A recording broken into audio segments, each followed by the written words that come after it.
Hi dear students, welcome back to Xylem Learning. എല്ലാ മക്കളും എത്തി വെയിറ്റിംഗ് ആണെന്ന് അറിയാം. അപ്പൊ എല്ലാവരും മാക്സിമം ഫ്രണ്ട്സിനൊക്കെ ഷെയർ ചെയ്യാം. നമ്മൾ ഇന്ന് ഹിസ്റ്ററിയുടെ കംപ്ലീറ്റ് ചാപ്റ്റേഴ്സും ഈ ഒറ്റ ലൈവിലൂടെ ഡിസ്കസ് ചെയ്യാൻ പോവാണ്.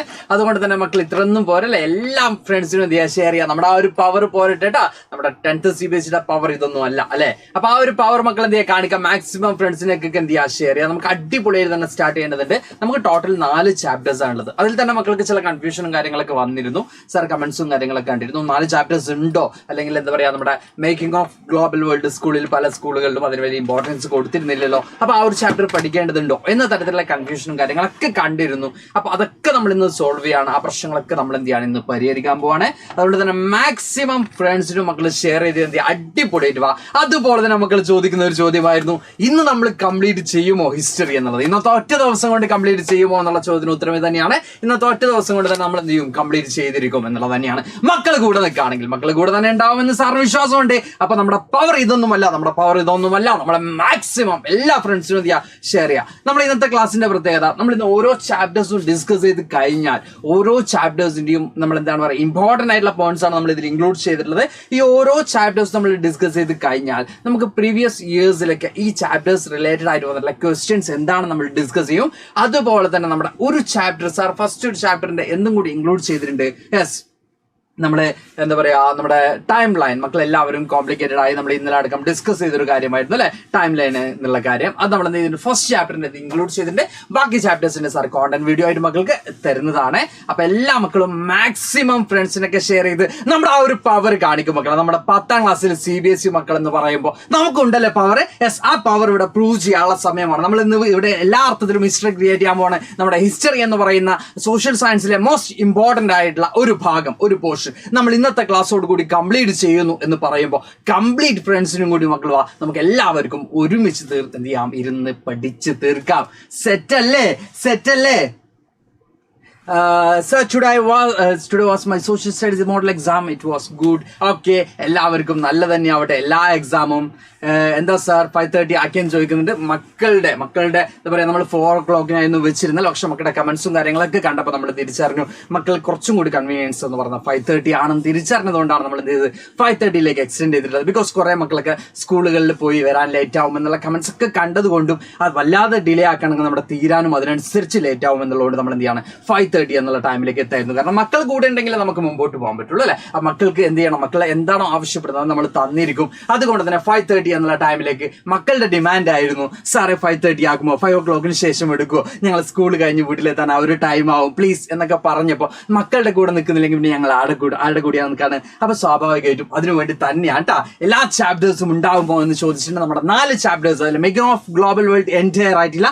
ആ കാര്യം കൂടി സാർ ഇന്ന് ഓർമ്മപ്പെടുത്താണ്. കാരണം ഇന്ന് രാവിലെ അടക്കം നമുക്ക് ആപ്പിലെ മക്കളാണെങ്കിൽ മെന്റേഴ്സ് ത്രൂ ചോദിച്ചൊരു ചോദ്യമായിരുന്നു, സാറേ നമ്മുടെ 3rd ചാപ്റ്റർ അല്ലെങ്കിൽ making of global world complete ആയിട്ടുണ്ടോ, അല്ലെങ്കിൽ ഞങ്ങൾ സ്കൂളിൽ ആ ചാപ്റ്റർ എടുത്തിട്ടില്ലല്ലോ എന്ന കമന്റ്സും കാര്യങ്ങളൊക്കെ കണ്ടിരുന്നു, ഡൗട്ട്സും കാര്യങ്ങളൊക്കെ സാർ കണ്ടിരുന്നു. അതിനും സാർ മറുപടി പറയാണ്. നമുക്ക് ആ മേക്കിംഗ് ഓഫ് ഗ്ലോബൽ വേൾഡ് എന്നുള്ള ചാപ്റ്റർ വളരെ കുറച്ച് ഭാഗങ്ങളെ പഠിക്കാനുള്ളൂ. ഫസ്റ്റ് ടോപ്പിക് മാത്രമേ നമുക്ക് പഠിക്കാനുള്ളൂ. ഫസ്റ്റ് ടോപ്പിക്കിൽ തന്നെ 3 സബ് ടോപ്പിക് മാത്രമേ നമുക്ക് പഠിക്കാനുള്ളൂ. അതിൽ 2 മുതൽ 3 വരെ മാർക്കിന് മാത്രമേ ക്വസ്റ്റ്യൻസ് വരുള്ളൂ. പക്ഷെ നിങ്ങൾ 10th ക്ലാസ്സിലെ മക്കളെ സംബന്ധിച്ചിടത്തോളം ഹിസ്റ്ററിയിൽ നമുക്ക് 20 ക്വസ്റ്റ്യൻ വരുന്നതിൽ 3 മാർക്ക് എന്ന് 20 മാർക്ക് വരുന്നതിൽ 3 മാർക്ക് എന്ന് പറയുന്നത് നമുക്ക് ഒരിക്കലും ഒഴിച്ചു മാറ്റാൻ പറ്റാത്തതാണ് അല്ലെ. അപ്പൊ ആ 3 മാർക്കിന് നമ്മൾ പഠിച്ചു തന്നെ പോകേണ്ടതുണ്ട്. അതുകൊണ്ട് തന്നെ ആ ഒരു 3 മാർക്കും നമുക്ക് ഇമ്പോർട്ടന്റ് ആണ്. ഓരോ മാർക്കും 1/2 മാർക്ക് പോലും നമുക്ക് ഇമ്പോർട്ടന്റ് ആണ് എന്ന് നമുക്ക് റിയലൈസ് ചെയ്യാം. അതുകൊണ്ട് തന്നെയാണ് സാർ ആ 4 ചാപ്റ്റേഴ്സ് എന്ന് തന്നെ കൃത്യമായി മെൻഷൻ ചെയ്യുന്നത്. കാരണം 3 മാർക്ക് തരുന്ന ഒരു ചാപ്റ്റർ നമുക്ക് വലിയൊരു ചാപ്റ്റർ തന്നെയാണ്. അപ്പൊ മക്കൾ അത് കൃത്യമായിട്ടും തിരിച്ചറിയാം. കേട്ടില്ലേ?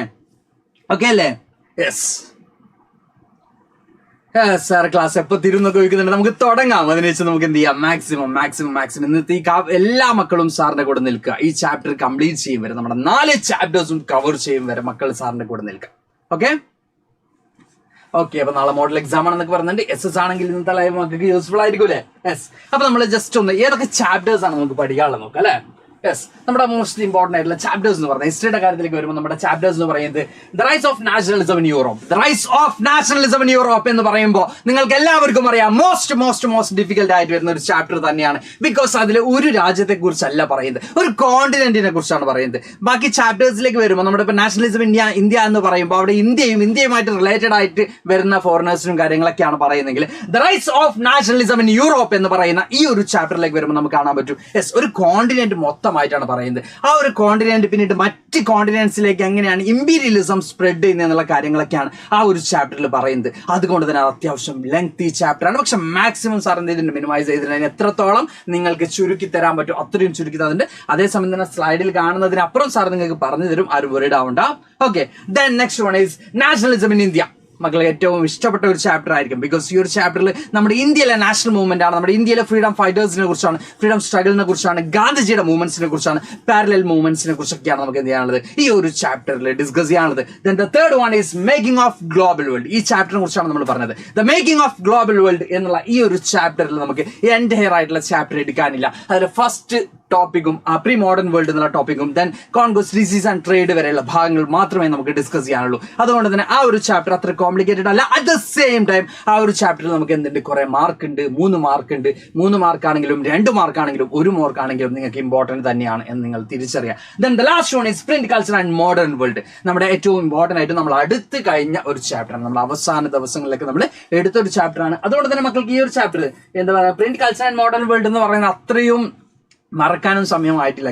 കാരണം ലാസ്റ്റ് വന്ന ചാപ്റ്റർ ആയതുകൊണ്ട് എന്ത് ചെയ്യുന്നുണ്ട്, ഏജ് ഓഫ് ഇൻഡസ്ട്രിയലൈസേഷൻ എന്നുള്ള ചാപ്റ്റർ നമ്മുടെ പീരിയോഡിക്കൽ അസസ്മെന്റ് ആയതുകൊണ്ടാണ് സാർ ഇൻക്ലൂഡ് ചെയ്യാത്തത് കേട്ടോ.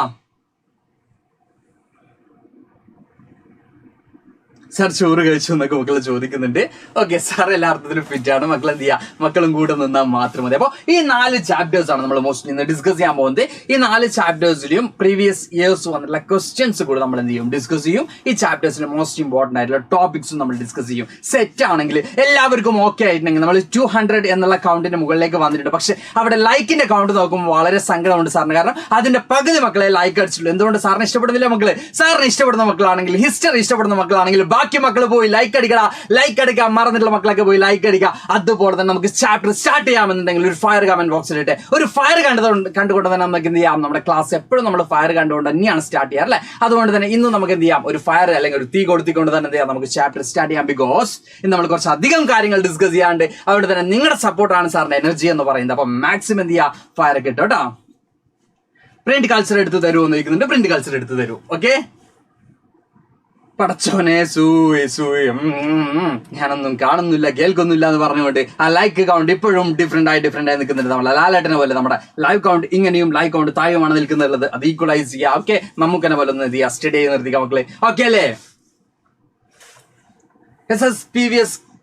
previous year question series ഉണ്ടോ എന്ന് ചോദിക്കുന്നത് നമുക്ക് എല്ലാം ഉണ്ടാവും മക്കൾ, ആരും വരണ്ടാവും കേട്ടോ. Okay, yes.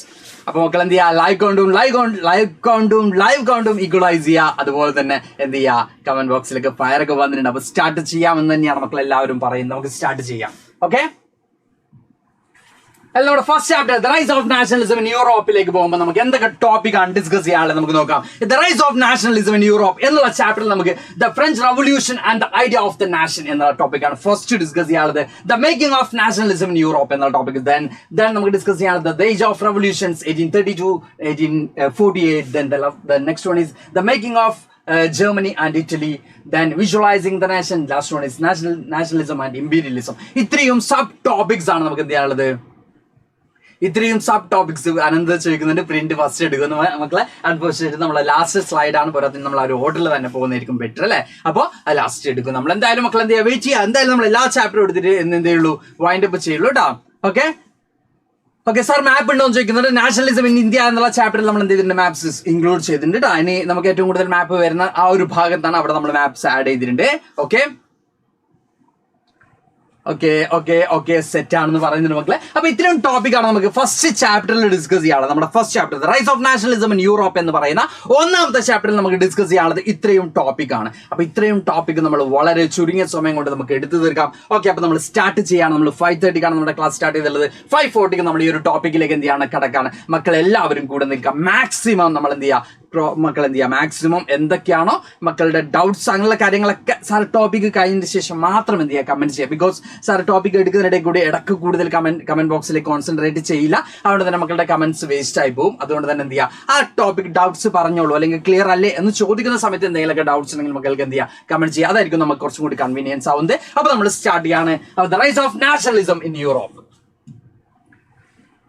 ഓക്കെ, ഈ ഒരു ചാപ്റ്ററിൽ ഏറ്റവും ഇമ്പോർട്ടന്റ് ആയിട്ട് വരുന്നത് മക്കൾ എപ്പോഴും ചോദിക്കുന്നുണ്ട് പിക്ചറൈസ്ഡ് അല്ലെങ്കിൽ പിക്ചർ ബേസ്ഡ് ക്വസ്റ്റ്യൻസ് ഉണ്ടാവാറുണ്ടോ എന്ന രീതിയിൽ ചോദ്യങ്ങൾ ഉണ്ടാവാറുണ്ട്. പക്ഷേ ഈ ഒരു ചാപ്റ്റർ മോസ്റ്റ് ഇമ്പോർട്ടന്റും അപ്പോൾ തന്നെ എല്ലാ വർഷത്തെയും ക്വസ്റ്റ്യൻസ് നമ്മൾ എടുക്കുമ്പോഴും ഈ ഫ്രെഡറിക് സൊറിയയുടെ ഈ ഒരു പിക്ചർ ബേസ് ചെയ്തിട്ടുള്ള ക്വസ്റ്റ്യൻസ് നമുക്ക് കാണാൻ പറ്റും. അത് ഈ ഒരു പിക്ചർ തന്നിട്ടുള്ള ക്വസ്റ്റ്യൻസ് അല്ല, ബട്ട് ഈ ഒരു പിക്ചർ ബേസ് ചെയ്തിട്ടുള്ള ക്വസ്റ്റ്യൻസ് നമുക്ക് എല്ലാ ക്വസ്റ്റ്യൻ പേപ്പറിലും നമുക്ക് കാണാറുണ്ട്. അതുകൊണ്ട് തന്നെ നമുക്ക് എന്ത് ചെയ്യണം, ഈ ഒരു ക്വസ്റ്റ്യനിലൂടെ അല്ലെങ്കിൽ ഈ ഒരു ടോപ്പിക് എടുത്തുകൊണ്ട് തന്നെ നമുക്ക് തുടങ്ങാം. അപ്പോൾ ഇവിടെ നമ്മൾ പറഞ്ഞിട്ടുണ്ട് Frederic Sorrieu French artist in 1848 prepared a series of 4 prints visualizing his dreams of a world made up a democratic and social republic. അപ്പോൾ ഫ്രെഡറിക് സൊറിയ എന്ന് പറയുന്ന പെയിന്ററുടെ ആർട്ടിസ്റ്റിന്റെ പെയിന്റ് ആണ് 1848 ഉള്ള ഒരു പെയിന്റ് ആണ് നമുക്ക് ഇവിടെ കാണാൻ പറ്റുന്നത്. ഈ ഒരു ടൈമിൽ ബിഫോർ ദ എന്താ പറയാ ഈ ഒരു ടൈം നമ്മൾ 1848 നമുക്ക് കാണാൻ പറ്റുന്നത് ഫ്രഞ്ച് റവല്യൂഷൻ ഈ ഒരു ടൈമിന് മുമ്പ് തന്നെ നടന്നിട്ടുണ്ട്. മക്കൾക്ക് എല്ലാവർക്കും അറിയാം.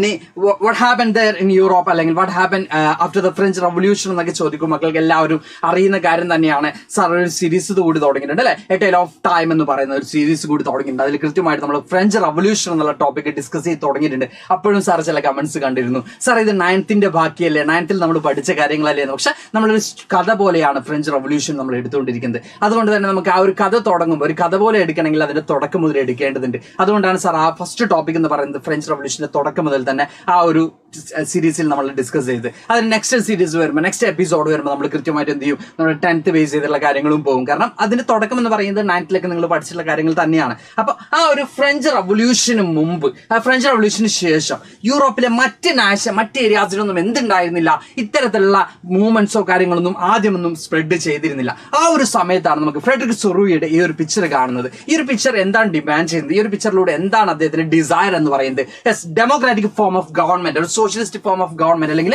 Republican form of government establish ചെയ്യുക എന്നുള്ള ഒരു എയിമാണ്, എന്നൊരു മോട്ടീവാണ് ഈ ഒരു പെയിന്റിംഗ് അല്ലെങ്കിൽ ഈ ഒരു പിക്ചറിന് പിന്നിൽ ആർക്കുള്ളത്, നമ്മുടെ ഫ്രെഡറിക് സൊറിയ എന്ന് പറയുന്ന ഫ്രഞ്ച് ആർട്ടിസ്റ്റിനുള്ളത്. ഈ ഒരു പെയിന്റിംഗ് വരച്ചിട്ടുള്ള സമയം എന്ത് ചെയ്യാണ്, ക്ലാസ് എത്ര മണി വരെ ഉണ്ടാവും ചോദിക്കുന്നുണ്ട്.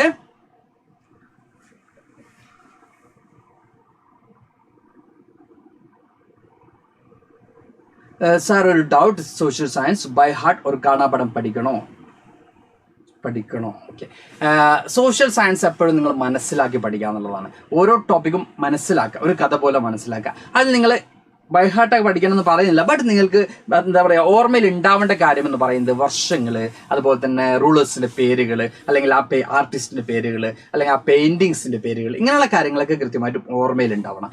ബാക്കി നിങ്ങൾക്ക് ഒരു സ്റ്റോറി പോലെ തന്നെ എന്ത് ചെയ്യാം, നിങ്ങൾക്ക് പഠിക്കാവുന്നതാണ്. ആ ഒരു സ്റ്റോറി പോലെ പഠിക്കുകയാണെങ്കിൽ നിങ്ങൾക്ക് അവിടെ എന്ത് ചെയ്യാൻ പറ്റും, ആപ്റ്റ് ആയിട്ടുള്ള വേർഡ്സ് ഇല്ലെങ്കിലും നിങ്ങൾക്ക് എന്ത് ചെയ്യാൻ പറ്റും, നിങ്ങൾക്ക് ആൾട്ടർനേറ്റീവ് ആയിട്ട് മറ്റ് വേർഡ്സ് എന്ത് ചെയ്യാൻ പറ്റും. അതായത് നിങ്ങൾ ആ ഒരു ആക്യുറേറ്റ് അതേ വേർഡ്സ് നിങ്ങൾക്ക് അപ്ലൈ ചെയ്യാൻ പറ്റുന്നില്ലെങ്കിലും ആൾട്ടർനേറ്റീവ് ആയിട്ട് വേറെ വേർഡ്സ് നിങ്ങൾക്ക് അപ്ലൈ ചെയ്യാൻ പറ്റും. എപ്പോൾ മാത്രമാണ് നിങ്ങളുടെ കയ്യിൽ കണ്ടന്റ് ഉണ്ടെങ്കിൽ അല്ലെ, നിങ്ങൾ ആ ഒരു സംഭവം പഠിച്ചിട്ടുണ്ടെങ്കിൽ അത് പറ്റുള്ളൂ. അതുകൊണ്ട് തന്നെ ബൈഹാർട്ടാക്കി പഠിക്കണം സാർ പറയില്ല, ബട്ട് നിങ്ങൾ എങ്ങനെ പഠിക്കണം, അത് മനസ്സിലാക്കി പഠിക്കുക എന്നുള്ളതാണ്. നിങ്ങൾ ആ ഒരു കഥ എന്ത് ചെയ്യുക, കൃത്യമായിട്ടും മനസ്സിലാക്കുക, ഡൈജസ്റ്റ് ചെയ്യുക. ദെൻ നിങ്ങൾക്ക് എന്തായിരിക്കും ഈസി ആയിട്ടും അപ്ലൈ ചെയ്യാൻ പറ്റും. ഓക്കെ, അപ്പോൾ ഇവിടെ നമ്മൾ പറഞ്ഞുകൊണ്ടിരിക്കുന്നത് ഓക്കെ. അപ്പൊ ഫ്രെഡറിക് സൊറിയയുടെ ഈ ഒരു പെയിന്റിംഗ് നമ്മൾ എന്തൊക്കെയാണ് ഇതിലൂടെ അദ്ദേഹം ഡിസൈൻ ചെയ്യാൻ നമുക്ക് നോക്കാം. The first print shows the people of Europe and America marching in a long train and offering homage to the Statue of Liberty as they pass it. The torch of enlightenment was carried by a female figure in one hand and the charter of the rights of man in other. നമുക്കിവിടെ കാണാൻ പറ്റും female figure എന്തൊക്കെയാണ്, ഒരു handle torch ആണ്, എൻലൈറ്റ്മെന്റിനെ സൂചിപ്പിക്കുന്ന, നവോത്ഥാനത്തേക്ക് അല്ലെങ്കിൽ നമ്മൾ ഈ പറഞ്ഞ പോലെ തന്നെ ജ്ഞാനഘട്ടത്തേക്ക് സൂചിപ്പിക്കുന്ന എന്താ പറയാ ഒരു ടോർച്ചാണ് ഒരു ഹാൻഡിലുള്ളത്, അല്ലെങ്കിൽ നോളജിനൊക്കെ സൂചിപ്പിക്കുന്ന രീതിയിലുള്ള ഒരു ടോർച്ചാണ് ഒരു ഹാൻഡിലുള്ളത്. മറ്റൊരു ഹാൻഡിൽ എന്താണ്, ചാർട്ടർ ആണ്, അതായത് ഹ്യൂമൻസിന്റെ എന്താ പറയാ റൈറ്റ്സിനൊക്കെ മെൻഷൻ ചെയ്യുന്ന ചാർട്ടർ ആണ്. ദാറ്റ് മീൻസ് എന്താണ് ഇദ്ദേഹത്തിന്റെ ഡിസയർ എന്ന് പറയുന്നത്, വെളിച്ചത്തിലേക്ക് അല്ലെങ്കിൽ ഒരു പുതിയ യുഗത്തിലേക്ക്, നിലവിലുള്ള സിസ്റ്റത്തിനെ എന്താ പറയാ എക്സിസ്റ്റിംഗ് സിസ്റ്റത്തെ ഒപ്പോസ് ചെയ്തുകൊണ്ട് അതിനൊക്കെ സർവൈവ് ചെയ്തുകൊണ്ട് പുതിയൊരു സിസ്റ്റത്തിലേക്ക് എന്ത് ചെയ്യുക എത്തുക എന്നുള്ളൊരു ആഗ്രഹം, ഡിസയർ ആണ് ആർക്കുള്ളത്, നമ്മുടെ ഫ്രെഡറിക് സൊറിയനുള്ളത്. അതുകൊണ്ട് തന്നെ ഓരോ രാജ്യങ്ങളുടെയും ജനങ്ങളുടെ ആഗ്രഹങ്ങളാണ് ഈ ഒരു പിക്ചറിലൂടെ, ഈ ഒരു മാർച്ചിലൂടെ അല്ലെങ്കിൽ ഈ ഒരു ട്രെയിൻ ഓഫ് മാർച്ചിലൂടെ എന്താണ് മീൻ ചെയ്യുന്നത്, സ്വാതന്ത്ര്യത്തിലേക്ക് അല്ലെങ്കിൽ നമ്മൾ ഈ പറയുന്നത് പോലെ തന്നെ എന്താ പറയുക ഫ്രീഡം അറ്റൈൻ ചെയ്യാൻ വേണ്ടിയും, അതുപോലെ തന്നെ നമ്മൾ ഈ പറഞ്ഞ പോലെ തന്നെ ആളുകൾക്ക് എല്ലാവർക്കും ഈക്വൽ റൈറ്റ്സ് എൻഷോർ ചെയ്യാനൊക്കെ വേണ്ടിയുള്ള മൂവ്മെന്റ്സ് സ്റ്റാർട്ട് ചെയ്യണം. അതിന്റെ ഒരു എന്താ പറയാ അത്തരത്തിലുള്ള ഒരു യൂട്ടോപ്യൻ കാഴ്ചപ്പാടാണ് ആരും മുമ്പോട്ട് വെക്കുന്നത്. ഫ്രെഡറിക് സൊറൂയോ അദ്ദേഹത്തിന്റെ പെയിന്റിങ്സിലൂടെ മുമ്പോട്ട് വെക്കുന്നത്. Then on the earth in the foreground lie the shattered remains of the symbol of absolute institutions. Absolutist institutions, that means ആദ്യം ഉണ്ടായിരുന്ന മൊണാർക്കിക്കൽ ഇൻസ്റ്റിറ്റ്യൂഷൻസിന്റെ റിമൈൻസ് അതൊക്കെ അവസാനിക്കുന്നു എന്നുള്ള എന്താ പറയാ തെളിവുകളാണ് നമുക്ക് എന്തിൽ കാണാൻ പറ്റുന്നത്. മക്കൾ ഇവിടെ നിലത്ത് ചിന്നിച്ചതൊക്കെ എടുക്കുന്നതൊക്കെ എന്താണ്? യെസ്, ഇതുപോലെ തന്നെ എല്ലാം ഇല്ലാതായിരിക്കുന്നു, അല്ലെങ്കിൽ ആബ്സലൂട്ടിസ്റ്റ് ഇൻസ്റ്റിറ്റ്യൂഷൻസ് ഓർ നമ്മുടെ മൊണാർക്കിക്കൽ ഇൻസ്റ്റിറ്റ്യൂഷൻസ് ഒക്കെ എന്താണ് ഇല്ലാതായിരിക്കുന്നു, അതിനൊക്കെ അബോളിഷ് ചെയ്തിരിക്കുന്നു. അതിന്റെ റിമൈൻസ് ആണ്, അതിന്റെ ശേഷിപ്പുകളാണ് താഴെ ചിന്നിച്ചതൊക്കെ എടുക്കുന്നത് അല്ലെങ്കിൽ പൊട്ടിത്തെറിച്ച് കിടക്കുന്നത് നമുക്ക് കാണാൻ പറ്റും ഈ ഒരു പെയിന്റിങ്സിലൂടെ. Then in the Soros utopian vision, the people of the world are grouped as distinct nations identified through their flags and national costumes. അതായത് ഓരോ അന്ന് എന്തുണ്ടായിരുന്നില്ല മക്കളെ? നാഷൻ സ്റ്റേറ്റ് എന്ന് പറഞ്ഞൊരു കൺസെപ്റ്റ് ഉണ്ടായിരുന്നില്ല. നാഷൻ സ്റ്റേറ്റ് എന്ന് പറഞ്ഞൊരു കൺസെപ്റ്റ് അന്ന് ഉണ്ടായിരുന്നില്ല. അന്ന് എന്താ പറയുക, നമ്മൾ യൂറോപ്പിന്റെ കഥ എടുക്കുകയാണെങ്കിൽ, യൂറോപ്പിന്റെ കാര്യം പറയുകയാണെങ്കിൽ, യൂറോപ്പിൽ പല ഡിഫറെന്റ് ലാംഗ്വേജ് സ്പീക്ക് ചെയ്യുന്ന ഡിഫറെന്റ് ആളുകൾ എന്ത് ചെയ്തിരുന്നു? ഒരു രാജാവിന്റെ കീഴിൽ താമസിച്ചിരുന്നു എന്ന് മാത്രമാണ്. ഒരു റൂളർ ആയിരുന്നു അവരെ ഗവേൺ ചെയ്തിരുന്നത്. അത് ഓരോ ഏരിയയിലും ഡിഫറെന്റ് റൂളേഴ്സ് ആയിരുന്നു ഗവേൺ ചെയ്തിരുന്നത്. അല്ലാതെ അവർക്ക് കോമൺ ആയിട്ടുള്ള ഒരു ഐഡന്റിഫിക്കേഷനും ഉണ്ടായിരുന്നില്ല, കോമൺ ആയിട്ടുള്ള ഒരു ഐഡന്റിറ്റിയും ആർക്കും ഉണ്ടായിരുന്നില്ല. നമ്മൾ ഈ പറയുന്ന യൂറോപ്യൻ പീപ്പിൾസിന് ഉണ്ടായിരുന്നില്ല. ഒരു ഡിഫറെന്റ് കൾച്ചർ ഫോളോ ചെയ്തിരുന്ന, ഡിഫറെന്റ് സ്റ്റൈൽ ഓഫ് എന്താ പറയാ ഡ്രസ്സസും ഫുഡും എല്ലാം ഡിഫറെന്റ് ആയിട്ടുള്ള ഇൻട്രസ്റ്റും ഒക്കെ മുമ്പോട്ട് വെച്ചിരുന്ന, ഡിഫറെന്റ് ലാംഗ്വേജ് സ്പീക്ക് ചെയ്തിരുന്ന ഒരു കൂട്ടരായിരുന്നു. അവർക്കിടയിൽ എന്ത് ക്രിയേറ്റ് ചെയ്യുക? ഒരു സെൻസ് ഓഫ് യൂണിറ്റി അല്ലെങ്കിൽ വൺനെസ്, അല്ലെങ്കിൽ നമ്മൾ ഈ പറയുന്ന നാഷണലിസം എന്ന് പറഞ്ഞ ഒരു ഫീലിംഗ് ക്രിയേറ്റ് ചെയ്യുക എന്നുള്ളതും ആരുടെ മോട്ടീവായിരുന്നു? നമ്മുടെ ഫ്രെഡറിക് സൊറൂയുടെ മോട്ടീവായിരുന്നു. സാർ ഈ പറയുന്ന പോയിന്റ് എഴുതണമെന്ന് മക്കൾ ചോദിക്കുന്നുണ്ട്. സാർ ഇതിന്റെ നമ്മുടെ ഈ ചാപ്റ്ററിന്റെ ലാസ്റ്റ് എന്ത് ചെയ്യുന്നുണ്ട്? ഒരു 6-7 ക്വസ്റ്റ്യൻസ് ആഡ് ചെയ്തിട്ടുണ്ട്. അതിൽ 2 ക്വസ്റ്റ്യൻ വരുന്നത് ഈ ഒരു പിക്ചർ റിലേറ്റഡ് ആയിട്ടാണ്. ഈ ഒരു പിക്ചർ എന്തൊക്കെയാണ് ഈ ഒരു പിക്ചറിന്റെ മെസ്സേജ് എന്നുള്ള റിലേറ്റഡ് ആയിട്ടുള്ള 2 ക്വസ്റ്റ്യൻസ് ആണ് സാറിന്റെ ഈ ഒരു 7ഓളം ക്വസ്റ്റ്യൻസിൽ വരുന്നത്. അപ്പൊ സ്വാഭാവികമായിട്ടും ഈ പോയിന്റ്സ് ഇതേപോലെ അപ്ലൈ ചെയ്യേണ്ടെങ്കിലും നിങ്ങൾ അത് മനസ്സിലാക്കിയിട്ട് എന്ത് ചെയ്യുക? അപ്ലൈ ചെയ്യുക എന്നുള്ളതാണ്. Okay. Then the next one is the procession was led by United States and Switzerland, followed by France and Germany. Following the German people are the people of Austria, the kingdom of the two Sicilies, then Lombardy, then Poland, England, Ireland, Hungary and Russia. അതായത് ഇതൊരു Q പോലെയാണ് ഈ ഒരു train എന്ന് പറയുന്നത്, അല്ലെങ്കിൽ ഈ March എന്ന് പറയുന്നത് ഒരു ക്യൂ പോലെയാണ്. അതിൽ ഓരോ പൊസിഷനിലും ഓരോ ആളുകൾ എന്ത് ചെയ്യുന്നുണ്ട്? നിൽക്കുന്നുണ്ട്. ദാറ്റ് മീൻസ് ഇത്രയേ ഉള്ളൂ. ആദ്യം ഫ്രീഡം അറ്റൈൻ ചെയ്തത്, അതിന് പിന്നിൽ അതിന് സാധ്യതയുള്ള രാജ്യങ്ങളൊക്കെ എന്ത് ചെയ്യാണ്? അതിനെ ഫോളോ ചെയ്ത് നിൽക്കുന്നതായിട്ട് നമുക്ക് എന്ത് ചെയ്യാൻ പറ്റും? ആ ഒരു പെയിന്റിങ്ങിലൂടെ കാണാൻ പറ്റും. അല്ലെങ്കിൽ ഫ്രീഡം അറ്റൈൻ ചെയ്തെന്ന് പറയുന്നില്ല, ബട്ട് ഒരു റവല്യൂഷൻ കണ്ടക്ട് ചെയ്തു. അതായത് എക്സിസ്റ്റിംഗ് സിസ്റ്റത്തിനനുസരിച്ചിട്ട് വോയിസ് റൈസ് ചെയ്തിട്ടുള്ള ആ ഒരു ഓർഡറിൽ തന്നെയാണ് എന്ത് നിൽക്കുന്നുള്ളത്? ഈ ഒരു പിക്ചറിൽ ഓരോ രാജ്യങ്ങളും റെപ്രസെന്റ് ചെയ്തിട്ടുള്ള എന്താ പറയാ സിമ്പിൾസ് ആണെങ്കിലും ഫ്ലാഗ്സ് ആണെങ്കിലും നമുക്ക് ആ ഒരു പിക്ചറിൽ കാണാൻ പറ്റുന്നത്. അപ്പൊ നിങ്ങൾ ആലോചിച്ച് നോക്കുക, നമ്മുടെ ഓരോ രാജ്യത്തും ഇപ്പൊ നമ്മുടെ അമേരിക്കൻ വാർ ഓഫ് ഇൻഡിപെൻഡൻസ് ആണെങ്കിലും അല്ലെങ്കിൽ ഫ്രഞ്ച് റവല്യൂഷൻ ആണെങ്കിലും ഒക്കെ നടന്നിട്ടുള്ള വർഷങ്ങൾ ആലോചിച്ച് നോക്കുക. അമേരിക്കൻ വാർ ഓഫ് ഇൻഡിപെൻഡൻസ് പറയുകയാണെങ്കിൽ 1774, 1775, 6 അത് കണ്ടിന്യൂ ചെയ്യുന്നുണ്ട്. 1803 എന്ത് ചെയ്യുന്നത്? അമേരിക്കക്ക് കംപ്ലീറ്റ് ആയിട്ട് എന്ത് കിട്ടുന്നത്? അമേരിക്ക ഫ്രീഡം അറ്റൈൻ ചെയ്യുന്നത്. അപ്പൊ അങ്ങനെ ആ ഒരു ഓർഡറിൽ തന്നെയാണ് നമുക്ക് എന്ത് കാണാൻ പറ്റുന്നത്? ഈ രാജ്യങ്ങളൊക്കെ നിൽക്കുന്നതായിട്ട് നമുക്ക് കാണാൻ പറ്റുന്നത്. Then from the heavens above, Christ, saints and angels gaze upon these scenes. They have been used by the artists to symbolize fraternity among the nations of the world. മുകളിൽ എല്ലാ തരത്തിലുള്ള എല്ലാവരും റെസ്പെക്ട് ചെയ്യുന്ന, എല്ലാവരും ആരാധിക്കുന്ന എല്ലാ തരത്തിലുള്ള ഗോഡ്സും എവിടെ ഉണ്ട്? ആ ഒരു പിക്ചറിന്റെ മുകളിലുണ്ട്. എല്ലാവരെയും വിഷ് ചെയ്തുകൊണ്ട് ഇത്തരം എന്ത് ചെയ്യുന്നുണ്ട്? അത്തരം ഗോഡ്സും കാര്യങ്ങളൊക്കെ അവിടെ നമുക്ക് ആ ഒരു പിക്ചറിൽ കാണാൻ പറ്റുന്നുണ്ട്. Then during the 19th century, nationalism emerged as a force of which brought huge changes in the political and mental world of Europe. The end result of these changes was the emergence of the nation state. അപ്പൊ നമ്മൾ പറയുന്നുണ്ട് 19th century ഒക്കെ ആയപ്പോൾ വലിയ രീതിയിലുള്ള ഒരു movement എല്ലാ തരത്തിലും എവിടെ ഉണ്ടാവുന്നുണ്ട്? നമ്മുടെ പൊളിറ്റിക്കൽ ആൻഡ് എന്താ പറയുക സോഷ്യോ സ്ഫിയേഴ്സിൽ നമുക്ക് കാണാൻ പറ്റുന്നുണ്ട്. അതിന്റെ റിസൾട്ട് എന്ന് പറയുന്നത് നാഷൻ സ്റ്റേറ്റ് എന്ന് പറയുന്ന ഒരു കൺസെപ്റ്റിലേക്ക് മിക്ക രാജ്യങ്ങളും എന്ത് ചെയ്യുന്നുണ്ട്? എത്തിപ്പെടുന്നുണ്ട് എന്നുള്ളതാണ്. നാഷൻ സ്റ്റേറ്റ് അല്ലെങ്കിൽ ദേശരാഷ്ട്രങ്ങൾ എന്ന് പറയുന്ന കൺസെപ്റ്റിലേക്ക് മിക്ക രാഷ്ട്രങ്ങളും എന്ത് ചെയ്യുന്നുണ്ട്? ചുവട് വെക്കുന്നുണ്ട് എന്ന് നമുക്ക് കാണാൻ പറ്റും. Then the French Revolution and the idea of the nation. നമുക്കറിയാൻ പറ്റും ഫ്രഞ്ച് റവല്യൂഷൻ തന്നെയാണ് നമ്മൾ ഏറ്റവും എടുത്തു പറയുന്നത്. യൂറോപ്പിലെ നാഷണലിസം സ്പ്രെഡ് ചെയ്തു എന്ന് പറയുമ്പോൾ അതിൽ ഏറ്റവും എടുത്തു പറയുന്ന ഒരു കാര്യം ഫ്രഞ്ച് റവല്യൂഷൻ തന്നെയാണ്. ഫ്രഞ്ച് റവല്യൂഷനെ കുറിച്ച് പറയുമ്പോൾ, ഫ്രഞ്ച് സൊസൈറ്റിയെ കുറിച്ച് പറയുമ്പോൾ നമുക്ക് എല്ലാവർക്കും അറിയുന്ന ഒരു കാര്യം തന്നെയാണ്. ഫ്രഞ്ചിൽ ഉണ്ടായിരുന്ന സിസ്റ്റം ഒക്കെ നമ്മൾ പഠിച്ചു കഴിഞ്ഞതാണ് വളരെ ഈസി ആയിട്ട്. നിങ്ങൾക്ക് ഫ്രഞ്ച് റവല്യൂഷൻ കുറച്ചും കൂടി മറ്റ് മൂവ്മെന്റ്സിനൊക്കെ കമ്പയർ ചെയ്യുമ്പോൾ നിങ്ങൾ കുറച്ചും കൂടി കംഫർട്ടാണ് എന്തിനെ കുറിച്ച് പറയുമ്പോൾ ഫ്രഞ്ച് റവല്യൂഷനെ കുറിച്ച് പറയുമ്പോൾ. ബിക്കോസ് നിങ്ങൾ ഓൾറെഡി അതിനെക്കുറിച്ച് ഡീറ്റെയിൽഡ് ആയിട്ട് ഇതിന്റെ പഠിച്ചിട്ടുണ്ട് അല്ലെ. അതുകൊണ്ട് തന്നെ നമ്മൾ ഇവിടെ പറയുന്നുണ്ട് ഫ്രഞ്ച് റവല്യൂഷൻ തന്നെയാണ് ഈ മാറ്റത്തിനൊക്കെ തുടക്കം കുറിച്ച് നമുക്ക് കാണാൻ പറ്റും. ഈ പറഞ്ഞ ഐഡിയ ഓഫ് നാഷൻ എന്ന് പറയുന്ന ഈ ഒരു എന്താണ് ഈ സാർ ഭയങ്കര വെറാന്നോ? ഓക്കെ, അപ്പൊ നമ്മൾ ഈ പറഞ്ഞ തന്നെ ആരപ്പത് ആരടുത്ത് ഈ PDF കമ്മ്യൂണിറ്റി ഗ്രൂപ്പിലിടും മക്കള് എന്താ പറയാ, മക്കളുടെ കൂടെ തന്നെ നമ്മൾ ഉണ്ടാവും. ഈ സ്ലൈഡൊക്കെ ഇപ്പോ നമ്മുടെ ലൈവ് കഴിഞ്ഞ ഉടനെ നിങ്ങൾക്ക് കിട്ടും കേട്ടോ. ഓക്കെ,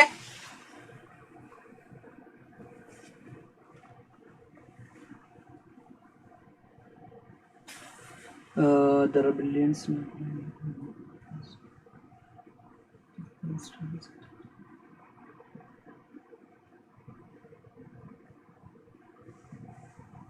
മാപ്പ് ക്വസ്റ്റ്യൻസ് കൂടെ നോക്കുമോ? മാപ്പ് ക്വസ്റ്റ്യൻസ് ഒക്കെ ഉണ്ട് മക്കൾ, ആരും ബേജാറാക്കണ്ട. നമ്മൾ പോകുന്നുണ്ട് മക്കളെ, പോവാൻ നമുക്ക് എല്ലാ ക്വസ്റ്റ്യനും കിട്ടും. സാർ ഒരു കാര്യം മക്കളോട് പറയാം, മക്കളൊന്നും നെട്ടിപ്പോയൊന്നും വേണ്ട. നമുക്കിവിടെ 135 സ്ലൈഡ്സ് ആണുള്ളത്. അതിൽ നമ്മൾ 8 സ്ലൈഡ്സേ കവർ ചെയ്തിട്ടുള്ളൂ. 8 സ്ലൈഡ്സ് മാത്രമേ കവർ ചെയ്തിട്ടുള്ളൂ. ദാറ്റ് മീൻസ് നമുക്ക് ഇന്ന് ഒന്നിച്ച് ഫുഡ് കഴിക്കാം. ഒരേ സമയത്ത് നമുക്ക് എന്ത് ചെയ്യാം, ഇന്ന് ഫുഡ് കഴിക്കാം. അത്രയും സമയം മക്കൾ എന്ത് ചെയ്യണം, സാറിന്റെ കൂടെ ഉണ്ടാവും കേട്ടോ. ഓക്കെ, എത്ര ടൈം വരെ ക്ലാസ് ഉണ്ട് എന്നുള്ള ചോദ്യത്തിനൊക്കെ ഉത്തരവാദം തന്നെയാണ്. സാറിന്റെ കൂടെ മക്കൾ ഉണ്ടാവാം, നമുക്ക് ഒരേ ടൈമിൽ എന്ത് ചെയ്യാം, പോയി ഫുഡ് കഴിക്കാം. ഓക്കെ ഓക്കെ, അപ്പൊ ബാൽക്കൺ റീജിയനായിട്ട് ബന്ധപ്പെട്ട ഒരു ഡൗട്ട് വന്നിട്ടുണ്ട്. ബാൽക്കൺ റീജിയനായിട്ട് ബന്ധപ്പെട്ട കാര്യങ്ങൾ നമ്മൾ ഇവിടെ പറയും. ആ സമയത്ത് നമ്മൾ ക്ലിയർ ചെയ്യും, അല്ലെങ്കിൽ ബാക്കിയുള്ള കുട്ടികൾക്ക് അത് കൺഫ്യൂസ്ഡ് ആയിരിക്കും. ഓക്കെ, അപ്പൊ നമുക്ക് നോക്കാം. In 1789, nationalism came with the French Revolution, and the political and constitutional changes led to the transfer the sovereignty from the monarchy to a body of French citizens. Various measures and practices were introduced, such as the ideas of la patrie, the fatherland, and the les citoyens, that means the citizen.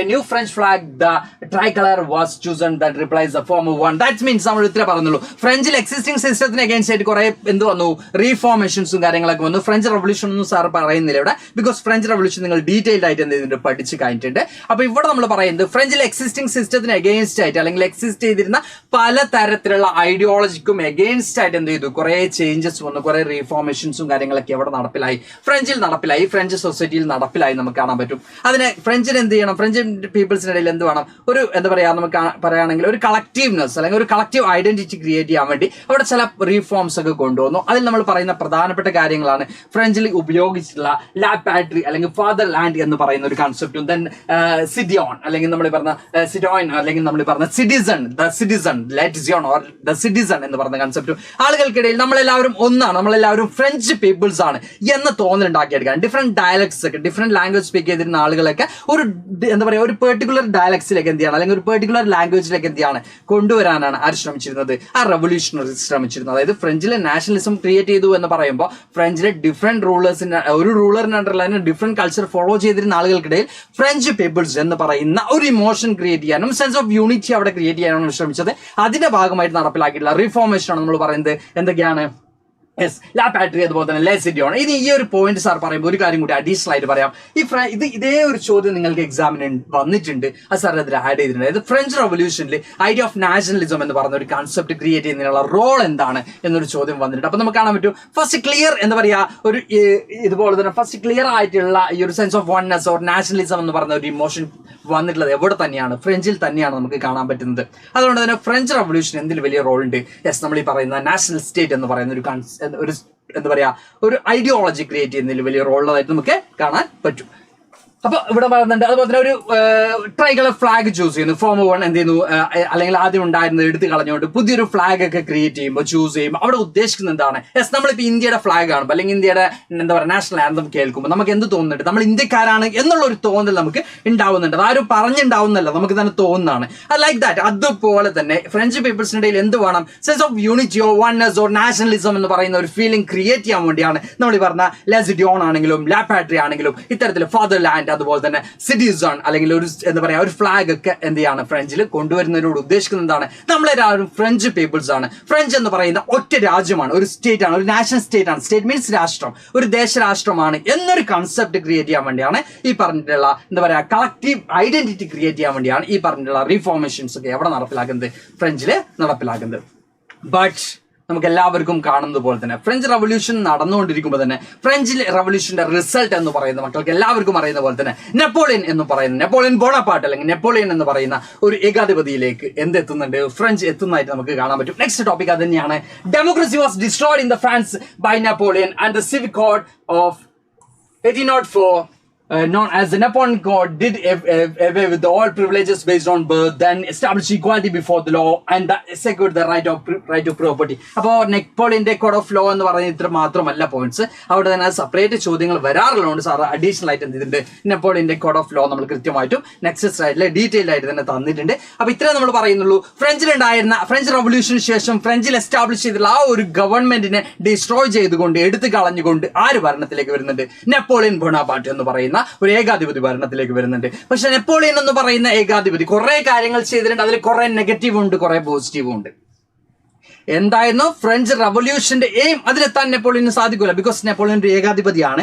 But at the same time entire Europe Napoleon എന്ത് ചെയ്തിരുന്നു, പേടിയോടുകൂടിയായിരുന്നു കണ്ടിരുന്നത്. കാരണം Napoleon കൊണ്ടുവന്നിട്ടുള്ള ചില changes നമ്മൾ അതിൽ ഏറ്റവും എടുത്തു പറയുന്നത് എന്താ പറയാ, privileges on the base of birth എന്ത് ചെയ്യാണ്, അബോളിഷാണ്. ഒരാൾക്ക് ജനനം കൊണ്ട് കിട്ടുന്ന അധികാരങ്ങളെ അല്ലെങ്കിൽ പ്രിവിലേജസിന്, ആനുകൂല്യങ്ങളെ, അവകാശങ്ങളെ ഒക്കെ ആരെടുത്ത് കളയാണ്, നെപ്പോളിയൻ എടുത്ത് കളയാണ്. ദാറ്റ് മീൻസ് ഫ്രഞ്ചിൽ ഉണ്ടായിരുന്ന ആ ഒരു ക്ലർജി, നൊബിലിറ്റി എന്ന് പറയുന്ന ഒരു സ്ട്രാറ്റ് ഓൾറെഡി ബ്രേക്ക് ചെയ്തിട്ടുണ്ട്.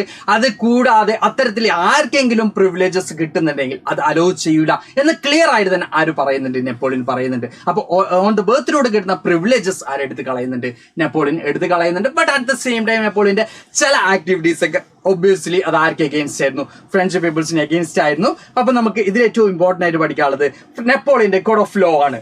ഇതെപ്പോഴാണ്, 1804 അല്ലെങ്കിൽ 1804 ആണ്. Code of 1804 or Napoleonic code എന്ന പേരിലാണ് ഇത് അറിയപ്പെടുന്നത്. നെപ്പോളിയൻ നടപ്പിലാക്കിയിട്ടുള്ള കോഡ് ഓഫ് ലോ, നെപ്പോളിയൻ ഫ്രാൻസിൽ അപ്ലൈ ചെയ്തിട്ടുള്ള, ഇംപ്ലിമെന്റ് ചെയ്തിട്ടുള്ള കോഡ് ഓഫ് ലോ എന്തൊക്കെയാണ്, ആ ഒരു കോഡ് ഓഫ് ലോയിൽ എന്തൊക്കെ കാര്യങ്ങളാണ് നെപ്പോളിയൻ പറഞ്ഞിട്ടുള്ളത് എന്നുള്ള കാര്യങ്ങളാണ് നമ്മൾ പറയുന്നത്. സാർ ഇന്ന് നോട്ട് ചെയ്യണ ക്ലാസ്സിനിടയിൽ ചോദിക്കുന്നുണ്ട്. വേണം മക്കളെ, ഈ സ്ലൈഡ്സ് മക്കൾക്ക് അതുപോലെ അവൈലബിൾ ആയിരിക്കും. അതിനുശേഷം ക്ലാസ് കണ്ടതിന് ശേഷം മക്കൾ എന്ത് ചെയ്യുക, ഈ സ്ലൈഡ്സ് കൃത്യമായിട്ട് എന്ത് ചെയ്യുക, ഒന്ന് അനലൈസ് ചെയ്യുക. അതിൽ നിങ്ങൾക്ക് എന്തെങ്കിലുമൊക്കെ ഡൗട്ട്സ് ഉണ്ടെങ്കിൽ നമ്മുടെ കമന്റ് ബോക്സ് ഓപ്പൺ അല്ലേ, നിങ്ങളുടെ കമന്റ് ബോക്സ് എപ്പോഴും ഓപ്പൺ ആണ്. അവിടെ മക്കൾ കമന്റ് ചെയ്തോളൂ. നിങ്ങൾ എക്സാമിന് മുമ്പ് തന്നെ നമ്മൾ അത്തരത്തിലുള്ള എല്ലാ ഡൗട്ടും ക്ലാരിഫൈ ചെയ്യുന്നതാണ്. നിങ്ങൾക്ക് കോണ്ടന്റ് വീഡിയോ ആയിട്ടും ഷോർട്ട് ആയിട്ടും ലൈവ് ആയിട്ടും ഒക്കെ നമ്മൾ നിങ്ങളുടെ കൂടെ തന്നെ ഉണ്ടാവുന്നതാണ് എക്സാം വരെ. എക്സാമിന് നിങ്ങൾ എക്സാം എഴുതി കഴിഞ്ഞ് നിങ്ങളുടെ എക്സ്പീരിയൻസ് അറിയുന്നവരെ നമുക്ക് എന്തായാലും എന്തില്ല, ഇനി റെസ്റ്റും കാര്യങ്ങളൊന്നും ഇല്ല. അതുകൊണ്ട് തന്നെ മക്കൾ ആരും ടെൻഷൻ ആവണ്ട, ഇതിന്റെ നോട്ട്സ് ഒന്നും ഇപ്പൊ എഴുതേണ്ട ആവശ്യമില്ല കേട്ടോ. ഓക്കെ, ബാൽക്കൺ എന്ന് പറയുന്നത് റീജിയൻ ആണ്. ബാൽക്കൺ റീജിയന് വേണ്ടിയിട്ടുള്ള എന്താ പറയാ മൂവ്മെന്റ്സിന്റെ ഭാഗമായിട്ടാണ് നമ്മുടെ ഫസ്റ്റ് വേൾഡ് വാർ അടക്കം ഉണ്ടാവുന്നത്. പക്ഷെ ഇത് ഈ ടോപ്പിക്കിന്റെ ലാസ്റ്റ് ആണ് നമുക്ക് പറയാനുള്ളത്. അതുകൊണ്ടാണ് നമ്മൾ ഇപ്പൊ പറയാതിട്ടാ. ശ്രീലേഖ അത് നമ്മുടെ ഈ ടോപ്പിക്കിന്റെ ലാസ്റ്റ് ആണ്. നാഷണലിസം എങ്ങനെയാണ് ഇമ്പീരിയലിസത്തിലേക്ക് മൂവ് ചെയ്ത് എന്ന് പറയുന്ന ടോപ്പിക്. ഐ തിങ്ക് 28ാമത്തെ സ്ലൈഡിൽ നമ്മൾ ഡിസ്കസ് 28ഓ 27ഓ ആ ഒരു നമ്പർ ഓഫ് സ്ലൈഡിൽ നമ്മൾ ഡിസ്കസ് ചെയ്യാൻ പോകുന്ന കാര്യമാണ്. അവിടുത്തെ നമ്മൾ കൃത്യമായിട്ട് എന്ത് ചെയ്യും, പറയും കേട്ടോ. ഓക്കെ സാർ, ഈ ചാപ്റ്ററിന് ഇമ്പോർട്ടന്റ് ക്വസ്റ്റ്യൻസ് പറയുന്നുണ്ട്. ഒബ്വിയസ്ലി നമ്മൾ പറയും, ആരും വറീഡ് ആവണ്ട. ഓക്കെ, നെപ്പോളിയന്റെ കോഡ് ഓഫ് ലോ ഇമ്പോർട്ടന്റ് ആണ്, മോസ്റ്റ് ഇമ്പോർട്ടന്റ് ആയിട്ട് വരുന്ന ഭാഗമാണ്. നിങ്ങൾക്ക് എക്സാമിനൊക്കെ വരുന്ന ഒരു ചോദ്യമാണ് നെപ്പോളിയന്റെ കോഡ് ഓഫ് ലോ എന്ന് പറയുന്നത്. നമുക്ക് നോക്കാം. Privileges based on birth abolished and equality before law was established. നമ്മൾ ഓൾറെഡി പറഞ്ഞു, ബേസ്ഡ് ഓൺ ബർത്ത് ഉള്ള പ്രിവിലേജസ് ഒക്കെ അബോളിഷ് ചെയ്തു, എടുത്തു കളഞ്ഞു. എന്ത് എസ്റ്റാബ്ലിഷ് ചെയ്തു, ഈക്വാലിറ്റി ബിഫോർ ദ ലോ, എല്ലാവർക്കും നിയമത്തിന് മുമ്പിൽ തുല്യത എന്ന് പറയുന്ന ഒരു കൺസെപ്റ്റ് എന്ത് ചെയ്തിട്ടുണ്ട്, എസ്റ്റാബ്ലിഷ് ചെയ്തിട്ടുണ്ട്. Sir community link is not working എന്ന് പറയുന്നുണ്ട്. സാർ ഒന്ന് ചെക്ക് ചെയ്ത് പറയട്ടോ. Okay okay, then right to property was established and feudal system was abolished. Feudal system abolish ചെയ്തു. At the same time right to property എന്ത് ചെയ്തു, establish ചെയ്തു. സ്വത്തവകാശം എന്ത് ചെയ്തു, നിലവിൽ വന്നു. അതേസമയം തന്നെ feudal system means land based ഉള്ള സോഷ്യോ ഇക്കണോമിക് സിസ്റ്റത്തെയാണ് നമ്മൾ ഫ്യൂഡൽ സിസ്റ്റം എന്ന് പറയുന്നത്. സിമ്പിൾ ആയിട്ട് പറയുകയാണെങ്കിൽ സാറിന് കുറെ ലാൻഡ് ഉണ്ടെങ്കിൽ സാറിനായിരുന്നു മോർ പവർ ഉണ്ടായിരുന്നത്. അപ്പൊ ഫ്യൂഡൽ ലോഡ്സിന് അണ്ടറിലായിരുന്നു നമ്മൾ ഈ പറഞ്ഞ പോലെ തന്നെ ടെനൻസ് അല്ലെങ്കിൽ പെസൻസ് ഒക്കെ വർക്ക് ചെയ്യേണ്ടി വന്നിരുന്നത്, ഫാമേഴ്സ് ഒക്കെ വർക്ക് ചെയ്യേണ്ടി വന്നിരുന്നത്. അതുകൊണ്ട് തന്നെ കുറച്ചും കൂടി പ്രോഫിറ്റും കുറച്ചും കൂടി പവറും ഒക്കെ ആർക്കായിരുന്നു, ഫ്യൂഡൽ ലോഡ്സിനായിരുന്നു. ആ ഒരു ഫ്യൂഡൽ സിസ്റ്റം എന്ത് ചെയ്തു, അബോളിഷ് ചെയ്തു. നമ്മുടെ ഫ്രഞ്ച് സൊസൈറ്റി നോക്കുകയാണെങ്കിൽ നമ്മുടെ സെക്കൻഡ് കാറ്റഗറി എന്ന് പറയുന്നത് നോബിൾസ് ആണ്, നൊബിലിറ്റി ആണ്. അവർ നമുക്ക് ഫ്യൂഡൽ ലോഡ്സ് എന്നൊക്കെയാണ് അവർ നമുക്ക് വിശേഷിപ്പിക്കാൻ പറ്റുക. അപ്പൊ അത്തരത്തിലുള്ള സിസ്റ്റം എന്ത് ചെയ്തു, അബോളിഷ് ചെയ്തായിട്ട് നമുക്ക് കാണാൻ പറ്റും. Then administrative divisions were simplified. Administrative divisions എന്ത് ചെയ്തു, കുറച്ചും കൂടി ഈസി ആക്കി. Then peasants got freedom from the serfdom and manorial dues. Manorial ഡ്യൂസും അല്ലെങ്കിൽ നമ്മൾ ഈ പറഞ്ഞ മാനേഴ്സിനൊക്കെ അല്ലെങ്കിൽ ഈ ലോഡ്സിനെ കൊടുക്കേണ്ട ഡ്യൂസ് നികുതിയിൽ നിന്നുമൊക്കെ ആര് ഫ്രീ ആയി, നമ്മുടെ പെസൻസ് കർഷകരെ ഫ്രീ ആക്കി എന്ന് നമുക്ക് കാണാൻ കാണാൻ പറ്റും. Then uniform laws and standardization of weight and measures were introduced. Uniformity കൊണ്ടുവന്നു. ആ ഒരു ഫ്രഞ്ച് സൊസൈറ്റിയിൽ എല്ലാവർക്കും കൃത്യമായിട്ടുള്ള യൂണിഫോം എന്താ പറയാ മെഷേഴ്സ് ആൻഡ് വെയിറ്റ് ഒക്കെ ആര് ഇംപ്ലിമെന്റ് ചെയ്തു? നമ്മൾ ഈ പറഞ്ഞ നെപ്പോളിയൻ ഇംപ്ലിമെന്റ് ചെയ്തിട്ടുള്ളതായിട്ട് നമുക്ക് കാണാൻ പറ്റും. Then common national currency was adopted. എന്താ പറയുക, നാഷണൽ ഡിഫറെന്റ് കറൻസി ആയിരുന്നു അവിടെ ഫോളോ ചെയ്തിരുന്നെങ്കിൽ. നമ്മുടെ ഇപ്പോൾ ഇന്ത്യയിലാണെങ്കിൽ രൂപ എന്ന് പറയുന്ന ഒരു കറൻസിയാണ് നമ്മൾ ഇവിടെ യൂസ് ചെയ്യുന്നത് അല്ലെ. അവിടെ ഡിഫറെന്റ് ആയിട്ടുള്ള കറൻസിയാണ് യൂസ് ചെയ്തിരുന്നെങ്കിൽ അതിലൊക്കെ എന്ത് കൊണ്ടുവന്നു? ഒരു എന്താ പറയാ ഒരു സിംഗിൾ അല്ലെങ്കിൽ ഒരു സിംഗിൾ കറൻസിയിലേക്ക് കാര്യങ്ങൾ കൊണ്ടുവന്നു, അല്ലെങ്കിൽ ഒരു കോമൺ കറൻസിയിലേക്ക് കാര്യങ്ങളെ കൊണ്ടുവന്നു. Guild restrictions in towns was removed. ഗിൽഡുകളുടെ കൺട്രോൾ ഉണ്ടായിരുന്നു ടൗൺസിലെങ്കിൽ അതൊക്കെ എന്ത് ചെയ്തു? എടുത്ത് കളഞ്ഞു. നെപ്പോളിയന്റെ സിവിൽ കോഡ് അങ്ങോട്ടേക്ക് ആയിട്ടുണ്ട് അല്ലെ. ഓക്കെ സ്പെല്ലിംഗ് മിസ്റ്റേക്ക് കാണിച്ചത്, thanks. Okay, then guild restriction in towns was removed. ടൗൺസിൽ ഉണ്ടായിരുന്ന ഗിൽഡിന്റെ റെസ്ട്രിക്ഷൻ എന്ത് ചെയ്തു? റിമൂവ് ചെയ്തു. പിന്നെയോ and transport and communication system improved. ട്രാൻസ്പോർട്ടേഷനും കമ്മ്യൂണിക്കേഷൻ സിസ്റ്റം ഒക്കെ ഇംപ്രൂവ് ചെയ്തു. അപ്പോൾ തന്നെ ബാങ്ക് ഓഫ് ഫ്രാൻസ് എസ്റ്റാബ്ലിഷ് ചെയ്തു. ഫ്രാൻസിനെ നമ്മൾ ഈ പറഞ്ഞ പോലെ തന്നെ ഫ്രാൻസിലെ ട്രാൻസാക്ഷനും കാര്യങ്ങളൊക്കെ കൺട്രോൾ ചെയ്യാൻ വേണ്ടി ബാങ്ക് ഓഫ് ഫ്രാൻസ് എസ്റ്റാബ്ലിഷ് ചെയ്തു. സിംഗിങ് ഫണ്ട് കൊണ്ടുവന്നു. അവിടുത്തെ പെസൻസിന്റെ ഒക്കെ പബ്ലിക് ഡെപ്ത് ഒക്കെ ഇല്ലാതാക്കാൻ വേണ്ടി സിംഗിങ് ഫണ്ട് കൊണ്ടുവന്നു. ഇങ്ങനെ കുറെ അധികം റിഫോംസ് ആര് നടപ്പിലാക്കിയിട്ടുണ്ട്? നമ്മുടെ നെപ്പോളിയൻ എന്ത് ചെയ്തിട്ടുണ്ട്? നടപ്പിലാക്കിയിട്ടുണ്ട്. നമ്മുടെ നെപ്പോളിയൻ അല്ല, ഫ്രഞ്ചിലെ നെപ്പോളിയൻ എന്ത് ചെയ്തിട്ടുണ്ട്? നടപ്പിലാക്കിയിട്ടുണ്ട്. അപ്പൊ ഈ ഒരു നെപ്പോളിയൻ നടപ്പിലാക്കിയിട്ടുള്ള ഇത്തരം ഐഡിയോളജീസിനെ ആര് പേടിച്ചിരുന്നു?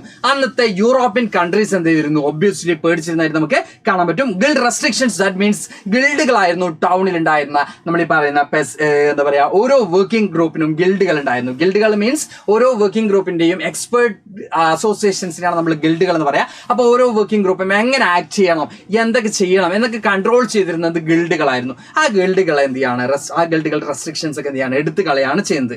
ഓക്കെ, ഞാൻ MGM senior higher secondary school okay ഞാനിവിടെ സൈലം. ഓക്കെ, അപ്പൊ നമുക്ക് സെറ്റ് ആയിട്ട് നെക്സ്റ്റ് ചോദ്യത്തിലേക്ക് പോവാം, നെക്സ്റ്റ് ഭാഗത്തേക്ക് പോവാം. ഓക്കെ, ഞാനിവിടെ പറഞ്ഞെടുത്ത making of nationalism in Europe. യൂറോപ്പിൽ എങ്ങനെയാണ് നാഷണലിസം മേക്ക് ചെയ്തെന്നുള്ള പ്രോസസ് തന്നെയാണ് നമ്മൾ കണ്ടിന്യൂ ചെയ്തത്.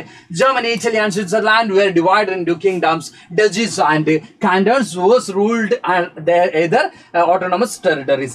ഓരോ റൂളേഴ്സും ഓട്ടോണമസ് സ്വയം ഭരണാധികാരമുള്ള പ്രദേശത്ത് ഭരിച്ചിരുന്ന എന്താ പറയുക ഒരു രാജ്യമായിരുന്നില്ല. ഇറ്റലി ആണെങ്കിലും ജർമ്മനി ആണെങ്കിലും സ്വിറ്റ്സർലാൻഡ് ആണെങ്കിലും ഒന്നും എന്തായിരുന്നില്ല? ഒരു രാജ്യമായിരുന്നില്ല, ഒരു കൺട്രി ആയിരുന്നില്ല, അല്ലെങ്കിൽ ഒരു സ്റ്റേറ്റ് ആയിരുന്നില്ല. അതൊക്കെ എന്തായിരുന്നു? കിങ്ഡംസോ ഡച്ചീസോ കാന്റോൺസോ അല്ലെങ്കിൽ നമ്മൾ ഈ പറഞ്ഞ പ്രൊവിൻഷ്യസ് ഒക്കെ പോലെ എന്തുണ്ടായിരുന്നത്? ഈ ഓരോ പ്രദേശങ്ങളും ഉണ്ടായിരുന്നത്. ഓക്കെ, യൂണിഫിക്കേഷൻ ഓഫ് ജർമ്മനി പറയാൻ നിൽക്കുന്നുണ്ട്. എത്തി തുടങ്ങുന്നുണ്ട് മക്കളെ, സാർ എല്ലാം പറയും. ഈ ചാപ്റ്ററിൽ എല്ലാ കാര്യങ്ങളും പറയും, ആരും വെറിഡ് ആവണ്ട.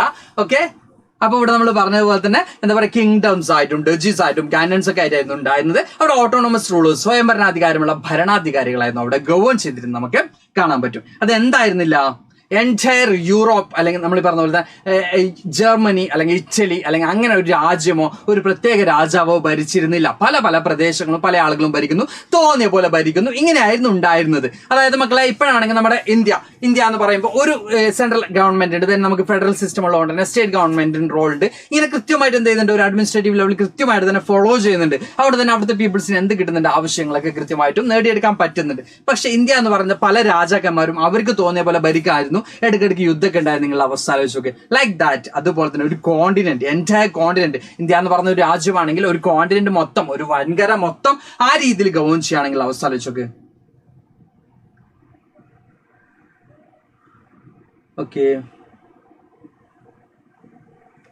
ഓക്കെ, അപ്പൊ ആ രീതിയിലായിരുന്നു യൂറോപ്പിൽ ഉണ്ടായിരുന്നു നമുക്ക് കാണാൻ പറ്റും. അതാണ് നമ്മൾ പറഞ്ഞിട്ട് ആരോ എന്തൊക്കെയോ ബേജാറൊക്കെ പറയുന്നുണ്ട്. ഓക്കെ, സാർ കണ്ടിന്യൂ ചെയ്യുന്നുണ്ട്.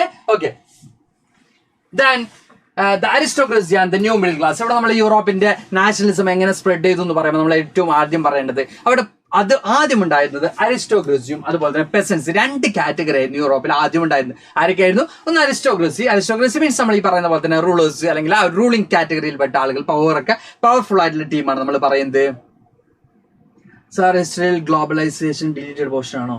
ഓക്കെ, സ്റ്റിൽ ഗ്ലോബലൈസേഷനിലെ മേക്കിംഗ് ഓഫ് ഗ്ലോബൽ വേൾഡിലെ ഫസ്റ്റ് പ്രീ മോഡേൺ വേൾഡ്, അതിലെ കോൺഗ്രസ്, ഡിസീസ് ആൻഡ് ട്രേഡ് വരെയുള്ള ടോപ്പിക് നമുക്ക് എടുക്കാറുണ്ട്. അത് നമ്മൾ എടുക്കും കേട്ടോ. Okay, making of global world എന്നുള്ള ചാപ്റ്ററിൽ ഗ്ലോബലൈസേഷൻ നമ്മൾ അതിൽ ടോപ്പിക്കിന്റെ തുടക്കത്തിൽ തന്നെ ഡിസ്കസ് ചെയ്യും കേട്ടോ. ഓക്കെ, പക്ഷെ എൻ്റയർ ആയിട്ടുള്ള ചാപ്റ്റർ ഇല്ല, കംപ്ലീറ്റ് ചാപ്റ്റർ ഇല്ല. ഓക്കെ, ഓക്കെ, അപ്പോൾ ഇവിടെ നമ്മൾ പറഞ്ഞുകൊണ്ടിരിക്കുന്നത് അരിസ്റ്റോക്രസി എന്ന് പറഞ്ഞ മോർ പവർഫുൾ ആയിട്ടുള്ള കാറ്റഗറിയും ദെൻ നമുക്ക് കാണാൻ പറ്റിയിരുന്ന മറ്റൊരു കാറ്റഗറി എന്ന് പറഞ്ഞാൽ പെസൻസ് ഒക്കെ ആയിരുന്നു ഉണ്ടായിരുന്നത്. ബട്ട് ഒരു പുതിയ ഗ്രൂപ്പ് എന്താണ് എമേർജ് ചെയ്യുന്നതായിട്ട് നമുക്ക് കാണാൻ പറ്റും. അതിലേക്കാണ് നമ്മൾ പോകുന്നത്. Aristocracy was the dominant class on the continent politically and socially. Aristocracy എന്ന് പറഞ്ഞ ഒരു ഡോമിനന്റ് കാറ്റഗറിയാണ്. അവർ പൊളിറ്റിക്കലിയും സോഷ്യലിയും ഡോമിനേറ്റ് ചെയ്തിരുന്ന ഒരു കാറ്റഗറിയാണ്. എല്ലാ തരത്തിലുള്ള എന്താ പറയാ ഓക്കെ, അപ്പൊ എല്ലാ തരത്തിലുള്ള ആനുകൂല്യങ്ങളും അല്ലെങ്കിൽ പ്രിവിലേജസും എൻജോയ് ചെയ്തിരുന്ന കാറ്റഗറി ആയിരുന്നു ആര്, നമ്മൾ ഈ പറഞ്ഞ അരിസ്റ്റോക്രാറ്റ്സ് അല്ലെങ്കിൽ അരിസ്റ്റോക്രസി എന്ന് പറയുന്നത്. Then the majority of the population was made up the peasantry. അതായത് കൂടുതൽ പോപ്പുലേഷൻ അല്ലെങ്കിൽ മെജോറിറ്റി കാറ്റഗറി ആരായിരുന്നു, ലോ ക്ലാസ് ആയിരുന്നു അല്ലെങ്കിൽ പെസൻട്രി ആയിരുന്നു. നമ്മൾ ഈ പറഞ്ഞ പോലെ ഫാമേഴ്സ് ഒക്കെ ആയിരുന്നു. അതിൽ മെജോറിറ്റിയും ഭൂരിഭാഗം എന്ന് പറയുന്ന ആരായിരുന്നു, കർഷക വിഭാഗമായിരുന്നു. ഫാമേഴ്സ് ഒക്കെ ആയിരുന്നു, പെസൻസ് ഒക്കെ ആയിരുന്നു മെജോറിറ്റി എന്ന് കാണാൻ പറ്റും. അതിൽ ലാൻഡ്ലെസ് ഫാമേഴ്സ് ഉണ്ടായിരുന്നു, ലാൻഡ് ഓൺഡ് ഫാമേഴ്സ് ഉണ്ടായിരുന്നു. രണ്ട് കാറ്റഗറി ഇവിടെ ഉണ്ടായിരുന്നു. നമ്മൾ ഈ പറഞ്ഞ ഫാമേഴ്സിലൊക്കെ നമുക്ക് കാണാൻ പറ്റും. Then industrialization began in England in the second half of the 18th century. 18th century in the second half ഇപ്പൊ ഇംഗ്ലണ്ടിലൊക്കെ എന്ത് സ്റ്റാർട്ട് ചെയ്യാണ്, ഇൻഡസ്ട്രിയലൈസേഷനും ഇൻഡസ്ട്രിയൽ റവല്യൂഷനും ഒക്കെ സ്റ്റാർട്ട് ചെയ്യുന്നതിന്റെ ഭാഗമായിട്ട് ഒരു പുതിയ ക്ലാസ് എന്ത് ചെയ്യുന്നുണ്ട്, എമേർജ് ചെയ്യുന്നുണ്ട്. ഒരു പുതിയ കാറ്റഗറി എന്ത് ചെയ്യുന്നുണ്ട്, എമേർജ് ചെയ്യുന്നുണ്ട്. ആ കാറ്റഗറിയാണ് നമ്മൾ എന്ത് വിളിക്കുന്നത്, മക്കളെ കമന്റ് ചെയ്ത്. ആ ഒരു കാറ്റഗറി, ആ ഒരു ന്യൂ ഗ്രൂപ്പ് ഓഫ് സൊസൈറ്റിയാണ് നമ്മൾ എന്ത് വിളിക്കുന്നത്, എന്താ വിളിക്കുന്നത്,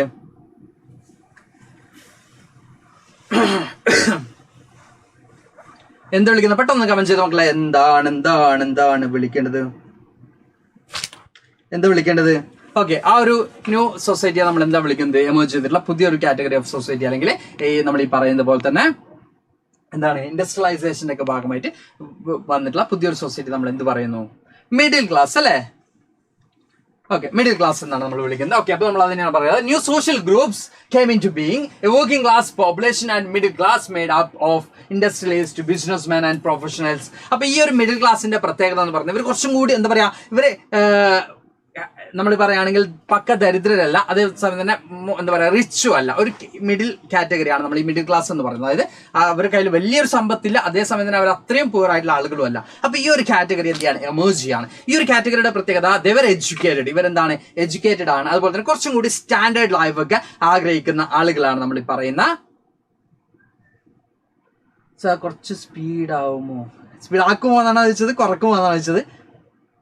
ഓക്കെ, സാർ കണ്ടിന്യൂ ചെയ്യാണ്. അപ്പൊ ഒരു പുതിയ മിഡിൽ ക്ലാസ് പീപ്പിൾസ് കൂടി എമേർജ് ചെയ്യുന്നതായിട്ട് നമുക്ക് കാണാൻ പറ്റും. ഈ പുതിയ മിഡിൽ ക്ലാസ്സിന് എന്ത് വലിയ ഇഷ്ടപ്പെടുന്നില്ല. യെസ്, ഈ അരിസ്റ്റോക്രസിയുടെ കയ്യിൽ മാത്രം ലാൻഡ് ഉണ്ട്, അരിസ്റ്റോക്രസിയുടെ കയ്യിൽ മാത്രം പവർ ഉണ്ട്. ഈ ഒരു സിസ്റ്റത്തെ ആർക്കും ഇഷ്ടപ്പെടുന്നില്ല. ഈ ന്യൂ എമേർജ് ചെയ്തിട്ടുള്ള മിഡിൽ ക്ലാസ്സിന് ഇഷ്ടപ്പെടുന്നില്ല. ഇവരാണ് എന്ത് ആഗ്രഹിക്കുന്നത്, നാഷൻ സ്റ്റേറ്റ്, എല്ലാവർക്കും ഫ്രീഡം കിട്ടുന്ന, എല്ലാവർക്കും ഈക്വാലിറ്റി എൻഷുർ ചെയ്യുന്ന, എല്ലാവർക്കും ഈക്വൽ റൈറ്റ്സ് എല്ലാം എൻഷുർ ചെയ്യുന്ന ഒരു സൊസൈറ്റി എസ്റ്റാബ്ലിഷ് ചെയ്യണം എന്ന് ആരാഗ്രഹിക്കുന്നുണ്ട്, ഈ പുതിയതായി വന്ന മിഡിൽ ക്ലാസ് ആഗ്രഹിക്കുന്നതായിട്ട് നമുക്ക് കാണാൻ പറ്റും. What did liberal nationalist stand for? ഇത് നിങ്ങൾക്ക് എക്സാമിന് വന്നിട്ടുണ്ട്.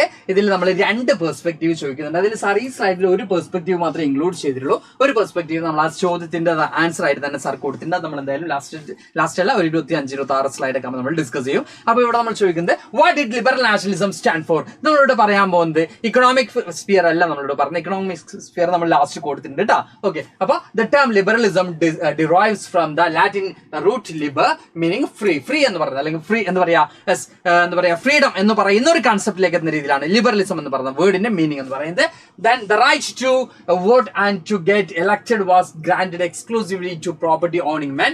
Men without property and all women were excluded from the political rights. നമുക്ക് കാണാൻ പറ്റുന്നത് അവിടെ ഉണ്ടായിരുന്ന സിസ്റ്റം എന്ന് പറയുന്നത് പ്രോപ്പർട്ടി ഉള്ള വെൽത്തി ആയിട്ടുള്ള പീപ്പിൾസിന് മാത്രമേ റൈറ്റ് ടു വോട്ട് ഉണ്ടായിരുന്നുള്ളൂ. അതുപോലെ വിമൻസിനൊന്നും എന്തുണ്ടായിരുന്നില്ല, റൈറ്റ് ടു വോട്ട് ഒന്നും ഉണ്ടായിരുന്നില്ല നമുക്ക് കാണാൻ പറ്റും. അപ്പൊ ഈ ഒരു സിസ്റ്റം അവിടെ റൈറ്റ് ടു ഈക്വാലിറ്റി എൻഷുർ ചെയ്യാതിരിക്കുന്ന ഈ ഒരു സിസ്റ്റത്തിൽ എന്ത് വരണം, ബോട്ടാണ്. ഓക്കെ, അപ്പൊ ഈ ഒരു സിസ്റ്റത്തിൽ എന്ത് വരണം, മാറ്റങ്ങൾ വരണം എന്ന് ആഗ്രഹിച്ചിരുന്ന ആളുകളായിരുന്നു നമുക്ക് കാണാൻ പറ്റുന്നത്. In 1834 a custom union Zollverein was formed at the initiative of Prussia and joined by the most of the German states. The union abolished tariff barriers and reduced the number of currencies from the over 30 32. Okay, അപ്പൊ നമുക്ക് കാണാൻ പറ്റുന്നത് yes ഇവിടെ നമുക്ക് രണ്ട് മാറ്റങ്ങളാണ് നമുക്ക് ഇവിടെ കാണാൻ പറ്റുന്നത്. ലിബറൽ എന്താ പറയാ നാഷണലിസം എന്നൊരു കൺസെപ്റ്റിലൂടെ നമ്മൾ പോകുന്ന സമയത്ത് എന്റെ പൊന്ന് സാറേ ഒന്ന് പറയാം എന്താണ്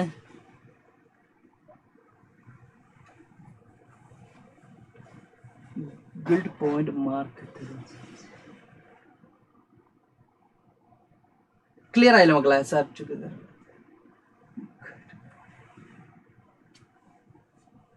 ആ ക്വസ്റ്റ്യൻ ക്ലിയർ ആയില്ല സാർ, എന്തായാലും ഒന്ന് ആലോചിക്കട്ടെ. ഓക്കെ, സാർ ഇപ്പൊ കത്തുന്നില്ല, സാർ ഇപ്പൊ ടോപ്പിക്കിലാണ്. എന്തായാലും മക്കൾക്ക് സാർ പറഞ്ഞു തരാം, ക്ലിയർ ചെയ്തു തരാം കേട്ടാ.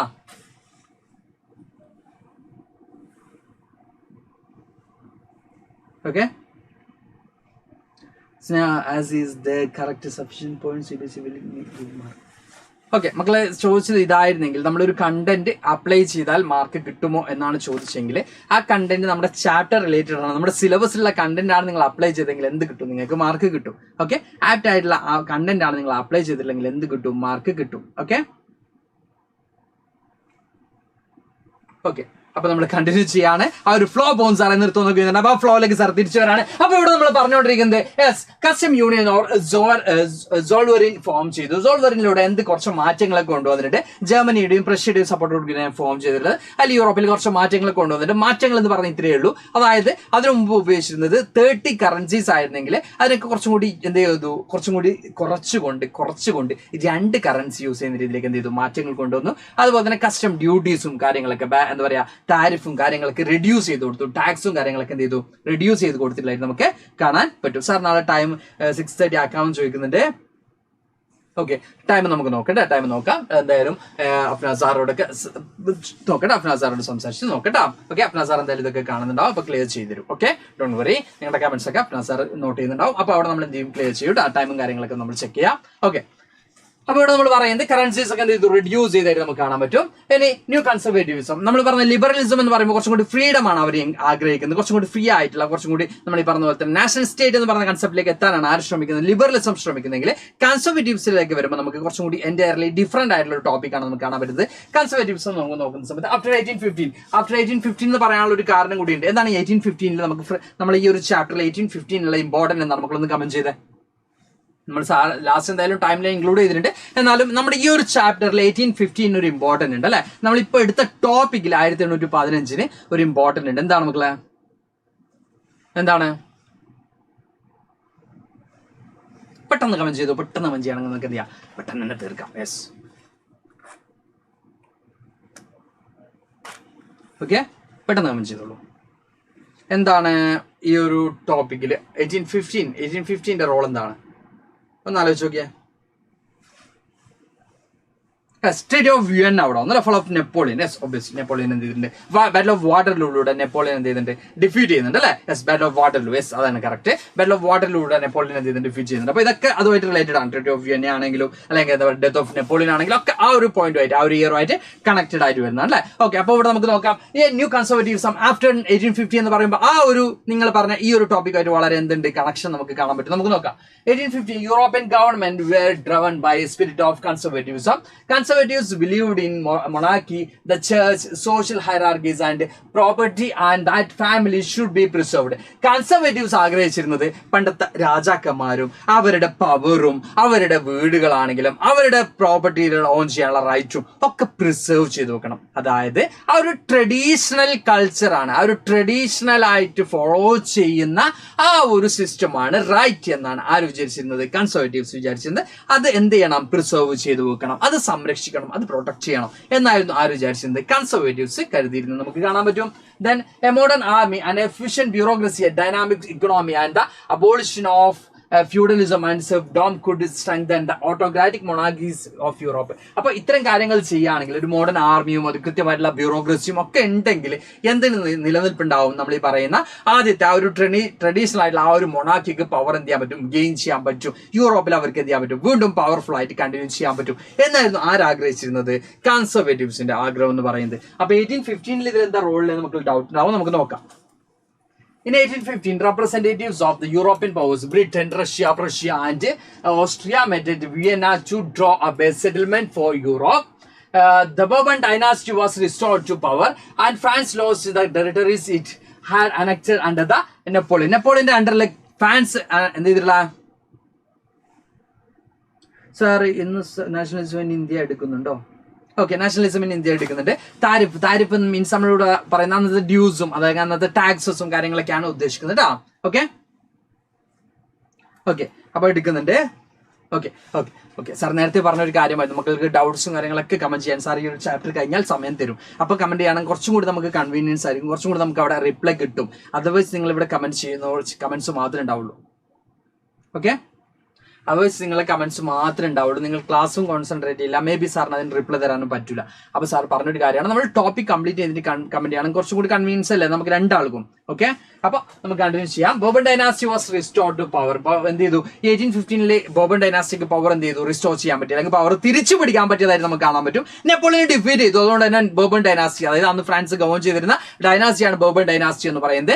ഓക്കെ, അപ്പോൾ ആ ഒരു ബോബൻ ഡൈനാസ്റ്റിക്ക് എന്ത് കിട്ടി? പവർ റിസ്റ്റോർ ചെയ്യാൻ പറ്റി. Then France lost their territories it had annexed under the Napoleon. Napoleon എന്ന് പറയുന്ന ഭരണാധികാരി എന്തുകൊണ്ടാണ് യൂറോപ്യൻസ് പേടിച്ചെന്ന് പറഞ്ഞാൽ നെപ്പോളിയൻ ഇംപ്ലിമെന്റ് ചെയ്തിട്ടുള്ള ഐഡിയോളജി മാത്രമായിരുന്നില്ല, അല്ലെങ്കിൽ റിഫോംസ് മാത്രമായിരുന്നില്ല, അല്ലെങ്കിൽ കോഡ് ഓഫ് ലോ മാത്രമായിരുന്നില്ല. നെപ്പോളിയൻ മറ്റ് റീജിയൻസിനൊക്കെ എന്ത് ചെയ്തിരുന്നു? കോൺഗോ ചെയ്തിരുന്നു, മറ്റ് റീജിയൻസിനൊക്കെ പിടിച്ചെടുത്തിരുന്നു. ആ ഒരു പിടിച്ചെടുക്കലിനെയും ആളുകൾ ഭയന്നിരുന്നു. യൂറോപ്യൻ പവേഴ്സ്, അല്ലെങ്കിൽ നമ്മൾ ഈ പറയുന്ന ബ്രിട്ടൻ ആണെങ്കിലും അല്ലെങ്കിൽ എല്ലാ പവേഴ്സും നെപ്പോളിയൻ എന്തുകൊണ്ടാണ് പേടിച്ചതെന്ന് പറഞ്ഞാൽ ഒബ്വിയസ്ലി നെപ്പോളിയൻ ഓരോ റീജിയൻസും എൻറ്റയർ യൂറോപ്പ് നെപ്പോളിയൻ കോൺഗോ ചെയ്യോ എന്ന് ആര് പേടിച്ചിരുന്നു? യൂറോപ്യൻ പീപ്പിൾസ് പേടിച്ചിരുന്നു, അല്ലെങ്കിൽ യൂറോപ്യൻ പവേഴ്സ് പേടിച്ചിരുന്നു. അതുകൊണ്ട് തന്നെയാണ് നെപ്പോളിയനെ എന്ത് ചെയ്യുന്നത്? ഡിഫീറ്റ് ചെയ്യാൻ, അല്ലെങ്കിൽ ബാറ്റിൽ ഓഫ് വാട്ടർലൂ എന്ന് പറയുന്ന ഒരു യുദ്ധത്തിലേക്ക് എത്തുന്നത്. അപ്പൊ നമ്മളോട് പറയുന്നത് ആഫ്റ്റർ 1815 നെപ്പോളിയന്റെ അണ്ടറിൽ, നെപ്പോളിയന്റെ ലീഡർഷിപ്പിൽ കോൺഗോ ചെയ്തിട്ടുള്ള, അനക്സ് ചെയ്യാറിനാൽ പിടിച്ചെടുത്തിട്ടുള്ള പ്രദേശങ്ങളൊക്കെ ആര് തിരിച്ചു പിടിക്കുന്നുണ്ട്? യൂറോപ്യൻസ് തിരിച്ചു പിടിക്കുന്നുണ്ട്. The major issues taken up by the liberal nationalists who criticized the new conservatives order was freedom of the press. നമുക്ക് കാണാൻ പറ്റും. യെസ്, ഈ ലിബറൽ നാഷണലിസം ആഗ്രഹിച്ചിരുന്നത് എന്താ പറയാ, ഫ്രീഡം ഓഫ് പ്രസ് ആണെങ്കിലും അത്തരത്തിലുള്ള കാര്യങ്ങളൊക്കെ ആയിരുന്നു ആര് ഡിസൈഡ് ചെയ്തിരുന്നത്? ലിബറൽ നാഷണലിസ്റ്റുകൾ ഡിസൈഡ് ചെയ്തിരുന്നത് നമുക്ക് കാണാൻ പറ്റും. Okay, the revolutionaries. നമ്മളിത് മക്കളിത് സാർ മാക്സിമം ഷോർട്ട് ആക്കിയിട്ടാണ് പറയുന്നുള്ളത്. അപ്പൊ മക്കള് ചോദിക്കുന്നുണ്ട് ഈ പോയിന്റ്സ് മാത്രം പഠിച്ചാൽ മതിയോ എന്ന് ചോദിക്കുന്നുണ്ട്. സാർ ഒരു കാര്യം പറയാം, നിങ്ങൾ കംപ്ലീറ്റ് ചാപ്റ്റേഴ്സ് പഠിച്ച് കഴിഞ്ഞിട്ടുണ്ടെങ്കിൽ ഈ നോട്ട്സ് മാത്രം പഠിച്ചാൽ നിങ്ങൾക്ക് എക്സ്പ്ലെയിൻ ചെയ്യാൻ പറ്റും. സാർ ക്ലാസ് എടുക്കുമ്പോൾ തന്നെ മക്കളെ ശ്രദ്ധിക്കാം, ഇതിൽ നമ്മൾ 3 പോയിന്റ്സ് ആണ് ഡിസ്കസ് ചെയ്യുന്നുള്ളെങ്കിൽ സാർ അതിന് എന്ത് ചെയ്യുന്നുണ്ട്? ഈ 3 പോയിന്റ്സിന് ഒരു 14 പോയിന്റ്സ് ആയിട്ടെങ്കിലും എക്സ്പ്ലെയിൻ ചെയ്യുന്നുണ്ട്. അതായത് ഈ ഓരോ പോയിന്റ്സിനുമുള്ള കാര്യങ്ങൾ സാർ എക്സ്പ്ലെയിൻ ചെയ്ത് തരുന്നുണ്ട്. ആ എക്സ്പ്ലെയിൻ ചെയ്ത് തന്ന കാര്യങ്ങൾ കൂടി നിങ്ങളുടെ മെമ്മറിയിൽ ഉണ്ടെങ്കിൽ നിങ്ങൾ ഈ പോയിന്റ്സ് മാത്രം പഠിച്ചാൽ മതി. അതർവൈസ് നിങ്ങൾ എന്ത് ചെയ്യേണ്ടി വരും? കംപ്ലീറ്റ് പഠിക്കേണ്ടി വരും. അപ്പൊ സാർ ഇപ്പൊ ഒന്നും കൂടി പറയാണ്, ചാപ്റ്റേഴ്സ് ഒന്നും പഠിക്കാതെ ഒന്നും കാണാതെ ഈ സ്ലൈഡ് മാത്രം കണ്ടാൽ നിങ്ങൾക്ക് എക്സ്പ്ലെയിൻ ചെയ്യാൻ പറ്റൂല. അല്ല, നിങ്ങൾ ചാപ്റ്റേഴ്സ് ഒക്കെ പഠിച്ചു കഴിഞ്ഞ മക്കളാണെങ്കിൽ, ടെക്സ്റ്റ് ബുക്ക് ഒക്കെ കൃത്യമായിട്ട് കണ്ടു, ക്ലാസ്സിലൊക്കെ കൃത്യമായിട്ട് നോട്ട്സും കാര്യങ്ങളൊക്കെ പ്രിപ്പയർ ചെയ്തിട്ട് അങ്ങനെയൊക്കെ വരുന്ന കുട്ടികളാണെങ്കിൽ ഇത് മാത്രം കണ്ടാൽ നിങ്ങൾക്ക് എന്ത് ചെയ്യാം? എക്സ്പ്ലെയിൻ ചെയ്യാൻ പറ്റും. ഓക്കെ,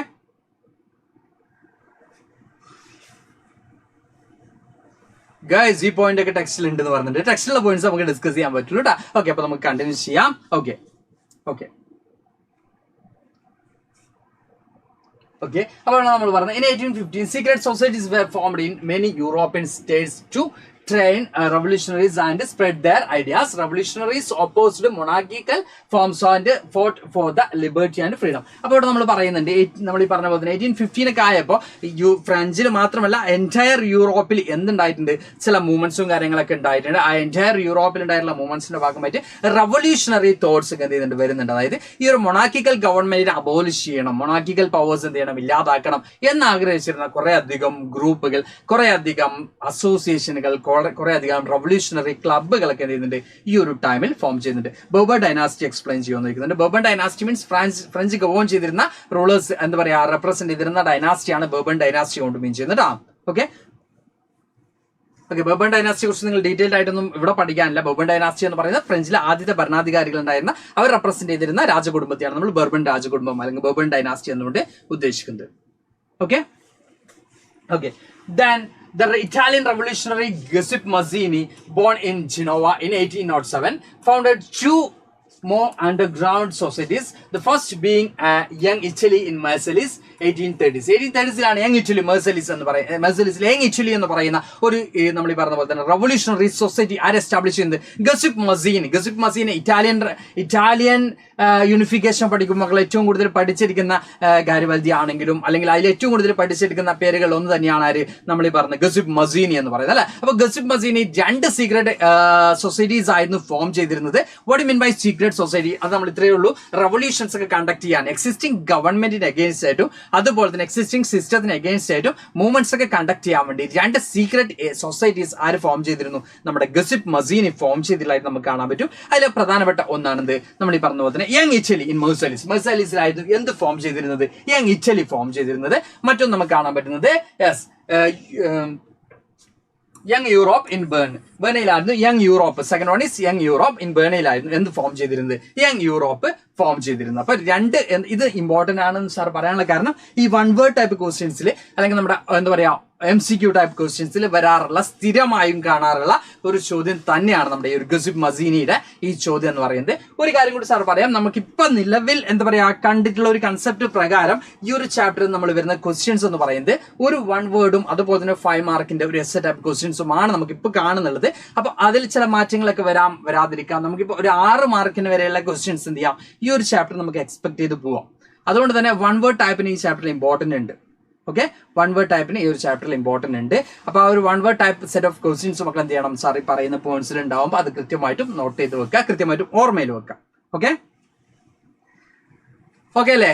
അപ്പൊ ഫയർ ഒന്നും ഇപ്പൊ സാർ ചോദിക്കുന്നില്ല, ഈ ഒരു ചാപ്റ്റർ കഴിഞ്ഞിട്ട് ഫയർ ഇട്ടോളൂ ട്ടാ. ഓക്കെ, അപ്പൊ നമ്മളോട് പറയുന്നത് secondly he founded young Europe in Berne whose members were like minded young men from Poland, France, Italy and the German states. അപ്പൊ ഇതിലെ മെമ്പേഴ്സ് എന്ന് പറയുന്നത് നമുക്ക് കൃത്യമായിട്ടും കാണാൻ പറ്റും കുറച്ചും കൂടി റെവല്യൂഷണറി സ്വഭാവമുള്ള കുറച്ചും കൂടി അഗ്രസീവ് ആയിട്ടുള്ള ആളുകൾ തന്നെയാണ്.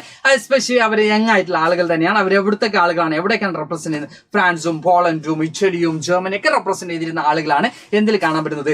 യങ് യൂറോപ്പ് എന്ന് പറയുന്ന ഗസിപ്പ് മസീനിയുടെ സെക്കൻഡ് സൊസൈറ്റിയിൽ നമുക്ക് കാണാൻ പറ്റുന്നത്, അല്ലെങ്കിൽ അദ്ദേഹം ഫോം ചെയ്തിട്ടുള്ള സൊസൈറ്റി മീൻസ് നമ്മൾ ഈ പറഞ്ഞ പോലെ തന്നെ ഒരു സൊസൈറ്റി എന്ന് പറയുമ്പോൾ സമൂഹം എന്നൊക്കെ പറയുമ്പോൾ കൺഫ്യൂഷൻ ഒക്കെ വരുന്നുണ്ടെങ്കിൽ അതൊരു ലൈക്ക് ഒരു അസോസിയേഷൻ ഒക്കെ പോലെ, ഒരു ക്ലബ് ഒക്കെ പോലെയാണ്. അതായത് ആ എക്സിസ്റ്റിംഗ് സിസ്റ്റത്തിന് അഗെയിൻസ്റ്റ് വോയിസ് റൈസ് ചെയ്യാനും മൂവ്മെന്റ് കണ്ടക്ട് ചെയ്യാനും ഫോം ചെയ്തിട്ടുള്ള എന്താ പറയാ ഒരു അസോസിയേഷൻ ഒക്കെ പോലെയാണ് നമുക്ക് എന്ത് കാണാൻ പറ്റുന്നത്? ഈ സൊസൈറ്റീസ് കാണാൻ പറ്റുന്നത്. Okay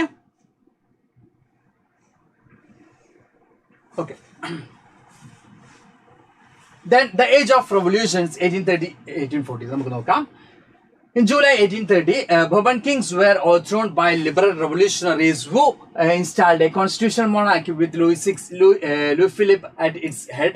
Then the July revolution sparked an uprising in Brussels, which led to Belgium breaking away from United Kingdoms of Netherlands. Greeks struggled for independence. ഗ്രീക്സിലാണെങ്കിലും അല്ലെങ്കിൽ നമ്മൾ ഈ പറയുന്ന പോലെ തന്നെ എന്താണ് നെതർലാൻഡിലാണെങ്കിലും അതുപോലെ തന്നെ നമ്മൾ ഈ പറഞ്ഞതുപോലെ തന്നെ ഫ്രാൻസിലാണെങ്കിലും ഒക്കെ എന്തുണ്ടായിരുന്നു? ഈ ഒരു ടൈമിൽ റവല്യൂഷൻസ് ഉണ്ടായിരുന്നു. ജൂലൈ മാസത്തിലേക്കായിരുന്നു ഈ റവല്യൂഷൻ നടന്നിരുന്നത്. ജൂലൈ റവല്യൂഷൻ, മെയ് റവല്യൂഷൻ എന്നൊക്കെ പറഞ്ഞാൽ നിങ്ങൾക്ക് ഈ ഒരു ചാപ്റ്ററിൽ നിരവധി റവല്യൂഷൻസ് പഠിക്കാനുണ്ട്. ഇതിൽ നമുക്ക് കാണാൻ പറ്റുന്നത് ഈ ഒരു ന്യൂ ടൈപ്പ് ഓഫ് അല്ലെങ്കിൽ നമ്മൾ പറഞ്ഞ മിഡിൽ ക്ലാസ് അല്ലെങ്കിൽ ലിബറൽ ടീംസ് എന്നൊക്കെ നമ്മൾ പറഞ്ഞിരുന്നു അല്ലെ. ഈ ഒരു ലിബറൽ റവല്യൂഷൻസ് എന്ത് ചെയ്യുന്നുണ്ട്? യെസ്, ആ ഒരു കോൺസ്റ്റിറ്റ്യൂഷണൽ മൊണാർക്കി എന്ത് ചെയ്യുന്നുണ്ട്? ഓവർത്രോ ചെയ്യുന്നതായിട്ട് നമുക്ക് കാണാൻ പറ്റുന്നുണ്ട് കൃത്യമായിട്ടും. ഓക്കെ അപ്പൊ നമ്മൾ ഈ പറഞ്ഞ പോലെ തന്നെ ബോബൻ കിങ്സിനെ ഓവർത്രോ ചെയ്യുന്നു. ദെൻ അവിടെ എന്ത് എസ്റ്റാബ്ലിഷ് ചെയ്യുന്നു? കോൺസ്റ്റിറ്റ്യൂഷണൽ മൊണാർക്കി എസ്റ്റാബ്ലിഷ് ചെയ്യുന്നതിന് നമുക്ക് കാണാൻ പറ്റും. അവിടെ ആരെയാണ് റൂളറായിട്ട് കൊണ്ടുവരുന്നത്? യെസ്, ലൂയിസ് ഫിലിപ്പിനെയാണ് നമുക്ക് എന്ത് കാണാൻ പറ്റുന്നത്? അവിടുത്തെ ഹെഡ് ആയിട്ട് റൂളറായിട്ട് കൊണ്ടുവരുന്നത് നമുക്ക് കാണാൻ പറ്റും. ഓക്കെ, അതുപോലെ തന്നെ ഗ്രീക്കിലാണെങ്കിലും ഒക്കെ എന്തുണ്ടായിട്ടുണ്ട്? മൂവ്മെന്റ്സ് ഉണ്ടായിട്ടുള്ളതായിട്ട് നമുക്ക് കാണാൻ പറ്റും. ഓക്കെ, ദെൻ ഇത് ഇമ്പോർട്ടന്റ് ആണ്, ഇത് മോസ്റ്റ് ഇമ്പോർട്ടന്റ് ആണെന്ന് പറയാൻ കാരണം നമ്മൾ ഇതിൽ ആഡ് ചെയ്തിട്ടുള്ള മറ്റ് ക്വസ്റ്റ്യൻസിൽ നമുക്ക് എന്തും കാണാൻ പറ്റും. യെസ്, ഈ ഒരു റൊമാൻറ്റിസിസം എന്ന് പറയുന്ന ഒരു കൺസെപ്റ്റ് അല്ലെങ്കിൽ ഈ ഒരു കൾച്ചറൽ എന്താ പറയാ മൂവ്മെന്റ് എന്ന് പറയുന്ന ഒരു കൺസെപ്റ്റ് ഡയറക്റ്റ് ആയിട്ട് റൊമാൻറ്റിസിസം എന്ന് ചോദിക്കണമെന്നില്ല, ഒരു കൾച്ചറൽ മൂവ്മെന്റ് എന്ന രീതിയിൽ എന്ത് ചോദിക്കാം? ഈ റൊമാൻറ്റിസിസം ചോദിക്കാറുണ്ട്. അപ്പൊ അതും കൂടി സാർ ഇതിൽ ആഡ് ചെയ്തിട്ട് നമുക്ക് ഡിസ്കസ് ചെയ്യാം. Okay, the romanticism, imagination and national feeling. നമ്മളിവിടെ പറയുന്നുണ്ട് nationalist feeling not only in weapon അല്ലെങ്കിൽ എന്താ പറയാ ആർമഡ് റെബലിയൻ ത്രൂ മാത്രമായിരുന്നില്ല എന്ത് ക്രിയേറ്റ് ചെയ്തിരുന്നത്? ഈ ഒരു നാഷണലിസ്റ്റ് ഫീലിംഗ് അല്ലെങ്കിൽ നമ്മൾ ഈ പറയുന്ന പോലെ തന്നെ റവല്യൂഷണറീസ് അവരുടെ ആർമഡ് വെപ്പൺസോ അല്ലെങ്കിൽ നമ്മൾ ഈ പറഞ്ഞ പോലെ തന്നെ ആർമഡ് റെബലിയൻസോ കൊണ്ട് മാത്രമായിരുന്നില്ല എന്ത് ക്രിയേറ്റ് ചെയ്യാൻ ശ്രമിച്ചിരുന്നത്? നാഷണലിസം ഒബ്വിയസ്ലി ക്രിയേറ്റ് ചെയ്യപ്പെടുന്നതിൽ എന്തിന് വലിയ റോൾ ഉണ്ടായിരുന്നു? ആർട്ട് ഓഫ് റൈറ്റിംഗിനൊക്കെ വലിയ റോൾ ഉണ്ടായിരുന്നായിട്ട് നമുക്ക് കാണാൻ പറ്റും. അല്ലെങ്കിൽ ഫീലിംഗ് ഓഫ് വൺനെസ് ക്രിയേറ്റ് ചെയ്യുന്നതിലൊക്കെ എന്തിന് വലിയ റോൾ ഉണ്ടായിരുന്നു? നമ്മൾ ഈ പറഞ്ഞ പോലെ തന്നെ റൈറ്റിങ്ങിനും നോവൽസിനും ഒക്കെ എന്തുണ്ടായിരുന്നു? വലിയ റോളായിട്ട് നമുക്ക് കാണാൻ പറ്റും. അല്ലെങ്കിൽ സാർ നിങ്ങളോട് തന്നെ ചോദിക്കാണ്, ഇപ്പോൾ നമ്മളൊരു കഥ വായിക്കുകയാണെങ്കിലും അല്ലെങ്കിൽ നമ്മളൊരു ബുക്ക് വായിക്കുകയാണെങ്കിലും ഒക്കെ നമ്മൾ എന്ത് ചെയ്യും, അതിലേക്ക് ചെറുതായിട്ടെങ്കിലും നമ്മൾ അതിലേക്ക് ഇൻഫ്ലുവൻസ് ചെയ്യാറുണ്ട്, നമ്മൾ ആ ബുക്സ് നമ്മൾ ഇൻഫ്ലുവൻസ് ചെയ്യാറുണ്ട്. മേ ബി ഇത് ഞാനും കൂടി സഫർ ചെയ്യുന്ന പ്രോബ്ലമാണ്, അല്ലെങ്കിൽ എന്താ പറയുക, ഇതിന് സൊല്യൂഷൻ കണ്ടെത്തേണ്ടത് ഇതിന്റെ കൂടി ആവശ്യമാണ് എന്നൊക്കെ തോന്നലുണ്ടാക്കിയെടുക്കാൻ എന്തിനു പറ്റാറുണ്ട്, ഈ ഒരു എന്താ പറയുക ടൈപ്പ് ഓഫ് റൈറ്റിങ്ങിനൊക്കെ സാധിക്കാറുണ്ട്, അല്ലെങ്കിൽ ലിറ്ററേച്ചേഴ്സിനൊക്കെ സാധിക്കാറുണ്ട്. അപ്പൊ ആ ഒരു ടൈപ്പ് ഓഫ് നാഷണലിസം കൂടി അല്ലെങ്കിൽ നാഷണൽ ഫീലിംഗ് ആ ഒരു മേഖലയിൽ കൂടി ആ ഒരു സ്പിയർ കൂടി എന്ത് ചെയ്തിരുന്നു, ക്രിയേറ്റ് ചെയ്യപ്പെട്ടതിനായിട്ട് നമുക്ക് കാണാൻ പറ്റും. അത്തരം കാര്യങ്ങളിലേക്കാണ് നമ്മൾ പോകാൻ പോകുന്നത്. അപ്പൊ ഈ ഒരു കൾച്ചറലി എങ്ങനെയൊക്കെയാണ് നാഷണലിസം ഫോം ചെയ്യപ്പെട്ടത് എന്ന ഭാഗത്തേക്കാണ് നമുക്ക് പോകുന്നത്. ഓക്കെ, അപ്പോ culture played an important role in the creating of the idea of nation. Art and poetry, stories, music helped to express and shape in the nationalistic feeling. അപ്പോൾ nationalistic feeling അത് not only in Europe, ഇന്ത്യയിലാണെങ്കിലും nationalism എന്ന് പറയുന്ന ഒരു ideology spread ചെയ്യുന്നതിന് നമുക്ക് എടുക്കാനുണ്ട്. നമ്മൾ ഇനി വരുന്ന സാർ കഴിഞ്ഞ ക്ലാസ്സിൽ പറഞ്ഞൊരു കാര്യമായിരുന്നു, അതായത് നമ്മൾ എല്ലാ ചാപ്റ്റേഴ്സും ഹിസ്റ്ററിയിൽ പഠിക്കുന്ന ഓരോ ചാപ്റ്റേഴ്സും ഇന്റർ കണക്റ്റഡ് ആണ്. ബിക്കോസ് നമ്മൾ ഇതിലും വേൾഡ് വാർ പറയും, നമ്മളെ നാഷണലിസം നമ്മളെ ഇന്ത്യയെ കുറിച്ച് പറയുമ്പോൾ വേൾഡ് വാർ പറയും, അതുപോലെ തന്നെ നമ്മൾ പ്രിന്റ് കൾച്ചറിനെ കുറിച്ച് പറയുമ്പോൾ നമ്മൾ എന്ത് പറയും, ഫ്രഞ്ച് റവല്യൂഷൻ പറയും. അങ്ങനെ അങ്ങോട്ടും ഇങ്ങോട്ടും എന്ത് ചെയ്തിട്ടുണ്ട്, കൃത്യമായിട്ടും കണക്ട് ചെയ്തിട്ട് തന്നെയാണ് നമ്മൾ എന്ത് ചെയ്യുന്നത് പോകുന്നുള്ളത്. So will you take print culture and modern world in this live? Yes, ഈ ലൈവിൽ നമ്മൾ കംപ്ലീറ്റ് ചാപ്റ്റേഴ്സും ഡിസ്കസ് ചെയ്യും. ഓക്കെ, അപ്പൊ എല്ലാം കണക്റ്റഡ് ആണ് നമുക്ക് കാണാൻ പറ്റും. അപ്പൊ സാർ ഇവിടെ പറഞ്ഞത് ഭാരത് മാത, നമ്മൾ ഇനി വരാൻ പോകുന്ന ചാപ്റ്റർ ആണ്, എന്നാൽ സാർ ഇവിടെ ഒന്ന് അപ്ലൈ ചെയ്യാണ്. അതായത് ഭാരത് മാത എന്ന് പറയുന്ന ഒരു പെയിന്റിങ്ങിലൂടെ എല്ലാവരും ഇന്ത്യൻസ് ആണ്, അല്ലെങ്കിൽ ഒരൊറ്റ അമ്മയുടെ മക്കളാണ്, ഒരൊറ്റ ലാൻഡിന്റെ മക്കളാണ് എന്നൊരു തോന്നലുണ്ടാക്കിയെടുക്കാൻ നമ്മുടെ സ്വാതന്ത്ര്യ സമര കാലഘട്ടത്തിൽ സാധിച്ചിരുന്നെങ്കിൽ, അതുപോലെ തന്നെയാണ് നമുക്ക് ആർട്ട് ഓഫ് റൈറ്റിംഗിനാണെങ്കിലും ആർട്ടിനാണെങ്കിലും റൈറ്റിംഗിനാണെങ്കിലും ലിറ്ററേച്ചേഴ്സിനാണെങ്കിലും പോയട്രിക്കാണെങ്കിലും ഒക്കെ എന്ത് ക്രിയേറ്റ് ചെയ്യാൻ പറ്റുന്നുണ്ട്, നമ്മളിൽ എന്ത് ക്രിയേറ്റ് ചെയ്യാൻ പറ്റുന്നുണ്ട്, സെൻസ് ഓഫ് യൂണിറ്റി ക്രിയേറ്റ് ചെയ്യാൻ പറ്റുന്നുണ്ട്. അപ്പോൾ ഭാരത് മാത എന്ന് പറയുന്ന പിക്ചേഴ്സ് CBSE മക്കളുടെ ബുക്കിൽ കൃത്യമായിട്ട് എന്ത് ചെയ്യുന്നുണ്ട്, നമ്മുടെ നെക്സ്റ്റ് ചാപ്റ്ററിൽ കൃത്യമായിട്ട് എന്ത് ചെയ്തിട്ടുണ്ട്, തന്നിട്ടുണ്ട് അല്ലെ. യെസ്, നമ്മുടെ ഈ നാഷണലിസം മൂവ്മെന്റ് ഇന്ത്യയൊക്കെ പറയുന്ന സമയത്ത് നമ്മൾ കൃത്യമായിട്ടും പറയുന്നുണ്ട്, ഒരു എല്ലാം നൽകുന്ന നോളജും ഫുഡും ക്ലോത്തും ഒക്കെ ഷെയർ ചെയ്യുന്ന ഒരു മദർ എന്ന് പറയുന്ന ഒരു കൺസെപ്റ്റ് ആണ് ഭാരത് മാത എന്ന് പറയുന്ന കൺസെപ്റ്റിലൂടെ. അതായത് നമ്മളെല്ലാവരും ഒരൊറ്റ ലാൻഡിന്റെ മക്കളാണ്. അപ്പൊ ആ ഒരു ടൈപ്പ് ഓഫ് യൂണിറ്റി അവിടെ ക്രിയേറ്റ് ചെയ്യാൻ ശ്രമിക്കുന്നുണ്ടായിരുന്നു, യൂറോപ്പിൽ നമുക്ക് കാണാൻ പറ്റുന്നുണ്ട്. അപ്പൊ ഇവിടെ നമ്മൾ പറയുന്നുണ്ട് മ്യൂസിക്കിലാണെങ്കിലും സ്റ്റോറീസിലാണെങ്കിലും പ്ലേയിലൂടെ ആണെങ്കിലും. ഇപ്പൊ നമ്മുടെ വീണ്ടും സാർ എന്തിലേക്ക് പോവാം, നമ്മുടെ നെക്സ്റ്റ് ചാപ്റ്ററിലേക്ക് ഒന്ന് കണക്ട് ചെയ്ത് തരാം. നീൽ ദർപ്പൺ നെക്സ്റ്റ് ചാപ്റ്ററിൽ ഇല്ല, എന്നാൽ നമുക്ക് നാഷണലിസം ഇൻ ഇന്ത്യ എന്ന് പറയുന്ന ഒരു പെർസ്പെക്റ്റീവ് നമ്മൾ എടുക്കുമ്പോൾ നീൽ ദർപ്പൺ എന്ന് പറഞ്ഞ ഒരു എന്തുണ്ടായിരുന്നു, ദിനബന്ധു മിത്ര എന്ന് പറഞ്ഞ ഒരു നോവലിസ്റ്റ്, നീൽ ദർപ്പൺ എന്ന് പറഞ്ഞ ഒരു ഡ്രാമ ഉണ്ടായിരുന്നു, ഒരു പ്ലേ ഉണ്ടായിരുന്നു. അപ്പൊ ആ പ്ലേയിലൂടെ നീലം കർഷകർ, ഇൻഡിഗോ ഫാമേഴ്സ് സഫർ ചെയ്തിട്ടുള്ള പ്രോബ്ലംസ് ഒക്കെ നമുക്ക് മനസ്സിലാവാനും ആ ഒരു നാടകം കാണുന്ന ആളുകൾക്കൊക്കെ ഇൻഡിഗോ ഫാമേഴ്സിനോട് ഒരു സിമ്പതി തോന്നാനും കാരണമായിട്ടുണ്ട്. ലൈക്ക് ദാറ്റ് അതുപോലെ തന്നെ ഇവിടെ നമുക്ക് എന്ത് കാണാൻ പറ്റും, ഇവിടെ നമുക്ക് എന്ത് കാണാൻ പറ്റും, ഈ സ്റ്റോറീസിലാണെങ്കിലും പോയംസിലാണെങ്കിലും ഒക്കെ എന്ത് ക്രിയേറ്റ് ചെയ്യുന്നുണ്ട്, സെൻസ് ഓഫ് യൂണിറ്റി അല്ലെങ്കിൽ സെൻസ് ഓഫ് വൺനെസ് എന്ത് ചെയ്യുന്നുണ്ട്, ക്രിയേറ്റ് ചെയ്യുന്നതായിട്ട് നമുക്ക് കാണാൻ പറ്റും. ഇനി romanticism was a cultural movement which sought to develop a particular form of nationalist sentiment. Language also played an important role in the developing of nationalist sentiment. അപ്പോൾ നമ്മൾ പറയുന്നുണ്ട്, ഈ പറയുന്ന റൊമാൻറ്റിസിസം എന്ന് പറയുന്നത് ഒരു ടൂൾ തന്നെയാണ്. അതായത് നമ്മൾ പറഞ്ഞ പോലെ തന്നെ ഒരു കൾച്ചറൽ മൂവ്മെന്റ് എന്ന് പറയുമ്പോൾ ആളുകൾക്കിടയിലേക്ക് നാഷണലിസം ക്രിയേറ്റ് ചെയ്യാനുള്ള ഒരു ടൂൾ തന്നെയായിട്ടാണ് എന്ത് യൂസ് ചെയ്തിരുന്നത്, ഈ ഒരു പറയുന്ന കൾച്ചറൽ മൂവ്മെന്റ് ഓർ റൊമാൻറ്റിസിസം എന്ന് പറയുന്ന ഒരു കൺസെപ്റ്റ് എന്ത് ചെയ്തിരുന്നത്, അപ്ലൈ ചെയ്തിരുന്നത് അല്ലെങ്കിൽ ഇംപ്ലിമെന്റ് ചെയ്തിരുന്നത് നമുക്ക് കൃത്യമായിട്ടും കാണാൻ പറ്റും. Then the Russian language was imposed everywhere, and in 1831 an armed rebellion against Russian rule took place, which was ultimately crushed. നമുക്ക് കാണാൻ പറ്റും പോളണ്ട് റഷ്യയുടെ അണ്ടറിലായിരുന്നു. ആ ഒരു സമയത്ത് നമ്മൾ ഓൾറെഡി പഠിച്ച കാര്യം തന്നെയാണ്. ആ ഒരു സമയത്ത് പോളണ്ട് റഷ്യയുടെ അണ്ടറിലായിരുന്നു. ആ ഒരു സമയത്ത് തന്നെ പോളണ്ടിൽ എല്ലാ അർത്ഥത്തിലും റഷ്യൻ കൾച്ചർ ഇംപ്ലിമെന്റ് ചെയ്യാൻ ശ്രമിച്ചിരുന്ന ആ ഒരു സമയത്ത് എന്താ പറയാ, അന്നത്തെ ആ ഒരു പോളിഷ് ലാംഗ്വേജിനൊക്കെ ഇമ്പോർട്ടൻസ് കൊടുത്തുകൊണ്ട് സ്കൂളിലാണെങ്കിലും അവരുടെ റിലീജിയസ് പെർസ്പെക്റ്റീവിലാണെങ്കിലൊക്കെ പോളിഷ് ലാംഗ്വേജിന് എന്താ പറയുക ഇമ്പോർട്ടൻസ് കൊടുത്തുകൊണ്ട് അവിടെയും എന്തുണ്ടാക്കുന്നുണ്ട്, ഈ പറയുന്ന സെൻസ് ഓഫ് യൂണിറ്റി ക്രിയേറ്റ് ചെയ്യാൻ ശ്രമിക്കുന്നുണ്ട്. അതായത് റഷ്യയുടെ അണ്ടറിലാണെങ്കിലും ഞങ്ങൾ എന്ത് പറയും, why are you not replying me? What happened, Mathew sir നേരത്തെ പറഞ്ഞതാണ്. അതായത് നമ്മൾ ടോപ്പിക് കംപ്ലീറ്റ് ചെയ്താൽ മാത്രമേ കമന്റ് ബോക്സിൽ കൂടുതൽ കോൺസെൻട്രേറ്റ് ചെയ്യുന്നു സാർ നേരത്തെ പറഞ്ഞതായിരുന്നു. എന്നാലും മാത്യു ചോദിച്ച ചോദ്യം സാർ കണ്ടില്ല. ഓക്കെ, സിഗ്മ ഫീമെയിൽ നാളെ സോഷ്യൽ സയൻസ് എക്സാം ആണെന്ന് പറയുന്നുണ്ട്. വെരി ഗുഡ്, പഠിച്ചടിപൊളിയായി എക്സാം ചെയ്തട്ടോ. ഓക്കെ,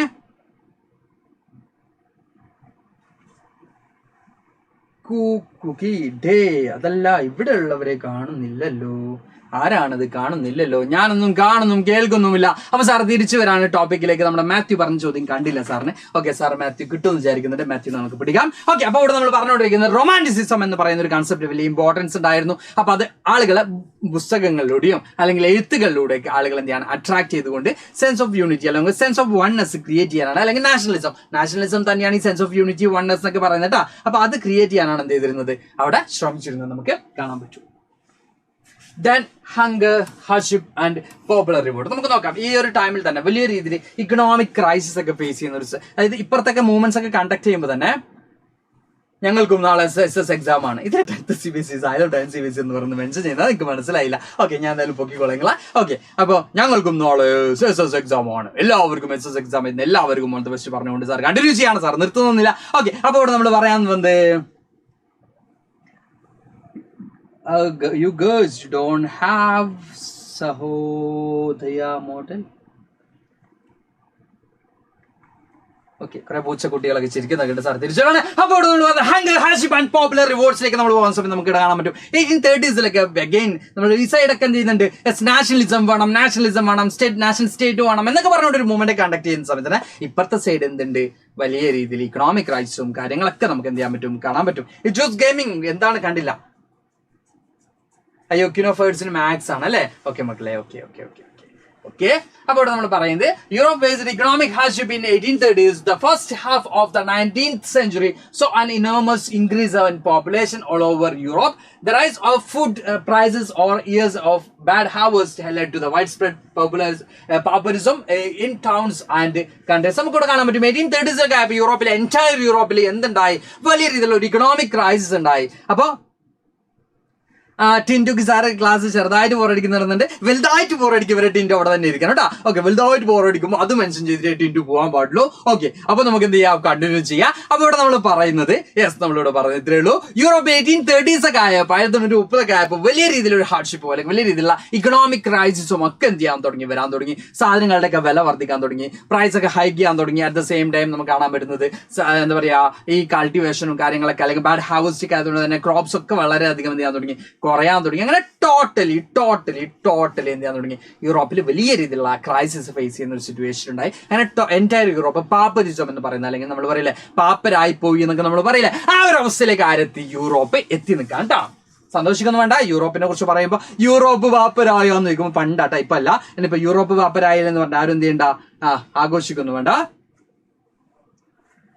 ഓക്കെ, റിപ്പീറ്റഡ് ക്വസ്റ്റ്യൻസ് ചോദിക്കുന്നുണ്ട്. ഉണ്ട് മക്കളെ, സാർ കുറേ പറയുന്ന പടച്ചോനെ നിങ്ങൾ ഇന്നെ കത്തോളി. അപ്പൊ സാർ കണ്ടിന്യൂ ചെയ്യുന്നുണ്ട്. റിപ്പീറ്റഡ് ക്വസ്റ്റ്യൻസ് ഉണ്ട്. നിങ്ങളുടെ എല്ലാ ഡൗട്ട്സിനുള്ള എന്താ പറയുക ആൻസേഴ്സ് ഇവിടെ ഉണ്ട്. ആരും ബേജാറാക്കണ്ട.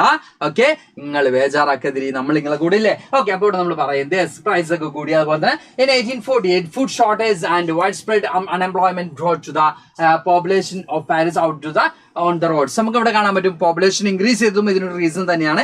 അങ്ങനെ 1848 ഒക്കെ ആയപ്പോൾ ഫ്രാൻസിൽ എന്ത് ചെയ്യാൻ തുടങ്ങി, വലിയ സ്ട്രഗിൾസും കാര്യങ്ങളൊക്കെ കണ്ടക്ട് ചെയ്യാൻ തുടങ്ങി. അവിടെ ഉണ്ടായിരുന്ന ഗവൺമെന്റിനൊക്കെ എടുത്ത് കളഞ്ഞുകൊണ്ട്, അവിടുത്തെ റൂൾസിനൊക്കെ എടുത്ത് കളഞ്ഞുകൊണ്ട് എന്ത് ചെയ്യാൻ തുടങ്ങി, അവിടെ ആളുകൾ വോയിസ് ഒക്കെ റൈസ് ചെയ്യാൻ തുടങ്ങിയതായിട്ട് നമുക്ക് കാണാൻ പറ്റും. ഫ്രാങ്ക്ഫർട്ട് പാർലമെന്റിനെ കുറിച്ച് ചോദിക്കുമെന്നൊക്കെ ചോദിക്കുന്നുണ്ട്, ചോദിക്കാം. ഓക്കെ, ബ്രേക്ക് ഉണ്ടോ എന്ന് ചോദിക്കുന്നുണ്ട്. ബ്രേക്ക് ഒന്നും വേണ്ടല്ലോ മക്കളെ, നമുക്ക് എന്തിനാ ബ്രേക്ക് അല്ലേ, നമുക്ക് എന്തിനാ ബ്രേക്ക് ഒന്നും വേണ്ടല്ലോ, ബ്രേക്ക് ഒന്നും വേണ്ട, നമുക്ക് നോക്കാം. Okay, then the revolution of the liberalsന്റെ ഭാഗത്തുണ്ടാകുന്ന revolutionലേക്കാണ് നമുക്ക് പോകാനുള്ളത്. In 1848, a revolution led by the educated middle class was underway. Men and women of the liberal middle class demanded the creation of nation states on the parliamentary principles, a constitution, freedom of the press and the freedom of association.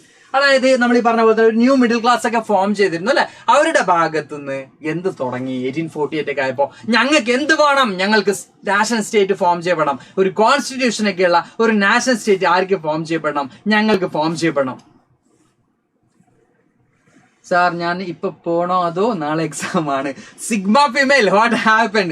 നാളെ exam ഉണ്ട് അല്ലെ. നാളത്തെ maths എക്സാമിന് full set ആണോ? Set ആണെങ്കിൽ ഇവിടെ continue ചെയ്തോന്ന് സാറിന് പറയാൻ പറ്റുള്ളൂ കേട്ടാ. ഓക്കെ ഓക്കെ, മഗ്‌രിബ് നിസ്കരിക്കാനുണ്ടെന്നൊക്കെ മക്കൾ പറയുന്നുണ്ട്. ഓക്കെ, അപ്പൊ പ്രയർ ഒക്കെ കഴിഞ്ഞ് മക്കൾ തിരിച്ചു. എന്തായാലും നമ്മളിവിടെ കണ്ടിന്യൂ ചെയ്തിട്ട് മക്കൾ എന്ത് ചെയ്യുക, എന്തായാലും പെട്ടെന്ന് തന്നെ തിരിച്ചു. പ്രയർ ഒക്കെ ചെയ്യുന്ന ആളുകൾക്ക് പെട്ടെന്ന് തന്നെ തിരിച്ചു എന്ന് സാറിന് പറയാൻ പറ്റുള്ളൂ. ഓക്കെ, അപ്പൊ സാർ കണ്ടിന്യൂ ചെയ്യുന്നുണ്ട്. അപ്പൊ ഇവിടെ നമ്മൾ പറയുന്നത് എന്താണ്, യെസ്, ഇവരുടെ ആവശ്യം എന്ന് പറയുന്നത് ഈ ഒരു മിഡിൽ ക്ലാസ്, എഡ്യൂക്കേറ്റഡ് മിഡിൽ ക്ലാസിന്റെ ഡിമാൻഡ് എന്ന് പറയുന്നത് അവർക്ക് വേണ്ടത് ഒരു parliamentary form of government establish ചെയ്യുക, അല്ലെങ്കിൽ നമ്മൾ ഈ പറഞ്ഞ പോലെ തന്നെ ഒരു നാഷണൽ സ്റ്റേറ്റ് ഫോം ചെയ്യുക എന്നുള്ളത് തന്നെയാണ് ഒരു പാർലമെന്ററി പ്രിൻസിപ്പളിലോട് കൂടി, അതായത് കോൺസ്റ്റിറ്റ്യൂഷനും ഫ്രീഡം ഓഫ് പ്രസും ഫ്രീഡം ഓഫ് അസോസിയേഷനൊക്കെ എൻഷുർ ചെയ്തുകൊണ്ടുള്ള ഒരു എന്ത് ഫോം ചെയ്യുക, യെസ്, ഒരു നാഷണൽ സ്റ്റേറ്റ് ഫോം ചെയ്യുക എന്നുള്ള ഡിമാൻഡാണ് ആരും മുമ്പോട്ട് വെക്കുന്നത്, ഈ പറയുന്ന ഈ മിഡിൽ ക്ലാസ് അല്ലെങ്കിൽ എഡ്യൂക്കേറ്റഡ് ആയിട്ടുള്ള മിഡിൽ ക്ലാസ്. അപ്പൊ ഇവിടെ മക്കൾ കാണേണ്ട ഒരു കാര്യം എന്ന് പറയുന്നത് എഡ്യൂക്കേഷന്റെ ഇമ്പോർട്ടൻസ് എത്രയാണെന്ന് നമുക്ക് കാണാൻ പറ്റും അല്ലെ. അതായത് ഇവിടെ പലയിടത്തും നമ്മൾ പറയുന്ന യൂറോപ്പിൽ എവിടെയാണെങ്കിലും ഈ പറയുന്ന sense of unity or sense of oneness or nationalism എന്ന് പറയുന്ന ഫീലിംഗ് ക്രിയേറ്റ് ചെയ്യപ്പെട്ടതിൽ എന്തിനു വലിയ റോൾ ഉണ്ട്, യെസ്, ഒബ്വിയസ്ലി എന്തിനു വലിയ റോൾ ഉണ്ട്. റെവല്യൂഷൻസ് ആണെങ്കിലും ഒക്കെ എഡ്യൂക്കേഷന് വലിയ റോൾ ഉണ്ട്. ബിക്കോസ് എഡ്യൂക്കേറ്റഡ് ആകുമ്പോൾ അവർ റിയലൈസ് ചെയ്യാണ് എന്താണ് ഫ്രീഡം, എന്താണ് ഡെമോക്രസി, അല്ലെങ്കിൽ എന്താണ് റൈറ്റ്സ്, ഇതൊക്കെ ആര് തിരിച്ചറിയാണ്, എഡ്യൂക്കേറ്റഡ് ആളുകൾ തിരിച്ചറിയണം. അപ്പൊ ഇതൊന്നും നമുക്ക് കിട്ടുന്നില്ലല്ലോ എന്ന തിരിച്ചറിവ് കൂടി അവിടെ ഉണ്ടാവണം. നമ്മുടെ ഇന്ത്യയുടെ കേസ് എടുക്കാനെങ്കിലും അത് തന്നെയല്ലേ സംഭവിക്കുന്നത്. ഇന്ത്യയിലാണെങ്കിലും നമ്മൾക്ക് എന്താ പറയാ, ഇന്ത്യക്കാർക്കിടയിൽ sense of unity or sense of oneness അല്ലെങ്കിൽ നമ്മൾ ഈ പറഞ്ഞ നാഷണലിസം സ്പ്രെഡ് ചെയ്തതിൽ എന്തിനു വലിയ റോൾ ഉണ്ട്, എഡ്യൂക്കേഷൻ അല്ലെ. എഡ്യൂക്കേറ്റഡ് ആളുകൾ തിരിച്ചറിഞ്ഞു. ബ്രിട്ടീഷേഴ്സ് തന്നെയാണ് അത് കൊടുത്തതെങ്കിലും ബ്രിട്ടീഷേഴ്സിനെ ക്വസ്റ്റ്യൻ ചെയ്യാനുള്ള ഒരു വെപ്പൺ ആയിട്ട് അത് മാറുകയാണ് ചെയ്യുന്നത്. കാരണം നമുക്ക് ഈ ഫ്രീഡം കിട്ടുന്നില്ല, നമുക്ക് ഈ റൈറ്റ്സ് കിട്ടുന്നില്ല എന്ന് നമ്മൾ തിരിച്ചറിയണം. അപ്പൊ എഡ്യൂക്കേഷന് വലിയ ഇമ്പോർട്ടൻസ് ഉണ്ട്. നമ്മൾ ഈ പറഞ്ഞ ഓരോ മൂവ്മെന്റ്സിലും കാണാൻ പറ്റൂടാ. അപ്പൊ എഡ്യൂക്കേഷന്റെ ഇമ്പോർട്ടൻസ് മക്കൾ മനസ്സിലായില്ലേ. അപ്പൊ നിങ്ങൾ ആരും വിപ്ലവം നടത്തണം നല്ല സാർ പറഞ്ഞത്, പക്ഷെ എഡ്യൂക്കേഷൻ ഈ ഒരു കാലഘട്ടത്തിൽ വലിയ ഇമ്പോർട്ടൻസ് ഉള്ളതായിട്ട് നമുക്ക് കാണാൻ പറ്റും. ഓക്കെ, അപ്പൊ ഇതിൽ വലിയ രീതിയിൽ ആരുടെ പാർട്ടിസിപ്പേഷൻ നമുക്ക് കാണാൻ പറ്റുന്നുണ്ട്, വിമൻസിന്റെ പാർട്ടിസിപ്പേഷൻ നമുക്ക് കാണാൻ പറ്റുന്നുണ്ട്. A large number of political associations came together in Frankfurt to vote for on all General National Assembly. Then on 18 May 1848, 831 elected representatives marched to take their place in the Frankfurt Parliament, convened the Church of St. Paul. Okay, അപ്പോൾ ഇവിടെ നമ്മൾ പറയുന്നുണ്ട് ഇവിടെ എന്താണ്, yes, ഇവിടെ നമ്മൾ ഈ പറഞ്ഞ പോലെ തന്നെ എന്ത് ഫോം ചെയ്യണം, ഒരു parliamentary form of government form ചെയ്യണം എന്ന് പറഞ്ഞുകൊണ്ട് ഫ്രാങ്ക്ഫർട്ട് ഇമ്പോർട്ടന്റ് ആണോ എന്ന് മക്കൾ ചോദിക്കുന്നുണ്ട്. ഫ്രാങ്ക്ഫർട്ട് ഇമ്പോർട്ടന്റ് ആണ്, അല്ല എന്ന് പറയാൻ പറ്റില്ല, കുറച്ച് ഇമ്പോർട്ടന്റ് ആണ് കേട്ടോ. ഓക്കെ സർ, അപ്രോക്സിമേറ്റ്ലി എപ്പോഴാണ് ക്ലാസ് കഴിയുക, ബിക്കോസ് 8:30 ക്ലാസ് ഉണ്ട് എന്നാണ് മക്കൾ പറയുന്നത്. അപ്രോക്സിമേറ്റ്ലി നോക്കുകയാണെങ്കിൽ നമുക്ക് ക്ലാസ് കഴിയാൻ 8:30 കഴിയും. ഓക്കെ, നമ്മളെന്തായാലും അത് ഇൻഫോം ചെയ്യും കേട്ടോ. ഓക്കെ, ഇൻഫോം ചെയ്യും. ഓക്കെ, അപ്പൊ ഇവിടെ നമ്മൾ പറയുന്നത് എന്താണ്, നമുക്കൊന്നും കൂടി പറയാം. A large number of political associations came together ഫ്രാങ്ക്ഫർട്ടിൽ എന്ത് ചെയ്യാണ് നമ്മൾ പറഞ്ഞ കുറെ അസോസിയേഷൻസ് ഫോം ചെയ്യപ്പെടുകയും അതുപോലെ തന്നെ ഒരു national assembly, German national assembly form ചെയ്യപ്പെടണം എന്നുള്ള ആവശ്യം വെക്കുന്നു. ഓൺ 18th May 1848 വരുന്നത്. 838 ഇലക്ടഡ് റെപ്രസെന്റേറ്റീവ്സ് ആണ് ഈ ഒരു മാർച്ചിൽ നമുക്ക് കാണാൻ പറ്റുന്നത്. അങ്ങനെ ഒരു പാർലമെന്ററി ഫോം ഓഫ് ഗവൺമെന്റ് ജർമ്മനിൽ ഫോം ചെയ്യണം എന്നുള്ളതാണ് ഇവരുടെ ഡിമാൻഡ് എന്ന് പറയുന്നത്. നമുക്ക് നെക്സ്റ്റ് സ്ലൈഡിൽ ഇതിന്റെ ബാക്കി കാര്യങ്ങൾ നമുക്ക് പറയാനുണ്ട്. Then the constitution drafted for the German nation was headed by a monarchy subject to a parliament. എന്ത് ചെയ്യണം, നമുക്കറിയാൻ പറ്റും അന്നുണ്ടായിരുന്ന പാർലമെന്റ് എന്നൊക്കെ പറയുമ്പോൾ അവിടെ എന്തല്ല, യെസ്, അന്നുണ്ടായിരുന്ന പാർലമെന്റ് എന്നൊക്കെ പറയുമ്പോൾ നമ്മൾ ഈ പറഞ്ഞ ഡെമോക്രസി അല്ല അവിടെ കംപ്ലീറ്റ് ആയിട്ട് മക്കൾക്ക് എല്ലാവർക്കും അറിയുന്നതാണ്.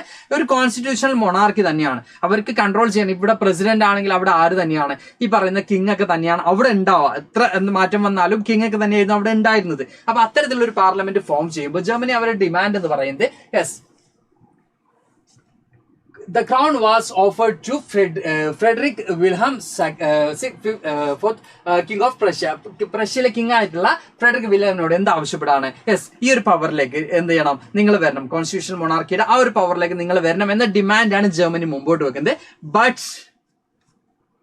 But he rejected and joined other monarchs. അതായത് ഫ്രെഡറിക്കിനോട് എന്ത് ആവശ്യപ്പെടുന്നു, നിങ്ങൾ ഈ പറയുന്ന കോൺസ്റ്റിറ്റ്യൂഷണൽ മൊണാർക്കിയുടെ ഹെഡ് ആയിട്ട് നിങ്ങൾ കണ്ടിന്യൂ ചെയ്യണം എന്നൊരു ഡിമാൻഡ് മുമ്പോട്ട് വെക്കുമ്പോൾ ഫ്രെഡറിക് വിൽഹം എന്ത് ചെയ്യാണ്, അത് റിജക്ട് ചെയ്യുകയും മറ്റു മൊണാർക്സിന്റെ കൂടെ നിന്നുകൊണ്ട് ഈ ഇലക്ടഡ് അസംബ്ലി എന്ത് ചെയ്യണം, ഒപ്പോസ് ചെയ്യുകയും ചെയ്യാണ്. ബിക്കോസ് നിങ്ങൾ അറിഞ്ഞിരിക്കേണ്ട ഒരു കാര്യം, അന്ന് നമ്മളെ ഈ പറയുന്ന സാധാരണക്കാരും റൂളേഴ്സ് ആയി വരില്ല. അപ്പോൾ ഈ പറഞ്ഞ കിങ്ങിന്റെ അണ്ടറിൽ തന്നെയായിരിക്കും എന്ത് ചെയ്യുക, ഗവൺമെന്റ് ഉണ്ടാവുന്നത്. ഓക്കെ, കിങ്ങിന്റെ അണ്ടറിൽ തന്നെയായിരിക്കും ഗവൺമെന്റ് ഉണ്ടാവുന്നത്. അപ്പോൾ കിങ്ങിനോട് എന്ത് ആവശ്യപ്പെടുന്നു, അല്ലെങ്കിൽ ഈ പ്രഷ്യയിലെ റൂളറോട് എന്ത് ആവശ്യപ്പെടുന്നു, യെസ്, കിങ് ഓഫ് പ്രഷ്യയോട് എന്ത് ആവശ്യപ്പെടുന്നു. ഓക്കെ, അപ്പൊ കിങ് ഓഫ് പ്രഷ്യയോട് ഡിമാൻഡ് ചെയ്യാണ് നിങ്ങൾ എന്ത് ചെയ്യണം, ഈ ഒരു പൊസിഷനിലേക്ക്, അതായത് കോൺസ്റ്റിറ്റ്യൂഷണൽ മൊണാർക്കിയുടെ ഹെഡ് ആയിട്ട് നിങ്ങൾ വരണം എന്നൊരു ഡിമാൻഡാണ് മുമ്പോട്ട് വെക്കുന്നത്. ബട്ട് അയാൾ റിജക്ട് ചെയ്യാണ് ചെയ്യുന്നത്. അദ്ദേഹം എന്ത് ചെയ്യാണ്, മറ്റു മൊണാർക്സിന്റെ കൂടെ നിന്നുകൊണ്ട് ഈ ഒരു ഇലക്ടഡ് അസംബ്ലിയെ ഒപ്പോസ് ചെയ്യാണ് ചെയ്യുന്നത്. Then the middle class dominated the parliament and the large number of women participated in the liberal movement. ഈ ഒരു ലിബറൽ മൂവ്മെന്റ് മിഡിൽ ക്ലാസ് ആയിരുന്നു ഈ ഒരു പാർലമെന്റ് ഡോമിനേറ്റ് ചെയ്ത് നമുക്ക് കാണാൻ പറ്റും. ഓക്കെ, നമ്മുടെ ജസ്റ്റ് കെ ഡ്രാമ മനസ്സിലായില്ല എന്ന് പറഞ്ഞിട്ട് സാർ ഒന്നും കൂടി പറയാം. ഓക്കെ, ഒന്നും കൂടി പറയാം സാർ. ഫ്യൂലോ സാറിനാ ലോ പോകുന്നതാണ് ഫസ്റ്റ് സാർ വായിച്ചിട്ടാ. ഓക്കെ, അതൊന്നും കൂടി പറയാം. ജസ്റ്റ് കെ ഡ്രാമ സാർ ഒന്നും കൂടി പറയുന്നത് ഒന്നും കൂടി പറയാം. ഓക്കെ, അപ്പൊ നമ്മൾ എന്തായാലും റിപ്പീറ്റ് ചെയ്യാം. അതായത് നമ്മൾ ഇത്രേ പറഞ്ഞുള്ളൂ. ഫ്രാങ്ക്ഫർട്ടിൽ വെച്ചിട്ട് എന്ത് ചെയ്യുന്നു, ഒരു നമ്മൾ ഈ പറഞ്ഞ പോലെ തന്നെ എന്ത് ഫോം ചെയ്യുന്നു, എന്താ പറയാ, ഒരു ഇലക്ടഡ് അസംബ്ലി ഫോം ചെയ്യുന്നു. അതിന്റെ ജർമ്മനിയുടെ ഹെഡ് ആയിട്ട് ആര് വരണമെന്നാണ് ഈ പറയുന്ന മെയിൽ വെച്ച് നടന്നിട്ടുള്ള മൂവ്മെന്റിൽ ആഗ്രഹിക്കുന്നത്. കിങ് ഓഫ് പ്രഷ്യ എന്ത് ചെയ്യണം, ഈ ഒരു കോൺസ്റ്റിറ്റ്യൂഷണൽ മൊണാർക്കിയുടെ ഹെഡ് ആയിട്ട് കിങ് ഓഫ് പ്രഷ്യ വരണം. കിങ് ഓഫ് പ്രഷ്യ അല്ലെങ്കിൽ പ്രഷ്യയിലെ കിങ് ആയിട്ടുള്ള ഫ്രെഡറിക് വിൽഹം വരണം എന്ന ഡിമാൻഡാണ് ആരും കൊടുക്കുന്നത്. ഈ ഇലക്ടഡ് അസംബ്ലി മുമ്പോട്ട് വെക്കുന്നത്. അപ്പൊ അതിനെ ആരും ഒപ്പോസ് ചെയ്യുന്നു, നമ്മൾ ഈ പറഞ്ഞ കിങ് ഓഫ് പ്രഷ്യ അല്ലെങ്കിൽ ഫ്രെഡറിക് വിൽഹം റിജക്ട് ചെയ്യാണ്. ഞാൻ വരില്ല, ഞാൻ രാജാവ്, ഞാൻ ഈ പൊസിഷനിലേക്ക് വരില്ല എന്ന് പറയുകയും മറ്റു മൊണാക്സിന്റെ കൂട്ടുകൊണ്ട് ഈ പറയുന്ന ഇലക്ടഡ് അസംബ്ലിക്ക് എഗെയിൻസ്റ്റ് ആയിട്ട് മൂവ്മെന്റ് ആര് കണ്ടക്ട് ചെയ്യാണ്, ഈ പറഞ്ഞ വിൽഹം അല്ലെങ്കിൽ ഫ്രെഡറിക് വിൽഹം അല്ലെങ്കിൽ കിങ് ഓഫ് പ്രഷ്യ കണ്ടക്ട് ചെയ്യാണ് ചെയ്യുന്നത്. ദെൻ ഈ ഒരു പാർലമെന്റിൽ നമ്മൾ നോക്കുന്ന സമയത്ത് അതിൽ കൂടുതലും ആരാണ്, മിഡിൽ ക്ലാസ് ആയിരുന്നു അതിനെ ഡോമിനേറ്റ് ചെയ്തിരുന്നത്. അതുപോലെ തന്നെ ഇത്തരത്തിലുള്ള മൂവ്മെന്റിൽ ആരുടെ പാർട്ടിസിപ്പേഷൻ നമുക്ക് കാണാൻ പറ്റുന്നുണ്ട്, യെസ്, വിമൻസിന്റെ മൂവ്മെന്റ്സ് നമുക്ക്, വിമൻസിന്റെ പാർട്ടിസിപ്പേഷൻ നമുക്ക് കാണാൻ പറ്റുന്നുണ്ട്. And women formed their own political associations, founded newspapers and took part in political meetings and demonstrations, but they were still denied suffrage right to during the election of the assembly. പക്ഷെ വിമൻസിന് അവിടെ എന്ത് കിട്ടുന്നില്ല, yes, അസംബ്ലിയിലൊന്നും അവർക്ക് എന്ത് കിട്ടുന്നില്ല, right to vote, അല്ലെങ്കിൽ അവർക്ക് അതിന് പാർട്ട് ആവാൻ, ഡയറക്റ്റ് ആയിട്ട് വിമൻസിനൊന്നും പാർട്ട് ആവാൻ പറ്റുന്നില്ല. ഈ മൂവ്മെന്റിലൊക്കെ അവരുണ്ട്, അവരുടെ ഭാഗത്ത് നിന്ന് മൂവ്മെന്റ്സ് ഉണ്ടാവുന്നുണ്ട്, അസോസിയേഷൻസ് ഉണ്ടാവുന്നുണ്ട്, അവർ ന്യൂസ് പേപ്പേഴ്സ് കൊണ്ടുവന്നിട്ടുണ്ടെങ്കിൽ എല്ലാത്തിനും വിമൻസ് ഉണ്ട്. ബട്ട് ലാസ്റ്റ് നമ്മൾ നോക്കുന്ന സമയത്ത് വിമൻസിന് എന്ത് കിട്ടുന്നില്ല, യെസ്, അവർക്ക് റൈറ്റ് ടു വോട്ട് അല്ലെങ്കിൽ suffrage, that means right to vote, adultery, universal adult franchise എന്നൊക്കെ നമ്മളിപ്പോൾ പറയും അല്ലെ, ആ സാർവത്രിക പ്രായപൂർത്തി വോട്ടവകാശം എന്ന് പറയുന്ന ഒരു കൺസെപ്റ്റിലേക്ക് ആരെത്തുന്നില്ല, വിമൻസ് എത്തുന്നില്ല. അതിനുവേണ്ടി അവർ വീണ്ടും എന്ത് ചെയ്യാണ്, ഫൈറ്റ് ചെയ്തുകൊണ്ടിരിക്കുന്ന സിറ്റുവേഷൻ നമുക്ക് കാണാൻ പറ്റും. In the years of after 1840 the autocratic monarchies of the central and eastern Europe began to introduce the changes that had already taken place in the western Europe before 1815. Thus, serfdom and bonded labor were abolished both in the Habsburg dominions and Russia. റഷ്യയിലും അതുപോലെ തന്നെ എന്താ പറയാ, Habsburg ഡൊമിനിയൻസിലും എന്ത് abolish ചെയ്യാണ്, നമ്മൾ ഈ പറഞ്ഞ പോലെ തന്നെ സെർഫ് ദാറ്റ് മീൻസ് നമ്മൾ ഈ പറഞ്ഞ സ്ലേവറി ഒക്കെ പോലെയുള്ളത്. ദെൻ ബോണ്ടഡ് ലേബർ എന്ന് പറയുമ്പോൾ നമുക്ക് കൃത്യമായിട്ട് പറയാം, കുറെ ഡിസ്റ്റന്റ് പ്ലേസസിലേക്ക് എന്ത് ചെയ്യാണ്, ലേബേഴ്സിന് ഒരു നിശ്ചിത സമയത്തേക്ക് അവർക്ക് റിട്ടേൺ വരാൻ പറ്റില്ല. ഇങ്ങനെയൊക്കെ ഉള്ള ഒരു കൺസെപ്റ്റ് നമ്മൾ ഓൾറെഡി പഠിച്ചിട്ടുണ്ട്. I think making of global world എന്നുള്ള ചാപ്റ്റർ നമ്മൾ പഠിച്ചിട്ടുണ്ട്. അപ്പൊ ഒരു ബോണ്ട് ലേബേഴ്സും അതുപോലെ തന്നെ ഓക്കെ, അപ്പൊ അത്തരം കാര്യങ്ങൾ എന്ത് ചെയ്യാണ്, കിങ് ഓഫ് പ്രഷ്യ അല്ലേ ക്രൗൺ ആക്സെപ്റ്റ് ആക്കി എന്ന് പറഞ്ഞത് ഇന്ന് ടെക്സ്റ്റിൽ നമുക്ക് ആ കാര്യങ്ങളൊക്കെ പറയാനുണ്ട് കേട്ടാ. അപ്പൊ നമ്മൾ ഇവിടെ ഫ്രെഡറിക് വിൽഹമിന്റെ കാര്യമാണ് പറഞ്ഞത്. ഇനി നമ്മൾ വേറൊരാളിലേക്ക് പോകാനുണ്ട്. ഓക്കെ, അവിടേക്കൊക്കെ നമുക്ക് പോകാനുണ്ട്. ഓട്ടോമൻ ബിസ്മാർക്കിന്റെ ലീഡർഷിപ്പിലൊക്കെ നമുക്ക് ഇങ്ങനെ അങ്ങോട്ട് ഇങ്ങനെ പോകാനുണ്ട്. ആരും ബേജാറാക്കണ്ട. അവിടേക്ക് എത്തിട്ട മുഹമ്മദ് സനാസ് എവി. ഓക്കെ, അപ്പോൾ ഇവിടെ നമ്മൾ പറഞ്ഞുകൊണ്ടിരിക്കുന്നത് എന്താണ്, യെസ്, അപ്പൊ ഇവിടെ എന്ത് ചെയ്യാണ്, കുറെ മാറ്റങ്ങൾ കൊണ്ടുവന്നു. 1848 ആയപ്പോൾ 1815 കമ്പയർ ചെയ്യുമ്പോൾ കുറെ ചേഞ്ചസ് ഒക്കെ വന്നു. സെഫ് ഡോം ഒക്കെ എന്ത് ചെയ്തു, അബോളിഷ് ചെയ്തു. അതുപോലെ തന്നെ ബോണ്ടഡ് ലേബേഴ്സ് ഒക്കെ എന്ത് ചെയ്തു, അബോളിഷ് ചെയ്തിട്ട് നമുക്ക് കാണാൻ പറ്റും. സാർ ടെക്സ്റ്റ് ഒന്നും അറിയില്ല, അപ്പൊ പിന്നെ ഈ ലൈവ് കണ്ടിരുന്നിട്ട് എന്തെങ്കിലും കാര്യമുണ്ടോ? ഈ ലൈവ് കണ്ടിട്ട് നേരെ ഒരു ടെക്സ്റ്റ് ബുക്ക് വായിക്കാം, അപ്പൊ എല്ലാം കിട്ടിക്കോളും. സെറ്റ് അല്ലേ? അപ്പൊ കഥകളൊക്കെ ഇവിടുന്ന് പഠിച്ചു, കാര്യങ്ങളൊക്കെ ഇവിടുന്ന് മനസ്സിലാക്കി, ഇനി പോയിട്ട് ടെക്സ്റ്റ് വായിച്ചിരിക്കുന്ന സമയത്ത് മനസ്സിലാവും കേട്ടോ. ഓക്കെ, അതാരെ പറഞ്ഞത്, പേര് കിട്ടാത്തൊരു കുട്ടി. Okay then the making of Germany and Italy. നമ്മുടെ ഒരു കുട്ടി ചോദിച്ചിട്ടുള്ള ആൻസർ ഇവിടെ ഉണ്ട് കേട്ടോ. നമ്മൾ ആരപ്പ ചോദിച്ചത്, മസിനെ കുട്ടി പോയി ഊട്ടിയിലേക്ക് ഒരു യാത്ര. പോയിക്കോട്ടാ. ഓക്കെ, അപ്പൊ നമുക്ക് തിരിച്ചു വരാം. ഓക്കെ, ആഫ്റ്റർ 1848 വാട്ട് ഹാപ്പൻ ചോദിക്കുന്നുണ്ട്. ജർമ്മനിയുടെ യൂണിഫിക്കേഷനും ജർമ്മനി ഒരു ഫ്രീ ആവുന്നതൊക്കെ ഈ ഒരു ടൈമിലാണ്, ആഫ്റ്റർ 1848 കേട്ടോ. ഓക്കെ, നമുക്ക് നോക്കാം. Nationalism in Europe moved away after 1848 and Germany and Italy came to be unified in as national states. Prussia took over the leadership of the movement for the national unification. The architect of the process was its chief minister Otto von Bismarck. നമുക്ക് കാണാൻ പറ്റും ഈ ഒരു യൂണിഫിക്കേഷന്റെ എന്താ പറയാ ഏറ്റവും കൂടുതൽ leadership കൊടുക്കുന്ന അന്നത്തെ ചീഫ് മിനിസ്റ്റർ ആയിട്ടുള്ള ഒന്നും പഠിച്ചിട്ടില്ല എന്ന് പറയുന്നുണ്ട്. പടച്ചോ, നിങ്ങളൊക്കെ ഞാൻ എന്താ ചെയ്യേണ്ടത്? ഓക്കെ, ഞാനൊന്നും ചെയ്യുന്നില്ല, ഇപ്പൊ തൽക്കാലം കണ്ടിന്യൂ ചെയ്യണം ക്ലാസ്. ഓക്കെ, അപ്പൊ നമ്മുടെ ലൈവില് കുറച്ച് മക്കളൊക്കെ നിസ്കരിക്കാനൊക്കെ പോയതാണെന്ന് വിചാരിക്കുന്നുണ്ട്.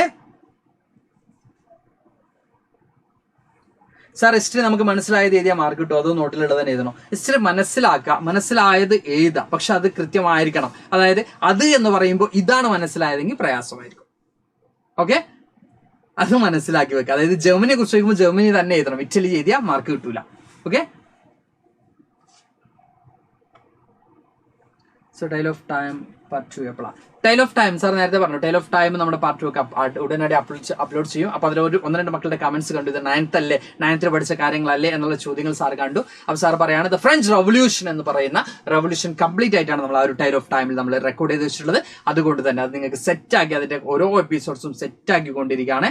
അതുകൊണ്ട് തന്നെ നിങ്ങൾ എന്ത് ചെയ്യാണ്, യെസ് ഒബ്വിയസ്ലി നമ്മൾ ഈ പറഞ്ഞതുപോലെ തന്നെ ഫ്രഞ്ച് റവല്യൂഷൻ എന്ന് പറയുമ്പോൾ, ഫ്രഞ്ച് റവല്യൂഷന്റെ കഥ പറയുമ്പോൾ മക്കളെ അപ്പൊ യൂണിഫിക്കേഷൻ ഓഫ് ഫ്രഞ്ച് എന്ന് പറഞ്ഞുകൊണ്ട് സാറിന്, അല്ലെങ്കിൽ നാഷണൽ സ്റ്റേറ്റ് ഓഫ് ഫ്രഞ്ച് എന്ന് പറഞ്ഞുകൊണ്ട് ഒരു കഥ പറയാൻ പറ്റൂല. അപ്പൊ ഫ്രഞ്ച് റവല്യൂഷൻ ഉണ്ടായിരുന്ന സാഹചര്യം പറഞ്ഞ ആ ഒരു കഥ കംപ്ലീറ്റ് ചെയ്യാൻ പറ്റുള്ളൂ അല്ലെ. നമ്മുടെ ടോപ്പിക്കിന്റെ പേര് തന്നെ എന്താണ്? Yes, A tale of time എന്നുള്ളതാണ് അല്ലെ. കാലത്തിന്റെ കഥ പറയാണ്. അപ്പൊ കാലത്തിന്റെ കഥ പകുതി വെച്ച് പറയാൻ പറ്റുമോ? യെസ്, അങ്ങനെ ഇരിക്കുമ്പോൾ ഇങ്ങനെയാണ് സംഭവിച്ചതെന്ന് പറഞ്ഞാൽ നിങ്ങൾ ആ ഘട്ടം നോക്കൂ അല്ലെ. അതുകൊണ്ട് തന്നെ അതിന്റെ തുടക്കം മുതൽ പറഞ്ഞതാണ്. അപ്പൊ ആരെങ്കിലൊക്കെ തെറ്റിദ്ധരിച്ചിട്ടുണ്ടെങ്കിൽ, 9ാം ക്ലാസ്സിന്റെ ആണ് തെറ്റിദ്ധരിച്ചിട്ടുണ്ടെങ്കിൽ 9ാം ക്ലാസ്സിന്റെ അല്ല, അതിന്റെ അടുത്ത ഭാഗത്ത് കൃത്യമായിട്ട് നിങ്ങളുടെ കാര്യങ്ങളൊക്കെ അതിൽ വരുന്നുണ്ട്.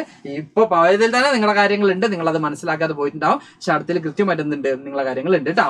Okay okay okay Ajna Sharaf Prabhu പെട്ടെന്ന് കണ്ടിന്യൂ ചെയ്യുന്നു പറയുന്നുണ്ട്. ഓക്കെ, അപ്പൊ ഇവിടെ നമ്മൾ പറഞ്ഞുകൊണ്ടിരിക്കുന്നത് എന്താണ്? യെസ്, ഈ പറഞ്ഞതുപോലെ തന്നെ ഈ ഒരു യൂണിഫിക്കേഷൻ ലീഡർഷിപ്പ് കൊടുക്കുന്നവരാണ് ഓട്ടോ വൻ ബിസ്മാർക്ക്. ഓട്ടോ വൻ ബിസ്മാർക്ക് ഇത് നോട്ട് ചെയ്ത് വെക്കണം, ഈ ഒരു പേര് മോസ്റ്റ് ഇമ്പോർട്ടന്റ് തന്നെയാണ്. ആരാണ് നമുക്ക് കാണാൻ പറ്റും? ചീഫ് മിനിസ്റ്റർ ആയിരുന്നു ഓട്ടോ വൻ Bismarck. And it was carried out in with the help of the Prussian army and bureaucracy. Prussian ആർമിയുടെയും ബ്യൂറോക്രസിയുടെ കണ്ടറിലാണ് ജർമ്മനിയുടെ യൂണിഫിക്കേഷൻ എന്ത് ചെയ്യുന്നത് സാധ്യമാവുന്നത് നമുക്ക് കൃത്യമായിട്ടും കാണാൻ പറ്റും. Okay, then in January 1871 the Prussian king Wilhelm okay, അപ്പൊ കൈസർ ആരാന്ന് ചോദിക്കുന്നുണ്ട്? വില്യം കൈസർ കേട്ടോ. Okay okay was proclaimed German emperor. German emperor ആയിട്ട് ഡിക്ലെയർ ചെയ്യുന്ന ആരെയാണ്? പ്രഷ്യൻ കിങ് ആയിട്ടുള്ള മക്കൾ ഇയർ ഒന്ന് നോട്ട് ചെയ്യുക കേട്ടോ. മക്കൾ നേരത്തെ ചോദിച്ച കൺഫ്യൂഷനുള്ള ക്ലിയർ എന്താ പറയാ ക്ലാരിഫിക്കേഷൻ ആണ് സാറോട് പറഞ്ഞത് കേട്ടോ. ഓക്കെ, 1871 ജാനുവരി 1871 അന്നത്തെ പ്രഷ്യൻ കിങ് ആയിട്ടുള്ള വില്യം കൈസർ എന്ത് ചെയ്യാണ്? വാസ് പ്രോക്ലൈംഡ് ജർമ്മൻ എംപറർ ആയിട്ട് എന്ത് ചെയ്യാണ്? വില്യം കൈസറിനെ എന്ത് ചെയ്യാണ്? ഡിക്ലെയർ ചെയ്യാണ് ചെയ്യുന്നത് നമുക്ക് കാണാൻ പറ്റും. Then an assembly was held to proclaim the new German Empire. The process of nation building demonstrated the dominance of Prussian state's power. Then the currency, banking, legal and judiciary system in Germany were modernized. നമുക്കിവിടെ കാണാൻ പറ്റും ഈ പറയുന്നത് 1871 കൂടി Germany എന്ത് ചെയ്യാണ്? Germany unify ചെയ്യുകയും Germany ഒരു കിങ് എന്താ പറയാ പല ഭാഗങ്ങളായിരുന്ന ജർമ്മനിയെ ഒരു രാഷ്ട്രം അല്ലെങ്കിൽ ഒരു നാഷണൽ സ്റ്റേറ്റ് എന്ന രീതിയിലേക്ക് ജർമ്മനി മാറുകയും, ജർമ്മനി അങ്ങനെ മാറുമ്പോൾ ജർമ്മനിയിൽ അതുവരെ ഉണ്ടായിരുന്ന പല കാര്യങ്ങളിലും കറൻസീസിലാണെങ്കിലും ജുഡീഷ്യറിയിലാണെങ്കിലും അല്ലെങ്കിൽ നമ്മൾ പറഞ്ഞ ബാങ്കിങ്ങിലാണെങ്കിലും ലീഗൽ സിസ്റ്റത്തിലാണെങ്കിലും ഒക്കെ എന്ത് വേണം? ഒരു യൂണിഫോമിറ്റി വേണം. ബിക്കോസ് അത് പല ഭാഗങ്ങളായി കിടന്നിരുന്ന പ്രദേശം എന്തായി മാറി? ജർമ്മനി എന്ന് പറയുന്ന ഒരു രാഷ്ട്രമായിട്ട് മാറി അല്ലെ. അപ്പൊ സ്വാഭാവികമായിട്ടും എന്തായി മാറി? നമ്മൾ ഈ പറഞ്ഞ പോലെ തന്നെ ജർമ്മനിയിൽ കുറെ മോഡേണൈസേഷൻ കൊണ്ടുവന്നു. ഈ ലീഗൽ സിസ്റ്റത്തിലാണെങ്കിലും ജുഡീഷ്യറിയിലാണെങ്കിലും കറൻസീസിലാണെങ്കിലും ബാങ്കിങ്ങിലാണെങ്കിലും എൻറ്റയർ ജർമ്മനിയിൽ എന്ത് കൊണ്ടുവന്നു? കുറെ ചേഞ്ചസ് ഒക്കെ കൊണ്ടുവന്നായിട്ട് നമുക്ക് കാണാൻ പറ്റും. അതിന് ഒരു കാര്യം കൂടി സാർ ഇവിടെ പറയാം. റഷ്യൻ കിങ് ആയിട്ടുള്ള വില്യം ഫസ്റ്റ് തന്നെയാണ് 1871 കൂടി എന്താവുന്നത്? ജർമ്മനിയുടെ എംപറർ ആയിട്ട് വരുന്നത് കേട്ടോ. അപ്പൊ മക്കള് പല ആളുകൾക്കും നേരത്തെ ഡൗട്ട് ഉണ്ടായിരുന്നു.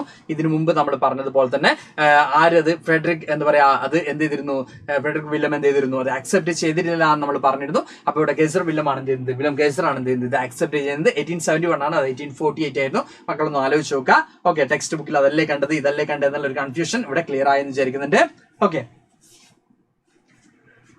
ഇറ്റലി എങ്ങനെയാണ് യൂണിഫൈ ചെയ്തത് എന്നുള്ള കാര്യങ്ങളാണ് നമുക്ക് പറയാനുള്ളത്. ഇറ്റലിയുടെ യൂണിഫിക്കേഷനിൽ നമ്മൾ ഇവിടെ നമ്മുടെ സ്ലൈഡിൽ ഒരാളുടെ പേര് കൂടി നമുക്ക് ആഡ് ചെയ്യേണ്ടതുണ്ട്. എന്തായാലും സാർ അത് പറയാം.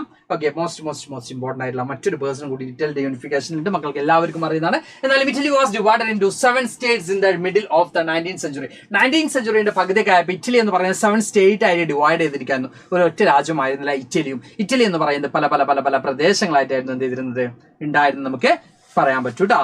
Then and among all the 7 states Sardinia predominant was ruled by an Italian princely house. All the regions were dominated by different kings. In the 1830s, Giuseppe Mazzini formed a secret society called Young Italy. നമ്മൾ already പറഞ്ഞതാണ്. അപ്പൊ ഇറ്റലിയിൽ ആകെ 2 പ്രദേശം മാത്രമേ ഇറ്റലിയുടെ ruler direct ആയിട്ട് ഗവൺ ചെയ്തിട്ടുണ്ടായിരുന്നു. റിമൈൻ പല റൂളേഴ്സ് ആയിരുന്നു ഗവൺ ചെയ്തിരുന്നത്. അത് തന്നെയാണ് അജ്നാസ് ഷറഫ്. യെസ്, കറക്റ്റ് തന്നെയാണ്. ഗരിബാൽദി അല്ലെ? ഓക്കെ, ഗരിബാൽദിയുടെ പേര് നമ്മളിവിടെ കൊടുത്തില്ല. സാർ എന്തായാലും കൊടുക്കും, പറയൂ കേട്ടോ. ഓക്കെ, അപ്പോൾ ഇവിടെ നമ്മൾ പറയുന്നത് അപ്പൊ മോസ്റ്റ് ഇമ്പോർട്ടന്റ് ആയിട്ടുള്ള ഒരു പേഴ്സൺ നമ്മളുടെ കിട്ടിക്കഴിഞ്ഞു. ഇറ്റലിയുടെ യൂണിഫിക്കേഷനുമായിട്ട് ബന്ധപ്പെട്ട് ഏറ്റവും ഇമ്പോർട്ടന്റ് ആയിട്ടുള്ള ഒരു പേഴ്സൺ ആര് തന്നെയാണ്? ഗിയുസെppe മസീനി തന്നെയാണ് നമുക്ക് കാണാൻ പറ്റും. ഇനി ഒരാൾ കൂടി നമുക്ക് കാണാൻ പറ്റും. ആരാണ് നമുക്ക് നോക്കാം. Okay, The movement was led by Chief Minister Cavour. Cavourന് വലിയ റോൾ ഉണ്ട്. ഇറ്റലിയുടെ യൂണിഫിക്കേഷനിൽ വലിയ റോൾ ആയിരിക്കുന്നുണ്ട്. അത് ചീഫ് മിനിസ്റ്റർ ആയിട്ടുള്ള Cavourനെ നമുക്ക് കാണാൻ പറ്റും. Then in 1859, Sardinia predominant defeated Austrian forces. In 1860, they marched into South Italy and the kingdom of the Two Sicilies and succeeded in winning the support of the local peasants. In 1861, Victor Emmanuel II was proclaimed the king of United Italy. അപ്പോൾ United ഇറ്റലിയുടെ king ആയിട്ട് ആര് വരുന്നുണ്ട് നമുക്ക് കൃത്യമായിട്ട് കാണാൻ പറ്റും. 1861 Victor Emmanuel II എന്തായിട്ട് വരുന്നത്? യുണൈറ്റഡ് ഇറ്റലിയുടെ കിങ് ആയിട്ട് വരുന്നത്. ഇവിടെ പെസൻസിന്റെ ഒക്കെ സപ്പോർട്ടോട് കൂടിയാണ് നമ്മൾ ഈ പറഞ്ഞ പോലെ തന്നെ മൂവ്മെന്റ്സും കാര്യങ്ങളൊക്കെ ഉണ്ടാവുന്നത് നമുക്ക് കാണാൻ പറ്റും. ഇതിൽ നമ്മൾ ഒരാളുടെ പേര് കൂടി ഇവിടെ ആഡ് ചെയ്യാനുണ്ട്. അപ്പൊ മക്കൾ തന്നെ എന്ത് ചെയ്തിട്ടുണ്ട്? പറഞ്ഞിട്ടുണ്ട്. ആളുടെ പേരാണ് നമ്മൾ ആഡ് ചെയ്യാനുള്ള. മക്കളൊന്ന് കമന്റ് ചെയ്തേ. ആളുടെ പേരാണ് നമ്മളിവിടെ വിട്ടുപോയത്. ഒന്ന് കമന്റ് ചെയ്തേ. യെസ്. മക്കളെ, ഒരു കമന്റിന് വേണ്ടി സാർ ഇത്രയും ചോദിക്കേണ്ടതുണ്ടോ? കമന്റ് ചെയ്യൂ. ആരുടെ പേരാണ് നമ്മളിവിടെ വിട്ടുപോയത്? യൂണിഫിക്കേഷൻ ഓഫ് ഇറ്റലി വരുമ്പോൾ അതിലെ മോസ്റ്റ് ഇമ്പോർട്ടന്റ് ആയിട്ടുള്ള സെക്കൻഡ് പേഴ്സൺ ആണ് ആര്? യെസ്, സാർ തന്നെ കൊടുക്കാൻ. ഇപ്പൊ നിങ്ങളോട് ചോദിച്ചാൽ എന്ത് ചെയ്യും? സാറിന് സമയം ലേറ്റ് ആവും.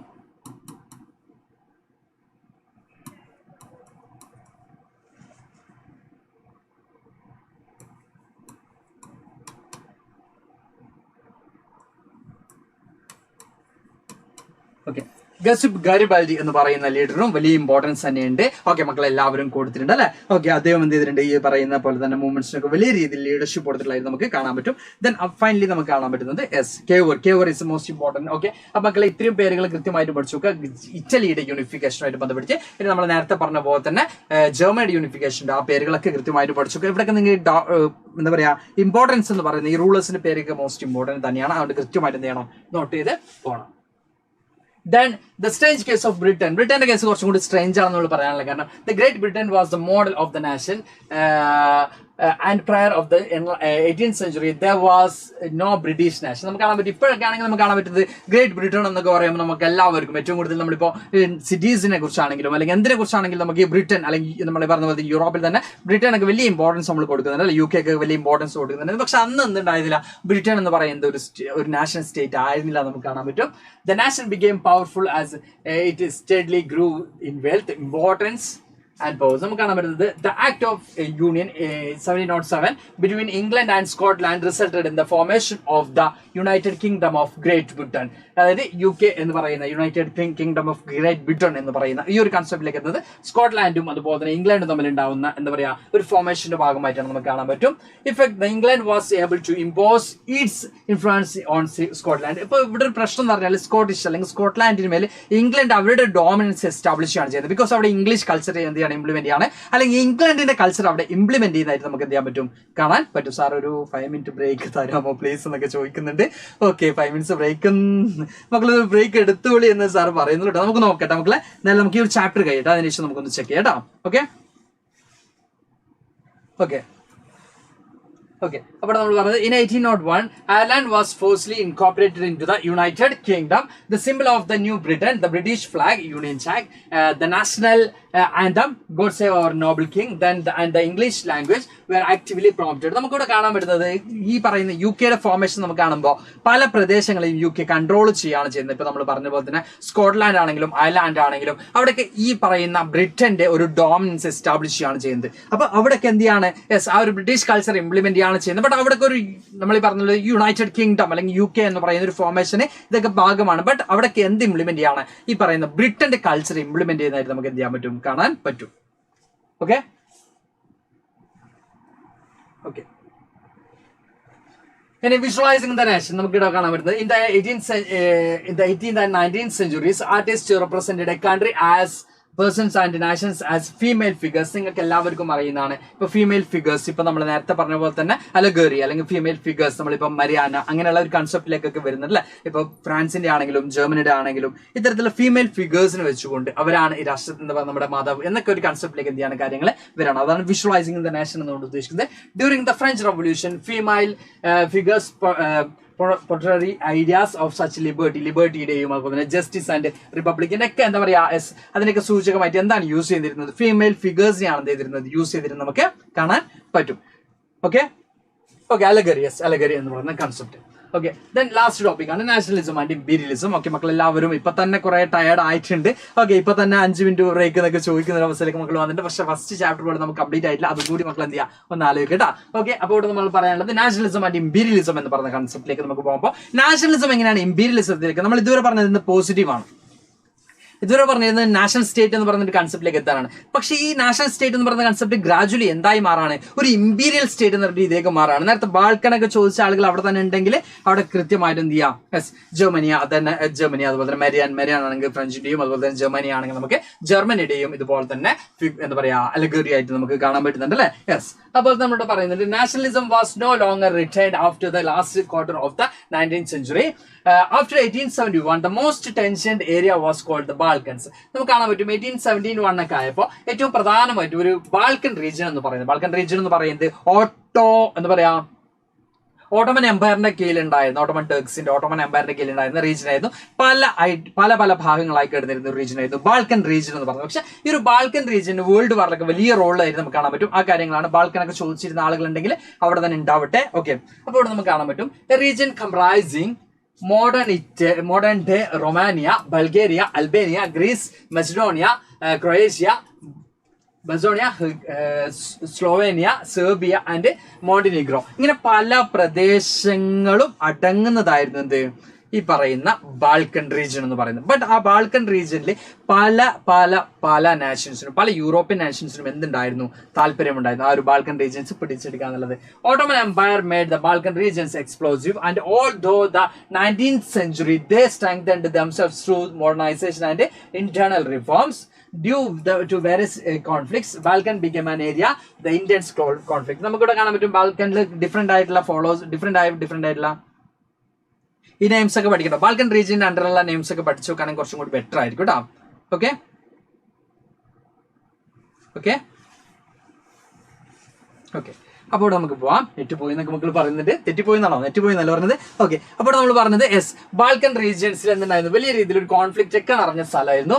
During this period Indians rivalry build among the European powers over trade and colonies as well as naval and military might which led to a series of wars in the region and finally the first world war. നമുക്ക് കാണാൻ പറ്റുന്നത് Balkan region പിടിച്ചെടുക്കാൻ വേണ്ടി പല തരത്തിലുള്ള military ആണെങ്കിലും naval true ആണെങ്കിലും ഒക്കെ എന്തുണ്ടായിരുന്നു, കോളനീസ് എസ്റ്റാബ്ലിഷ് ചെയ്യാൻ വേണ്ടി, ബാൾക്കൻ റീജിയൻസിൽ കോളനീസ് എസ്റ്റാബ്ലിഷ് ചെയ്യാൻ വേണ്ടി യൂറോപ്യൻ പവേഴ്സ് തമ്മിൽ എന്തുണ്ടായിരുന്നു, കോൺഫ്ലിക്റ്റും കാര്യങ്ങളൊക്കെ ഉണ്ടായിരുന്നു. ഇത് എന്തിലേക്ക് എത്തിക്കാണ്, വേൾഡ് വാർ എന്ന് പറഞ്ഞ ഒരു അവസ്ഥയിലേക്ക് എത്തിക്കാണ്.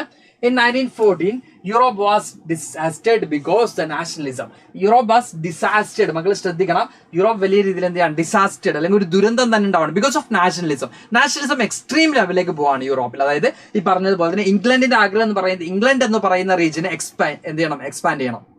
ഓരോ രാജ്യങ്ങളുടെ ആഗ്രഹം എന്ന് പറയുന്നത് അവരുടെ രാജ്യത്തെ എക്സ്പാൻഡ് ചെയ്യണം, അപ്പൊ മറ്റ് രാജ്യങ്ങളെ കോൺഗോ ചെയ്യണം അല്ലെങ്കിൽ അനക്സ് ചെയ്യണം, പിടിച്ചെടുക്കണം എന്നൊരു ഡിസയറിലേക്ക് പോകണം. അതാണ് നമ്മൾ പറയുന്നത് Europe was disastered because of nationalism aligned with imperialism. Nationalism എന്തായി മാറാണ്, ഇമ്പീരിയലിസമായി മാറാണ്. അതായത് സാമ്രാജ്യത്വം, നമ്മുടെ രാജ്യമാണ് ഏറ്റവും വലുത്, നമ്മുടെ രാജ്യമായിരിക്കണം ഏറ്റവും വലുത് എന്നൊരവസ്ഥയിലേക്ക് മാറാണ്. നമ്മൾ ഈ പറഞ്ഞ പോലെ തന്നെ നാഷണലിസം എന്ന് പറയുന്ന ഫീലിംഗ് എന്താണ്, നമ്മുടെ രാഷ്ട്രം എന്ന് പറയുന്നത് നമ്മളെല്ലാവരും ഒന്നാണ്, ഒരൊറ്റ രാജ്യത്തിന്റെ ഭാഗമാണ് എന്ന് പറയുന്ന ഫീലിംഗ് ആണെങ്കിൽ അത് മാറി നമ്മളായിരിക്കണം ലോകം ഭരിക്കേണ്ടത് എന്ന കൺസെപ്റ്റിലേക്ക് എന്ത് ചെയ്യാണ് മാറുന്നതാണ് നമുക്ക് കാണാൻ പറ്റുന്നത്. Anti imperial movements were developed but they all struggled to form independent national state, but the idea of national states was accepted as natural and universal. നമ്മളോട് പറഞ്ഞ പോലെ തന്നെ എന്തും കൂടി ഫോം ചെയ്യപ്പെടുന്നുണ്ട് anti imperial movements. That means നമ്മുടെ freedom മൂവ്മെന്റ്സും കാര്യങ്ങളൊക്കെ ഫോം ചെയ്യപ്പെട്ടിട്ടുണ്ടെങ്കിലും ഈ പറയുന്ന നാഷണൽ സ്റ്റേറ്റ് എന്ന് പറയുന്ന ഫോർമേഷനെ കുറിച്ചാണ് നമ്മളോട് പറഞ്ഞത്. നാഷണൽ സ്റ്റേറ്റ് സ്ലോലി എന്തിലേക്ക് എത്തുന്നുണ്ട്, നമ്മൾ ഈ പറഞ്ഞ പോലെ തന്നെ ഇമ്പീരിയലിസം എന്ന് പറഞ്ഞൊരു കൺസെപ്റ്റിലേക്ക് നമുക്ക് എത്തുന്നതായിട്ട് കാണാൻ പറ്റും. ഇനി ഈ ഒരു ചാപ്റ്റർ റിലേറ്റഡ് ആയിട്ട് നമുക്ക് പ്രീവിയസ് വന്നിട്ടുള്ള ചില ക്വസ്റ്റ്യൻസ് ആണ് സാർ ഇവിടെ തന്നിട്ടുള്ളത്. Okay, Explain Frederick Sorrow's dream in the context of democratic and social republic in France during 1848. അപ്പോൾ നമുക്കിവിടെ എന്താ പറയുക, ഫ്രെഡറിക് സൊറോയുടെ പിക്ചർ തന്ന സമയത്ത് തന്നെ നമുക്ക് കാണാൻ പറ്റും. എന്താ പറയുക, ഫ്രെഡറിക് സൊറോയുടെ പിക്ചർ തന്ന സമയത്താണ് സാർ പറഞ്ഞിരുന്നു ഈ ഒരു ഭാഗത്ത് നിന്ന് റിപ്പീറ്റഡ് ആയിട്ട് നമുക്ക് എന്ത് വരാറുണ്ട്, ക്വസ്റ്റ്യൻസ് വരാറുണ്ടെന്ന് പറഞ്ഞിരുന്നു. അപ്പോൾ നമ്മുടെ ഫസ്റ്റ് ക്വസ്റ്റ്യൻ തന്നെയാണ് explain Frederic Sorrieu's dream in the context of democratic and social republics in France during 1848. Answer ഇതാണ്. Frederic Sorrieu was a French artist in the year 1848. He prepared a series of four prints. In these four prints, he visualized the dream of the world made up of democratic and social republic as he called them. അപ്പോൾ ഇവിടെ പറയുന്നത് അത് തന്നെയാണ് Frederick സൊറോയുടെ പെയിന്റിങ്ങിലൂടെ ഉദ്ദേശിച്ചതും അത് തന്നെയാണ് അല്ലേ. Yes, extreme nationalism അല്ല. Extreme nationalism means aggressive, എന്താ പറയാ, അഗ്രസീവ് നാഷണലിസം എന്നൊക്കെയാണ് അതിന് നമ്മൾ പറയുന്നത്. അപ്പോൾ ഇവിടെ നമ്മൾ ഇമ്പീരിയലിസം എന്ന് പറഞ്ഞാൽ ഇത്രയേ ഉള്ളൂ.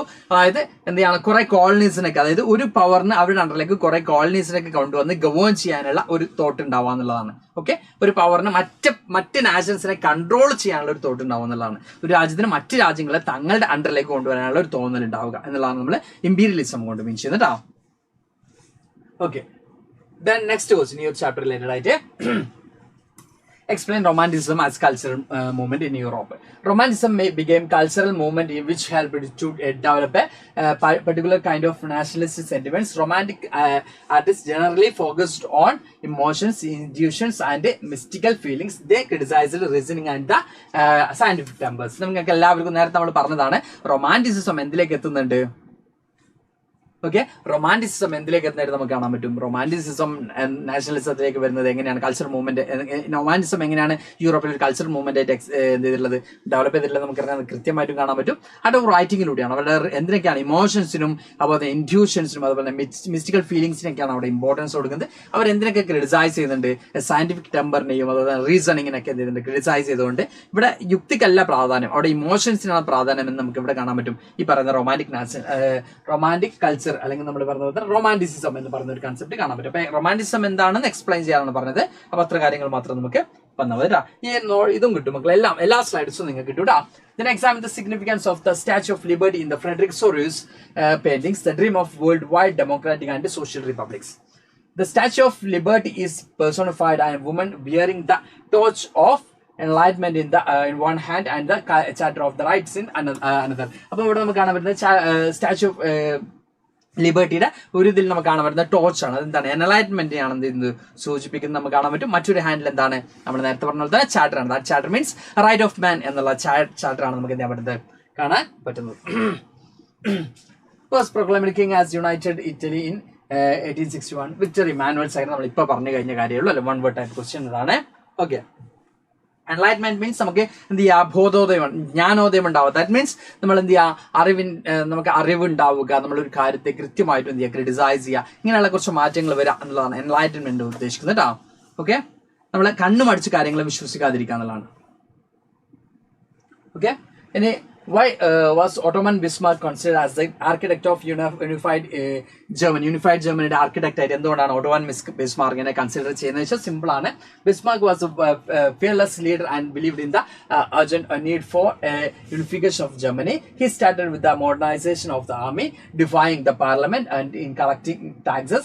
His policy came to be known as blood and iron policy and earned him the nickname of the Iron Chancellor. It can be said that unification of Germany happened because of the German army. അപ്പോൾ നമുക്ക് unification of Germany സാധ്യമായുള്ളതിൽ ആർക്ക് വലിയ role ഉണ്ട്, ഓട്ടോവൻ ബിസ്മാർക്കിന് role ഉണ്ട്. ഓട്ടോവൻ Bismarck തന്നെയാണ് അദ്ദേഹത്തിന്റെ army reform ചെയ്യുന്നതും ആ ഒരു ആർമിക്ക് എന്തിന് വലിയ റോൾ ഉണ്ട്, ജർമ്മനിയുടെ യൂണിഫിക്കേഷന് വലിയ റോൾ ഉണ്ട്. അതുകൊണ്ട് തന്നെയാണ് architect of unification of Germany എന്ന് ആര് കൺസിഡർ ചെയ്യുന്നത്, ഓട്ടോവൻ ബിസ്മാർക്കിനെ കൺസിഡർ ചെയ്യുന്നത്. Then interrupt the concept of liberalization in the field of economic sphere during the 19th century in Europe. Sir നേരത്തെ പറഞ്ഞ പോലെ തന്നെ നേരത്തെ അവിടെ നമ്മൾ ഒരു ടോപ്പിക്കേ കൊടുത്തിട്ടുള്ളൂ, അതിന്റെ അടുത്ത ടോപ്പിക്ക് ഇവിടെയാണ് കൊടുക്കാൻ സാർ പറഞ്ഞിരുന്നു. അപ്പൊ അത് ഇവിടെ നമ്മൾ കണക്ട് ചെയ്ത് പോവാണ്. അതായത് ലിബറലൈസേഷൻ എന്ന് പറയുന്ന ഒരു കൺസെപ്റ്റ് നമ്മൾ ഇക്കണോമിക് സ്ഫിയറിലൂടെ നോക്കുമ്പോൾ നമുക്ക് കാണാൻ പറ്റുന്നത് എന്താണ്, in this economic sphere liberalism stood for the freedom of markets and the abolition of state imposed restriction on the movement of goods and capital in the 19th century. അപ്പോൾ മാർക്കറ്റിന് മുകളിൽ ഗവൺമെന്റിനുള്ള control എടുത്തു കളയുക, government restrictions എടുത്തു കളയുക, മാർക്കറ്റിനെ free ആക്കുക എന്നുള്ളതാണ് നമുക്ക് കാണാൻ പറ്റുന്നത്. Okay, then the next one, who founded the secret society Young Italy during 1830s. അപ്പോൾ ഇത് ഡയറക്റ്റ് ആയിട്ട് ആൻസർ ടെക്സ്റ്റ് ഇല്ലല്ലോ എന്ന് മക്കൾ കമന്റ് ചെയ്യുന്നുണ്ട്. അപ്പോൾ ടെക്സ്റ്റിലുള്ള ആൻസറിന് ചെറുതായിട്ട് മോഡിഫൈ ചെയ്തിട്ടുണ്ട്. ഓക്കെ, എന്തായാലും നിങ്ങളുടെ കൃത്യമായിട്ട് നിങ്ങൾ എഴുതാൻ പോകുന്ന രൂപത്തിൽ കാര്യങ്ങളുണ്ട്. ഓക്കെ, പിന്നെ who founded the secret union Young Italy during the 1830s. മക്കൾക്ക് എല്ലാവർക്കും അറിയുന്ന പോലെ ഗസ്റ്റിപ്പ് മസീനിയാണ് എന്ത് ചെയ്തിട്ടുള്ളത് യങ് ഇറ്റലി എന്ന് പറയുന്ന സൊസൈറ്റി സീക്രട്ട് സൊസൈറ്റി ഫോം ചെയ്തിട്ടുള്ളത് നമുക്ക് കാണാൻ പറ്റും. ഇനി describe the major outcomes of French revolution of 1789. It's resulted in the transfer power from king Louis six into national assembly. National അസംബ്ലിയിലേക്ക് പവർ എന്ത് ചെയ്തു കൈമാറ്റം ചെയ്യപ്പെട്ടു നമുക്ക് കാണാൻ പറ്റും ഈ ഒരു ഫ്രഞ്ച് റവല്യൂഷനിലൂടെ. അതിനെ collective identity of people developed. നമ്മൾ നേരത്തെ പറഞ്ഞ പോലെ തന്നെ ലാപെട്രിയോൺ അല്ലെങ്കിൽ ലെസിറ്റിയോൺ എന്ന് പറയുന്ന രീതിയിലേക്ക് ഒരു കളക്റ്റീവ് ഐഡന്റിറ്റിയിലേക്ക് എന്ത് ചെയ്യുന്നുണ്ട് അവിടെ കാര്യങ്ങൾ മാറുന്നുണ്ട്. The Estate General was elected by the body of active citizens and renamed National Assembly. Estate General എന്തായി മാറുന്നുണ്ട് നാഷണൽ അസംബ്ലി ആയിട്ട് മാറുന്നുണ്ട് എന്ന് നമുക്ക് കൃത്യമായിട്ട് എന്ത് ചെയ്യാൻ പറ്റും കാണാൻ പറ്റും. Then ക്ലബ്സ് ഒക്കെ ഫോം ചെയ്യപ്പെടുന്നത് ജാക്കോബിൻ ക്ലബ്സ് ഒന്നും മെൻഷൻ ചെയ്യേണ്ട ആവശ്യമില്ല. ക്ലബ്സ് ഫോം എടുത്ത് കൊടുത്താൽ നമുക്ക് a new French flag tricolour was chosen the replace the former royal standard. Then regional dialects were discovered and French became the common language of the nation. French common language ആവുന്നുണ്ട്. Regional ആയിട്ടുള്ള dialects, അതായത് പ്രത്യേക ഭാഷകളൊക്കെ അല്ലെങ്കിൽ different ആയിട്ടുള്ള ഭാഷകളൊക്കെ എന്ത് ചെയ്യുന്നുണ്ട് എടുത്ത് കളഞ്ഞുകൊണ്ട് ഫ്രഞ്ചിനെ എന്ത് ചെയ്യുന്നുണ്ട് അവിടുത്തെ ഭാഷയായിട്ട് ഡിക്ലെയർ ചെയ്യുന്നതായിട്ട് നമുക്ക് കാണാൻ പറ്റും. Any culture played a significant role in creating the idea of nation through European romanticism in the 19th century in the following ways. നമുക്ക് കാണാൻ പറ്റുന്നത് എങ്ങനെയാണ് കൾച്ചർ വലിയ രീതിയിൽ ഒരു നാഷണലിസം സ്പ്രെഡ് ചെയ്യുന്നതിൽ നാഷണലിസം സ്പ്രെഡ് ചെയ്യുന്നതിൽ നമ്മൾ ഈ പറഞ്ഞതുപോലെ തന്നെ കൾച്ചറിന് എങ്ങനെയാണ് റോൾ എന്നുള്ളതാണ് നമ്മൾ ചോദ്യം. അപ്പൊ നമുക്ക് നോക്കാം. Romanticism was a cultural movement that aimed to develop a particular form of nationalist sentiments. അപ്പോൾ romantic artists and poets generally criticize the glorification of reasons and science and focused instead of on emotions, intuitions and mystical feelings. Their efforts was to create a sense of shared collective heritage, a common culture past as the base of nation. നമുക്ക് ഇവിടെ കാണാൻ പറ്റുന്നത് romanticism നമ്മൾ നേരത്തെ പറഞ്ഞ പോലെ തന്നെ ഇൻറ്റ്യൂഷനും ഇമോഷൻസിനൊക്കെ base ചെയ്തിട്ടാണ് അവർ എന്തിനെ ക്രിറ്റിസൈസ് ചെയ്യുന്നുണ്ട്. നമ്മൾ പറഞ്ഞ പോലെ തന്നെ റീസണിങ്ങിനൊക്കെ ക്രിറ്റിസൈസ് ചെയ്യുന്നുണ്ട്. അതുപോലെ തന്നെ ഒരു എന്താ പറയുക കോമൺ കൾച്ചർ എന്ന് പറഞ്ഞൊരു കൺസെപ്റ്റിലേക്ക് അല്ലെങ്കിൽ ഒരു എന്താ പറയാ ഒരു ഒറ്റ രാഷ്ട്രം എന്ന് പറഞ്ഞൊരു കൺസെപ്റ്റിനെയാണ് അവരെ പ്രൊമോട്ട് ചെയ്യുന്നത് നമുക്ക് കൃത്യമായിട്ടും കാണാൻ പറ്റും. ഓക്കെ, ഇനി നിങ്ങൾക്ക് ഏറ്റവും ഇമ്പോർട്ടന്റ് ആയിട്ടും ഏറ്റവും ഈസി ആയിട്ടും പഠിക്കാൻ വേണ്ടി സാർ ഒരു ടൈം ലൈൻ ഇവിടെ കൊടുത്തിട്ടുണ്ട്. അത് നിങ്ങൾക്ക് സ്ലൈഡിൽ അവൈലബിൾ ആയിരിക്കും. ഓക്കെ, സ്ലൈഡിൽ അവൈലബിൾ ആയിരിക്കും. ഇത് മക്കൾക്ക് ഇതുപോലെ ഈ ഒരു ഓർഡറിൽ എന്ത് ചെയ്യാം പഠിച്ചു പോവാം.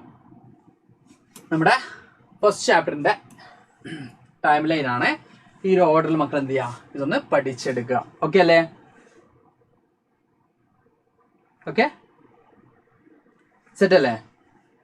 അപ്പൊ ഈ ടൈം ലൈൻ സാർ വായിക്കുന്നില്ല. 1688 അങ്ങനെ ഓരോ ഇയറിലും സംഭവിച്ചിട്ടുള്ള കാര്യങ്ങളാണ് അത് സാർ ഇതിൽ അറ്റാച്ച് ചെയ്തിട്ടുണ്ട്. ഓക്കെ, അപ്പൊ നമ്മുടെ ഫസ്റ്റ് ചാപ്റ്റർ റിലേറ്റഡ് ആയിട്ടുള്ള ടൈം ലൈൻ ആണ് ഈ ഇതുവരെ. ഓക്കെ ആണോ?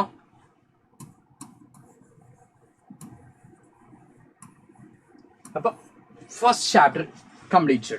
ഓക്കെ, നമ്മുടെ ഫസ്റ്റ് ചാപ്റ്റർ ഇവിടെ എന്ത് ചെയ്യാണ് കംപ്ലീറ്റ് ആവാണ്. ഓക്കെ, അപ്പൊ ഫസ്റ്റ് ചാപ്റ്റർ കംപ്ലീറ്റ് ആയിട്ടുണ്ട്.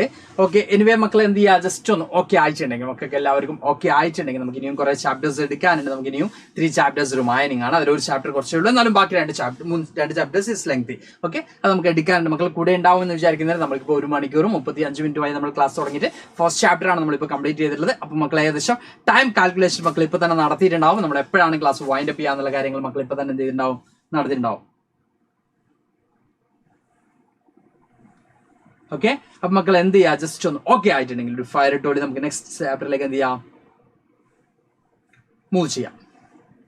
യെസ്, ഡബിൾ ഓക്കെ എന്നൊക്കെ പറഞ്ഞിട്ട് അത് ഫയറിലൂടെ കാണുകയാണെങ്കിൽ കുറച്ചും കൂടി എന്ത് ചെയ്യാം.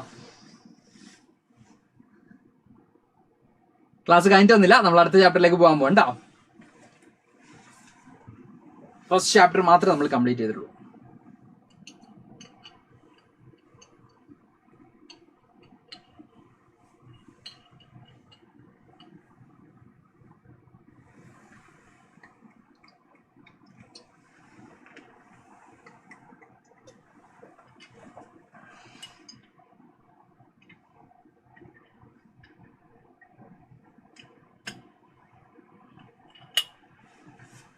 ഓക്കെ, അപ്പൊ ഓക്കെ, അപ്പൊ നമുക്ക് നെക്സ്റ്റ് ചാപ്റ്ററിലേക്ക് പോവാം. അതുപോലെ തന്നെ സാർ മക്കൾ ഇവിടെ നേരത്തെ പറഞ്ഞിരുന്നു മക്കൾ നിസ്കരിക്കാനുള്ള സമയം കാര്യങ്ങളൊക്കെ ആണ്.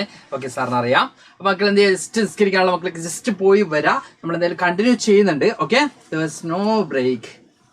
ഓക്കെ, അപ്പൊ മക്കൾ എന്ത് ചെയ്യുക, ബ്രേക്ക് എടുക്കുക. നിസ്കരിക്കാനുള്ള മക്കൾ ജസ്റ്റ് ഒന്ന് ബ്രേക്ക് എടുത്തോളി. സാർ ഇവിടെ കണ്ടിന്യൂ ചെയ്യുന്നുണ്ട്. ഓക്കെ അല്ലേ?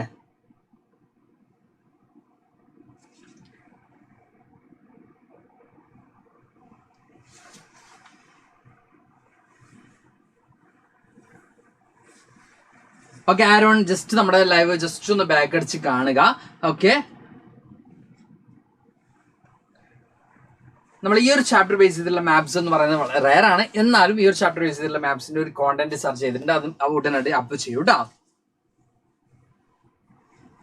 ഓക്കെ, എന്തായാലും നമ്മൾ നെക്സ്റ്റ് ചാപ്റ്ററിലേക്ക് എന്ത് ചെയ്യാമെന്ന് മൂവ് ചെയ്യാം. Our second chapter is nationalism in India. നമ്മുടെ ഇന്ത്യയെ കുറിച്ചാണ് പഠിക്കാൻ പോകുന്നത്. ഇന്ത്യയിലെ നാഷണലിസം ആണ് നമുക്ക് ഇനി ഡിസ്കസ് ചെയ്യാനുള്ളത്. അപ്പൊ എല്ലാവരും സെറ്റ് ആയിരിക്കുക, എല്ലാവരും ഓക്കെ ആണെങ്കിൽ, എല്ലാവരും സ്റ്റാർട്ട് ചെയ്യാൻ റെഡി ആണെങ്കിൽ, സെറ്റ് ആണെങ്കിൽ, നമ്മളിപ്പോ കുറച്ച് ക്വസ്റ്റ്യൻസ് ഡിസ്കസ് ചെയ്തു. ആ ടൈം ലൈൻ മക്കൾ നോട്ട് ചെയ്യും എന്നുള്ള വിശ്വാസത്തിലാണ് എന്ത് ചെയ്തത്, നമ്മൾ അവിടെ സ്റ്റോപ്പ് ചെയ്തത്. അപ്പൊ ടൈം ലൈൻ കൃത്യമായിട്ട് മക്കൾ എന്ത് ചെയ്യുക, കൃത്യമായിട്ടും പഠിച്ചു വെക്കുക. ഓക്കെ ഓക്കെ ഓക്കെ അപ്പൊ നമുക്ക് സെക്കൻഡ് ചാപ്റ്ററിലേക്ക് പോവാം. സെക്കൻഡ് ചാപ്റ്ററിലേക്ക് അടിപൊളിയായിട്ട് പോവാം മക്കളെ. നമുക്ക് ബ്രേക്ക് തന്നുള്ള പ്രശ്നം എന്ന് പറഞ്ഞാൽ നമ്മൾ വൈൻഡ് അപ്പ് ചെയ്യുമ്പോൾ നമുക്ക് നട്ടപ്പാതിലൊക്കെ ഉറക്കാൻ പറ്റുള്ളൂ. അതുകൊണ്ട് തന്നെ നമുക്ക് എന്ത് ചെയ്യാം, നമുക്ക് സെറ്റ് ആയിട്ട് നമുക്ക് സമയത്തിന് ഉറങ്ങണ്ടേ. സമയത്തിന് ഉറങ്ങിയില്ലെങ്കിലും സമയത്തിന് ഫുഡ് കഴിച്ചില്ലെങ്കിലൊക്കെ പ്രശ്നമുള്ള ആളാണ് സാറ്. അതുകൊണ്ട് തന്നെ മക്കൾ എന്ത് ചെയ്യാം, മക്കൾ എല്ലാവരും കൂടെ സാറിന്റെ കൂടെ നിൽക്കാം. നമുക്ക് അടിപൊളിയായിട്ട് എന്ത് ചെയ്യാം, അടിപൊളിയായിട്ട് ഈ ഒരു ചാപ്റ്റേഴ്സും കൂടി കംപ്ലീറ്റ് ചെയ്യാം. ഓക്കെ ഓക്കെ അപ്പൊ നമ്മള് നാഷണലിസം ഇൻ ഇന്ത്യ എന്ന് പറയുന്ന ചാപ്റ്ററിലേക്ക് എന്ത് ചെയ്യാണ്, മൂവ് ചെയ്യാണ്. ഇനി ഈ ഒരു ചാപ്റ്ററിന്റെ കേസിൽ the first world war, Khilafat and non cooperation movement ആണ് നമുക്ക് ഫസ്റ്റ് എടുക്കാനുള്ളത്. Then differing stands within the movement. Then the third one is towards civil disobedience. Last one is sense of collective belonging. ഇത്രയും ടോപ്പിക്കാണ് നമുക്ക് എന്ത് ചെയ്യാനുള്ളത്, ഈ ഒരു ചാപ്റ്ററിൽ എടുക്കാനുള്ളത്. അയ്യോ അനിൽകുമാർ, എന്ത് പറ്റി? സാർ തന്നെയാണ് ഫുൾ ചാപ്റ്റർ പഠിപ്പിക്കാൻ വന്നിരുന്നത്. പ്രശ്നമുണ്ടാ? സാറ് പഠിപ്പിക്കണ്ടേ? അപ്പൊ the first world war, Khilafat and non corporation എന്നുള്ള ടോപ്പിക്കിലാണ് നമ്മൾ സ്റ്റാർട്ട് ചെയ്യാൻ പോകുന്നത്. ഓക്കെ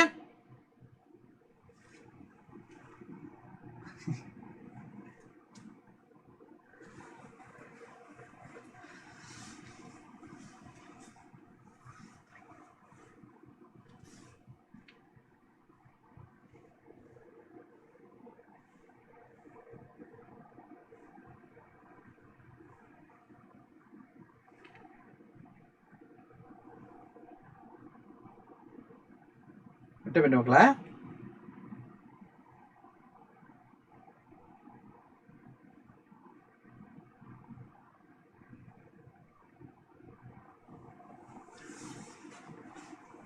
ഓക്കെ അപ്പൊ നമ്മൾ കണ്ടിന്യൂ ചെയ്യാണ്. എന്തായാലും എന്ത് ചെയ്യാം, നമുക്ക് കണ്ടിന്യൂ ചെയ്യാം. ഓക്കെ അപ്പൊ the first world war and Khilafat movement നമുക്ക് നോക്കാം. ഇവിടെ നമ്മൾ നോക്കാനുള്ളത് ഫസ്റ്റ് നമുക്ക് കൊളോണിയലിസം ഒക്കെ നോക്കട്ടെ. ഫസ്റ്റ് നമുക്ക് അടുത്ത സ്ലൈഡിലൊക്കെ ആ കാര്യങ്ങൾ പറയാം. അപ്പൊ ഫസ്റ്റ് കൊളോണിയലിസം നോക്കാം.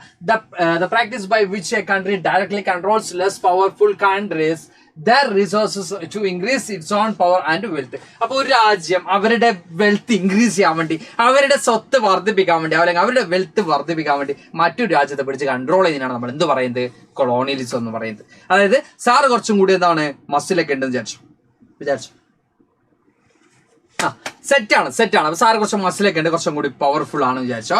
അപ്പൊ കുറച്ചൊക്കെ ആണ്. അപ്പൊ അങ്ങനെ പവർഫുൾ ആയിട്ടുള്ള മസിലുള്ള സാർ എന്ത് ചെയ്യാണ്, കുറച്ച് വീക്ക് ആയിട്ടുള്ള ആളെ പിടിച്ച് ടക്കാന്ന് കൊടുത്തിട്ട് അയാളുടെ കയ്യിലുള്ള സ്വത്ത് കൂടി എന്ത് ചെയ്യാണ്, കൈക്കലാക്കാണ്. അപ്പൊ നമ്മളിവിടെ പറയുന്നത്, അപ്പൊ അങ്ങനെ ചെയ്യുമ്പോൾ സ്വാഭാവികമായിട്ടും എനിക്ക് എന്ത് ചെയ്യാൻ പറ്റും, വെൽത്തി ആവാൻ പറ്റും അല്ലെ. എനിക്ക് വെൽത്തി ആവാൻ പറ്റും. അപ്പൊ അടുത്ത ആളെ എന്ത് ചെയ്യാൻ പറ്റും, തോപ്പിക്കാനും പറ്റും. അപ്പൊ ലൈക്ക് ദാറ്റ് അതുപോലെ തന്നെയാണ് നമ്മൾ ഈ കൊളോണിയലിസം എന്ന് പറയുന്നത്. Practice by which a country directly controls less powerful countries their resources to increase its own power and wealth. സാറിന്റെ വെൽത്തും പവറും ഇൻക്രീസ് ചെയ്യാൻ വേണ്ടി ക്ഷീണം അല്ലെങ്കിൽ എന്താ പറയാ ടയർഡ് ആയിട്ടുള്ള, അല്ലെങ്കിൽ സാറിന് അത്ര പവർഫുൾ അല്ലാത്ത ഒരാൾ എന്ത് ചെയ്യാണ്, അറ്റാക്ക് ചെയ്തുകൊണ്ട് അയാളുടെ കയ്യിലുള്ള കൈക്കലാക്കാണ്. ഈ ഒരു അവസ്ഥയാണ് നമ്മൾ എന്ത് പറയുന്നത്, യെസ് ഈ ഒരു അവസ്ഥയാണ് നമ്മൾ കൊളോണിയലിസം എന്ന് പറയുന്നത്. ഒരു രാജ്യം മറ്റൊരു രാജ്യത്തെ, ആ രാജ്യത്തിന്റെ വെൽത്ത് ഇൻക്രീസ് ചെയ്യാൻ വേണ്ടി അത്ര പവർഫുൾ അല്ലാത്ത ഒരു രാജ്യത്തെ ഡോമിനേറ്റ് ചെയ്യുന്ന ആ ഒരു പ്രോസസ്സിനെയാണ് നമ്മൾ എന്ത് പറയുന്നത്, കൊളോണിയലിസം എന്ന് പറയുന്നത്. അപ്പൊ ആരാണോ അത് ചെയ്യുന്നത് അവർ ഇമ്പീരിയൽ പവർ. നേരത്തെ ഇമ്പീരിയലിസം എന്താണെന്ന് ചോദിച്ച മക്കൾക്ക് ആൻസറും ഇവിടെ കിട്ടി അല്ലേ. യെസ് ഓക്കെ, അപ്പൊ എന്താ പറയാ, കൊളോണിയലിസം ഇമ്പീരിയലിസം തമ്മിലുള്ള ഡിഫറൻസ് എന്ന് പറയുന്നത് സെയിം തന്നെയാണ്, ഓൾമോസ്റ്റ് സെയിം തന്നെയാണ്. ഇമ്പീരിയൽ പവേഴ്സ് ആണ് എന്ത് ചെയ്യുന്നത്, ഈ കാര്യങ്ങൾ ചെയ്യുന്നത് കേട്ടോ. കോളനിയുടെ മേൽ ഇമ്പീരിയൽ പവേഴ്സ് എന്താണ് ഡോമിനേറ്റ് ചെയ്യുന്നത് കേട്ടോ. Okay, Nationalism is the sense of unity that exists among the people of a nation, irrespective of caste, creed, region and religion. അതായത് എന്താണ് നാഷണലിസം? നമ്മൾ നേരത്തെ പറഞ്ഞു തുടങ്ങിയ ഒരു കാര്യം തന്നെയാണ്, sense of oneness, sense of unity, ഐക്യം എന്ന ബോധത്തെയാണ് നമ്മൾ നാഷണലിസം എന്ന് പറയുന്നത്. സിമ്പിളായിട്ട് സാർ പറയാം, വളരെ സിമ്പിളായിട്ട് സാർ പറയാം, ഐക്യം എന്ന ബോധം നമുക്ക് ജാതി മത വർഗ എന്താ പറയാ ഭാഷ വ്യത്യാസമന്യേ എന്നാണ് പറയുന്നത്. Caste, creed, religion and region, irrespective of caste, creed, region and religion എന്നാണ് പറയുന്നത്. ആ ഒരു സെൻസ് ഓഫ് യൂണിറ്റി നമ്മളിപ്പോ ഇവിടെ കാണുമ്പോൾ, നമ്മളിവിടെ എന്താ പറയാ ക്രിക്കറ്റ് കാണുമ്പോൾ വിരാട് കോഹ്ലി എന്താണ് 6 അടിച്ചാലും അല്ലെങ്കിൽ സന്ദേശ് സിംഗൻ എന്താണ് പറയാ ഡിഫെൻഡ് ചെയ്താലും ഒക്കെ നമ്മൾ കൈയടിക്കുന്നുണ്ട്. ഇവർ മലയാളിയാണോ എന്ന് നോക്കിയിട്ടല്ല, ഇവർ ഏത് മതക്കാരനാണ് ഏത് ജാതിക്കാരനാണ് എന്ന് നോക്കിയിട്ടല്ല നമ്മൾ കൈയടിക്കുന്നത് അല്ലെ. നമ്മൾ കൈയടിക്കുന്നത് ഇവരൊക്കെ നമ്മുടെ രാജ്യത്തെയാണ് റെപ്രസെന്റ് ചെയ്തത് എന്ന് നോക്കിയിട്ടാണ്. അപ്പോൾ അത് നമുക്ക് അവിടെ എന്തുണ്ട്, നമ്മുടെ രാജ്യം, നമ്മുടെ ഇന്ത്യ എന്നൊരു തോന്നലുണ്ട്, നമ്മുടെ ഇന്ത്യക്കാർ എന്നൊരു തോന്നലുണ്ട്. ഈ കമന്റ് ബോക്സിൽ വന്ന് ഫയർ ഇടുന്നതും അതുപോലെ തന്നെ എന്താ പറയുക കമന്റ് ഇടുന്നതും ചാറ്റ് ചെയ്യുന്നതും ഒക്കെ ആര് തന്നെയാണ്, ഇന്ത്യക്കാരാണ്. നമ്മളെല്ലാവരും ഒന്നാണ് എന്നൊരു ഇമോഷൻ ഉണ്ട്, എന്നൊരു തോന്നലുണ്ട് അല്ലെ. ആ ഒരു സെൻസ് ഓഫ് വൺനെസ്സിനെയാണ്, ആ ഒരു സെൻസ് ഓഫ് യൂണിറ്റിയാണ് നമ്മൾ എന്ത് പറയുന്നത്, നാഷണലിസം എന്ന് പറയുന്നത്. നമുക്ക് എല്ലാവർക്കും ഇടയിൽ നമ്മളെല്ലാവരും ഇന്ത്യക്കാരാണ് എന്നൊരു ഇമോഷൻ എല്ലാത്തിനും ഇടയിൽ നമുക്ക് കിടക്കുന്നുണ്ട് അല്ലെ. ആ ഒരു ഇമോഷനാണ് നമ്മൾ എന്ത് പറയുന്നത്, നാഷണലിസം എന്ന് പറയുന്നത്. Okay, yes. അപ്പൊ കിങ് കോഹ്ലി എന്നൊക്കെ പറയുന്നുണ്ട്, ആയിക്കോട്ടെ, കോഹ്ലി ഫാൻസ് ഒക്കെ അവിടെ തുടങ്ങിയിട്ടുണ്ട്. ഓക്കെ, അപ്പൊ എന്തായാലും ആ ഒരു സെൻസ് ഓഫ് യൂണിറ്റി നമ്മൾ നാഷണലിസം എന്ന് പറയുന്നു, ആ സെൻസ് ഓഫ് വൺനെസ് നമ്മൾ നാഷണലിസം എന്ന് പറയുന്നു. നമുക്ക് ഫസ്റ്റ് നോക്കാം. Nationalism is a loyalty and devotion to a nation. In this chapter we will pick up the story of the 1920s and the study of the non-cooperation movement and civil disobedience movements. We will learn that how different social group participated in the movement.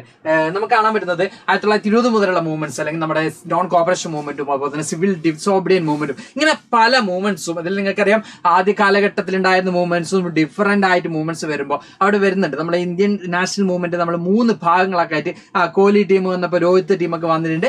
Okay, അപ്പൊ Cristiano Ronaldo എന്നൊക്കെ മക്കൾ പറയുന്നുണ്ട്. ആയിക്കോട്ടെ, അപ്പൊ ആരുമാവട്ടെ, അപ്പൊ നമ്മളോട് പറഞ്ഞത് okay, അപ്പൊ ക്രിസ്ത്യാനോ റൊണാൾഡോ കൂടെ അടിച്ചാൽ നമ്മൾ കൈയടിക്കുന്ന ണ്ടെങ്കിൽ അത് നമുക്ക് ആ ഒരു സ്പോർട്സ്മാൻ സ്പിരിറ്റ് എടുക്കാം അല്ലെ. നമുക്ക് സെൻസ് ഓഫ് യൂണിറ്റിയിൽ എടുക്കാൻ പറ്റില്ല, നമുക്ക് ആ ഒരു സ്പോർട്സ്മാൻ സ്പിരിറ്റിൽ എടുക്കാം കേട്ടോ. ഓക്കെ, അപ്പൊ ഇവിടെ നമ്മൾ പറയുന്നത് ഇവിടെ വിരാട് കോഹ്ലിയൊക്കെ എക്സാമ്പിൾ പറയുമ്പോൾ ക്രിസ്ത്യാനോ റൊണാൾഡോ, മെസ്സി, എന്താ പറയാ എസ് ജൂനിയർ എന്നൊക്കെ പറഞ്ഞിട്ട് പോയി വരും അല്ലെ, നെയ്മർ, ജെആർ എന്നൊക്കെ പറഞ്ഞിട്ട് അല്ലെ. ഓക്കെ, അപ്പൊ ആരും ആവട്ടെ, അപ്പൊ അതൊക്കെ നമുക്ക് നാഷണലിസത്തിൽ എടുക്കാൻ പറ്റില്ല കേട്ടാ, അത് നാഷണലിസത്തിൽ എടുക്കാൻ പറ്റില്ല കേട്ടാ. ഇത് ആരപ്പത്?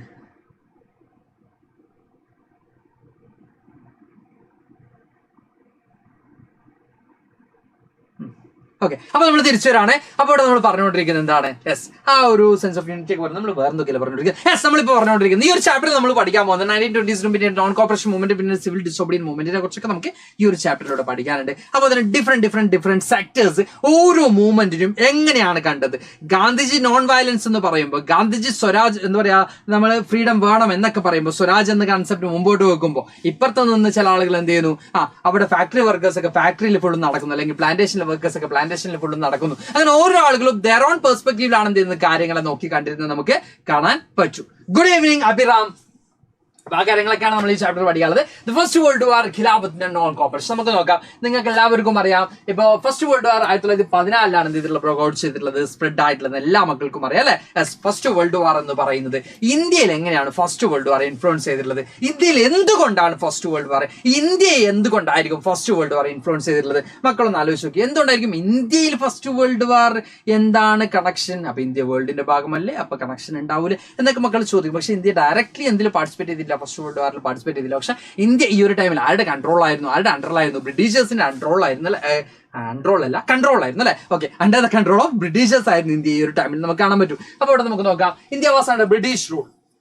ഈ ഒരു ടൈമിൽ ഇന്ത്യ അണ്ടർ ബ്രിട്ടീഷ് റൂൾ എന്ന് നമുക്ക് കാണാൻ പറ്റും.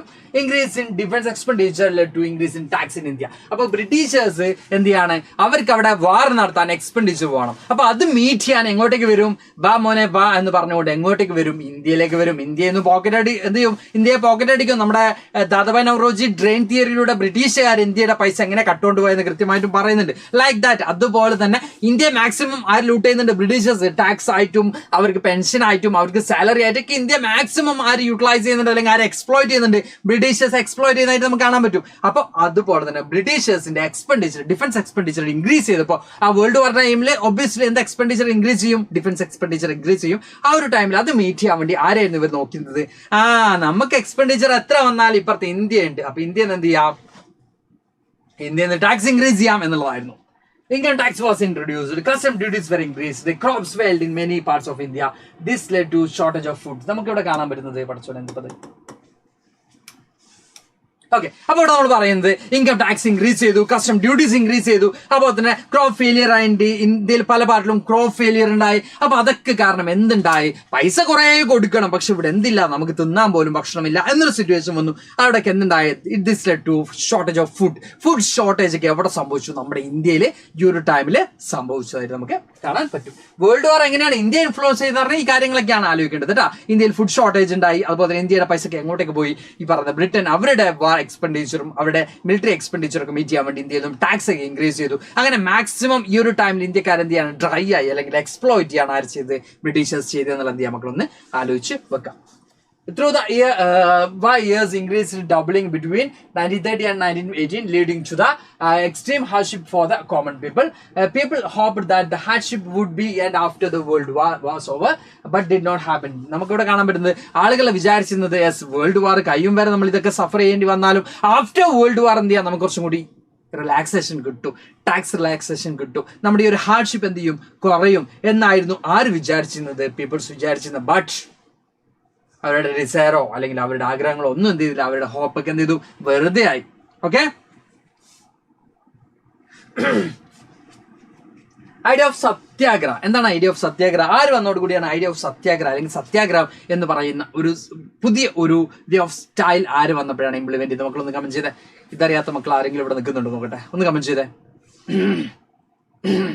ഒന്ന് കമന്റ് ചെയ്തേ. Who implemented the idea of Satyagraha in India? Indian national movement ആരാണ് ഐഡിയ ഓഫ് സത്യാഗ്രഹ? പല ലീഡേഴ്സും പല നോൺ വയലൻസും കാര്യങ്ങളൊക്കെ ഇംപ്ലിമെന്റ് ചെയ്തിട്ടുണ്ടല്ലേ. അപ്പൊ ഐഡിയ ഓഫ് സത്യാഗ്രഹ എന്ന് പറയുമ്പോൾ നിങ്ങളുടെ മൈൻഡിലേക്ക് ആദ്യം വരുന്ന ആരുടെ പേരാണ്? Fidoshinos forced recruitment. What happened there? Yes, Mohanchand Karam. അല്ലേ, മഹാത്മാ ഗാന്ധി. യെസ്, മോഹൻദാസ് കരംചന്ദ് ഗാന്ധി അല്ലെങ്കിൽ മഹാത്മാ ഗാന്ധി. യെസ്, മഹാത്മാ ഗാന്ധിയാണ് ഇംപ്ലിമെന്റ് ചെയ്തത്. നമുക്ക് നോക്കാം. Satyagraha is an idea by which fight for true cause or against injustice is fought without any violence. ഒരു വയലൻസും ഇല്ലാതെ ശരിക്കും വേണ്ടി സത്യത്തിനു വേണ്ടി സമരം ചെയ്യുന്ന ഒരു മെത്തഡാണ് നമ്മൾ എന്ത് പറയുന്നത്, നമ്മൾ പറഞ്ഞ പോലെ തന്നെ സത്യാഗ്രഹ എന്ന് പറയുന്നത്. മഹാത്മാഗാന്ധിക്ക് നമ്മളിവിടെ എന്ത് ഉപയോഗിക്കുന്നില്ല, വയലൻസ് ഉപയോഗിക്കുന്നില്ല അല്ലെ. മഹാത്മാഗാന്ധി എന്താ പറഞ്ഞത്? Violence violence violence, I don't like violence എന്ന് ആര് പറഞ്ഞത്? നമ്മുടെ ഗാന്ധിജി പറഞ്ഞല്ലേ. അപ്പൊ ഗാന്ധിജി എന്തിന് അഗേൻസ്റ്റ് ആണ്? വയലൻസിന് അഗേൻസ്റ്റ് ആണ് അല്ലെ. ഓക്കെ, അപ്പൊ നോൺ വയലൻസ് അല്ലെങ്കിൽ അഹിംസയാണ് ഗാന്ധിജി മുമ്പോട്ട് വെച്ച് നമുക്ക് കാണാൻ പറ്റും. Mahatma Gandhi came back to India in 1915. He introduced this concept. He stayed in South Africa. He organized several satyagrahas in India. അപ്പൊ നമ്മൾ പറയുന്നുണ്ട് മഹാത്മാഗാന്ധി സൗത്ത് ആഫ്രിക്കയിൽ നിന്നും ഇന്ത്യയിലേക്ക് തിരിച്ചു വന്ന് ഈ പറയുന്ന സൗത്ത് ആഫ്രിക്കയിലും ഈ സത്യാഗ്രഹ പോലുള്ള മെത്തേഡ്സ് ആര് ഇംപ്ലിമെന്റ് ചെയ്തിട്ടുണ്ട്? ഗാന്ധി ഇംപ്ലിമെന്റ് ചെയ്തിട്ടുണ്ട്. അതുപോലെ തന്നെ ഇന്ത്യയിലും സെവറൽ മൂവ്മെന്റ്സ് ആര് ഓർഗനൈസ് ചെയ്തിട്ടുണ്ട്? സത്യാഗ്രഹസ് ആര് ഓർഗനൈസ് ചെയ്തിട്ടുണ്ട്? ഇന്ത്യയില് ഗാന്ധിജി ഓർഗനൈസ് ചെയ്തിട്ടുള്ളതായിട്ട് നമുക്ക് കാണാൻ പറ്റും. അപ്പം violence violence violence, I don't like violence എന്ന് റോക്കി ബായ് ആണ് പറഞ്ഞതെങ്കിലും അതിന് മുമ്പൊക്കെ ഗാന്ധിജിക്ക് അത് ആഗ്രഹിച്ചിട്ടുണ്ട് അല്ലേ. ഗാന്ധിജിക്ക് അത് നടപ്പിലാക്കിയിട്ടുണ്ട്. റോക്കി ബായ് അത് പറഞ്ഞു. യെസ്, അപ്പോ ഗാന്ധി കുറെ സത്യാഗ്രഹസ് കണ്ടക്ട് ചെയ്തിട്ടുണ്ടെന്ന് പറയുമ്പോൾ ഏർലി സ്ട്രഗിൾസ് ആയിട്ട് നമുക്ക് എല്ലാവർക്കും അറിയുന്നത് ചമ്പാരനും ഖേദയും അഹമ്മദാബാദുമാണ്. ചമ്പാരൻ, ഖേദ, അഹമ്മദാബാദ്. ചമ്പാരൻ എന്ന് പറയുന്നത് ഇൻഡിഗോ ഫാമേഴ്സ് സഫർ ചെയ്ത എക്സ്പ്ലോയിറ്റേഷൻ അഗേൻസ്റ്റ് ആയിട്ട് ബീഹാറിൽ നടന്നിട്ടുള്ള മൂവ്മെന്റ് ആണ് ചമ്പാരൻ സത്യാഗ്രഹം എന്ന് പറയുന്നത്. 1916. ദെൻ ഖേദ എന്ന് പറയുന്നത് 1917 നമ്മൾ ഈ പറഞ്ഞ പോലെ തന്നെ ഫാമേഴ്സിന്റെ പ്രോബ്ലംസിന് അഗേൻസ്റ്റ് ആയിട്ട് അല്ലെ, ഫാമേഴ്സ് സഫർ ചെയ്യുന്ന പ്രോബ്ലംസ് തന്നെയാണ് ഖേദയിലും വരുന്നത്. ഫാമേഴ്സിന് നമ്മൾ നേരത്തെ പറഞ്ഞ പോലെ തന്നെ ക്രോപ്പ് ഫെയിലിയർ ഉണ്ടായപ്പോഴും അല്ലെങ്കിൽ ബാഡ് ഹാർവസ്റ്റിംഗ് ഒക്കെ ഉണ്ടായപ്പോഴും farmers huge amount tax pay ചെയ്യണം, അല്ലെങ്കിൽ അവരുടെ ടാക്സിൽ റിലാക്സേഷൻ ബ്രിട്ടീഷേഴ്സ് കൊടുത്തില്ല. ഇതിന് അഗേൻസ്റ്റ് ആയിട്ടായിരുന്നു എന്ത് കണ്ടക്ട് ചെയ്തിരുന്നത്? ഖേദയിലെ പെസന്റ് സ്ട്രഗിൾ കണ്ടക്ട് ചെയ്തിരുന്നത്, അല്ലെങ്കിൽ ഖേദ സത്യാഗ്രഹം നമുക്ക് കാണാൻ പറ്റുന്നത്. ഇനി അഹമ്മദാബാദ് സത്യാഗ്രഹം നോക്കുകയാണെങ്കിൽ വേജ് ഹൈക്കാണ് അവിടെ ഡിമാൻഡ് വെച്ചത്. അതും ഗുജറാത്തിൽ തന്നെയാണ് അല്ലെ. യെസ്, അഹമ്മദാബാദും ഖേദയും ഗുജറാത്തിലാണ്. ഇനി ഇതെവിടെയാണ്? ബീഹാറാണ്. ഓക്കെ, അപ്പൊ അഹമ്മദാബാദും ഖേദയും ഗുജറാത്തിലാണ്. അതുപോലെ തന്നെ നമ്മൾ നേരത്തെ പറഞ്ഞ പോലെ തന്നെ ചമ്പാരൻ എന്ന് പറയുന്നത് ബീഹാറിലായിരുന്നു നമുക്ക് കാണാൻ പറ്റുന്നത് അല്ലെ. 1916, 1917, 1918 ആ ഒരു ഫ്ലോയിലാണ് നമുക്ക് ഈ മൂവ്മെന്റ്സ് എന്ത് ചെയ്യാൻ പറ്റുന്നത്, കാണാൻ പറ്റുന്നത്. അപ്പൊ ഇവിടെ എന്തായിരുന്നു അഹമ്മദാബാദ് സത്യാഗ്രഹത്തിന്റെ ഡിമാൻഡ് ഏതായിരുന്നു? കോട്ടൺ മിൽ വർക്കേഴ്സിന് എന്താണ് വേജ് ഹൈക്ക് ആയിരുന്നു അവിടെ ലക്ഷ്യം എന്ന് പറയുന്നത് കേട്ടോ. കോട്ടൺ മിൽ വർക്കേഴ്സിന് എന്ത് കൊടുക്കണം? വേജ് ഹൈക്ക് കൊടുക്കണം എന്ന ഡിമാൻഡാണ് എവിടെ വെച്ചിരുന്നത്? നമ്മൾ ഈ പറഞ്ഞ പോലെ തന്നെ അഹമ്മദാബാദ് സത്യാഗ്രഹയിൽ നമുക്ക് കാണാൻ പറ്റുന്നത് കേട്ടോ. ഓക്കെ, അപ്പൊ നമ്മൾ 3 മൂവ്മെന്റ്സ് ആണ് കണ്ടക്ട് ചെയ്തിരുന്നത്. ഏർലി സ്ട്രഗിൾസ് ഇതൊന്നും എന്തല്ല മക്കളെ, നാഷണൽ മൂവ്മെന്റ് അല്ല, ഇതൊക്കെ എന്താണ് റീജിയണൽ മൂവ്മെന്റ് ആയിരുന്നു. ഗാന്ധിജി ആദ്യം സാറിന്റെ പേര് എന്താന്ന് ചോദിക്കുന്നുണ്ട്, അബ്ദുല്ല ബക്കർ എന്നാണ് സാറിന്റെ പേര്. മക്കൾ എന്താ സാറിനെ വിളിക്കാന്നുള്ളതൊന്ന് കമന്റ് ബോക്സിൽ കമന്റ് ചെയ്യാം. ഓക്കെ, അപ്പൊ മക്കളെ തെരയൊന്നും വിളിക്കരുത്. ഓക്കെ, അപ്പൊ നമ്മളിവിടെ പറഞ്ഞുകൊണ്ടിരിക്കുന്നതാണ് ഒരു കോൺഫിഡൻസ് ഇല്ലാതാക്കരുത് കേട്ടാ.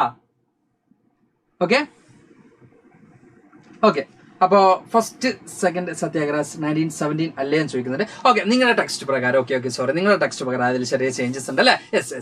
അപ്പൊ നമ്മുടെ PSC ആ ഒരു ടോപ്പിക്കിൽ അതിൽ മാറ്റമുണ്ട്. എന്തായാലും നിങ്ങളുടെ ടെക്സ്റ്റ് പ്രകാരം അങ്ങനെയാണ് ടെക്സ്റ്റിൽ തന്നില്ല. യെസ്, അത് തന്നെ ഫോളോ ചെയ്യട്ടെ മക്കളെ. ഓക്കെ, നിങ്ങൾ സിലബസിൽ തന്നെ ഫോളോ ചെയ്യുക. ഇനി നിങ്ങൾ PSC കയറുന്ന സമയത്ത് എന്ത് ചെയ്യും, മാറ്റം വരും കേട്ടോ. ഇപ്പൊ നിങ്ങൾ തന്നെ നിങ്ങളുടെ ടെക്സ്റ്റിൽ തന്നെ ഫോളോ ചെയ്യുക. 1917 എന്ത് ചെയ്യുക മക്കൾ ഫോളോ ചെയ്യുക കേട്ടോ. സാർ 10 o'clock അയ്യോ നിൽക്കുന്നുണ്ട്. അതിന് മുമ്പ് നിർത്തണം, എനിക്ക് പൈക്കും അതിന് മുമ്പ് നിർത്തണം എന്നാണ് സാർ ആഗ്രഹിക്കുന്നത്. അപ്പൊ ഇത് ആദ്യത്തെ ഏർലി മൂവ്മെന്റ് സത്യാഗ്രഹങ്ങളാണ്. ഇതൊക്കെ ഏർലി സ്ട്രഗിൾസ് എന്ന പേരിലാണ് അറിയപ്പെടുന്നത്. ഇനി ഇത് ബേസ് ചെയ്തിട്ടുള്ള ഒരു മാപ്പ് ക്വസ്റ്റിനൊക്കെ വരാണെങ്കിൽ നമുക്ക് സിമ്പിൾ ആയിട്ട് ചെയ്താൽ ചമ്പാരൻ എവിടെയാണ് കണ്ടക്ട് ചെയ്തിട്ടുള്ളത്, അഹമ്മദാബാദ് എവിടെയാണ് കണ്ടക്ട് ചെയ്തിട്ടുള്ളത്, ഖേദ എവിടെയാണ് കണ്ടക്ട് ചെയ്തിട്ടുള്ളത് കൃത്യമായിട്ട് എന്ത് ചെയ്യുക മക്കളോട്. മാപ്പ് ക്വസ്റ്റിന് സാർ ഇവിടെ പറയുന്ന ഒരു കാര്യം, നമ്മളൊരു മാപ്പിന്റെ ഒരു ഭാഗം കൂടി ഇതോടെ ആഡ് ചെയ്തിട്ടുണ്ട്. പക്ഷെ മാപ്പിൽ സാർ എപ്പോഴും പറഞ്ഞൊരു കാര്യം, നിങ്ങൾ എന്ത് പഠിക്കുക, ഒരു ഇന്ത്യയുടെ ബ്ലാങ്ക് മാപ്പും ഇന്ത്യയുടെ ഒരു സ്റ്റേറ്റ് ഫിൽ ചെയ്തിട്ടുള്ള ഒരു മാപ്പും നിങ്ങൾ എന്ത് ചെയ്യുക എടുക്കുക. ഓക്കെ, ആ ബ്ലാങ്ക് മാപ്പ് നിങ്ങൾ എന്ത് ചെയ്യുക, ഈ സ്റ്റേറ്റ് ഫില്ല് ചെയ്യുക, കൃത്യമായിട്ട് നിങ്ങൾ സ്റ്റേറ്റ് ഫില്ല് ചെയ്യുക. അപ്പൊ ഓരോ സ്റ്റേറ്റും എവിടെയാണ് ലൊക്കേറ്റ് ചെയ്യുന്നത് കൃത്യമായിട്ട് എന്ത് ചെയ്യുക മക്കൾ പഠിച്ചു വെക്കാം. ഇന്ത്യയിൽ ഓരോ സ്റ്റേറ്റും എവിടെയാണ് ലൊക്കേറ്റ് ചെയ്യുന്നത് മക്കൾ എന്ത് ചെയ്യുക കൃത്യമായിട്ടും പഠിച്ചു വെക്കുക. ഓരോ സ്റ്റേറ്റും എവിടെയാണ് ലൊക്കേറ്റ് ചെയ്യുന്നത് കൃത്യമായിട്ട് എന്ത് ചെയ്യുക പഠിച്ചു വെക്കുക. ഓക്കെ, ഓരോ സ്റ്റേറ്റും എവിടെയാണെന്ന് കൃത്യമായിട്ട് എന്ത് ചെയ്യാം പഠിച്ചു വെക്കുക. അപ്പൊ ഈ നമ്മളെ കോമൺ ആയിട്ട് നമുക്ക് 2 മാർക്കിനാണ് നമ്മുടെ ഹിസ്റ്ററിയിലും മാപ്പ് ക്വസ്റ്റ്യൻസ് ഒക്കെ നമുക്ക് കാണുന്നത്. നമുക്ക് നോക്കാം. അപ്പൊ എന്തായാലും കോൺഗ്രസിന്റെ സെഷൻ ചോദിക്കും, അത് നമ്മൾ ലാസ്റ്റ് ആഡ് ചെയ്തിട്ടുണ്ട് കേട്ടോ.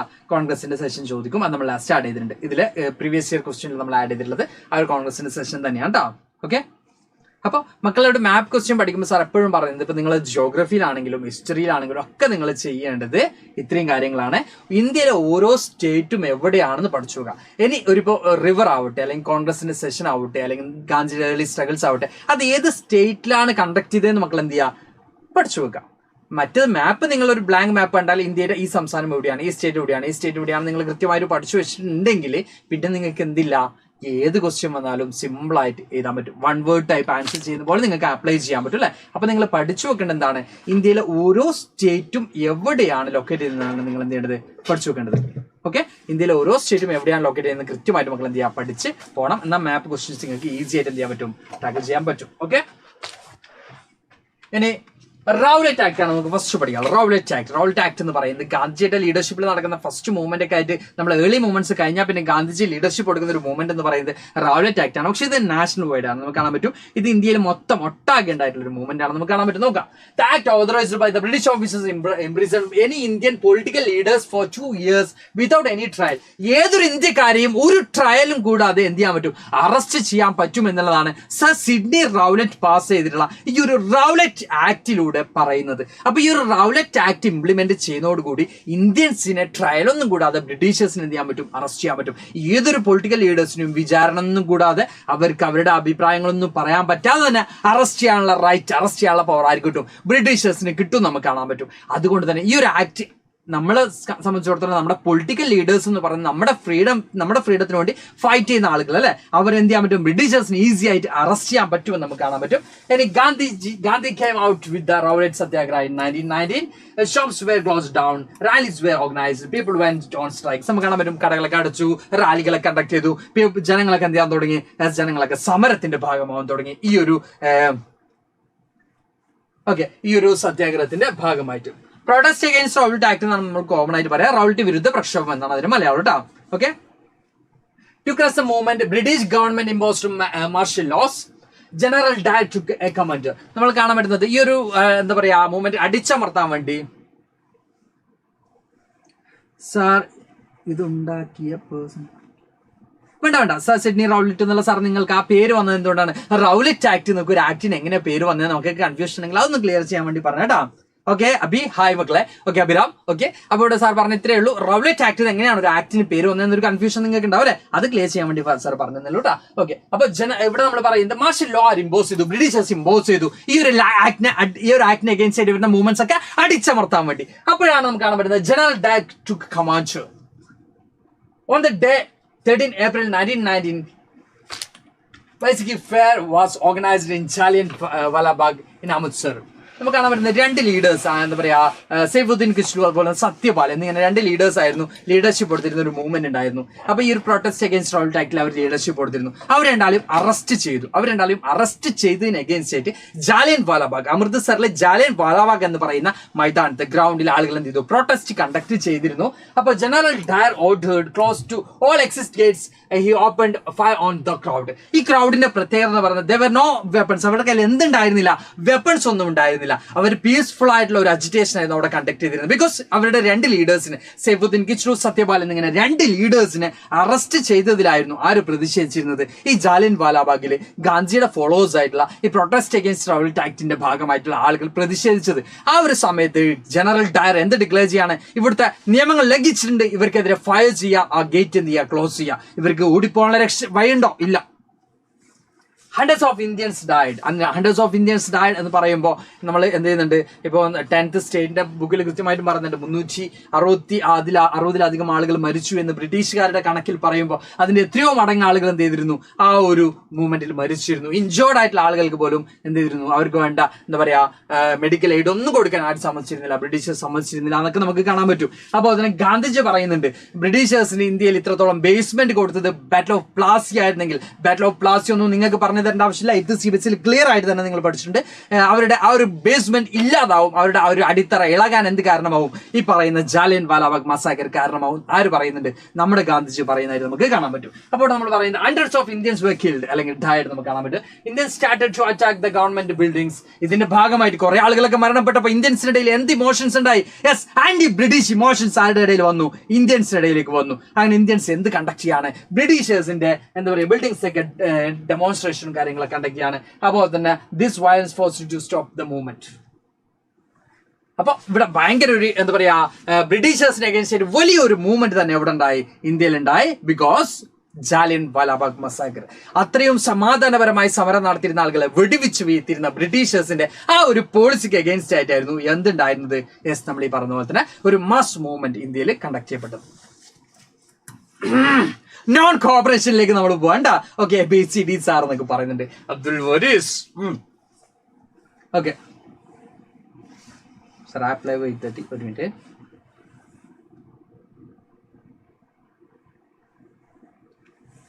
ഓക്കെ, ഐ തിങ്ക് അത് മെൻഡസ് നിങ്ങൾക്ക് എന്തെങ്കിലും ഇൻഫർമേഷൻ കിട്ടും സാർ വിചാരിക്കുന്നുണ്ട്. നമുക്ക് നോക്കട്ടോ. ഓക്കെ, ഒരു മിനിറ്റ് മക്കളെ, ഒറ്റ മിനിറ്റ്.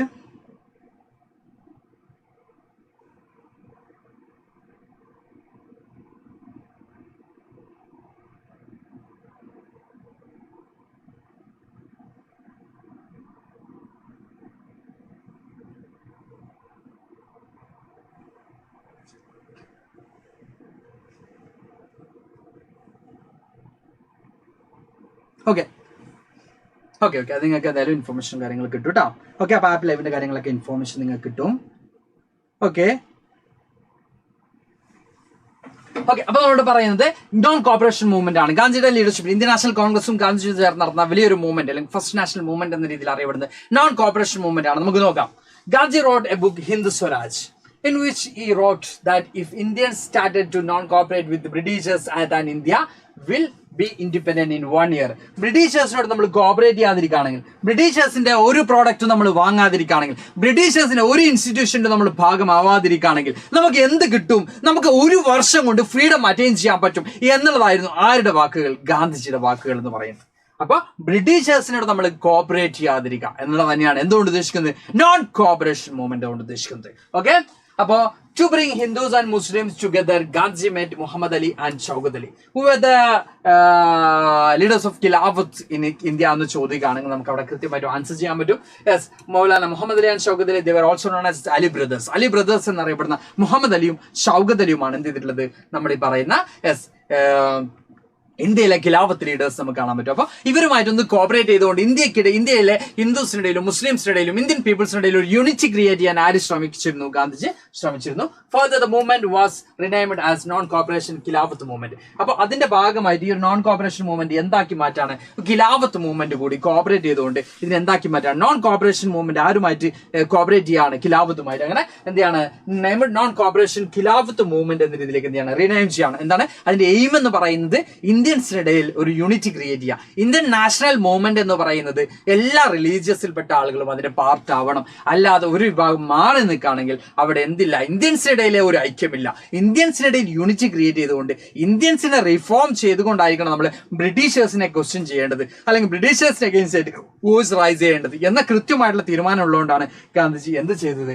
ഈ പറയുന്ന നോൺ കോപ്പറേഷൻ മൂവ്മെന്റ് ഖിലാഫത്തുമായിട്ട് എന്ത് ചെയ്യുന്നു, യോജിച്ചു പോകാമെന്നുള്ള തീരുമാനം ഗാന്ധിജിയുടെ ഭാഗത്ത് നിന്ന് ഉണ്ടാവുന്നത്. റിലീജിയസ് യൂണിറ്റി ആണ് ഉദ്ദേശിക്കുന്നത്. Difference stand within the movement. Non cooperation and Khilafat മൂവ്മെന്റിനുള്ള കാഴ്ചപ്പാടുകൾ എങ്ങനെയൊക്കെയായിരുന്നു നോക്കാം. Launched by M.K. Gandhi, Muhammad Ali and Shaukat Ali, launched in January 1921. Many social groups participated. All interpreted the meaning of Swaraj in their own way. അപ്പോൾ എല്ലാവരും സ്വരാജ് എന്ന് പറയുന്ന കൺസെപ്റ്റിനെ അവരുടേതായിട്ടുള്ള കാഴ്ചപ്പാടിലൂടെയാണ്, അവരുടേതായിട്ടുള്ള മാർഗത്തിലൂടെയാണ്, അവരുടേതായിട്ടുള്ള ആശയത്തിലൂടെയാണ് എന്തിനെ കണ്ടിരുന്നത്? സ്വരാജ് എന്ന് പറയുമ്പോൾ ഓരോ ആളുകളും ഓരോ ഏരിയയിലും അവരുടേതായിട്ടുള്ള വേയിലൂടെയാണ് എന്തിരുന്നത്, അതിനെ കണ്ടിരുന്നത് നമുക്ക് കാണാൻ പറ്റും. യെസ്, 2 മണിക്കൂർ ഓവറാണ് മക്കൾ പറയുന്നുണ്ട്, 2 മണിക്കൂർ കഴിഞ്ഞു മക്കൾ പറയുന്നുണ്ട്. Okay, I know this topic but to study it's hard. അതിനാണ് സാറ് വന്നിരിക്കുന്നത്. Okay, actually chapter is so simple. Chapter simple തന്നെയാണ്. Yes, obviously. And thousands of students left government schools. എന്താണ് നോൺ കോപ്പറേഷൻ മൂവ്മെന്റ് ടൗണിൽ എങ്ങനെയാണ് കണ്ടിരുന്നത് മക്കളെ? കുറെ മക്കളൊക്കെ സ്കൂളിൽ നിന്ന് എന്ത് ചെയ്തു? ലെഫ്റ്റ് ചെയ്തു. സ്കൂളിൽ നിന്നൊക്കെ പോവാതിരുന്നു. വളരെ ഈസി അല്ലേ? യെസ്, വളരെ ഈസി. എന്തുകൊണ്ടാണ്? ബ്രിട്ടീഷേഴ്സിന്റെ സ്കൂൾ നമ്മൾ ബോയ്ക്കോട്ട് ചെയ്തു. ബ്രിട്ടീഷേഴ്സിന്റെ സ്കൂളായിട്ട് നമ്മൾ കോപ്പറേറ്റ് ചെയ്യാതിരിക്കുകയാണ്. Headmasters and teachers resigned. Indians ആയിട്ടുള്ള ഹെഡ് മാസ്റ്റേഴ്സും ടീച്ചേഴ്സും എന്ത് ചെയ്തു? റിസൈൻ ചെയ്തു. ഞങ്ങൾക്ക് ബ്രിട്ടീഷുകാരുടെ ജോലി ഒന്നും വേണ്ടപ്പ എന്ന് ആര് പറഞ്ഞു? ഹെഡ് മാസ്റ്റേഴ്സും ടീച്ചേഴ്സും പറഞ്ഞു, ഒഫീഷ്യൽസും പറഞ്ഞു. Then lawyers gave up with their legal practice. Lawyers എന്ത് ചെയ്തില്ല? അവരുടെ ലീഗൽ പ്രാക്ടീസസ് ഒക്കെ സ്റ്റോപ്പ് ചെയ്തു. പിന്നെ foreign goods were boycotted. Foreign goods ഒക്കെ നമ്മൾ ബോയ്ക്കോട്ട് ചെയ്തു. ദാറ്റ് മീൻസ് ക്ലോത്ത് ആണെങ്കിലും അവരുടെ എല്ലാ ഗുഡ്സും നമ്മൾ എന്ത് ചെയ്യാണ്? ബോയ്ക്കോട്ട് ചെയ്യാണ് ചെയ്തത്. Then foreign clothes were burned in the huge bonfires. എന്ത് ചെയ്യാണ്? ഫോറിൻ ക്ലോത്ത്സ് ഒക്കെ കത്തിക്കാണ്, നിരത്തിട്ട് എന്ത് ചെയ്യാണ്? കത്തിക്കാണ്. ഞങ്ങൾക്ക് വേണ്ട, ബ്രിട്ടീഷുകാരുടെ വേണ്ട എന്ന് പറഞ്ഞുകൊണ്ട്. അപ്പൊ ഇവിടെ എന്തും കൂടി സ്റ്റാർട്ട് ചെയ്യുന്നുണ്ട്,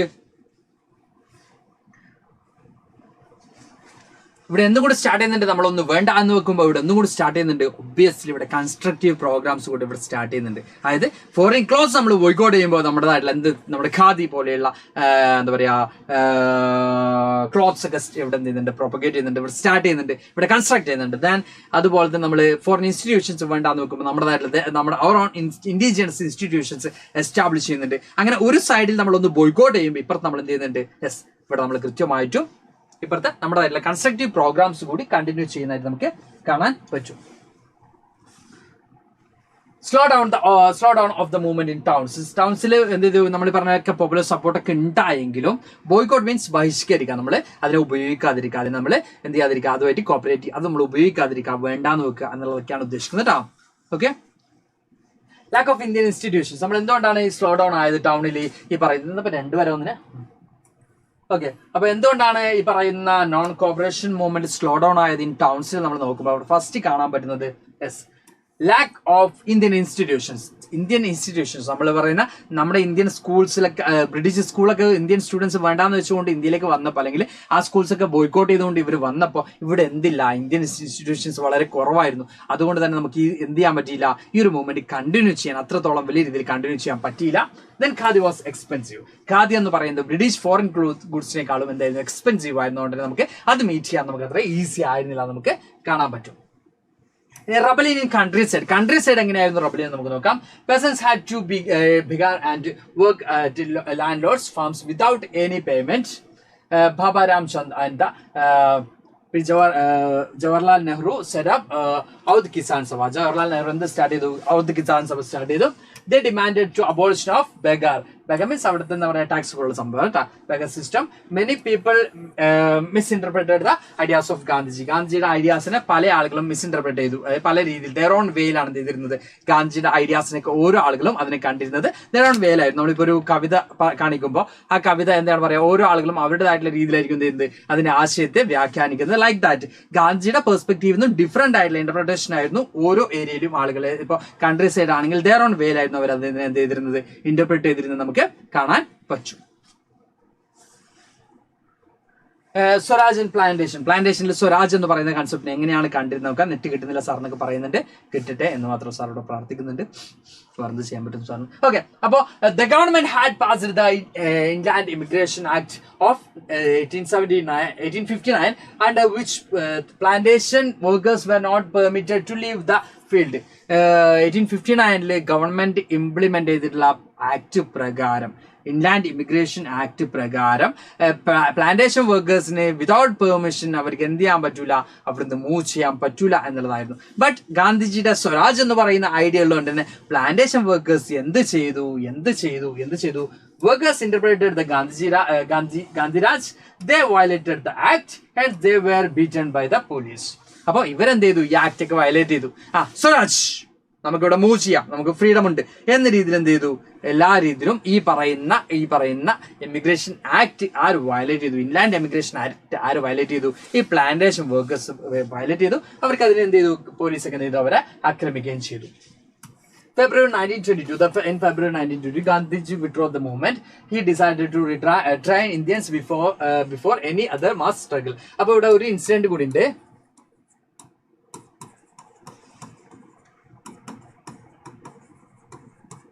ഓക്കെ, അപ്പോൾ നിങ്ങൾക്കറിയാം Gandhi non cooperation movement withdraw ചെയ്യുന്നതിൽ മോസ്റ്റ് ഇമ്പോർട്ടന്റ് ആയിട്ട് ഒരു ഇൻസിഡന്റും കൂടി റോൾ ഉണ്ട് അല്ലെ. എന്തായിരുന്നു ആ ഇൻസിഡന്റ്? ചൗരി ചൗര ഇൻസിഡന്റ് എന്ന് പറയുന്നത് ഉത്തർപ്രദേശിലെ ചൗരി ചൗര എന്ന് പറയുന്ന വില്ലേജിലെ പോലീസ് സ്റ്റേഷൻ അറ്റാക്ക് ചെയ്യുകയും പോലീസ് സ്റ്റേഷൻ ഫയർ ചെയ്യുകയും അങ്ങനെ 22 പോലീസുകാരെ കൊല്ലുകയും ചെയ്തിരുന്ന ഒരു ഇൻസിഡന്റ് ഉണ്ടായിട്ടുണ്ട്. അപ്പൊ ഗാന്ധിജി റിയലൈസ് ചെയ്യുന്നു എന്ത് ചെയ്യണം, ആദ്യം ഈ ഇന്ത്യൻസിന് അല്ലെങ്കിൽ ആദ്യം ഈ സമരക്കാർക്ക് എന്ത് പഠിപ്പിക്കണം, എന്തൊക്കെയാണ് ഈ അഹിംസ അല്ലെങ്കിൽ എന്തൊക്കെയാണ് നോൺ വയലൻസ്, എന്തൊക്കെയാണ് അതിന് ഐഡിയോളജി, അത് കൃത്യമായിരിക്കും അവർക്ക് ട്രെയിൻ ചെയ്തതിനു ശേഷം മാത്രം എന്ത് ചെയ്യാൻ പറ്റുള്ളൂ, മൂവ്മെന്റ് കണ്ടക്ട് ചെയ്യാൻ പറ്റുമെന്ന് കൃത്യമായിട്ടും ആര് തിരിച്ചറിയുന്നുണ്ട്, ഗാന്ധിജി തിരിച്ചറിയുന്നുണ്ട്. ഓക്കെ, സാറ് രക്ഷയിൽ എത്ര മണിക്കൂറുകൾ ഹവേഴ്സ് ഇങ്ങനെ ക്ലാസ് എടുക്കാൻ വേണ്ടി സാറ് സെറ്റ് ആക്കി വന്നിരിക്കുകയാണ്. സോ നിങ്ങൾ എല്ലാവരും പവർ ആയിട്ടിരിക്കുക. സാർക്ക് ഒരു റെസ്റ്റ് ആയിക്കോട്ടെ വന്നതാണ് സാറിന്റെ തൊണ്ട. ഓക്കെ സാർ വെള്ളമൊക്കെ ഇവിടെ എടുത്ത് സെറ്റ് ആക്കി ഇരിക്കുന്നുണ്ട്. ഇന്നത്തെ ഈ ഒരു ലൈവോട് കൂടി ഇതൊരു മിനി മാരത്തോൺ അല്ലേ, മിനി മാരത്തോൺ ആയിട്ടും ഇത്രയും ഹവേഴ്സ് ക്ലാസ് എടുക്കാൻ വേണ്ടി സെറ്റ് ആയിട്ട് വന്നിട്ടുള്ളത്. So keep supporting. അത് മാത്രമല്ല എല്ലാവരും നിങ്ങളുടെ 10th CBSE ക്ലാസ്സിലുള്ള മുഴുവൻ വിദ്യാർത്ഥികൾക്കും ഇതിന്റെ ലിങ്ക് അയച്ചു കൊടുക്കുക. ഇനിയും വൈകിട്ടില്ല, നമ്മുടെ എക്സാം ഒക്കെ വരാൻ പോകുന്നുണ്ട്. നമ്മുടെ സോഷ്യൽ സയൻസ് ഒക്കെ നിങ്ങൾക്ക് അടിപൊളിയായിട്ട് പഠിപ്പിക്കാൻ പോവാണ്. എല്ലാം നിങ്ങൾക്ക് എന്തൊക്കെ വേണോ അതിന്റെ കംപ്ലീറ്റ് സാധനങ്ങൾ സാറ് കിടന്ന് റെഫർ ചെയ്യുന്നത് കണ്ടപ്പോൾ എനിക്ക് തോന്നി എന്തോ പണി വരുന്നുണ്ടല്ലോ. ആക്ച്വലി നിങ്ങൾക്ക് വേണ്ടി അത്രയും കഷ്ടപ്പെടുന്ന രംഗങ്ങളായിരുന്നു ഞാൻ കണ്ടിരുന്നത്. ഏതായാലും പവർ ആണ്. Yes, you guys are sending that comment ബോക്സിലൊക്കെ എല്ലാവരും അടിപൊളിയാക്കുന്നുണ്ട്. യെസ് പ്രിന്റ് കൾച്ചർ എപ്പോൾ എടുക്കും? യെസ്, ഓക്കെ അത് ക്ലിയർ ചെയ്യാം. ഏതായാലും മക്കളെ സെറ്റ് അല്ലേടാ, പൊളിയല്ലേ? യെസ് നിങ്ങൾ എല്ലാവരും പവറാണ്. യെസ് കമന്റ് ബോക്സ് തീ കത്തുന്നുണ്ട്. ഏതായാലും അടിപൊളിയാണ്. നിങ്ങൾ എന്താക്കുക, കീപ് സപ്പോർട്ടിങ്. നിങ്ങൾ മാക്സിമം ഫ്രണ്ട്സ് ഉണ്ടാവും, 10th CBSE ഗ്രൂപ്പുകൾ ഉണ്ടാകും. ആ ഗ്രൂപ്പിലേക്ക് താങ്ക് യു. ആ ഗ്രൂപ്പിലേക്ക് ഡെഫിനറ്റ്ലി ഇത് ഷെയർ ചെയ്യുക, എല്ലാവരോടും വരാൻ പറയാം. നമുക്ക് ധാരാളം ആൾക്കാർക്ക് ഈ ഒരു ലൈവ് ഫ്രീ ആയിട്ട് കൊടുക്കാനുള്ളൂ. അപ്പൊ എല്ലാവരും എന്താക്കട്ടെ, കണ്ടോട്ടെ, എല്ലാവരും പാസ് ആവട്ടെ, സെറ്റ് ആവട്ടെ. ഇത്തവണ നമുക്ക് എന്താക്കണം, അടിക്കണം, A1 അടിക്കണം. യെസ്, ഏതായാലും സാർ പൊളിക്ക് പവറാക്കി. എന്തെങ്കിലും ആവശ്യം ഉണ്ടെങ്കിൽ വിളിച്ചാൽ മതി. ചായ. Okay, Afna sir. Okay, 8:30 biology അല്ലല്ല 10th സെയിം ക്ലാസ്. ഓക്കെ, അപ്പൊ എന്തായാലും നമുക്ക് എന്ത് ചെയ്യാം, കണ്ടിന്യൂ ചെയ്യാം. Swaraj means freedom. Swaraj means freedom എന്നുള്ളതാണ്, അല്ലെങ്കിൽ നമ്മുടെ സ്വന്തം രാഷ്ട്രം എന്നുള്ള കൺസെപ്റ്റ് ആണ്. അതായത് ബ്രിട്ടീഷേഴ്സ് ഇല്ലാത്ത ഒരു രാജ്യം എന്നുള്ള കൺസെപ്റ്റ് ആട്ടാ. ഓക്കെ, അപ്പൊ എന്തായാലും നമുക്ക് എന്ത് ചെയ്യാം, കണ്ടിന്യൂ ചെയ്യാം. ഓക്കെ, ജെഡി സാറൊക്കെ വന്നോണ്ട് ജെഡി സാർ ഫാൻസ് ഒക്കെ എന്ത് വന്നു, നർവോട് കൂടി എണീറ്റ് റെഡിയായി നിൽക്കുന്നുണ്ട് സാറിന് അറിയാം. അപ്പൊ എന്തായാലും സാറ് കണ്ടിന്യൂ ചെയ്യുന്നുണ്ട്. ഓക്കെ അല്ലേ? യെസ്, സാർ പ്രിന്റ് കൾച്ചർ എപ്പം എടുക്കുമെന്ന് ചോദിക്കുന്നുണ്ടെന്ന് വെച്ചാൽ നമ്മൾ എടുക്കും മക്കളെ, എല്ലാം എടുക്കും. നമ്മൾ ഈ ചാപ്റ്റർ കഴിഞ്ഞാൽ നമ്മുടെ മേക്കിംഗ് ഓഫ് ഗ്ലോബൽ വേൾഡ് എന്ന് പറഞ്ഞാൽ വളരെ ചെറിയ ചാപ്റ്റർ ആണ്. അത് കഴിഞ്ഞാൽ നമുക്ക് പ്രിന്റ് കൾച്ചറിലേക്ക് പോട്ടാ. ഓക്കെ, എല്ലാവരും വെയിറ്റ് ചെയ്യാം. ഓക്കെ, അപ്പൊ അവിടെ നമ്മൾ പറയുന്നത് ഈ ചൗര ഇൻസിഡന്റിന് വലിയ റോൾ മക്കൾക്ക് എല്ലാവർക്കും അറിയുന്ന നോൺ കോപ്പറേഷൻ മൂവ്മെന്റ് സ്റ്റോപ്പ് ചെയ്യാനുള്ള ഒരു കാരണം എന്ന് പറയുന്നത് ഗാന്ധിജിയുടെ ഫോളോവേഴ്സ് നോൺ വയലൻസ് ആണ് മുമ്പോട്ട് വെക്കുന്നത്. ബട്ട് അത് വയലേറ്റ് ചെയ്യപ്പെടുന്നു, അത് ബ്രേക്ക് ആവുന്നു. ബിക്കോസ് ഈ ചൗര എന്ന് പറയുന്ന പോലീസ് സ്റ്റേഷൻ, ഉത്തർപ്രദേശിലെ ചൗര എന്ന് പറയുന്ന വില്ലേജിൽ പോലീസ് സ്റ്റേഷൻ അറ്റാക്ക് ചെയ്യാനുള്ള റീസണും മക്കൾക്കറിയാം. പോലീസ് എന്ത് ചെയ്യുന്നുണ്ട്, അവിടുത്തെ വില്ലേജേഴ്സിനെ എന്ത് ചെയ്യുന്നുണ്ട്, വലിയ രീതിയിൽ ക്രൂവലായിട്ട് അവരെ ട്രീറ്റ് ചെയ്യുന്നു, അവരെ ഷൂട്ട് ചെയ്യുന്നു. അതിന് അഗെയിൻസ്റ്റ് ആയിട്ടാണ് പോലീസ് സ്റ്റേഷൻ അവിടുത്തെ പീപ്പിൾസ് ഫയർ ചെയ്യുന്നത്. പക്ഷെ 22 പോലീസുകാർ മരിച്ചപ്പോ നമ്മൾ ഈ പറയുന്നുണ്ട് ഗാന്ധിജിക്ക് എന്ത് ചെയ്യുന്നു, yes, violence I don't like violence എന്ന് ഗാന്ധിജി ഓൾറെഡി പറഞ്ഞിട്ടുണ്ട് അല്ലെ. അവിടെ എന്ത് നടന്നു, വയലൻസ് നടന്നു. അതുകൊണ്ട് തന്നെ ഗാന്ധിജി എന്ത് പറഞ്ഞു, സ്റ്റോപ്പ്, നമുക്ക് എന്ത് ചെയ്യാം, ക്ലോസ് ചെയ്യണം, അല്ലെങ്കിൽ നമ്മൾ എന്ത് ചെയ്യണം, ഇത് സ്റ്റോപ്പ് ചെയ്യാണ്. ഇനി ഇവർക്ക് ട്രെയിൻ ചെയ്തതിനു ശേഷം മാത്രമേ ഇവർക്ക് എന്ത് ചെയ്യുന്നുള്ളൂ, മൂവ്മെന്റ് കൊടുക്കുന്നുള്ളൂ എന്ന് ഗാന്ധിജി എന്ത് ചെയ്യാണ്, തീരുമാനിക്കാണ്. ഓക്കെ, ജെഡി സാർ മാത്സ് അല്ലേ, ഞാൻ ജെഡി സാറോട് പറഞ്ഞിട്ട് കേട്ടോ. ഇത് മറ്റേ ആസിഫാലിനോട് ഒരു കുഞ്ചാക്കോവൻ അല്ലേ ചോദിച്ചൊരു കോമഡി ഉണ്ടായിരുന്നു, like that.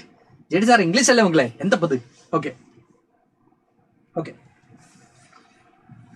Okay, then civil ഡിസോബിഡിയൻ മൂവ്മെന്റിലേക്ക് നമ്മൾ പോവാണ്. നോൺ കോപ്പറേഷൻ നമ്മൾ പറഞ്ഞു, സിവിൽ ഡിസോബിഡിയൻ മൂവ്മെന്റ്, സിവിൽ നിയമലംഘനം എന്നുള്ളതാണ് അതിന് മലയാളം. അപ്പൊ നമുക്ക് നോക്കാം. Okay, many political leaders suggested the idea of fighting the Britishers from within the Legislative Council. Siyadas and Motilal Nehru formed Swaraj Party in 1922. അതായത് പല ആളുകളും ഗാന്ധിജി പറഞ്ഞിരുന്നു ബോയ്ക്കോട്ട് ദി ഇലക്ഷൻ, അങ്ങനെ കുറെ അധികം ആശയങ്ങൾ ഗാന്ധിജി നോൺ കോപ്പറേഷൻ മൂവ്മെന്റിന്റെ ഭാഗമായിട്ട് തന്നെ ഗാന്ധിജി പറഞ്ഞിരുന്നു. അതുകൊണ്ട് തന്നെ നമ്മളിവിടെ പറയുന്നുണ്ട് ഓക്കെ. അപ്പൊ അതുകൊണ്ട് തന്നെ നമ്മളിവിടെ പറയുന്നുണ്ട്, അത് തന്നെയാണ് നമ്മൾ സൈലം ഫാമിലി ആണെന്നുണ്ട് എല്ലാ ടീച്ചേഴ്സിനും നമ്മുടെ സെറ്റ് ആയി ടീം ഉണ്ട് എന്നാണ് നമ്മളെ ഇറിൻ മരിയ പ്രിൻസ് പറയുന്നത്. യെസ് മക്കളെ, ഓക്കെ. അപ്പോൾ നമ്മൾ പറയുന്നത് എന്താണ് പറഞ്ഞുകൊണ്ടിരുന്നത്, many political leaders suggested that എന്ത് ചെയ്യണം, നമ്മൾ ഇതിന്റെ ഭാഗമായിക്കൊണ്ട് തന്നെ, അതായത് നമ്മൾ ഇലക്ഷന്റെ ഒക്കെ ഭാഗമായിക്കൊണ്ട് തന്നെ നമ്മൾ എന്ത് ചെയ്യണം, ബ്രിട്ടീഷേഴ്സിനെ ഒപ്പോസ് ചെയ്യുന്നത് എന്തിനായിരിക്കണം, ലെജിസ്ലേറ്റീവ് കൗൺസിൽ അകത്ത് നിന്നുകൊണ്ടായിരിക്കണം എന്ന് കുറെ ലീഡേഴ്സ് സജസ്റ്റ് ചെയ്യുന്നു. അതിനുവേണ്ടി അവരൊരു പാർട്ടി കൂടി ഫോം ചെയ്യുന്നു, സ്വരാജ് പാർട്ടി. 1922 ആണ്. 1922 മോത്തിലാൽ നെഹ്റുവും സിയാദാസും ചേർന്നിട്ട് എന്ത് ഫോം ചെയ്യുന്നത്, സ്വരാജ് പാർട്ടി ഫോം ചെയ്യുന്നത്. അപ്പൊ സ്വരാജ് പാർട്ടി ഫോം ചെയ്യുന്നത് ലെജിസ്ലേറ്റീവ് കൗൺസിലേക്ക് എന്ത് ചെയ്യണം, ഇലക്ഷന്റെ ഭാഗമാവാനും അതുപോലെ തന്നെ അതിനകത്ത് നിന്നുകൊണ്ട് ബ്രിട്ടീഷേഴ്സിനെ ക്രിട്ടിസൈസ് ചെയ്യാനും അവരുടെ എന്താ പറയുക, അവരുടെ തീരുമാനങ്ങൾ, അവരുടെ പ്ലാനിങ്ങിനെയും അവരുടെ പോളിസീസ് ഒക്കെ എന്ത് ചെയ്യണം, ക്വസ്റ്റ്യൻ ചെയ്യാനും വേണ്ടിയാണ്. Then leaders like Jawaharlal Nehru and Subhash Chandrabose pressed for a more radical agitations. Jawaharlal Nehru ആണെങ്കിലും സുഭാഷ് ചന്ദ്രബോസ് ആണെങ്കിലും കുറച്ചുകൂടി റാഡിക്കൽ ആയിട്ടുള്ള അജിറ്റേഷൻസ് ആയിരുന്നു കണ്ടക്ട് ചെയ്തിരുന്നത് നമുക്ക് കാണാൻ പറ്റും. ഇപ്പോ 1930 ആ ഒരു ടൈമിലൊക്കെ ആവുന്ന സമയത്തേക്കും സോഷ്യലിസ്റ്റ് ഐഡിയ കൂടി നമ്മുടെ എന്ത് ചെയ്യുന്നുണ്ട്, ഇന്ത്യൻ നാഷണൽ കോൺഗ്രസിനകത്ത് വരുന്നുണ്ട്. അതിൽ മോത്തിലാൽ നെഹ്റുവും അതുപോലെ നമ്മുടെ ജവഹർലാൽ നെഹ്റുവും അതുപോലെ തന്നെ സുഭാഷ് ചന്ദ്രബോസും അരുണ ആസഫ് അലിയും ജയപ്രകാശ് നാരായണ, അങ്ങനെ കുറെ അധികം ലീഡേഴ്സ് ഉണ്ടാവുന്നുണ്ട്. അവരൊക്കെയാണ് പിന്നീട് നമ്മൾ ക്വിറ്റ് ഇന്ത്യ പോലുള്ള മൂവ്മെന്റ്സിനൊക്കെ ലീഡർഷിപ്പ് എടുക്കുന്നത്. അവർക്ക് കുറച്ചും കൂടി റാഡിക്കൽ ആയിട്ടുള്ള സ്വഭാവമുള്ള ആളുകളായിരുന്നു. കുറച്ചും കൂടി അത്ര ഈ സമാധാനപരമായിട്ടുള്ള സമരങ്ങൾ മാത്രം മുമ്പോട്ട് വെക്കുന്ന, അതിനെ എതിർക്കുന്ന ആളുകളായിരുന്നു നമുക്ക് കാണാൻ പറ്റിയിരുന്നത്. ഇനി reasons for civil disobedience. Reasons for civil disobedience എന്ന് പറയുമ്പോൾ ഇത് മാത്രമല്ല, പല റീസൺസ് ഉണ്ട്. അതിൽ സിമ്പിൾ ആയിട്ടുള്ള 2 റീസൺസ് ആണ് നമുക്ക്, അല്ലെങ്കിൽ മോസ്റ്റ് ഇമ്പോർട്ടന്റ് ആയിട്ടുള്ള 2 റീസൺസ് ആണ് ഇവിടെ നമുക്ക് തന്നിട്ടുള്ളത്. Great economic depression of 1929, then Simon commission of 1927. Simon കമ്മീഷനും അതുപോലെ തന്നെ ഗ്രേറ്റ് ഇക്കണോമിക് ഡിപ്രഷനുമാണ് നമ്മൾ എന്ത് ചെയ്തിട്ടുള്ളത്. യെസ്, ഈ പറഞ്ഞതുപോലെ തന്നെ സിവിൽ ഡിസോബിഡിയൻസിനുള്ള റീസൺസ് ആയിട്ട് നമ്മൾ പറഞ്ഞിട്ടുള്ളത്. അത് കൂടാതെ റീസൺസ് ഉണ്ട് അല്ലെ, നമുക്കറിയാൻ പറ്റും ലജ്പത് റായിയായിട്ട് മരണവുമായിട്ട് ബന്ധപ്പെട്ട് അങ്ങനെ കുറെ അധികം റീസൺസ് നമുക്ക് കാണാൻ പറ്റും. ഓക്കെ,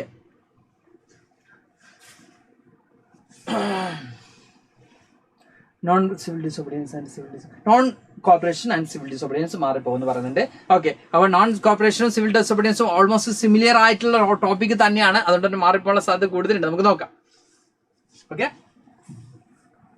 ഇനി സൈമൺ കമ്മീഷൻ. മക്കൾ കുറെ ആളുകൾ കുറെ സമയം ചോദിക്കുന്നുണ്ട്, സൈമൺ കമ്മീഷൻ ഒന്ന് എക്സ്പ്ലെയിൻ ചെയ്യോ സാറേ ചോദിക്കുന്നുണ്ട്. നമുക്ക് എക്സ്പ്ലെയിൻ ചെയ്യാം അല്ലെ. The Indian members of the central legislative assembly exposed some drawbacks in the government of India act 1919. As a result of it, Simon Commission was appointed in 1927 to suggest any further reforms. This commission consisted 7 members and its chairman was Sir John Simon. Indian boycotted it as they were no Indian members in it. അപ്പോൾ Simon commission എന്ന് പറയുമ്പോൾ ഇന്ത്യയിൽ 1919 the government of India ആക്ടിൽ കുറെ problems ഉണ്ട്. അത് എന്ത് ചെയ്യണം, അതിൽ കുറെ ഡ്രോബാക്സ് ഉണ്ട്. അവിടെ തന്നെ അത് എന്ത് ചെയ്യണം, റിഫോം ചെയ്യണം എന്ന് ഇന്ത്യൻസ് ഡിമാൻഡ് ചെയ്തു. അതിനുവേണ്ടി എന്ത് ഫോം ചെയ്തു? സൈമൺ കമ്മീഷൻ ഫോം ചെയ്തു. ബട്ട് സൈമൺ കമ്മീഷനിൽ ആരായിരുന്നു? സൈമൺ കമ്മീഷൻ നമുക്ക് കാണാൻ പറ്റുന്നത് സർ ജോൺ സൈമൺ ആയിരുന്നു അതിന്റെ ചെയർമാൻ എന്ന് പറയുന്നത്. then 7 members ഉണ്ടായിരുന്നു. പക്ഷെ they were no Indians. ഇന്ത്യൻസിന് വേണ്ടി ഒരു ലോ മേക്ക് ചെയ്യാൻ, ഇന്ത്യൻസിന് വേണ്ടി ഒരു കോൺസ്റ്റിറ്റ്യൂഷൻ ഒക്കെ ഫ്രെയിം ചെയ്യാൻ, അല്ലെങ്കിൽ ഇന്ത്യൻസിന് കോൺസ്റ്റിറ്റ്യൂഷൻ അല്ല സോറി ഇന്ത്യൻസിന് വേണ്ടി ലോ മേക്ക് ഒക്കെ ചെയ്യാൻ, ഇന്ത്യൻസിന് വേണ്ടി ലെജിസ്ലേച്ചർ ക്രിയേറ്റ് ചെയ്യുമ്പോൾ അവിടെ ആരില്ല മക്കളെ, ഇന്ത്യൻസ് ഇല്ല. ഇന്ത്യൻസിന്റെ പ്രോബ്ലംസ് അവിടെ അഡ്രസ് ചെയ്യുമ്പോൾ അവിടെ ആരില്ല, ഇന്ത്യൻസ് ഇല്ല. സാർ പൊളിറ്റിക്കൽ സയൻസിൽ ഒരു ചാപ്റ്റർ എടുത്ത സമയത്ത് സാർ പറഞ്ഞില്ല, ഇന്ത്യ കൈ ഇങ്ങനെ മുറിഞ്ഞു കിടക്കുമ്പോൾ എന്നാൽ നിങ്ങൾക്ക് ആക്കാൻ പറ്റുള്ളൂ, അതിന് വേദന ആരാ സഫർ ചെയ്യേണ്ടത്? ഞാൻ തന്നെയാണ്. അപ്പോൾ ഇന്ത്യൻസിന്റെ പ്രോബ്ലം കൃത്യമായിട്ട് അറിയുന്ന ആർക്കാണ്? ഇന്ത്യൻസിന് തന്നെയാണ്. അപ്പൊ അതുകൊണ്ട് തന്നെ ഇന്ത്യൻസ് ഇല്ലാത്ത ഒരു കമ്മീഷൻ ആയിരുന്നു അവിടെ ഉണ്ടായിരുന്നത്. Then Indian boycotted as there were no Indians members in it. Moreover, there was no indications of Swaraj, which was the first priority of Indians, which is this commission arrived in 1928. It was made with that demonstration with the banners. നമുക്ക് നേരത്തെ പറഞ്ഞ പോലെ തന്നെ banners എന്ന് പറയുമ്പോൾ മക്കളോട് comment ചെയ്ത പോലെ തന്നെയാണ്. സൈമൺ ഗോ ബാക്ക് എന്ന രീതിയിൽ എന്ത് ചെയ്തു, ആളുകൾ എന്ത് ചെയ്തു, അവിടെ ലൗഡ്ലി തന്നെ ബാനേഴ്സും കാര്യങ്ങളൊക്കെ വെച്ചുകൊണ്ട് ആളുകൾ എന്ത് ചെയ്തു, അത്തരത്തിലുള്ള സ്ലോഗൻസും കാര്യങ്ങളൊക്കെ മുഴക്കിക്കൊണ്ട് എന്ത് ചെയ്തു, ഈ ഒരു കമ്മീഷനെ ഒപ്പോസ് ചെയ്തു. ബിക്കോസ് ഇന്ത്യൻസിന്റെ പ്രോബ്ലംസ് സൊല്യൂഷൻ കണ്ടെത്താൻ വേണ്ടി ഒരു കമ്മീഷൻ ഫോം ചെയ്തു. But there no Indian members, അവിടെ ഇന്ത്യൻ മെമ്പേഴ്സ് ഒന്നും ഉണ്ടായിരുന്നില്ല. അതുകൊണ്ട് തന്നെ ഇന്ത്യക്കാർക്ക് അത്ര പിടിച്ചില്ല. ഇതിനൊക്കെ ഡെമോൺസ്ട്രേഷനും കാര്യങ്ങളൊക്കെ ആര് കണ്ടക്ട് ചെയ്യാണ്? ഇന്ത്യൻസ് കണ്ടക്ട് ചെയ്യാണ്. Yes,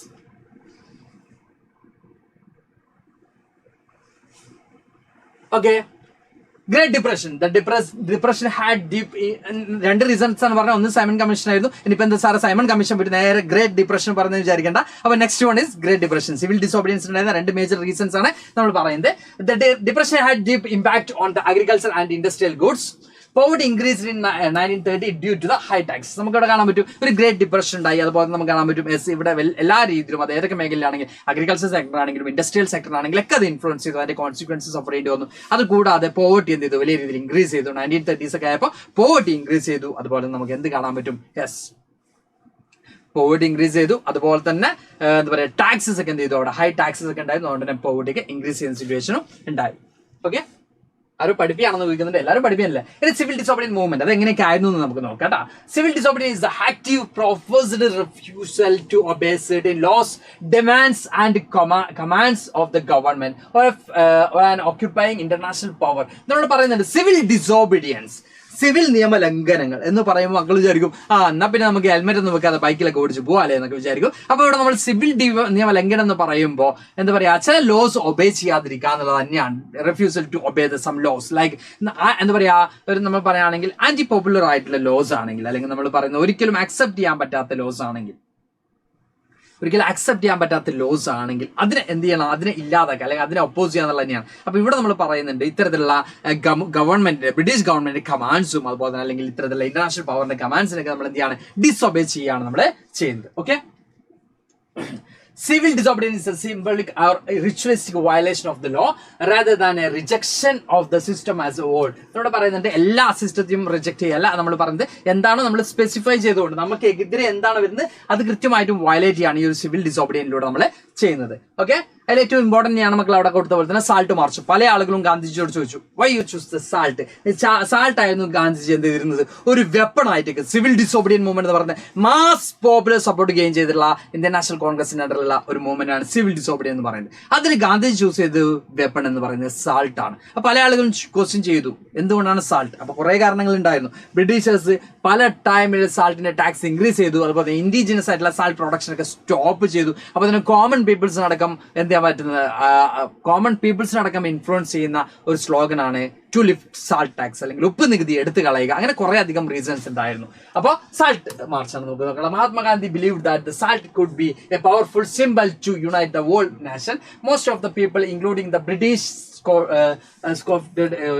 India. അപ്പൊ നമ്മളിവിടെ പറയുന്നുണ്ട് ഗാന്ധിജി കൃത്യമായിട്ട് എന്ത് തിരിച്ചറിഞ്ഞു, യെസ് സാൾട്ട് എന്ന് പറയുന്നത് എല്ലാ ആളുകൾക്കും എസെൻഷ്യൽ കമ്മോഡിറ്റിയാണ്. എല്ലാ ആളുകളും, എല്ലാ കോമൺ പീപ്പിൾസ് ആണെങ്കിലും എല്ലാ കാറ്റഗറി ഓഫ് പീപ്പിൾസും യൂസ് ചെയ്യുന്ന അല്ലെങ്കിൽ എന്താ പറയുക, സൊസൈറ്റി യൂസ് ചെയ്യുന്ന എസെൻഷ്യൽ കമ്മോഡിറ്റിയാണ് സോൾട്ട്. അപ്പൊ ടു ലിഫ്റ്റ് സോൾട്ട് ടാക്സ് എന്ന് പറഞ്ഞ ഒരു പവർഫുൾ വെപ്പൺ ആയിരിക്കും, ഒരു പവർഫുൾ സിമ്പിൾ ആയിരിക്കും എന്ന് ആര് കൃത്യമായിട്ട് തിരിച്ചറിഞ്ഞു? ഗാന്ധിജി കൃത്യമായിട്ട് തിരിച്ചറിഞ്ഞു. അങ്ങനെ ഗാന്ധിജി എന്ത് ചൂസ് ചെയ്തു? സോൾട്ട് തന്നെ ചൂസ് ചെയ്തു. Then abolition of salt tax was among the many demands which were raised by Gandhi through the letter to Viceroy Irwin. Irwin എന്ത് ചെയ്തു? കത്തയച്ചു. ടാക്സ് എന്ത് ചെയ്യണം? സാൾട്ട് ടാക്സ് ലിഫ്റ്റ് ചെയ്യണം അല്ലെങ്കിൽ അബോളിഷ് ചെയ്യണം എന്നുള്ള ഡിമാൻഡ് വെച്ചുകൊണ്ട് the salt march or Dandi march was started by the Gandhiji 12th March 1930. Salt മാർച്ചിന്റെ വർഷം ജസ്റ്റ് നോട്ട് ചെയ്ത് വെച്ചോളി. നമ്മൾ ടൈം ലൈന്, ഈ ചാപ്റ്ററിന്റെ ടൈം ലൈൻ നമ്മൾ എന്ത് ചെയ്തിട്ടില്ല? യെസ്, ഈ ചാപ്റ്ററിന്റെ ടൈം ലൈൻ നമ്മൾ ഇതിനെ അറ്റാച്ച് ചെയ്തിട്ടില്ല. എന്തായാലും സാറ് അടുത്ത കോണ്ടന്റ് വീഡിയോ ആയിട്ട് ഉടനെ തന്നെ നിങ്ങൾക്ക് ചെയ്യൂ കേട്ടോ. ഓക്കെ, അപ്പോൾ ടൈം ഇയേഴ്സ് ഒക്കെ ജസ്റ്റ് നോട്ട് ചെയ്തേക്കാം. He was accompanied by 78 volunteers. They walked for 24 days to cover a distance of 240 miles from Sabarmati to Dandi. ദണ്ഡിയിൽ സബർമതിയിൽ നിന്നും ദണ്ഡിയിലേക്ക് ഈ പറയുന്ന എന്താണ് 78 വോളണ്ടിയേഴ്സുമായിട്ട് ഗാന്ധിജി യാത്ര തിരിച്ചു. അങ്ങനെ അവർ 24 days എടുത്തു ഈ ഒരു 240 miles ഡിസ്റ്റൻസ് കവർ ചെയ്യാൻ. Then many more joined them into the way. On 6th April 1930, Gandhi ceremonially violated the law by taking the fistful of salt. അപ്പോൾ ഇവിടെ പറയുന്നുണ്ട്. പിന്നീട് അവരുടെ കൂടെ കുറെ അധികം ആളുകൾ എന്ത് ചെയ്തു? ജോയിൻ ചെയ്തായിട്ട് നമുക്ക് കാണാൻ പറ്റും. ഫൈനലി ഗാന്ധിജി എന്ത് ചെയ്തു? ബ്രിട്ടീഷേഴ്സിന്റെ സാൾട്ട് ലോ ഒക്കെ വയലേറ്റ് ചെയ്തുകൊണ്ട് അവിടെ എന്തുണ്ടാക്കാണ്? സാൾട്ട് പ്രിപ്പയർ ചെയ്യാണ് ചെയ്യുന്നത്. നമുക്ക് കൃത്യമായിട്ടും കാണാൻ പറ്റും. The salt march mark beginning of the civil disobedience movement. Civil disobedience മൂവ്മെന്റിന്റെ ഒരു ആരംഭമായിട്ട്, തുടക്കമായിട്ട് അല്ലെങ്കിൽ ആരംഭിക്കലമായ എന്ന് പറഞ്ഞുകൊണ്ട് സിവിൽ ഡിസോബീഡിയൻ മൂവ്മെന്റിന്റെ ഒരു തുടക്കമായിട്ട് നമുക്ക് എന്ത് കാണാൻ പറ്റും? ഈ ഒരു സാൾട്ട് മാർച്ച് നമുക്ക് കാണാൻ പറ്റും. ഇനിയും ആരെങ്കിലൊക്കെ ലൈക്ക് അടിക്കാൻ മറന്നു പോയിട്ടുണ്ടെങ്കിൽ ഉടനടി പോയി ലൈക്ക് അടിക്കട്ടാ. ഇപ്പോഴും നമ്മുടെ ലൈക്ക് ഉണ്ടെന്ന് പറഞ്ഞാൽ 355 ആണ്. എന്നാലും ഇനിയും ആരെങ്കിലൊക്കെ പുതിയതായി ആരെങ്കിലൊക്കെ വന്നിട്ടുണ്ടെങ്കിൽ സാറിനൊരു ലൈക്ക് തരൂ. യെസ്, അപ്പൊ ഇനിയും ആരെങ്കിലൊക്കെ ലൈക്ക് അടിക്കാൻ വിട്ടുപോയിട്ടുണ്ടെങ്കിൽ ഉടനടി പോയി എന്ത് ചെയ്യുക? ലൈക്ക് ബട്ടൺ എന്ത് ചെയ്യുക? ചെറുതായിട്ടൊന്ന് പ്രസ് ചെയ്യുക. ഓക്കെ അല്ലേ? അപ്പോ സാർ നിങ്ങൾക്ക് ക്ലാസ് തരുന്നു, നിങ്ങൾ അതിന് സാറിന് തരുന്ന സമ്മാനമായി ലൈക്കുകളൊക്കെ സാർ സ്വീകരിച്ചോളാം. അപ്പൊ സാർ എന്ത് ചെയ്യാണ്? കണ്ടിന്യൂ ചെയ്യാം. Thousands of people broke the salt law different parts of the country.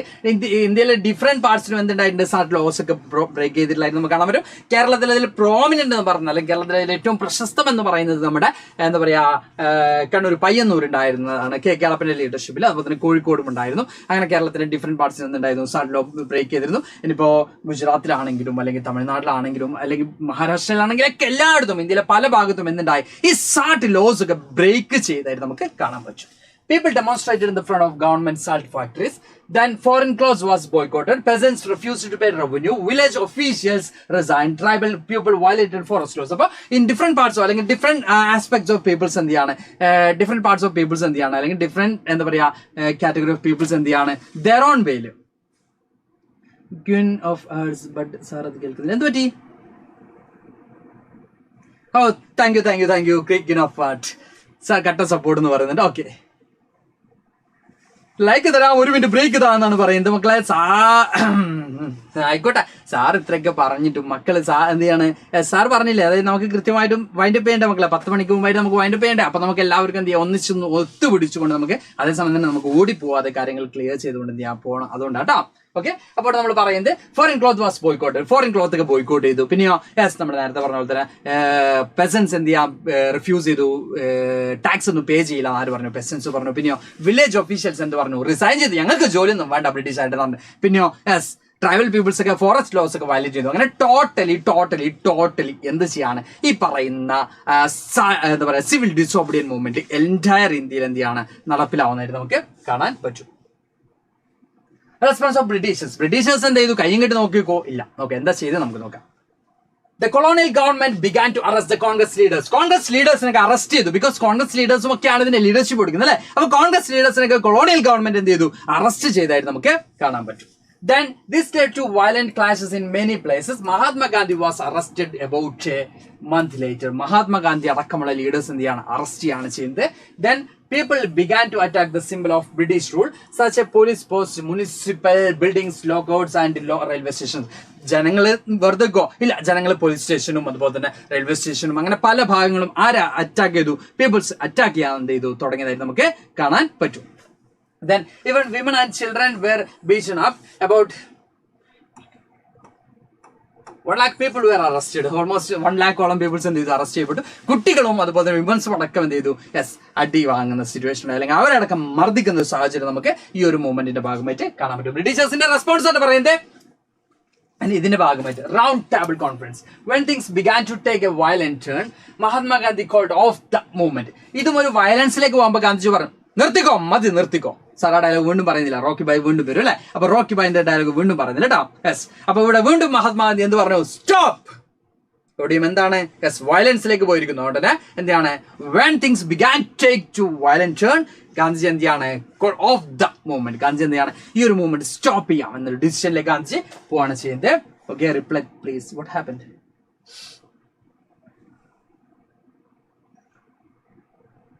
സാറിന് മുഖത്ത് ക്ഷീണം കാണുന്നുണ്ട് ഇല്ല മക്കളെ? ക്ഷീണമൊന്നുമില്ല കേട്ടാ.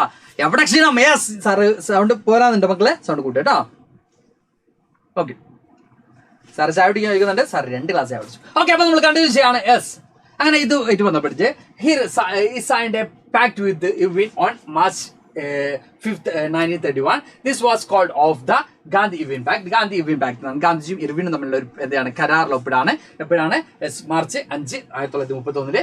As per pact, Gandhiji agreed to participate in the round table conference in London.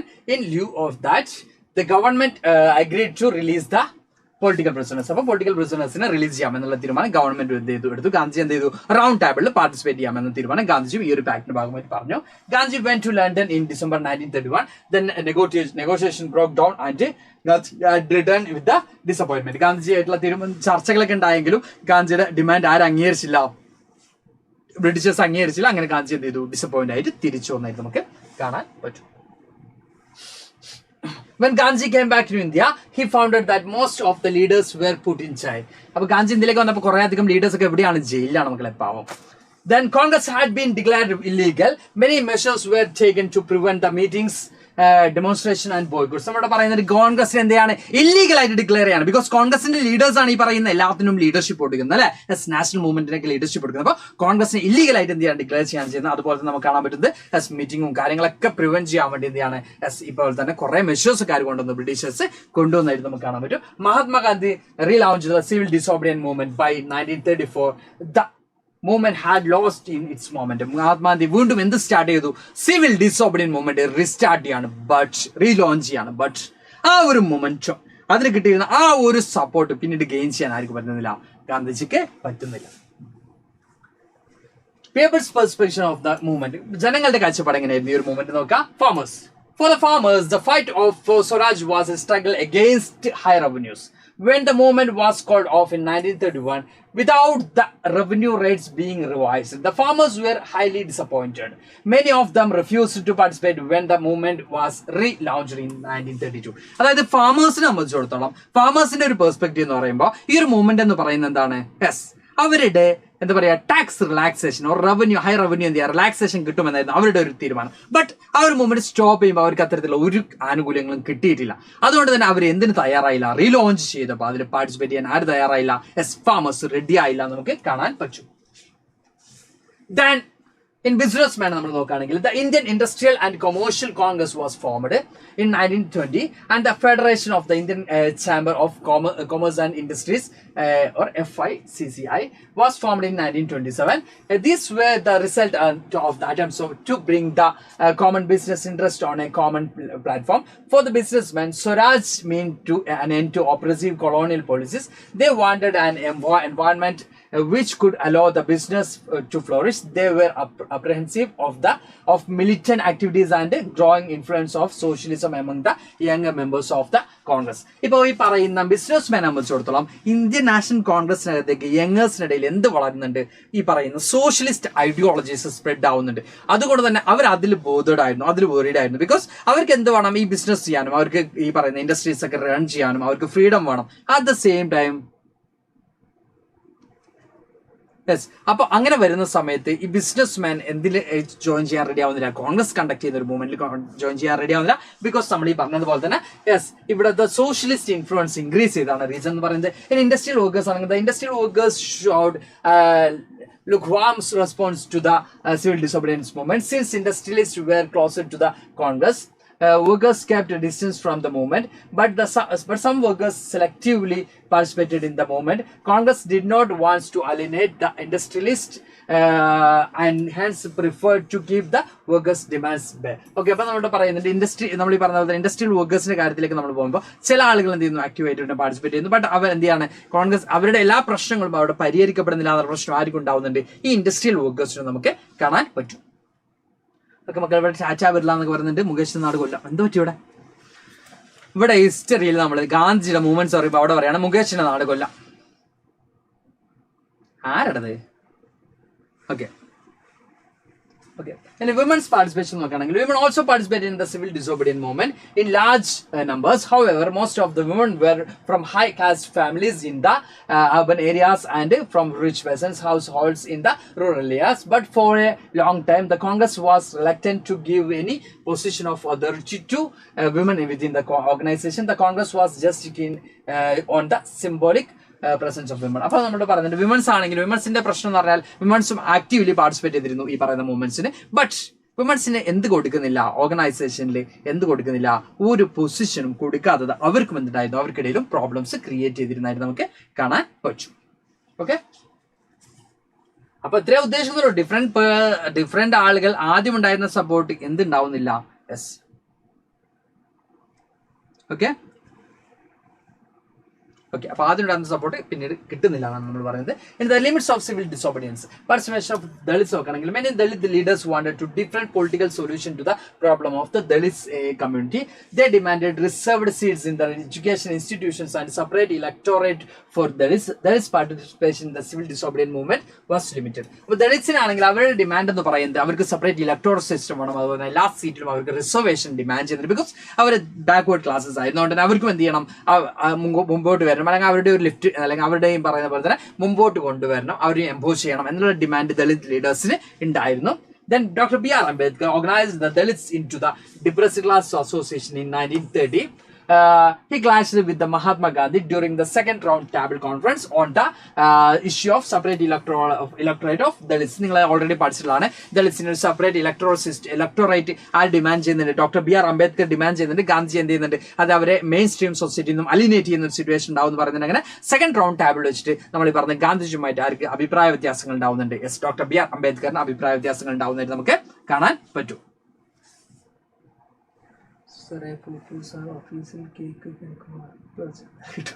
അയ്യോ, ഓഫീസിൽ കേക്ക് കഴിക്കാണോ? ഞാനൊന്നും അറിഞ്ഞില്ല, ഞാനൊന്നും കിട്ടിയില്ല. ആയിക്കോട്ടെ, ഉള്ളിൽ സങ്കടം ഉണ്ടിട്ടാ ഇങ്ങനെയൊക്കെ ചെയ്യാൻ പറ്റും അല്ലെ? ഓക്കെ, സാർ കാണാം കേട്ടാ. ഓക്കെ, അപ്പൊ നമ്മൾ കണ്ടിന്യൂ ചെയ്യാണ്. ഇനി പാർട്ടിസിപ്പേഷൻ ഓഫ് മുസ്ലിംസ്, നമ്മൾ ദളിത്സ് പറഞ്ഞത് അവർക്ക് സെപ്പറേറ്റ് റിസർവേഷൻ ഫോർ എന്താ പറയാ seats, then reservation for education institution, അങ്ങനെ കുറച്ച് ഡിമാൻഡ് ആയിരുന്നു ദളിത്സിന് ഉണ്ടായിരുന്നത്. അപ്പൊ അതും കൃത്യമായിട്ട് എന്ത് ചെയ്യുന്നില്ല, പാലിക്കപ്പെട്ടിരുന്നില്ല. അതുപോലെ ഗാന്ധിജിയുമായിട്ടുള്ള ചില അഭിപ്രായ വ്യത്യാസങ്ങളും ഡോക്ടർ ബി ആർ അംബേദ്കറിന് ഉണ്ടായിരുന്നു സെക്കൻഡ് കോൺഫറൻസിൽ വെച്ച്. അത് നമ്മൾ ഓൾറെഡി പഠിച്ചിട്ടുണ്ട്. ഗാന്ധിജി പറഞ്ഞിരുന്നു സെപ്പറേറ്റ് ഇലക്ടോറേറ്റ്സ് ഈ പറയുന്ന ദളിത്സിന് കൊടുക്കുകയാണെങ്കിൽ, ബാക്ക്വേർഡ് ക്ലാസസിന് കൊടുക്കുകയാണെങ്കിൽ അവരെ മെയിൻ സ്ട്രീം നിന്നും അലിനേറ്റ് ചെയ്യപ്പെടുന്ന സിറ്റുവേഷൻ ഉണ്ടാവുമെന്ന് ഗാന്ധി ആർഗ്യൂ ചെയ്തിരുന്നു. അതൊക്കെ നമ്മൾ ഓൾറെഡി പഠിച്ചിട്ടുള്ളതാണ് പൊളിറ്റിക്കൽ സയൻസിൽ കേട്ടോ.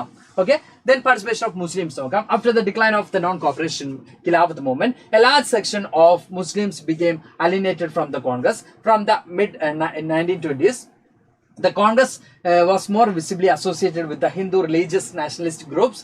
Muhammad Ali Jinnah was an important leader of Muslim League. He was willing to give up the demands for separate electorate, but he wanted to reserve seats for Muslims in the Central Assembly. അപ്പോൾ ഇവിടെ പറയുന്നത് Muslims ആണെങ്കിലും non cooperation movement ഖിലാഫത്തുമായിട്ടുണ്ടായിരുന്ന ആ ഒരു സംഭവം break ചെയ്തതോടുകൂടി, അത് stop ചെയ്തതോടുകൂടി Muslims ആണെങ്കിലും ഈ ഇന്ത്യൻ നാഷണൽ കോൺഗ്രസിനെ കൂടുതൽ ഹിന്ദു റിലീജിയസ് ആയിട്ടുള്ള ഒരു അസോസിയേഷൻ ആയിട്ടായിരുന്നു കൺസിഡർ ചെയ്യുന്നത്. പിന്നീട് മുഹമ്മദ് അലി ജിന്ന മുസ്ലിം ലീഗ് ഫോം ചെയ്തപ്പോഴും അവരുടെ ഡിമാൻഡ് എന്ന് പറയുന്നത് എന്തുതന്നെയായിരുന്നു, separate electoral system for Muslims എന്നുള്ളതായിരുന്നു, സീറ്റ് റിസർവേഷൻ ഫോർ മുസ്ലിംസ് എന്നുള്ളതായിരുന്നു അവരുടെയും ഡിമാൻഡ് എന്ന് പറയുന്നത്. ഇനി the sense of collective belongingness ലാസ്റ്റിലേക്ക് പോവാണ്. Nationalism spread when people begin to believe that they are all part of the same nation. When they discover some unity that binds them together, the united struggles for independence helped the building of sense of collective belonging. Additionally, a variety of cultural process also captured the spirit of nationalism. അപ്പോൾ ഇവിടെ നമ്മൾ പറയുന്നത് different category of people വൺനെസ്സിലേക്ക്, sense of യൂണിറ്റിയിലേക്ക് എന്താ പറയാ ഒന്നിച്ചു കൊന്നുകൊണ്ട് സമരം ചെയ്തതിന്റെ ഭാഗമായിട്ട് അവർക്കിടയിൽ എന്ത് ക്രിയേറ്റ് ചെയ്യപ്പെടുന്നുണ്ട്, ഒരു സെൻസ് ഓഫ് യൂണിറ്റി ക്രിയേറ്റ് ചെയ്യപ്പെടുന്നതായിട്ട് നമുക്ക് കാണാൻ പറ്റും. ഒരു കളക്റ്റീവ് ബിലോങ്ങിങ്, ദാറ്റ് മീൻസ് നമ്മളെല്ലാവരും ഇന്ത്യക്കാരാണ്. അവർ നാഷൻ എന്ന് പറയുന്ന ഒരു വെറൈറ്റി കൾച്ചറൊക്കെ ഫോളോ ചെയ്യുന്ന ആളുകൾക്കിടയിൽ അവർ നാഷൻ എന്ന് പറയുന്ന നമ്മുടെ രാഷ്ട്രം എന്ന് പറയുന്ന ഒരു കൺസെപ്റ്റിലേക്ക് എത്തിക്കപ്പെടാൻ സാധിച്ചതായിട്ട് നമുക്ക് കാണാൻ പറ്റും. Okay, in a nation depicted in image, the identity of the nation is most often symbolized in the figure of or image with which people can identify the nation. നമ്മൾ നേരത്തെ പറഞ്ഞ തന്നെ ഭാരത് മാത എന്ന് പറയുന്ന ഒരു പിക്ചറിലൂടെ ഭാരതത്തിലെ എല്ലാ മക്കൾക്കും എല്ലാം നൽകുന്ന ഒരു അമ്മ എന്നൊരു കാഴ്ചപ്പാടിലൂടെ ഇങ്ങനെ പല ഇമാജിലൂടെയും ഒക്കെ എന്ത് ചെയ്യുന്നുണ്ട്, ഈ ഒരു കളക്റ്റീവ് അല്ലെങ്കിൽ ഈ പറയുന്ന പോലെ തന്നെ collective identity or sense of unity create ചെയ്യാൻ ശ്രമിച്ചിരുന്നതായിട്ട് നമുക്ക് കാണാൻ പറ്റും. Okay okay everyone, this is not Hima. What happened? Okay, then the image of Bharat Mata was നമ്മൾ പറഞ്ഞ പോയിന്റ് തന്നെയാണ് pictorial representation of the motherland അല്ലെങ്കിൽ നമ്മളെല്ലാവരും ഭാരതമാതയുടെ മക്കളാണ്, നമ്മളെല്ലാവരും നമ്മുടെ ഭൂമിയുടെ നമ്മുടെ ഇന്ത്യയുടെ മക്കളാണ് എന്നൊരു തോന്നൽ ഉണ്ടാക്കിയെടുക്കാനും എന്തിലൂടെ സാധിച്ചിട്ടുണ്ട്, ഈ ഭാരത് മാത എന്ന് പറയുന്ന ഒരു പെയിന്റിങ്ങിലൂടെ സാധിച്ചിട്ടുണ്ടെന്ന് പറയുന്നത്. Then Vande Mataram, the national song was written by Bankim Chandra Chatterjee. Okay, നിങ്ങൾ ഛത്രോപതി എന്നാണ് തന്നിട്ട് അങ്ങനെ തന്നെ പറയാം. In 1870s, this was sung during the Swadeshi movement in Bengal. Different artists projected their own version of Bharat Mata. Different artists their own versionലൂടെ Bharat മാത ഒരു play ഉണ്ട്, ഭാരത് മാത ഒരു painting ഉണ്ട്, അങ്ങനെ ഡിഫറെന്റ് ആർട്ടിസ്റ്റ് their own വേയിൽ എന്ത് ചെയ്തിട്ടുണ്ട് ഈ പറയുന്ന ഭാരത് മാത എന്ന് പറയുന്ന കൺസെപ്റ്റും അതുപോലെ തന്നെ നമ്മൾ ഈ പറഞ്ഞതുപോലെയുള്ള എന്താ പറയാ സെൻസ് ഓഫ് യൂണിറ്റി ക്രിയേറ്റ് ചെയ്യാൻ വേണ്ടി നമ്മൾ ഈ പറഞ്ഞ പോലെ തന്നെ വന്ദേ മാതരം എന്ന് കേൾക്കുമ്പോൾ ഒക്കെ നമുക്ക് എന്തുണ്ടാവുന്നുണ്ട്, നമുക്ക് നമ്മൾ ഇന്ത്യക്കാരാണ് അല്ലെങ്കിൽ നമുക്കൊക്കെ അഭിമാനം തോന്നുന്ന ഒരു നിമിഷം തന്നെയാണ്. മേ ബി എല്ലാവർക്കും ഉണ്ടോ എന്നറിയില്ല, പക്ഷെ ഉണ്ടാവണം, നമ്മളെല്ലാവരും ഇന്ത്യക്കാരാണ്. അതുകൊണ്ട് തന്നെ ഇത്തരത്തിലുള്ള എന്തൊരു സിമ്പിൾ ആണെങ്കിലും എന്തൊരു എന്താ പറയുക ഡിവോഷൻ സോങ്സ് ആണെങ്കിലും അല്ലെങ്കിൽ എന്ത് കാണുമ്പോഴും നമ്മുടെ നാഷണൽ ഫ്ലാഗ് നമുക്ക് വന്ദേ മാതരം എന്ന് കേൾക്കുമ്പോൾ നമ്മുടെ നാഷണൽ ഫ്ലാഗ് ഇങ്ങനെ മൂവ് ചെയ്യുന്നതായിട്ടൊക്കെ നമുക്ക് തോന്നാം. അപ്പോൾ അത്തരത്തിലുള്ള സരജഹാംസി അച്ച എന്ന് കേൾക്കുമ്പോൾ ഒക്കെ നമുക്ക് അത്തരത്തിലുള്ള വികാരം വരാറുണ്ട്. ബിക്കോസ് നമ്മൾ ഇന്ത്യക്കാരാണെന്നുള്ള തിരിച്ചറിവ് നമ്മുടെ ഉള്ളിലുണ്ട്. അപ്പോൾ അത് ക്രിയേറ്റ് ചെയ്യാൻ ഈ ഒരു ടൈമിൽ നാഷണലിസം ഡെപിക്റ്റ് ഇൻ ഇമാജ് എന്ന് പറയുമ്പോൾ ഇത്തരത്തിലുള്ള ഇമോഷൻസ് ക്രിയേറ്റ് ചെയ്യാൻ ഈ ഒരു സമയത്ത് സാധിച്ചതായിട്ട് നമുക്ക് കാണാൻ പറ്റും. അപ്പൊ ഈ ഒരു പിക്ചറാണ് നിങ്ങൾക്ക് അവിടെ തന്നിട്ടുള്ളത് ഭാരത് മാതയായിട്ട് റിലേറ്റഡ് ആയിട്ട്. ഈ ഒരു പിക്ചർ നിങ്ങൾ ടെക്സ്റ്റിൽ മേ ബി ചിത്രത്തിൽ മാറ്റങ്ങൾ ഉണ്ടാവട്ടോ. In folklores, many nationalist leaders took help the folk tales to spread the idea of nationalism. It was believed that the folk tales revealed the true picture of traditional culture. നമ്മുടെ ഇന്ത്യയുടെ traditional culture ഒക്കെ folk സോങ്സിലൂടെ അല്ലെങ്കിൽ folk ടൈൽസിലൂടെ ഈ പറയുന്ന പഴയ കാലത്തെ നാടൻ കഥകളിലൂടെയും അതുപോലെ തന്നെ നാടോടി പാട്ടുകളിലൂടെയും ആളുകളിലേക്ക് എത്തിക്കാൻ ആർക്ക് പറ്റിയിരുന്നു, പല ലീഡേഴ്സിനും പറ്റിയിരുന്നു എന്ന് നമുക്ക് കൃത്യമായിട്ടും കാണാൻ പറ്റും. അവിടെയും നമ്മുടെ ഒരു ട്രഡീഷണൽ കൾച്ചർ നമുക്ക് തിരിച്ചറിയാനും നമ്മുടെ ഇന്ത്യ ബ്രിട്ടീഷേഴ്സ് വരുന്നതിന് മുമ്പ് നമ്മുടെ ഇന്ത്യ എങ്ങനെയായിരുന്നു എന്ന് അവർക്ക് കാണിച്ചു കൊടുക്കാനും എന്ത് ചെയ്തിരുന്നു പറ്റിയിരുന്നായിരുന്നു നമുക്ക് കാണാൻ പറ്റും. ഇനി national flag, the national flag which was today has evolved through various stages. The tricolor red, green and yellow was used during the Swadeshi movement. Swadeshi movement red, yellow and green, red, green and yellow എന്ന് പറഞ്ഞൊരു flag ആയിരുന്നു നമുക്ക് ഉണ്ടായിരുന്നത്. ഇപ്പൊ കാണുന്ന ഫ്ലാഗിലേക്ക് നമ്മൾ പല സ്റ്റെപ്പിലൂടെയാണ് ഇപ്പൊ കാണുന്ന തരത്തിലേക്കുള്ള ഒരു ഫ്ലാഗിലേക്ക് നമ്മൾ എത്തിയത് എന്നാണ് നമ്മൾ പറയുന്നത്. Then there were 8 lotus on it which depicted the 8 provinces of British India. 8 lotuses ഉണ്ടായിരുന്നു, 8 provinces ആയിരുന്നു ബ്രിട്ടീഷ് ഇന്ത്യയിൽ ഉണ്ടായിരുന്ന 8 provincesനെ സൂചിപ്പിക്കുന്ന 8 lotus നമുക്ക് കാണാൻ പറ്റിയിരുന്നു. There was a crescent moon on the flag which represents the Hindu-Muslim unity. ഇന്ത്യയിലെ എന്താ പറയുക ഹിന്ദു മുസ്ലിം യൂണിറ്റിയെ റെപ്രസെന്റ് ചെയ്യുന്ന എന്തുണ്ടായിരുന്നു, ഒരു ക്രസന്റ് ഈ ഒരു എന്താ പറയാ ഫ്ലാഗിൽ നമുക്ക് കാണാൻ പറ്റും. Gandhi had designed the Swaraj flag by 1921. 1921 Gandhi Swaraj flag design ചെയ്തിട്ടുണ്ട്. It was also tricolour red, green and white and there was a spinning wheel in the centre. നമുക്ക് കാണാൻ പറ്റും ഗാന്ധി സ്വരാജ് എന്ത് ചെയ്തിട്ടുണ്ട് ഫ്ലാഗും കൂടി ഫോം ചെയ്തിട്ടുണ്ട്. അവിടെ നമുക്ക് കാണാൻ പറ്റുന്നത് റെഡ്, ഗ്രീൻ, വൈറ്റ് തന്നെയാണ്. തന്നെ അതിൽ സ്പിന്നിംഗ് വീലും കൂടി എന്ത് ചെയ്യാൻ പറ്റുന്നുണ്ട്, കാണാൻ പറ്റുന്നുണ്ട്. ഓക്കെ, ഇപ്പൊ ഡിഫറെന്റ് ടൈമിലുണ്ടായിട്ടുള്ള ഇന്ത്യയിലെ ഫ്ലാഗ്സ് ആണ് നമുക്കിവിടെ കാണുന്നത്. നമ്മളെ തരത്തിലേക്ക് കാണുന്ന ഫ്ലാഗിലേക്ക് ഫോം ചെയ്യപ്പെട്ടതിന്റെ ഘട്ടങ്ങളാണ്, സ്റ്റേജസ് ആണ് നമുക്കിവിടെ കാണുന്നത്.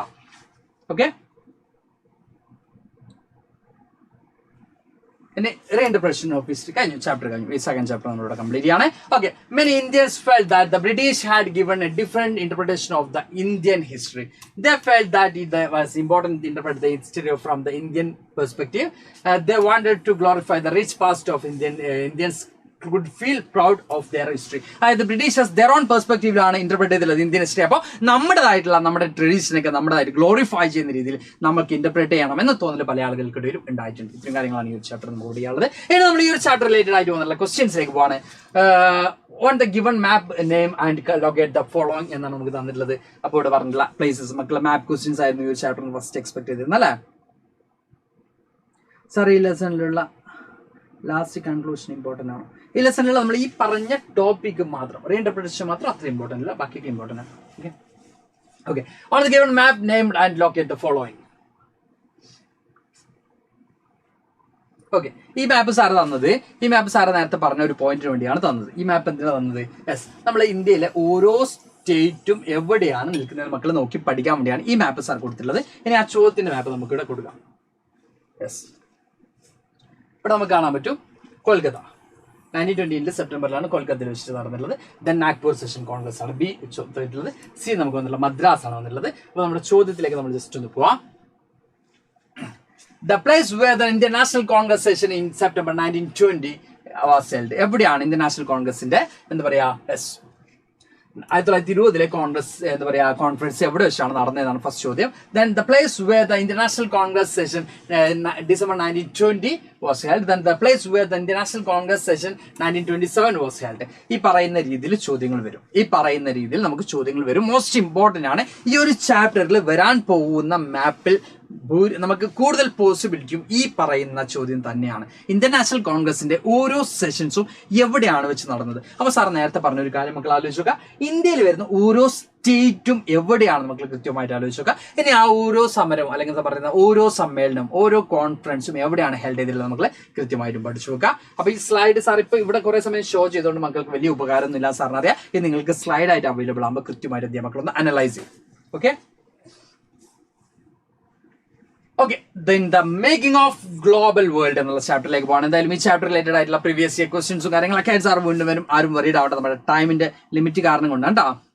ഓക്കെ, ടൈം ലിമിറ്റ് കൊണ്ടാണ്. എന്തായാലും നമ്മൾ തേർഡ് ഹവറിലേക്ക് മൂവ് ചെയ്തുകൊണ്ടിരിക്കുകയാണ്, അതുകൊണ്ട് തന്നെയാണ്. ഓക്കെ, അപ്പോൾ തേർഡ് ഹവർ കംപ്ലീറ്റ് ചെയ്യുന്ന നമുക്ക് തേർഡ് ചാപ്റ്റർ കംപ്ലീറ്റ് ചെയ്യാൻ പറ്റണമെങ്കിൽ 4 hours നമുക്ക് ഫോർത്ത് ചാപ്റ്ററും കംപ്ലീറ്റ് ചെയ്യാമെന്നുള്ള വിശ്വാസത്തിന് പുറത്താണ് സാർ മൂവ് ചെയ്യുന്നത്. ഓക്കെ ആണെങ്കിൽ സെറ്റ് ആണെങ്കിൽ ഒരു ഫയർ ഇട്ട് ഇപ്പൊ എടുത്ത ഭാഗങ്ങളൊക്കെ സെറ്റ് ആണെങ്കിൽ ഇപ്പൊ വന്നിട്ടുള്ള ആരെങ്കിലൊക്കെ ലൈക്ക് അടിക്കാൻ വിട്ടുപോയിട്ടുണ്ടെങ്കിൽ ലൈക്ക് അടിച്ചുകൊണ്ട് ഒരു ഫയർ ഇട്ടുകൊണ്ട് നമുക്ക് അടുത്ത ചാപ്റ്ററിലേക്ക് പോകാം. അടുത്ത ചാപ്റ്ററിന്റെ പേര് the making of global world എന്നുള്ളതാണ്. ഈ ചാപ്റ്റർ കംപ്ലീറ്റ് ആയിട്ട് പഠിക്കാനില്ല, വളരെ കുറച്ച് കാര്യങ്ങൾ നമുക്ക് എന്ത് ചെയ്യാനുള്ളൂ, പഠിക്കാനുള്ളൂ. ഓക്കെ, കുറച്ച് വെള്ളം കുടിച്ച് തുടങ്ങാൻ നടന്നിട്ട് അപ്പൊ മക്കളുടെ ഡിമാൻഡ് പ്രകാരം സാർ കുറച്ച് വെള്ളം കുടിച്ച് തുടങ്ങാം.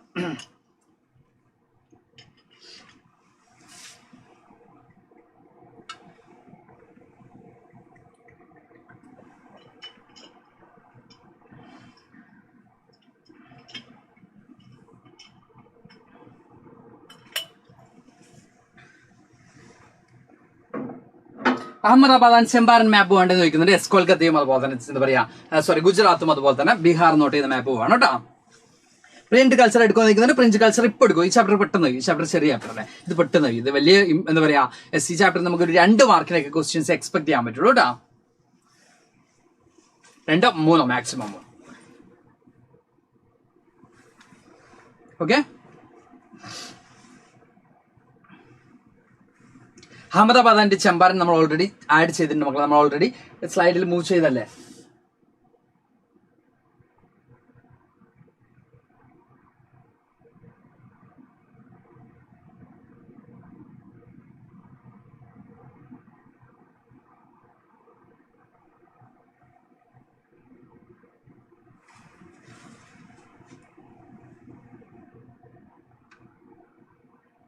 അഹമ്മദാബാദും ചമ്പാരനും അല്ലെങ്കിൽ ചമ്പാരനും അതുപോലെ അഹമ്മദാബാദും കേരളൊക്കെ നമ്മൾ എന്ത് ചെയ്തിട്ടുണ്ട്, ഓൾറെഡി കാണിച്ചിട്ടുണ്ട് കേട്ടോ.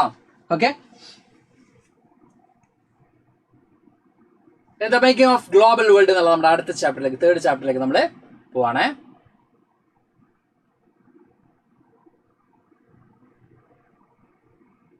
The making of global world നമുക്ക് പഠിക്കാനുള്ളത് the making of global world the pre modern world എന്നുള്ള ടോപ്പിക് മാത്രമേ നമുക്ക് പഠിക്കാനുള്ളൂ. ഈ പ്രീ മോഡേൺ വേൾഡിൽ നമുക്ക് പഠിക്കാനുള്ളത് ഈ ഒരു ചാപ്റ്റർ നമുക്ക് 2 മാർക്ക് 3 മാർക്ക് മാത്രമേ എന്ത് ചെയ്യുള്ളൂ, മാക്സിമം വരുള്ളൂ കേട്ടോ. ഓക്കെ, അപ്പൊ ഈ പറയുന്ന പ്രീ മോഡേൺ വേൾഡിൽ നമുക്ക് 3 സബ് ടോപ്പിക്സ് ആണ് പഠിക്കാനുള്ളത്. നമുക്ക് നോക്കാം. എന്തായാലും ഈ ഒരു ചാപ്റ്റർ നമുക്ക് പെട്ടെന്ന് കംപ്ലീറ്റ് ചെയ്യാം, വളരെ ഈസിയാണ്.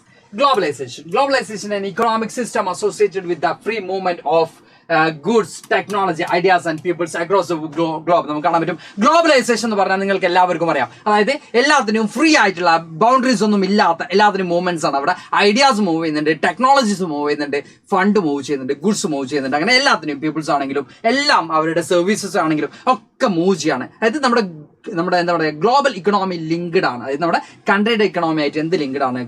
ഗ്ലോബൽ ഇക്കണോമി ലിങ്ക്ഡ് ആണ്. ദാറ്റ് മീൻസ് ഇത്രയേ ഉള്ളൂ നമ്മൾ പറയുന്നത്. ഈ ചാപ്റ്ററിൽ പ്രോജക്റ്റ് ഇല്ല, ചില ടോപ്പിക്കിൽ. ഈ ചാപ്റ്ററിൽ മോസ്റ്റ്ലി പ്രോജക്റ്റ് തന്നെയാണ് കേട്ടോ. ആപ്പിൾ ലൈവ്സ് ഒന്നും നമ്മൾ കൺസിഡർ ചെയ്യുന്നില്ല മക്കളിപ്പോൾ തൽക്കാലം. ഓക്കെ ഓക്കെ അപ്പോൾ നമ്മൾ പറയുന്നതേ ഉള്ളൂ. ഗ്ലോബലൈസേഷൻ എന്ന് പറയുന്ന ഒരു ഇക്കണോമിക് സിസ്റ്റമാണ്. അതായത് നമ്മൾ എന്താ പറയുക കൺട്രിയുടെ ഇക്കണോമി എന്തുമായിട്ട് ലിങ്ക് ആണ്? ഗ്ലോബൽ ഇക്കണോമി ആയിട്ട് ലിങ്ക് ആണ്. ദാറ്റ് മീൻസ് സിമ്പിൾ ആയിട്ട് പറയാം, ഇപ്പൊ ഇവിടെ ജനിച്ച ഒരാൾക്ക് അമേരിക്കയിൽ പോയിട്ട് വർക്ക് ചെയ്യാം, ഇവിടെയുള്ള ഒരാൾക്ക് അമേരിക്കയിൽ ഉപയോഗിക്കുന്ന സാധനങ്ങൾ വാങ്ങാം, ഇവിടെയുള്ള ഒരാൾക്ക് അമേരിക്കയിലുള്ള ടെക്നോളജി യൂസ് ചെയ്യാം. ഇങ്ങനെ ഗ്ലോബൽ എന്ത് ചെയ്യണം? നമ്മുടെ ഒരു രാജ്യം എന്തുമായിട്ട് കണക്റ്റഡ് ആണ്? എല്ലാ രാജ്യങ്ങളുമായിട്ട് കണക്റ്റഡ് ആണ്. ഇത്തരത്തിലുള്ള സിസ്റ്റത്തെയാണ് നമ്മൾ ഗ്ലോബലൈസേഷൻ എന്ന് പറയുന്നത്. അപ്പോൾ സിമ്പിൾ ആയിട്ട് തന്നെ ഡെഫിനേഷൻ പഠിച്ചു. സാറ് പറഞ്ഞ പോലെ തന്നെ ഇവിടെയുള്ള ആൾ അമേരിക്കയ്ക്ക് ഒരു അപ്പടം വാങ്ങാൻ എന്ന് പറയുന്നത് അത്ര രസമല്ല അല്ലേ? അപ്പൊ അതിന് പകരം നമുക്ക് എന്ത് ചെയ്യാം? സിമ്പിൾ ആയിട്ട് ഇതിന്റെ ഡെഫിനേഷൻ തന്നെ പഠിച്ചു പോകാം. അപ്പൊ ഇത്രയേ ഉള്ളൂ. Globalisation is economic system associated with the free movement of goods technology ideas and people across the globe എന്നുള്ളതാണ്. എല്ലാത്തിനും ഫ്രീ ആയിട്ട് എന്ത് ചെയ്യാം? മൂവ് ചെയ്യാൻ പറ്റും. പാസ്പോർട്ട് ഒക്കെ വേണേ. ഓക്കെ, അപ്പോൾ ഫ്രീ ആയിട്ട് മൂവ് ചെയ്യാന്ന് പറഞ്ഞാൽ ഇപ്പൊ നാളെ എനിക്ക് രാവിലെ അമേരിക്കക്ക് പോകണം, അബ്ദുള്ള സാർ പറഞ്ഞിട്ട് അമേരിക്കക്ക് ഫ്രീ ആയിട്ട് പോകാന്ന് പറഞ്ഞാൽ പോകാൻ പറ്റൂല. അവിടെ നമ്മൾ പറയുന്നത് അവിടെ റെസ്ട്രിക്ഷൻസും കാര്യങ്ങളൊക്കെ, അത്തരത്തിലുള്ള റെസ്ട്രിക്ഷൻസും ഡോക്യുമെന്റ്സും അതൊക്കെ വേണ്ടി വരും. ഓക്കെ ഓക്കെ അപ്പൊ സെക്കൻഡ് ചാപ്റ്റർ നമ്മൾ മാപ്സ് മാത്രമേ ഇൻക്ലൂഡ് ചെയ്തിട്ടുള്ളൂ മക്കളെ. എന്തായാലും നമ്മൾ എല്ലാ ചാപ്റ്റേഴ്സിന്റെയും എക്സാം ഓറിയന്റഡ് ആയിട്ടുള്ള ക്വസ്റ്റ്യൻസ് നമ്മൾ എന്ത് ചെയ്യും? ആഡ് ചെയ്യും. അത് വറിഡ് ആവണ്ട. ഓക്കെ, എന്തായാലും നമ്മൾ ഈ പറഞ്ഞ പോലെ തന്നെ നമ്മൾ എന്താ പറയാ ഫോർത്ത് ചാപ്റ്ററിന്റെ കുറച്ചധികം ക്വസ്റ്റ്യൻസ് ആഡ് ചെയ്തിട്ടുണ്ട്. Okay, pre-modern world. From ancient times, travelers, traders, priests, and pilgrims traveled vast distance or knowledge, spiritual fulfillment, opportunity, or the escape of persecution. പണ്ടത്തെ ആളുകളൊക്കെ ട്രാവലേഴ്സും അല്ലെങ്കിൽ ട്രാവൽ ചെയ്തിരുന്നത്. ഇപ്പോൾ നമ്മൾ പറയുകയാണെങ്കിൽ എന്താ പറയുക ട്രാവലേഴ്സ് ആണെങ്കിലും ട്രേഡേഴ്സ് ആണെങ്കിലും പ്രീസ്റ്റ് ആണെങ്കിലും പിൽഗ്രിംസ് ആണെങ്കിലൊക്കെ വാസ്റ്റ് ഡിസ്റ്റൻസിലേക്ക് ട്രാവൽ ചെയ്തിരുന്നു. എന്തിനൊക്കെ വേണ്ടിയായിരുന്നു? നോളജിന് വേണ്ടിയായിരുന്നു. നമ്മൾ പറഞ്ഞ നോളജിന് വേണ്ടിയായിരുന്നു, അല്ലെങ്കിൽ സ്പിരിച്വൽ ഫുൾഫിൽമെന്റ് വേണ്ടിയായിരുന്നു, അവരുടെ ആത്മീയ ആവശ്യങ്ങൾക്ക് വേണ്ടിയായിരുന്നു, സ്പിരിച്വൽ ആയിട്ടുള്ള നീഡ്സിന് വേണ്ടിയായിരുന്നു, അല്ലെങ്കിൽ എസ്കേപ്പ് ആൻഡ് പെർസിക്യൂഷൻ. അവർ പറഞ്ഞ എന്താ പറയുക ക്ലൈമറ്റ് പ്രോബ്ലംസോ അല്ലെങ്കിൽ നമ്മൾ പറഞ്ഞ പോലെ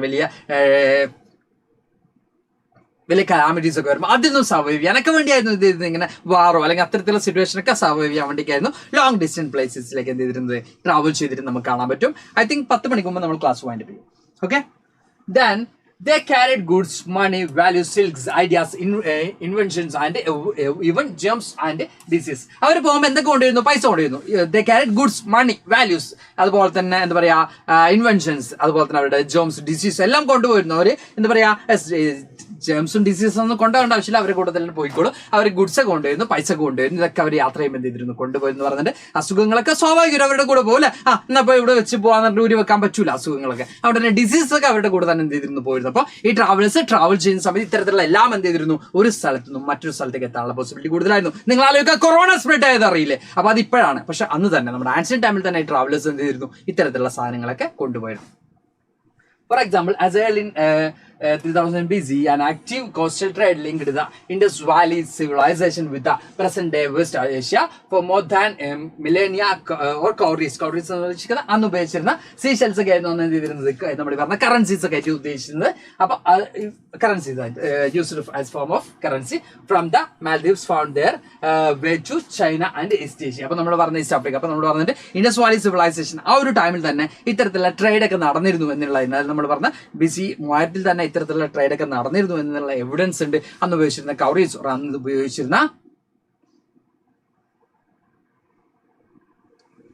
ഉപയോഗിച്ചിരുന്ന എന്താണ് കറൻസീസ് ഒക്കെ എന്ത് ചെയ്തിരുന്നു? നമ്മൾ ഈ പറയുന്ന പോലെ തന്നെ കാണപ്പെട്ടിരുന്നു, അല്ലെങ്കിൽ അതിന്റെ റിമൈൻഡേഴ്സ് ഒക്കെ നമുക്ക് കിട്ടിയിരുന്നു എന്നാണ് നമ്മൾ പറയുന്നത്.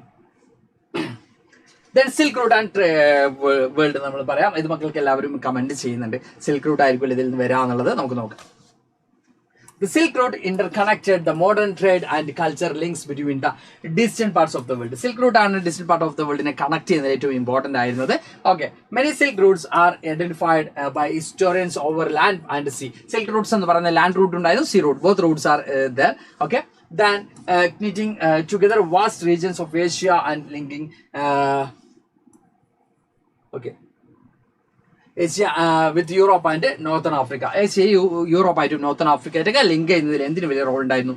നമ്മൾ ഈ പറയുന്ന പോലെ തന്നെ സിൽക്ക് റൂട്ടിന് വലിയ റോൾ ഉള്ളതായിട്ട് നമുക്ക് കാണാൻ പറ്റും.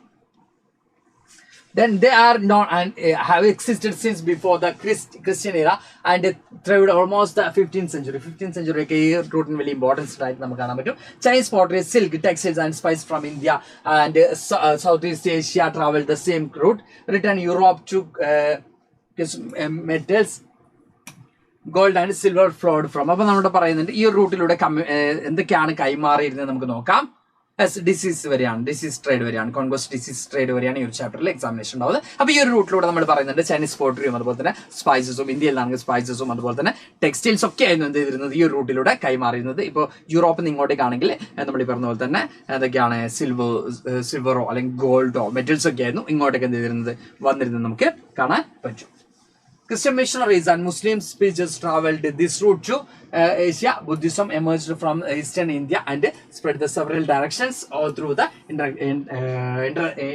intersecting points to the Silk Route. നമ്മൾ പറഞ്ഞിട്ട് ഇവിടെ നമ്മൾ പറഞ്ഞ പോലെ തന്നെ ട്രേഡ് മാത്രമായിരുന്നില്ല അല്ലെങ്കിൽ കച്ചവടം മാത്രമായിരുന്നില്ല ഈ റൂട്ട്സിലൂടെ ഉണ്ടായിരുന്നത്. ഈ റൂട്ട്സിലൂടെയാണ് കൾച്ചറലി എന്തുണ്ടായിട്ടുണ്ട്, പലതും കൈമാറിയിട്ടുണ്ട്, എക്സ്ചേഞ്ച് ചെയ്യപ്പെട്ടിട്ടുള്ളതായിട്ട് നമുക്ക് കാണാൻ പറ്റും. ഈ സ്ലൈഡ് കമ്മ്യൂണിറ്റി ഗ്രൂപ്പിൽ സെൻഡ് ചെയ്യും. ഓക്കെ. അപ്പോൾ ഇവിടെ പറഞ്ഞിട്ട് ഈ റൂട്ടിൽ എന്താ പറയുക ട്രേഡ് മാത്രമായിരുന്നില്ല, കച്ചവടം മാത്രമായിരുന്നില്ല ഉണ്ടായത്. ഈ റൂട്ടിലൂടെ നമ്മൾ എന്ത് ചെയ്തിട്ടുണ്ട്, കൾച്ചറും ഐഡിയോളജീസും, ബുദ്ധിസം പോലുള്ള ഐഡിയോളജിയും റിലീജിയസ് പെർസ്പെക്റ്റീവും അതുപോലെ തന്നെ എന്താ പറയുക പല ആളുകളും അവരുടേതായിട്ടുള്ള ഫിലോസഫിയും ഒക്കെ കൈമാറിയിട്ടുണ്ട് ഈ ഒരു സിൽക്ക് റൂട്ടിലൂടെ നമുക്ക് കാണാൻ പറ്റും. Food travel, spaghetti and potato. നമ്മൾ പറയുന്നുണ്ട് ഇന്ന് നമ്മൾ ഉപയോഗിക്കുന്ന പല ഫുഡ്സും ഇവിടെ തന്നെ ഉണ്ടായതല്ല, ഇവിടെ തന്നെ ഒറിജിനേറ്റ് ചെയ്തതല്ല, പലയിടത്തും ഇങ്ങോട്ടേക്ക് വന്നതാണ്. അതുപോലെ തന്നെ അന്ന് പല പല പല പല പല പല എന്താ പറയാ ഈ ചാപ്റ്ററിന് ലോങ് ആൻസർ വരാനുള്ള സാധ്യത വളരെ കുറവ് തന്നെയാണ്. Food is A good example of long distance culture exchange. ഫുഡാണ് ഏറ്റവും ഇമ്പോർട്ടൻ്റ് ആയിട്ട് പറഞ്ഞത്. ഇപ്പം നമ്മൾ പല എന്ത് ചെയ്യുന്നുണ്ട്, പലതരത്തിലുള്ള ഫുഡൊക്കെ ഉപയോഗിക്കുന്നുണ്ട്. പക്ഷെ പലതും നമ്മൾ കഞ്ഞിയും ചമ്മന്തിക്കായിരുന്നു നമ്മൾ ബേസിക്കലി ഉപയോഗിച്ചിരുന്നെങ്കിൽ ഇപ്പം നമുക്കതൊന്നും പറ്റുന്നില്ല. നമ്മളിപ്പോൾ പല വിദേശികളൊക്കെ ഉപയോഗിക്കുന്ന പല ഫുഡൊക്കെ നമുക്ക് നമ്മുടെ എന്താ പറയുക സ്റ്റാപ്പിൾ ഫുഡായിട്ടോ അല്ലെങ്കിൽ നമ്മുടെ ബേസിക് ഫുഡായിട്ടൊക്കെ മാറിയിട്ടുണ്ട് അല്ലേ. അപ്പോൾ ഈ ഒരു പറയുന്ന കൾച്ചറൽ എക്സ്ചേഞ്ചിന് അല്ലെങ്കിൽ ഈ ഒരു ഡിസ്റ്റന്റ് കൾച്ചറൽ എക്സ്ചേഞ്ചിന് എക്സാമ്പിൾ ആയിട്ട് നമുക്ക് എന്ത് തന്നെ എടുക്കാം, ഫുഡ് തന്നെ എടുക്കാം. ഫുഡ്. അപ്പോൾ traders and travellers introduced new crops to lands. They traveled, for example, reduced food staples like spaghetti. അപ്പോൾ പറഞ്ഞിട്ട് ട്രാവലേഴ്സ് അവരെത്തുന്ന സ്ഥലത്തേക്ക് എന്ത് ചെയ്യും, അവരുടെ നാട്ടിലുള്ള സാധനങ്ങൾ എന്ത് ചെയ്യും, ഇതുപോലെ തന്നെ അവരുടെ നാട്ടിലുള്ള ഫുഡൊക്കെ എന്ത് ചെയ്യും അവിടേക്ക് എത്തിക്കും. അപ്പോൾ ട്രാവൽ ചെയ്യുമ്പോൾ അവർ ലോങ് ഡിസ്റ്റൻസ് ട്രാവൽ ചെയ്യുമ്പോൾ അവരെന്ത് ചെയ്യും, ഫുഡൊക്കെ ക്യാരി ചെയ്യും അല്ലേ. അപ്പോൾ ഫുഡ് ഐറ്റംസ് അല്ലെങ്കിൽ ഗുഡ്സ് ഒക്കെ ക്യാരി ചെയ്യുമ്പോൾ അവരെന്ത് ചെയ്യും, അവരുടെ ഫുഡ് നീഡ്സ് ഒക്കെ എന്ത് ചെയ്യും അവർ ക്യാരി ചെയ്യും. അപ്പോൾ അത്തരത്തിലുള്ള എക്സാമ്പിൾ തന്നെയാണ് നമ്മൾ ഈ പറഞ്ഞ പോലെ തന്നെ സ്പാഗറ്റിയും അന്നുണ്ടായിരുന്ന ഫുഡ് സ്റ്റെപ്പാണ് നമ്മൾ പറഞ്ഞ സ്പാഗറ്റി ആണെങ്കിലും. And noodles share common origins. This is believed that noodles travelled west from China to became spaghetti. West നിന്നും ചൈനയിലേക്ക് എത്തുമ്പോൾ അത് സ്പാഗറ്റി ആയി മാറി. അപ്പോൾ ഓരോ സ്ഥലത്ത് എത്തുമ്പോൾ ഫുഡിന്റെ പേരൊക്കെ മാറും. അപ്പോൾ അങ്ങനെ എന്ത് ചെയ്തിട്ടുണ്ട്, മാറ്റം വന്നതാണ് എന്ന് നമ്മൾ വിശ്വസിക്കുന്നുണ്ട്. Then Arab traders took pasta to 5th century. Arab traders pasta in 5th century കൊണ്ടുവന്നിട്ടുള്ളതായിട്ട് നമുക്ക് കാണാൻ പറ്റും. Then Sicily and Ireland, now in Italy, and many of our common foods, potatoes, soya, groundnuts, maize, tomatoes, chilies, sweet potatoes were not to our. നമ്മൾ ഉപയോഗിക്കുന്ന potato ആണെങ്കിലും അല്ലെങ്കിൽ chillies ആണെങ്കിലും soya ആണെങ്കിലും ഗ്രൗണ്ട്നട്ട്സ് ആണെങ്കിലും മൈസ് ആണെങ്കിലും ഒന്നും നമ്മുടേതല്ല, പലയിടത്തും വന്നതാണ്, ഇവിടേക്ക് ട്രാവൽ ചെയ്ത് വന്നതാണ്. നമ്മുടെ ഇവിടെ യൂറോപ്യൻസ് ഇവിടെ ഡിസ്കവർ ചെയ്ത സമയത്ത്, യൂറോപ്യൻസ് ഇവിടെ കോളനീസ് എസ്റ്റാബ്ലിഷ് ചെയ്ത സമയത്ത് ഇവിടേക്ക് എത്തിപ്പോയതാണ്. ഇതിലെ പല ഫുഡ് ഐറ്റംസ് നമുക്ക് കാണാൻ പറ്റും. These foods were introduced in Europe and Asia after Christopher Columbus accidentally discovered the vast continent known as the Americas. Many of our common foods come from America, whose origin inhabits the American Indians. Okay, നമ്മളോട് പറയുന്നത് ഇപ്പൊ Christopher Columbus accidentally എന്ത് കണ്ടെത്താണ്, America discover ചെയ്ത സമയത്ത്, America discover ചെയ്യാനല്ല Christopher Columbus പോയിരുന്നത്, പക്ഷെ America accidentally discover ചെയ്ത സമയത്ത് എന്ത് ചെയ്യാണ്, നമ്മൾ ഈ പറഞ്ഞതുപോലെ തന്നെ അവിടുന്ന് കിട്ടിയ പല ഫുഡ്സും എന്ത് ചെയ്യുന്നുണ്ട്, പല രാജ്യങ്ങളിലേക്കും എന്ത് ചെയ്യുന്നുണ്ട് എത്തിക്കുന്നതായിട്ട് നമുക്ക് കാണാൻ പറ്റും. അതായത് അവിടുന്ന് ഫുഡ് കളക്ട് ചെയ്ത് വരുന്നു നല്ല ഉദ്ദേശിച്ചത്, അവിടുത്തെ പല ക്രോപ്സും അവിടുന്ന് എന്ത് ചെയ്യുന്നു കണ്ടെത്തുകയും അത് പല സ്ഥലങ്ങളിലേക്ക് എന്ത് ചെയ്യുന്നുണ്ട് സ്പ്രെഡ് ചെയ്യുന്നതായിട്ട് നമുക്ക് കാണാൻ പറ്റും. അല്ലാതെ അവിടുന്ന് സ്വിഗ്ഗി വഴി ഫുഡ് ഓർഡർ ചെയ്യുന്നു അങ്ങനെയല്ല ഉദ്ദേശിക്കുന്നത്. അതിന് മക്കളാരും ഇനിയിപ്പോൾ അമേരിക്ക എന്നൊക്കെ ഫുഡൊക്കെ അന്ന് എത്തിച്ചിരുന്നു അല്ലേ. അപ്പൊ ഇപ്പൊ നമുക്ക് ഇപ്പോഴാണല്ലോ സാറേ സ്വിഗ്ഗി വന്നത്, സൊമാറ്റോ വന്നത്, അന്ന് തന്നെ ഇങ്ങനെയുള്ള സംവിധാനങ്ങൾ ഉണ്ടായിരുന്നു എന്നൊന്നും മക്കൾ വിചാരിക്കരുത് കേട്ടോ. ഓക്കെ അല്ലേ? ആരുടെ അത് കന്നഡ വെച്ചിരിക്കുന്നത്? Adults. What happens? ഒരു കണ്ണടൊക്കെ വെച്ച് സെറ്റാക്കി അതോ ഇങ്ങനെ ഇരിക്കുന്നുണ്ടല്ലോ. യെസ്, സെറ്റ് അല്ലേ മക്കളെ? ഓക്കെ അല്ലേ? ഓക്കെ ആണെങ്കിൽ ഒരു ഫയർ കിട്ടാ, സന്തോഷം, തൃപ്തി, സമാധാനം. എവിടെ പോയി നന്മകൾ, അല്ല എവിടെ പോയി എന്റെ മക്കൾ? ഇവിടെ ഒരു ഫയറും കാണുന്നില്ലല്ലോ.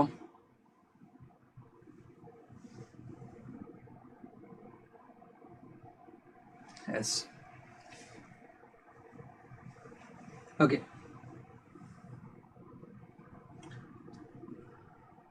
ഓക്കെ, സൊമാറ്റോ അതുമാണ് പിടിച്ചിട്ടുള്ളത് നമ്മുടെ സ്വീ. യെസ്, അപ്പൊ നമ്മൾ കണ്ടിന്യൂ ചെയ്യാം. അപ്പൊ അവിടെ നമ്മൾ പറയുന്നത് Europeans began to eat better and live longer with the introduction of humble potato. Humble potato നമ്മളിവിടെ പറയുന്നുണ്ട്. പൊട്ടാറ്റോയുടെ ഒക്കെ ഇൻവെൻഷൻ യൂറോപ്യൻസിന് ഇതിന്റെ കുറച്ചും കൂടി ബെറ്റർ ആക്കിയിട്ടുള്ളതായിട്ട് നമുക്ക് കാണാൻ പറ്റും. അതിൽ നമ്മൾ അയർലാൻഡിലെ പേഴ്സ്റ്റ് പെസൻസിന് ഉണ്ടായിട്ടുള്ള ആ ഒരു പ്രോബ്ലംസും അവിടെ ഉണ്ടായിട്ടുള്ള പൊട്ടാറ്റോ ക്രൈസും കാര്യങ്ങളൊക്കെ നമ്മൾ ഡിസീസ് ഒക്കെ നമ്മൾ പഠിച്ചിട്ടുണ്ട് അല്ലേ? ഓക്കെ, നമ്മൾ നോക്കാം. Ireland poorest peasants became the depend on the potatoes that when disease destroyed the potato crop in the mid-1840s and hundreds of thousands died in starvation. അപ്പോൾ പൊട്ടാറ്റോസിൽ ഒരു ഡിസീസ് ഒക്കെ വന്ന സമയത്ത് അയർലാൻഡിലെ പീപ്പിൾസ് എന്ത് ചെയ്യുന്നുണ്ട്? ഒരു സ്ട്രാവേഷൻ, ദാറ്റ് മീൻസ് അവർക്ക് ഫുഡൊന്നും കിട്ടാതെ എന്ത് ചെയ്യുന്നുണ്ട്? അവർ മരിച്ചു പോകുന്ന സാഹചര്യങ്ങളടക്കം എവിടെ ഉണ്ടായിട്ടുണ്ട്? അയർലാൻഡിൽ ഉണ്ടായിട്ടുണ്ട്. അപ്പോൾ ഈ ക്രോപ്സിനൊക്കെ നമ്മൾ ഈ പറഞ്ഞ പോലെ അവിടെ എന്താണ് കൊടുത്തിട്ടുള്ളത്? Sometime new crops could make the difference between life and death. അതായത് അവർക്ക് പൊട്ടാറ്റോ കിട്ടിയതോടുകൂടി അവരുടെ ലൈഫ് ബെറ്റർ ആവുന്നുണ്ട്, തന്നെ അവരുടെ പല ആളുകളും എന്ത് ചെയ്യുന്നുണ്ട്? മരിച്ചു പോകുന്ന സാഹചര്യം അടക്കം ഉണ്ടായിട്ടുള്ളതായിട്ട് നമുക്ക് കാണാൻ പറ്റും. Last topic in this chapter conquest disease and trade. Last chapter ആണ് ഈ ഒരു ടോപ്പിക്. ഈ ചാപ്റ്ററിലെ last topic, last slide. Okay, എന്തൊക്കെയോ നാവ് ഉപയോഗിക്കുന്നുണ്ട്. അപ്പോൾ ലാസ്റ്റ് സ്ലൈഡ് കൂടെ നമുക്ക് നോക്കാം. The Portuguese and Spanish conquest and disease and colonization of America was underway in the mid-16th century. European conquest was not just a result of superior firepower. യൂറോപ്യൻസിന്റെ conquest എന്ന് പറയുന്നത് ഒരു സുപ്പീരിയർ ഫയർ പവേഴ്സ് മാത്രമല്ല, നമ്മൾ പറഞ്ഞ പോലെ armed റബല്യനിലൂടെ അല്ലെങ്കിൽ weapons use ചെയ്തുകൊണ്ട് മാത്രമല്ല യൂറോപ്യൻസ് ചെയ്തിട്ടുള്ളത്, അവരുടെ പവർ എസ്റ്റാബ്ലിഷ് ചെയ്തിട്ടുള്ളത്. അതിന് ഒരു എക്സാമ്പിൾ ആണ് നമ്മൾ പറയുന്നത്. യെസ്,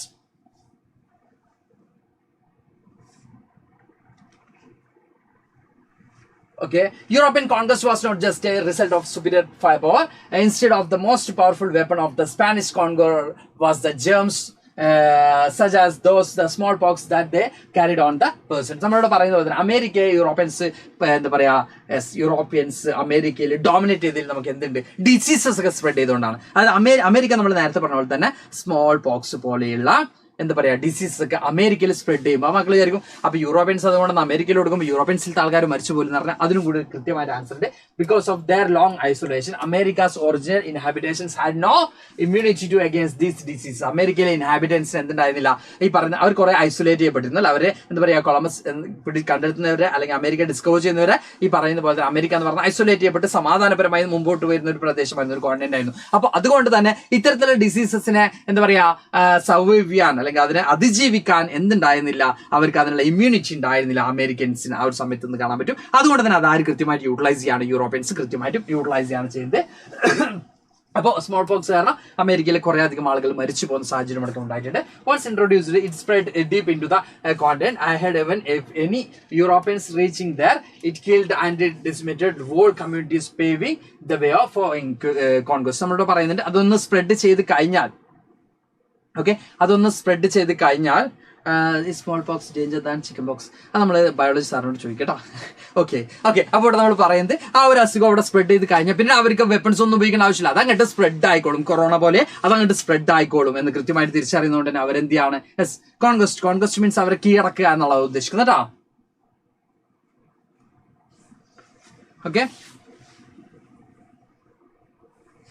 ഓക്കെ, അപ്പൊ ഇവിടെ നമ്മൾ പറയുന്നത് എസ്.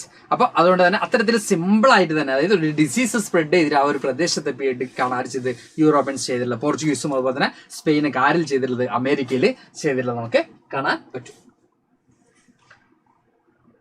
അപ്പോ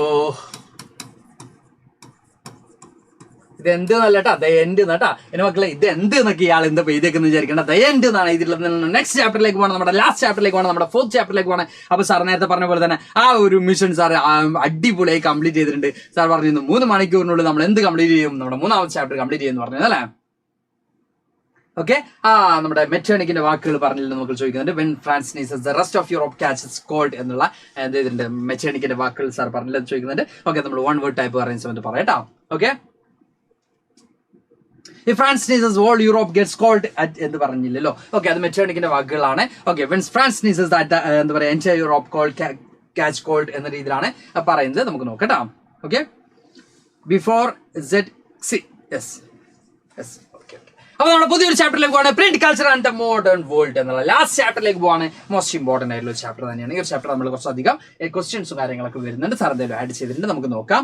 ഓക്കെ, അപ്പോൾ ഈ ഒരു ചാപ്റ്ററിന് കുറേ അധികം മാർക്ക് ഉണ്ടെന്ന് സാർ പറയുന്നില്ല. നിങ്ങളോട് സാർ പറഞ്ഞിട്ടുണ്ട് 2 മാർക്കാണെങ്കിലും 3 മാർക്കാണെങ്കിലും മോസ്റ്റ്ലി ഇമ്പോർട്ടന്റ് തന്നെയാണ്. നിങ്ങൾക്ക് തിരിച്ചറിയാം. ഹിസ്റ്ററിയിൽ 4 ചാപ്റ്റേഴ്സിനും കൂടി നിങ്ങൾക്ക് 20 മാർക്കിന്റെ ക്വസ്റ്റ്യൻസ് വരും എന്നുള്ള കാര്യം തിരിച്ചറിയാം. അപ്പോൾ ലാസ്റ്റ് ചാപ്റ്ററിലേക്ക് നമ്മൾ എന്ത് ചെയ്യാൻ പോവാണ്. Okay, The first printed books in China. First printed books. Print culture ഒക്കെ ചൈനയിലാണ് സ്റ്റാർട്ട് ചെയ്തത്. മക്കൾക്ക് എല്ലാവർക്കും അറിയാം അല്ലേ? നമുക്ക് നോക്കാം. From 594 AD onwards, the books were printed in China by rubbing prepared against the linked surface of wood blocks. Wood blocks എന്ത് ചെയ്യാണ്? linked surface wood blocks ഒക്കെ വെച്ചാണ് എന്ത് ചെയ്യുന്നത്, ആദ്യം ബുക്സ് ഒക്കെ പ്രിന്റ് ചെയ്യുന്നത്. ഇന്ന് കാണുന്ന രീതിയിലുള്ള മെഷീനറീസ് ഒന്നും അന്ന് ഉണ്ടായിരുന്നില്ല. നിങ്ങൾക്ക് എല്ലാവർക്കും അറിയുന്നതാണ്. അപ്പൊ അതുകൊണ്ട് തന്നെ അന്നുണ്ടായിരുന്ന വുഡ് ബ്ലോക്സ് ഒക്കെ യൂസ് ചെയ്തുകൊണ്ടാണ് ബുക്സ് ഒക്കെ പ്രിന്റ് ചെയ്തിട്ട് നമുക്ക് എന്ത് ചെയ്യാൻ പറ്റും, കാണാൻ പറ്റും. Okay, then the traditional Chinese accordion books. Accordion books will add ചെയ്തതാണോ? Yes, accordion books എന്താണ് ആഡ് ചെയ്ത് നമുക്ക് ക്ലിയർ ആവും നോക്കട്ടെ. ഓക്കെ, അപ്പൊ accordion books നമുക്ക് നോക്കാം. Yes, was folded and stitched and the side because of both sides of the tin porous sheet could not be printed. അപ്പൊ നമ്മളോട് പറഞ്ഞിട്ട് അക്കോർഡിയൻ ബുക്ക്, അതായത് ഫോൾഡ് ഒക്കെ ചെയ്ത് സൈഡൊക്കെ സ്റ്റിച്ച് ചെയ്തിട്ടുള്ള ബുക്സ് ആണ് അന്നുണ്ടായിരുന്നത്. അക്കോർഡിയൻ ബുക്സ് എന്നാണ് അത് അറിയപ്പെടുന്നത്. ചൈനയിലെ ആദ്യത്തെ ബുക്സ് എന്ന് പറയുന്നത്.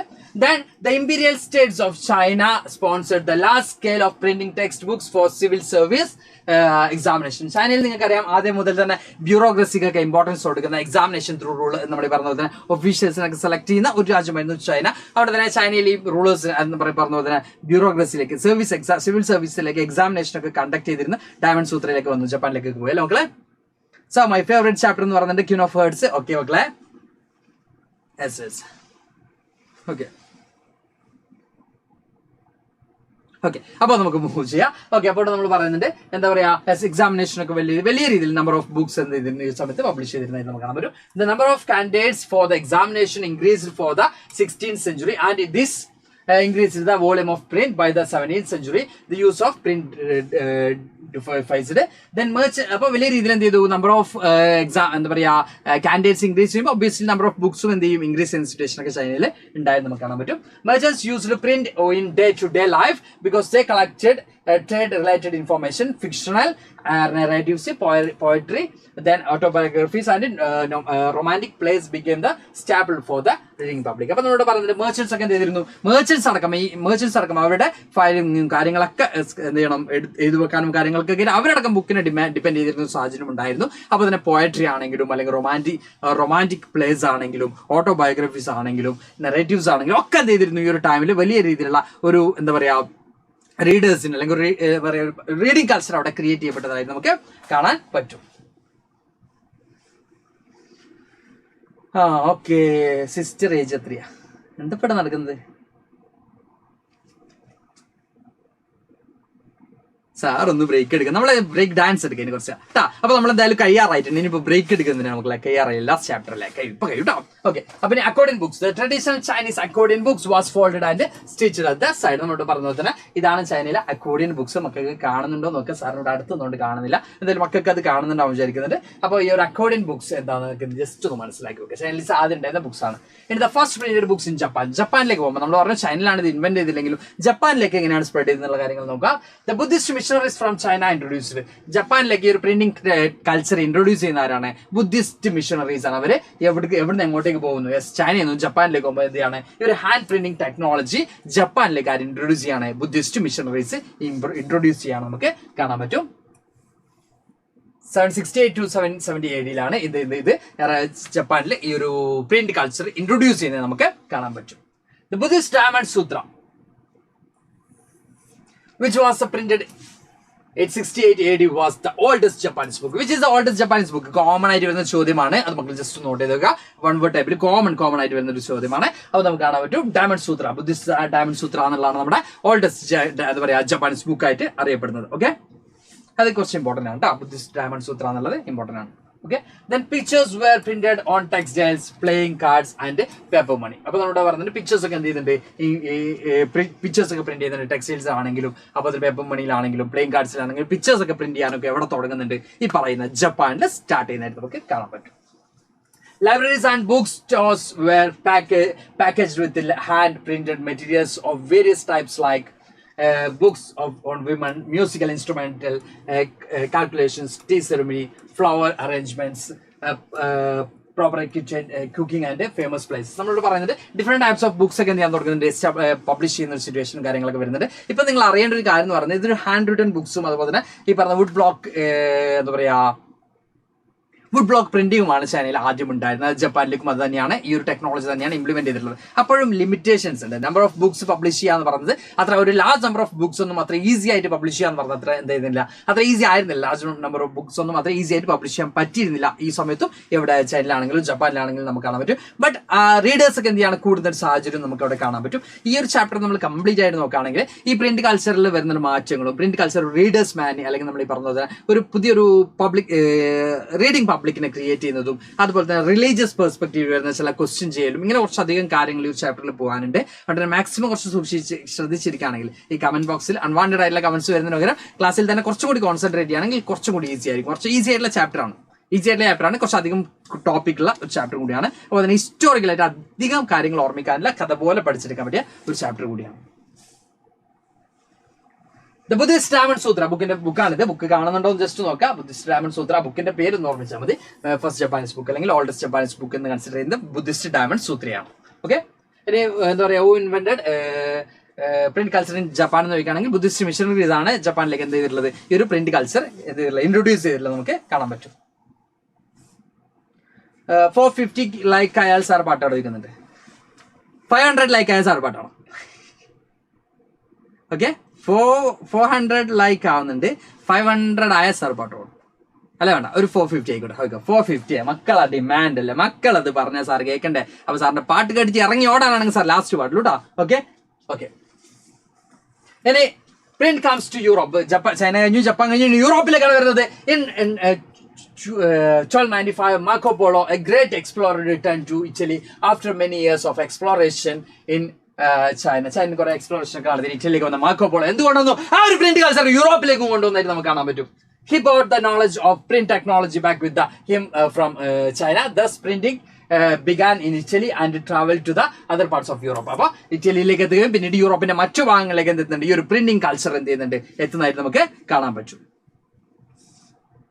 450 പാട്ട്. Okay, vellum was still the preferred material for printing the luxury editions because printed books were considered as the cheap vulgarities. നമുക്ക് ഇവിടെ എന്താ പറയാ, വെല്ലം എന്ന് പറയുന്ന ടൈപ്പ് ഓഫ് ബുക്സ് ആണ്, നിങ്ങൾക്ക് ഓൾറെഡി പഠിപ്പിച്ചിട്ടുള്ള കാര്യം തന്നെയാണ്. അപ്പൊ അതൊക്കെ എന്ത് ചെയ്തിരുന്നു, ആ സമയത്ത് പ്രധാനമായിട്ടും ഈ ബുക്സ് എന്താ പറയാ ബുക്സ് പബ്ലിഷ് ചെയ്യാൻ വേണ്ടി ഉപയോഗിച്ചിരുന്ന മെറ്റീരിയൽസ് ആയിരുന്നു, അതായിരുന്നു കാര്യമായിട്ടും ഉപയോഗിച്ചിരുന്നത് നമുക്ക് കാണാൻ പറ്റും. Luxury editions were handwritten on very expensive vellum meant for aristocratic people and rich monastic libraries. നമ്മളോട് പറഞ്ഞ പോലെ തന്നെ ഈ ബുക്ക് പ്രിന്റ് ചെയ്യാന്ന് പറയുന്നത് കുറച്ചധികം എക്സ്പെൻസീവ് ആയിരുന്നു. അതുകൊണ്ട് തന്നെ എല്ലാ ആളുകൾക്കും ഈ പറഞ്ഞ വെല്ലം ഉപയോഗിച്ചുകൊണ്ടുള്ള ബുക്സ് ഒന്നും എന്ത് ചെയ്യാൻ പറ്റിയിരുന്നില്ല, യൂസ് ചെയ്യാൻ പറ്റിയിരുന്നില്ല. അത് കുറച്ചും കൂടി എക്സ്പെൻസീവ് ആയിരുന്നു. അതുകൊണ്ട് കൂടുതലായിട്ട് ഉപയോഗിച്ചത് അരിസ്റ്റോക്രാറ്റ്സും ഒക്കെ ആയിരുന്നു. അത് കൂടുതലായിട്ടും യൂസ് ചെയ്തിരുന്നത് നമുക്ക് കാണാൻ പറ്റും. Okay, then by the early 15th century, wood blocks were widely used in Europe to print various materials. അപ്പൊ നമ്മുടെ പറഞ്ഞത് 15th സെഞ്ചുറിയിലൊക്കെ എന്താണ് നമ്മൾ പറഞ്ഞത്, വുഡ് ബ്ലോക്സ് തന്നെയാണ് യൂറോപ്പിൽ എന്ത് ചെയ്തിരുന്നത്, ബുക്സ് ഒക്കെ പബ്ലിഷ് ചെയ്യാൻ വേണ്ടി ബുക്സ് ഒക്കെ പ്രിന്റ് ചെയ്യാൻ വേണ്ടിയും യൂസ് ചെയ്തിരുന്നത് നമുക്ക് കാണാൻ പറ്റും. മടച്ചോ നിങ്ങൾ കാത്തോളി. ഓക്കെ, ഇനി ഇൻക്രീസ് ഇൻ ഡിമാൻഡ്സ് ഫോർ ബുക്സിന്റെ ഡിമാൻഡ്സ് എങ്ങനെയൊക്കെയാണ് ഇൻക്രീസ് ചെയ്തത് എന്നുള്ളതാണ് നമുക്ക് നോക്കാനുള്ളത്. Okay, as the demand for books increased, the book sellers of Europe began to exporting books to many countries. ബുക്സിന്റെ ഡിമാൻഡ് ഇൻക്രീസ് ചെയ്തതിന്റെ ഭാഗമായിട്ട് എന്ത് ചെയ്യാണ്, എങ്ങനെയാണെന്ന് പറഞ്ഞാൽ പറഞ്ഞ പോലെ തന്നെ യൂറോപ്യൻ ബുക്ക് സെല്ലേഴ്സ് എന്ത് ചെയ്യാണ്, മറ്റ് ഭാഗങ്ങളിലേക്കൊക്കെ എന്ത് ചെയ്യാണ്, ബുക്സ് ഒക്കെ എക്സ്പോർട്ട് ചെയ്യാനൊക്കെ തുടങ്ങിയതായിട്ട് നമുക്ക് കാണാൻ പറ്റും. Books fairs were held at different places. Production of handwritten manuscripts was also organized in new ways to meet expanded demand. എന്ത് ചെയ്തു? നമ്മൾ പറഞ്ഞ പോലെ തന്നെ ഹാൻഡ് റിട്ടൺ മാനുസ്ക്രിപ്റ്റ്സ് ആണ് കൂടുതലുണ്ടായിരുന്നത് അല്ലേ? പക്ഷെ അതിനനുസരിച്ച് ഡിമാൻഡ് കൂടുന്നതിനനുസരിച്ച് അതും കൂടി എന്ത് ചെയ്യണം, എക്സ്പാൻഡ് ചെയ്യുന്ന സിറ്റുവേഷൻ ഒക്കെ വന്നിട്ടുള്ളതായിട്ട് നമുക്ക് കാണാൻ പറ്റും. ബുക്സ് എല്ലാം സ്റ്റാർട്ടഡ് എംപ്ലോയിങ് സ്ക്രൈബ്സ്. ഇത്തരത്തില് ബുക്സ് ഒക്കെ റൈറ്റ് ചെയ്യാൻ വേണ്ടി, ബുക്സ് ഒക്കെ എഴുതാൻ വേണ്ടി ആരെയാണ്? സ്ക്രൈബ്സിനൊക്കെ ബുക്സ് എല്ലാം എന്ത് ചെയ്തു? അവരും കൂടി അവർക്കും കൂടി ഹയർ ചെയ്തു, അല്ലെങ്കിൽ അവർക്കും കൂടി ജോലി കൊടുത്തു നമുക്ക് കാണാൻ പറ്റും. Hand written manuscripts could not satisfy ever increasing demands for books. ബുക്സിന്റെ ഡിമാൻഡ്സിനനുസരിച്ച് എന്തിനും എത്താൻ പറ്റില്ല ഈ ഹാൻഡ് റിട്ടൺ മാനുസ്ക്രിപ്റ്റ്സിന്. ബിക്കോസ് അതിന് ഇത്രത്തോളം സ്പീഡായിട്ട് നിങ്ങൾക്ക് ഇപ്പൊ തന്നെ അറിയാം. നിങ്ങൾ എഴുതാണെങ്കിൽ മെല്ലെ എഴുതുള്ളൂ, ടൈപ്പ് ചെയ്യുകയാണെങ്കിൽ അല്ലെങ്കിൽ നമ്മൾ ഈ പറഞ്ഞ പോലെ തന്നെ ഒരു സാധനത്തിന് തന്നെ എത്രയോ കോപ്പീസ് നമുക്ക് ഈസി ആയിട്ട് എന്ത് ചെയ്യാൻ പറ്റും, പ്രിന്റ് ചെയ്യാൻ പറ്റും. അത് എഴുതിയെടുക്കാൻ പറയുകയാണെങ്കിൽ എത്ര ടൈം എടുക്കും അല്ലേ? ഒരു ഇമ്പോസ്റ്റനൊക്കെ എഴുതാൻ പറയുമ്പോൾ തന്നെ നമ്മൾ മടിക്കാറുണ്ട്. അപ്പോൾ ഒരു 1000 കോപ്പി 2000 കോപ്പി 3000 കോപ്പി ഒക്കെ എഴുതണമെങ്കിൽ എത്ര സമയം എടുക്കും, എത്ര ആളുകളുടെ എത്ര മാൻ പവർ അവിടെ എടുക്കും അല്ലേ? യെസ് സാർ, ഈ ചാപ്റ്ററിൽ ഇന്ന് ഇമ്പോർട്ടൻറ്റ് പോർഷൻസ് ഏതൊക്കെയാണ്? ഇമ്പോർട്ടൻറ്റ് പോർഷൻസ് മാത്രമേ ഇൻക്ലൂഡ് ചെയ്തിട്ടുള്ളൂ. അതുകൊണ്ടാണ് ഈ ചാപ്റ്ററിൽ നമ്മൾ ഇത്രയും കുറച്ച് സ്ലൈഡിൽ ഈ ഒരു ചാപ്റ്റർ കംപ്ലീറ്റ് ആവുന്നത് കേട്ടോ. ഓക്കെ, എല്ലാ ചാപ്റ്ററും ഇമ്പോർട്ടൻറ്റ് ടോപ്പിക് മാത്രമേ ഇൻക്ലൂഡ് ചെയ്തിട്ടുള്ളൂ. നമുക്ക് ഈ സ്ലൈഡ് കണ്ടാൽ തന്നെ അറിയാം. 135 സ്ലൈഡ്സിൽ നമ്മൾ എല്ലാ ചാപ്റ്റേഴ്സും അതുപോലെ തന്നെ അതിൽ ഓൾമോസ്റ്റ് 10, 15, 17 സ്ലൈഡോളം ക്വസ്റ്റ്യൻസ് മാത്രമാണ്. അതായത് നമ്മൾ ഈ പറഞ്ഞ പോലെ 4 ചാപ്റ്റേഴ്സും കൂടി നമുക്ക് വന്നിട്ടുള്ളത് 118 സ്ലൈഡോട് കൂടി 4 ചാപ്റ്റേഴ്സ് നമ്മൾ കംപ്ലീറ്റ് ചെയ്തെന്ന് പറയുമ്പോൾ അതിൽ എന്താണ് പറയുക, ഇമ്പോർട്ടൻ്റ് ആയിട്ടുള്ള കാര്യങ്ങൾ മാത്രമേ ഇൻക്ലൂഡ് ചെയ്തിട്ടുള്ളൂ കേട്ടോ. Okay, then with increase in demands for books, woodwork printing gradually become more and more popular. Book print ആവശ്യം വന്നതിനനുസരിച്ച് വുഡ് ബ്ലോക്ക് പ്രിന്റിംഗ് ഒക്കെ വലിയ രീതിയിൽ പോപ്പുലർ ആയതായിട്ട് നമുക്ക് കാണാൻ പറ്റും. The wood block printing was widely used in Europe to print textiles, religious pictures, texts and playing cards.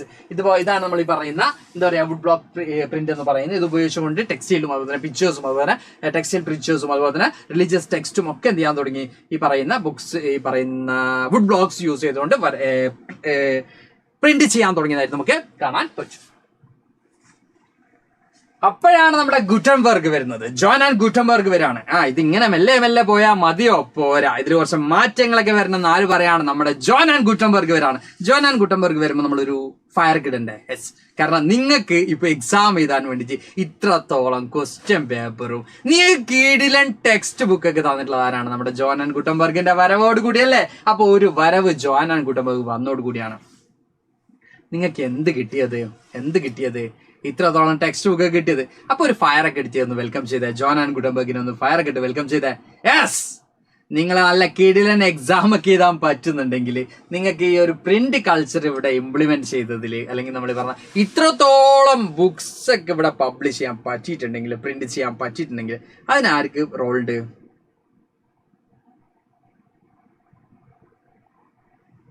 അതിനാർക്കൊക്കെ റോളുണ്ട്? John and ഗുട്ടൻബർഗിന് വലിയ റോളില്ലേ? അപ്പൊ ഒരു ഫയർ കിട്ടെ, നമ്മുടെ ഗുട്ടൻബർഗിന് ഫയർ ഇട്ടെ. സ്വസ്ഥത പോയിന്നോ? എന്താ അങ്ങനെയൊക്കെ പറയുന്നത്? യെസ്, നായകൻ വീണ്ടും വരെ അങ്ങനൊക്കെ ഒരു പാട്ടുണ്ട് അല്ലേ? യെസ്, ജോൺ ആൻഡ് ഗുട്ടൻബർഗിനെ വെൽക്കം ചെയ്തുകൊണ്ട് കമന്റ് ബോക്സ് കത്തി നിൽക്കാണ്. ഫയർഫോഴ്സിനെ വിളിക്കേണ്ടി വരില്ല എന്ന് വിശ്വസിച്ചുകൊണ്ട് സാർ ക്ലാസ് കണ്ടിന്യൂ ചെയ്യാണ്. അപ്പൊ എന്തായാലും ജോൺ ആൻഡ് ഗുട്ടൻബർഗിന് ഇത്രത്തോളം വെൽക്കം ചെയ്ത സ്ഥിതിക്ക് എല്ലാവർക്കും ഒരു കൈയ്യടിക്ക് സാർ തന്നുകൊണ്ട് സാർ സ്റ്റാർട്ട് ചെയ്യണ്ട. യെസ്, പുള്ളി ഇല്ലായിരുന്നെങ്കിൽ എക്സാമും കാണില്ല, ക്വസ്റ്റ്യൻ പേപ്പറും കാണില്ല, നല്ല ജോലിയും കാണൂല. ഓക്കെ, അപ്പൊ നമ്മൾ കണ്ടിന്യൂ ചെയ്യാം. Yes, Gutenberg and printing process നമുക്ക് നോക്കാം. ഗുട്ടൻബർഗിന്റെ പ്രിന്റിംഗ് പ്രോസസ് ആണ് നമുക്ക് കാണുന്ന പോലെ തന്നെ. അപ്പൊ ഇത് എങ്ങനെയാണ് കണ്ടെത്തിയത്, എന്തൊക്കെയാണ് ഇതിന്റെ സ്റ്റേജസ് നമുക്ക് നോക്കാം. The print revolution is important. With the print technology, a new reading public emerged. Books became cheaper because of printing. John and Gutenberg print technology കണ്ടെത്തിയതോടുകൂടി എന്തുണ്ടായി? പ്രിന്റ് ഒക്കെ കുറച്ചും കൂടി ഈസിയായി, സ്പീഡായി, ടൈം കൺസ്യൂം ചെയ്യാൻ തുടങ്ങി. അതുപോലെ തന്നെ നമ്മൾ ഈ നേരത്തെ പറഞ്ഞ പോലെ തന്നെ വർക്കേഴ്സിന്റെ ഒക്കെ ഡിമാൻഡ് ചെയ്യാൻ തുടങ്ങി, ഡിക്രീസ് ചെയ്യാനൊക്കെ നമുക്ക് പറ്റി.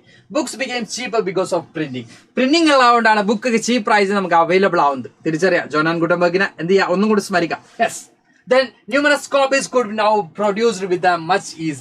This helped the catering to an ever growing readership. നമ്മൾ പറഞ്ഞ പോലെ തന്നെ റീഡർഷിപ്പ് അല്ലെങ്കിൽ റീഡേഴ്സിന്റെ എണ്ണം കൂടിയത് നമുക്ക് എന്ത് ചെയ്യാൻ പറ്റുന്നുണ്ട്. പുള്ളി എന്തിനാ ബുക്ക് കണ്ടുപിടിച്ചത്? പുള്ളി ബുക്കല്ല കണ്ടുപിടിച്ചത്, പ്രിന്റിംഗ് മെഷീൻ കേട്ടാ, printing ടെക്നോളജിയാണ്.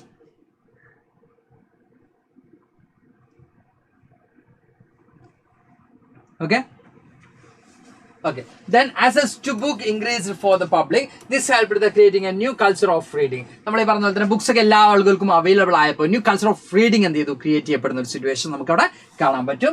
popular ballads and folk tales were published which could be listened by the illiterate people started to enjoy listening to books. അത് ഇല്ലിറ്ററേറ്റ് ആയ ആളുകൾ എങ്ങനെ ബുക്ക് വായിക്കും? അപ്പൊ നമ്മൾ ഈ പറഞ്ഞ പോലെ തന്നെ നമ്മളിപ്പോ സിനിമകളൊക്കെ കണ്ടിട്ടുണ്ടാവും അല്ലെ, ഒരു ചായക്കടന്റെ മുമ്പിൽ ഇതിൽ ഒരാൾ എന്ത് ചെയ്യുന്നു, ബുക്ക് പേപ്പർ വായിക്കുന്നു, ബാക്കി എല്ലാവർക്കും അത് കേൾക്കുന്നു ഒക്കെ പറഞ്ഞ പോലെ ലൈക്ക് ദാറ്റ് ഒരു ഗ്രൂപ്പ് ഓഫ് പീപ്പിൾ എന്ത് ചെയ്യും, ഒന്നിച്ച് നിൽക്കും. അതിൽ ലിറ്ററേറ്റ് ആയിട്ടുള്ള ആളുകൾ ആ ബുക്സ് ഒക്കെ വായിക്കും, അത് ഇല്ലിറ്ററേറ്റ് ആയ ആളുകൾക്ക് കൂടി എന്ത് ചെയ്യും, അത് മനസ്സിലാവുന്ന രീതിയിൽ കാര്യങ്ങൾ വരും. Okay,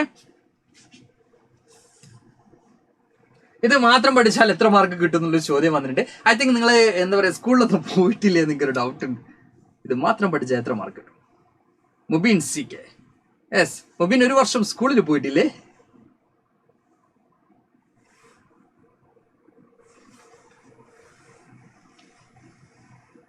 Okay. Then religious print. Print created the possibility of wide circulation of ideas and introduced a new world of debate and discussion. Those who disagreed with the established authorities could now print and circulated their ideas.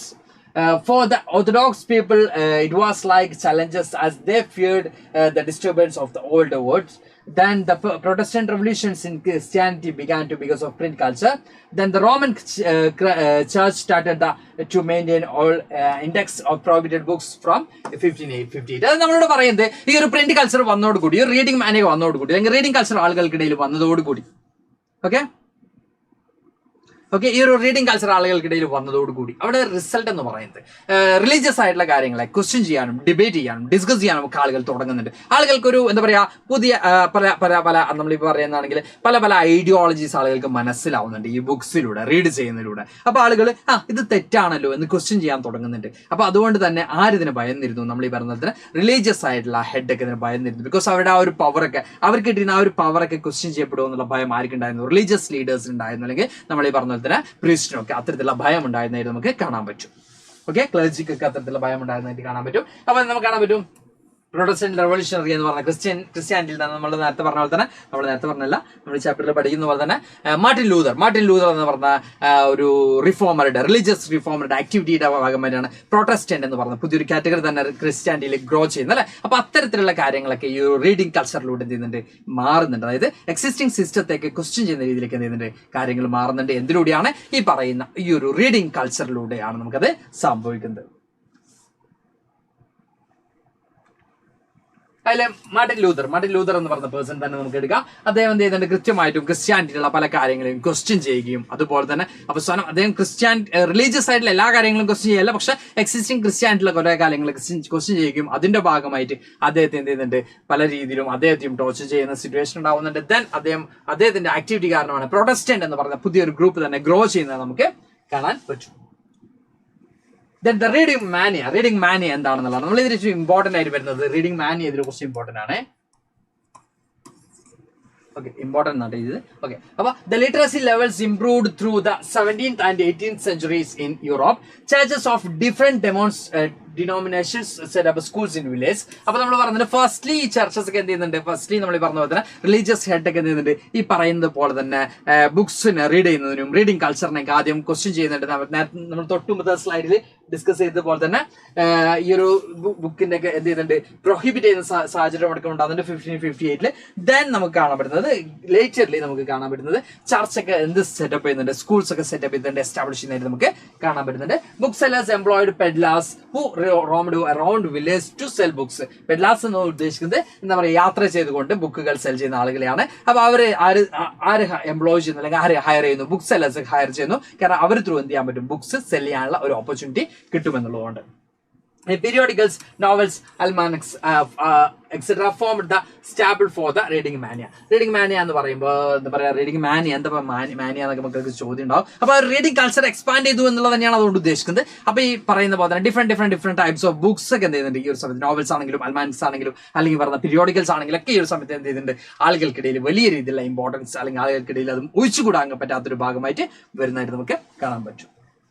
Ideas of scientists and philosophers became more accessible to the common people. Common പീപ്പിളിന് അടക്കം എന്ത് ചെയ്യാൻ പറ്റുന്നുണ്ട്, ഈ സയന്റിസ്റ്റുകളുടെയും ഫിലോസഫേഴ്സിന്റെ ideas common പീപ്പിൾസിന് അവർക്ക് മനസ്സിലാവുന്നതൊക്കെ പിന്നീടുള്ള ചോദ്യം. എന്നാലും കോമൺ പീപ്പിൾസിനടക്കം ഇതൊക്കെ എന്ത് ചെയ്യുന്നുണ്ട്, അവൈലബിൾ ആവുന്നുണ്ട്. കോമൺ പീപ്പിൾസിനടക്കം ഈ പറഞ്ഞ സയന്റിസ്റ്റിനെയും ഫിലോസഫേഴ്സിന്റെ ഒക്കെ ഐഡിയാസ് എന്ത് ചെയ്യാൻ പറ്റുന്നുണ്ട്, റീഡ് ചെയ്യാൻ പറ്റുന്ന ഒരു അവസ്ഥയിലേക്ക് കാര്യങ്ങൾ മാറുന്നുണ്ട്. അതായത് ഈ റീഡേഴ്സും അതുപോലെ തന്നെ ഒന്ന് ഓറൽ സൊസൈറ്റി ആയിരുന്നു, ഒന്ന് റീഡേഴ്സ് സൊസൈറ്റി ആയിരുന്നു. അപ്പൊ ഹൈ സൊസൈറ്റി എന്ന് പറയുന്ന റീഡേഴ്സ് ആയിരുന്നെങ്കിൽ ഈ കോമൺ പീപ്പിൾസ് അടക്കം എന്തായി മാറുന്നുണ്ട്, റീഡേഴ്സ് സൊസൈറ്റി ആയിട്ട് മാറുന്നുണ്ട്. അങ്ങനെ അവർക്ക് ഈ പറഞ്ഞ സയന്റിസ്റ്റുകളുടെയും ഫിലോസഫേഴ്സും അവർ മുമ്പോട്ട് വെക്കുന്ന ഐഡിയോളജീസ് ഒക്കെ അവർക്കും കിട്ടുന്നുണ്ട്. നമ്മൾ എക്സാമ്പിൾ പറയുകയാണെങ്കിൽ നമ്മൾ ഈ ഒരു ചാപ്റ്റർ തന്നെ ഡിസ്കസ് ചെയ്യുന്നുണ്ട്. ഫ്രഞ്ച് റവല്യൂഷൻ ഇൻഫ്ലുവൻസ് ചെയ്തിട്ടുള്ള റൂസോ ആണെങ്കിലും വോൾട്ടയർ ആണെങ്കിലും മോണ്ടസ്ക്യൂ ആണെങ്കിലും ഇത്തരത്തിലുള്ള എല്ലാ തിങ്കേഴ്സിനെയും ഐഡിയോളജി പ്രൊപ്പഗേറ്റ് ചെയ്തിട്ടുള്ളത് എന്നിൽ തന്നെയാണ്, ഈ പറയുന്ന പ്രിന്റിലൂടെ തന്നെയാണ്.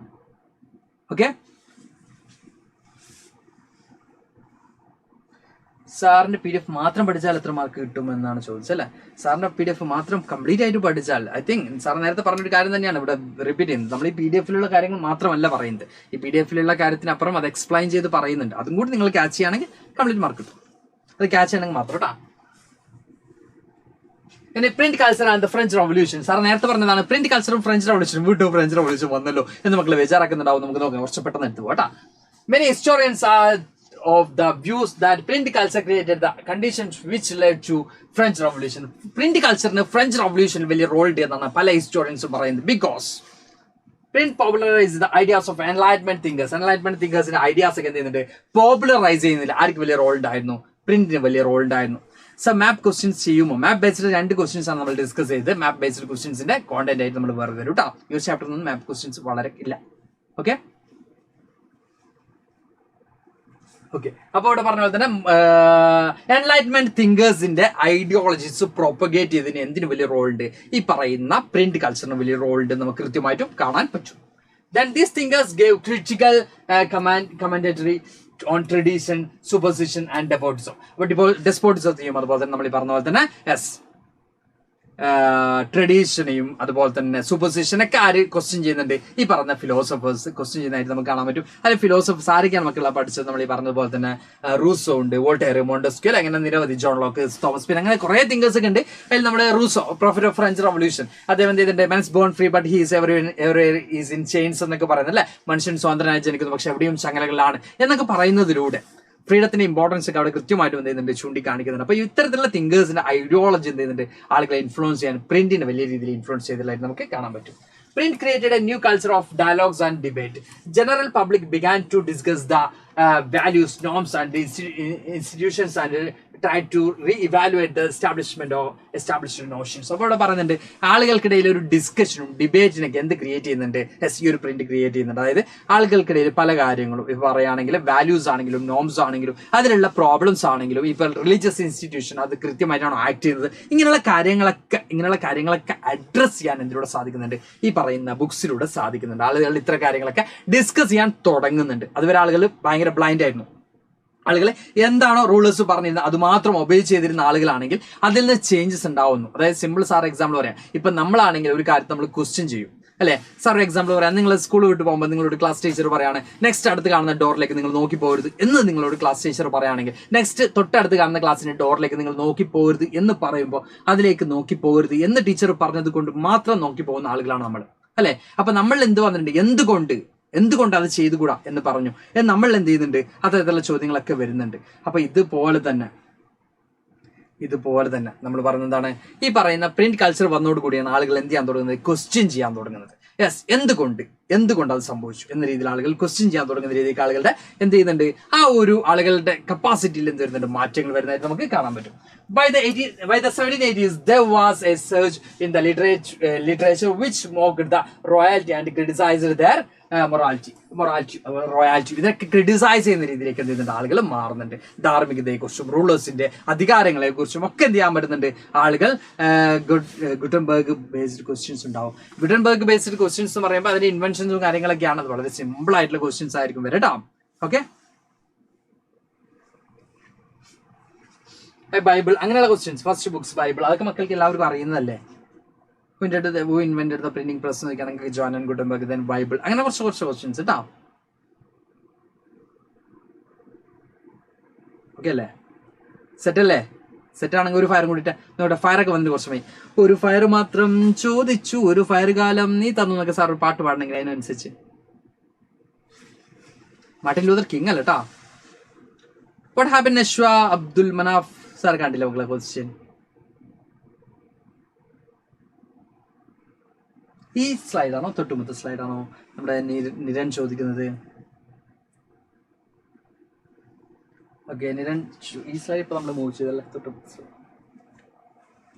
Print popularized the ideas of Enlightenment thinkers. These thinkers gave critical commentary on traditions, superstition and despotism. അതായത് പ്രിന്റ് എന്ത് ചെയ്യുന്നുണ്ട്, ഈ പറയുന്ന തിങ്കേഴ്സ്, എൻലൈറ്റ്മെന്റ് തിങ്കേഴ്സിന്റെ ഐഡിയാസ് ഒക്കെ എന്ത് ചെയ്യുന്നുണ്ട്, പ്രൊപ്പഗേറ്റ് ചെയ്യാനും പോപ്പുലറൈസ് ചെയ്യാനും പ്രിന്റ് സഹായിക്കുന്നുണ്ട്. അതുപോലെ തന്നെ ഈ തിങ്കേഴ്സ് എന്താ ചെയ്യുന്നത്, ഈ പറഞ്ഞ റൂളേഴ്സിനെയും അതുപോലെ തന്നെ സൂപ്പർസ്റ്റിഷ്യൻസിനെയും അല്ലെങ്കിൽ അനാചാരങ്ങളെ അല്ലെങ്കിൽ ഈ പറഞ്ഞ അന്ധവിശ്വാസങ്ങളൊക്കെ അല്ലെങ്കിൽ ട്രഡീഷൻ, ആ ഒരു എന്താ പറയുക ട്രഡീഷൻ ആയിട്ട് റൂളേഴ്സിന്റെ ആ ഒരു പവറിനെ ഒക്കെ ആര് ചോദ്യം ചെയ്യുന്നത്, ഈ തിങ്കേഴ്സ് ചോദ്യം ചെയ്യുന്നതാണ് നമ്മൾ പറഞ്ഞിട്ടോ.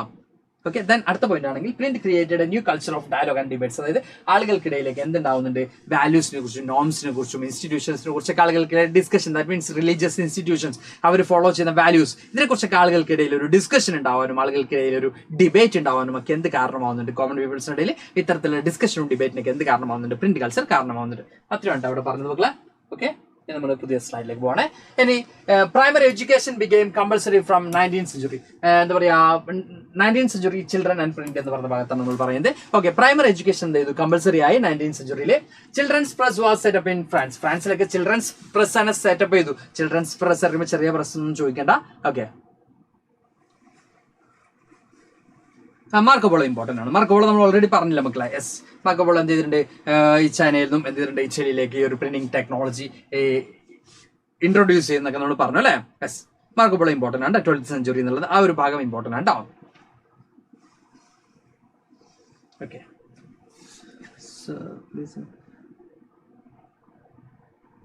ഓക്കെ നമുക്ക് കണ്ടിന്യൂ ചെയ്യല്ലേ.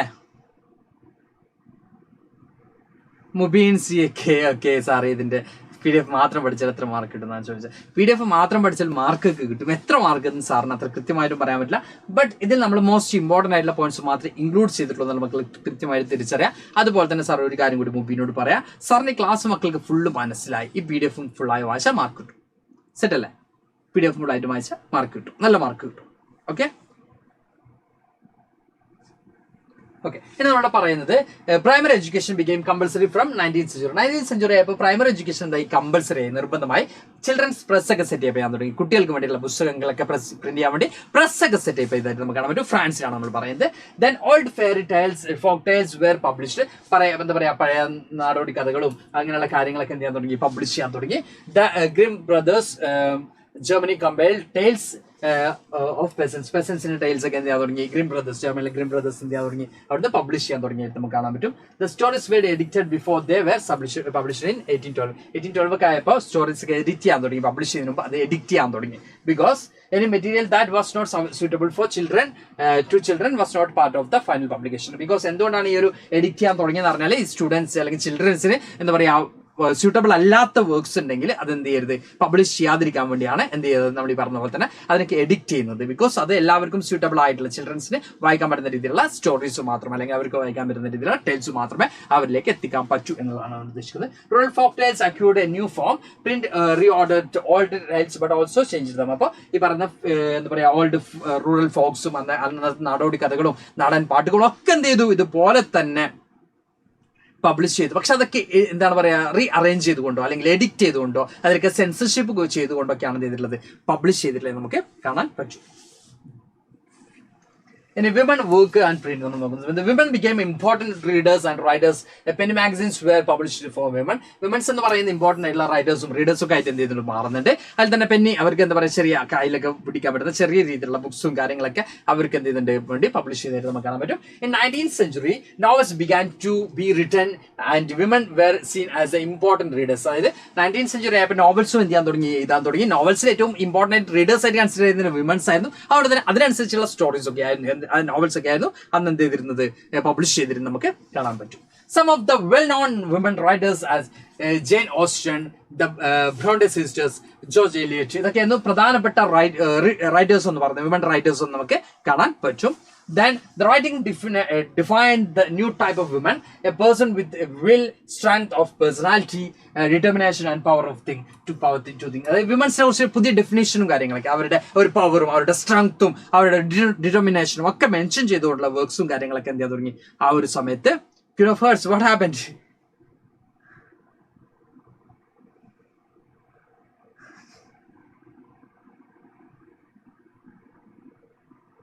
What happened? സാറിന്റെ മെസ്സേജ് മാത്രം കണ്ടില്ല മക്കളെ, കാണാത്തോണ്ട് കേട്ടോ, സോറി. ഓക്കെ, അപ്പൊ ഇത് നമ്മൾ പറഞ്ഞ പോലെ തന്നെ എന്താണ്, യെസ്, വിമൻസിന്റെ സ്ട്രെങ്ത്തും അവരെ പുതുതായിട്ട് എന്ത് ചെയ്യുന്നു അവരുടെ ആ ഒരു കഴിവിനൊക്കെ പ്രോത്സാഹിപ്പിക്കുന്ന രീതിയിലുള്ള എന്താ പറയാ ബുക്സും കാര്യങ്ങളൊക്കെ പബ്ലിഷ് ചെയ്യാൻ തുടങ്ങി. The lending libraries which had been existence from 19th century ഒക്കെ ആയപ്പോൾ ബുക്സ് ഒക്കെ ലെൻഡ് ചെയ്യുന്ന ബുക്സ് ഒക്കെ വാടക കൊടുക്കുന്ന രീതിയിലുള്ള ലൈബ്രറീസ് ഒക്കെ സെറ്റപ്പ് ചെയ്തിട്ട് നമുക്ക് കാണാൻ പറ്റും. Became the hub of activity of white collar workers, artisans and lower middle class powers. അതായത് lower middle class powers പീപ്പിൾസിനും അതുപോലെ തന്നെ ലേബേഴ്സിനും അതുപോലെ തന്നെ വൈറ്റ് കോളർ ജോബ്സ് ഉള്ള ആളുകൾക്കൊക്കെ ഈ പറഞ്ഞതുപോലെ തന്നെ by going for ആപ്ലൈവിന് പോകണമെന്നൊക്കെ പറഞ്ഞിട്ട് മക്കളെ. ഓക്കെ, ആപ്ലൈവ് നടക്കുന്നുണ്ട് ഈ സമയത്ത് ആണോ? ഓക്കെ, ഇനി സാർ കണ്ടിന്യൂ ചെയ്യണേ. ഓക്കെ, അപ്പൊ നമ്മൾ പറഞ്ഞത് വൈറ്റ് കോളർ ജോബ്സ് അങ്ങനെയുള്ള ആളുകൾക്കൊക്കെ ഈ പറയുന്ന പോലെ തന്നെ അവർക്ക് റീഡിംഗ് കൾച്ചർ ക്രിയേറ്റ് ചെയ്യാനും അവർക്ക് കൂടുതൽ കാര്യങ്ങൾ ലിറ്ററേറ്റ് ചെയ്യാനും ഒക്കെ അവർക്ക് പഠിക്കാനും ഒക്കെ ഉള്ള ഒരു അവസരമായിട്ട് ഈ പറയുന്ന ലേണിംഗ് ലൈബ്രറീസ് എന്ത് ചെയ്യുന്നുണ്ട് മാറുന്നതായിട്ട് നമുക്ക് കാണാൻ പറ്റും. Any further innovations? Richard M. Hoy, a New York perfected the new power-driven cylindrical press by the mid-19th century. Richard M. Hoy എന്ത് ചെയ്യുന്നുണ്ട് ഈ പറയുന്ന പോലെ തന്നെ പ്രസ്സിൽ കുറെ മാറ്റങ്ങൾ വരുന്നുണ്ട്, പുതിയ ഇൻവെൻഷൻസ് ഒക്കെ കൊണ്ടുവരുന്നുണ്ട്, പുതിയ ടെക്നോളജീസ് ഒക്കെ എന്ത് ചെയ്യുന്നുണ്ട് അപ്ലൈ ചെയ്യുന്നതായിട്ട് നമുക്ക് കാണാൻ പറ്റും. ഓക്കെ സാർ, മെന്ററിനെ ഇപ്പൊ ഡൗട്ട് ചോദിച്ച നാളെ റിപ്ലൈ തരാമോ? മെന്റസ് ഡൗട്ട് ചോദിച്ചാൽ ക്ലിയർ ചെയ്യുന്നുള്ളതാണോ? ഡൗട്ട് ചോദിച്ചോളൂ സാർ, എന്തായാലും ടൈമിനനുസരിച്ച് ക്ലിയർ ചെയ്യും കേട്ടോ മക്കളെ, പെട്ടെന്ന് തന്നെ ക്ലിയർ ചെയ്യും കേട്ടോ. ഓക്കെ,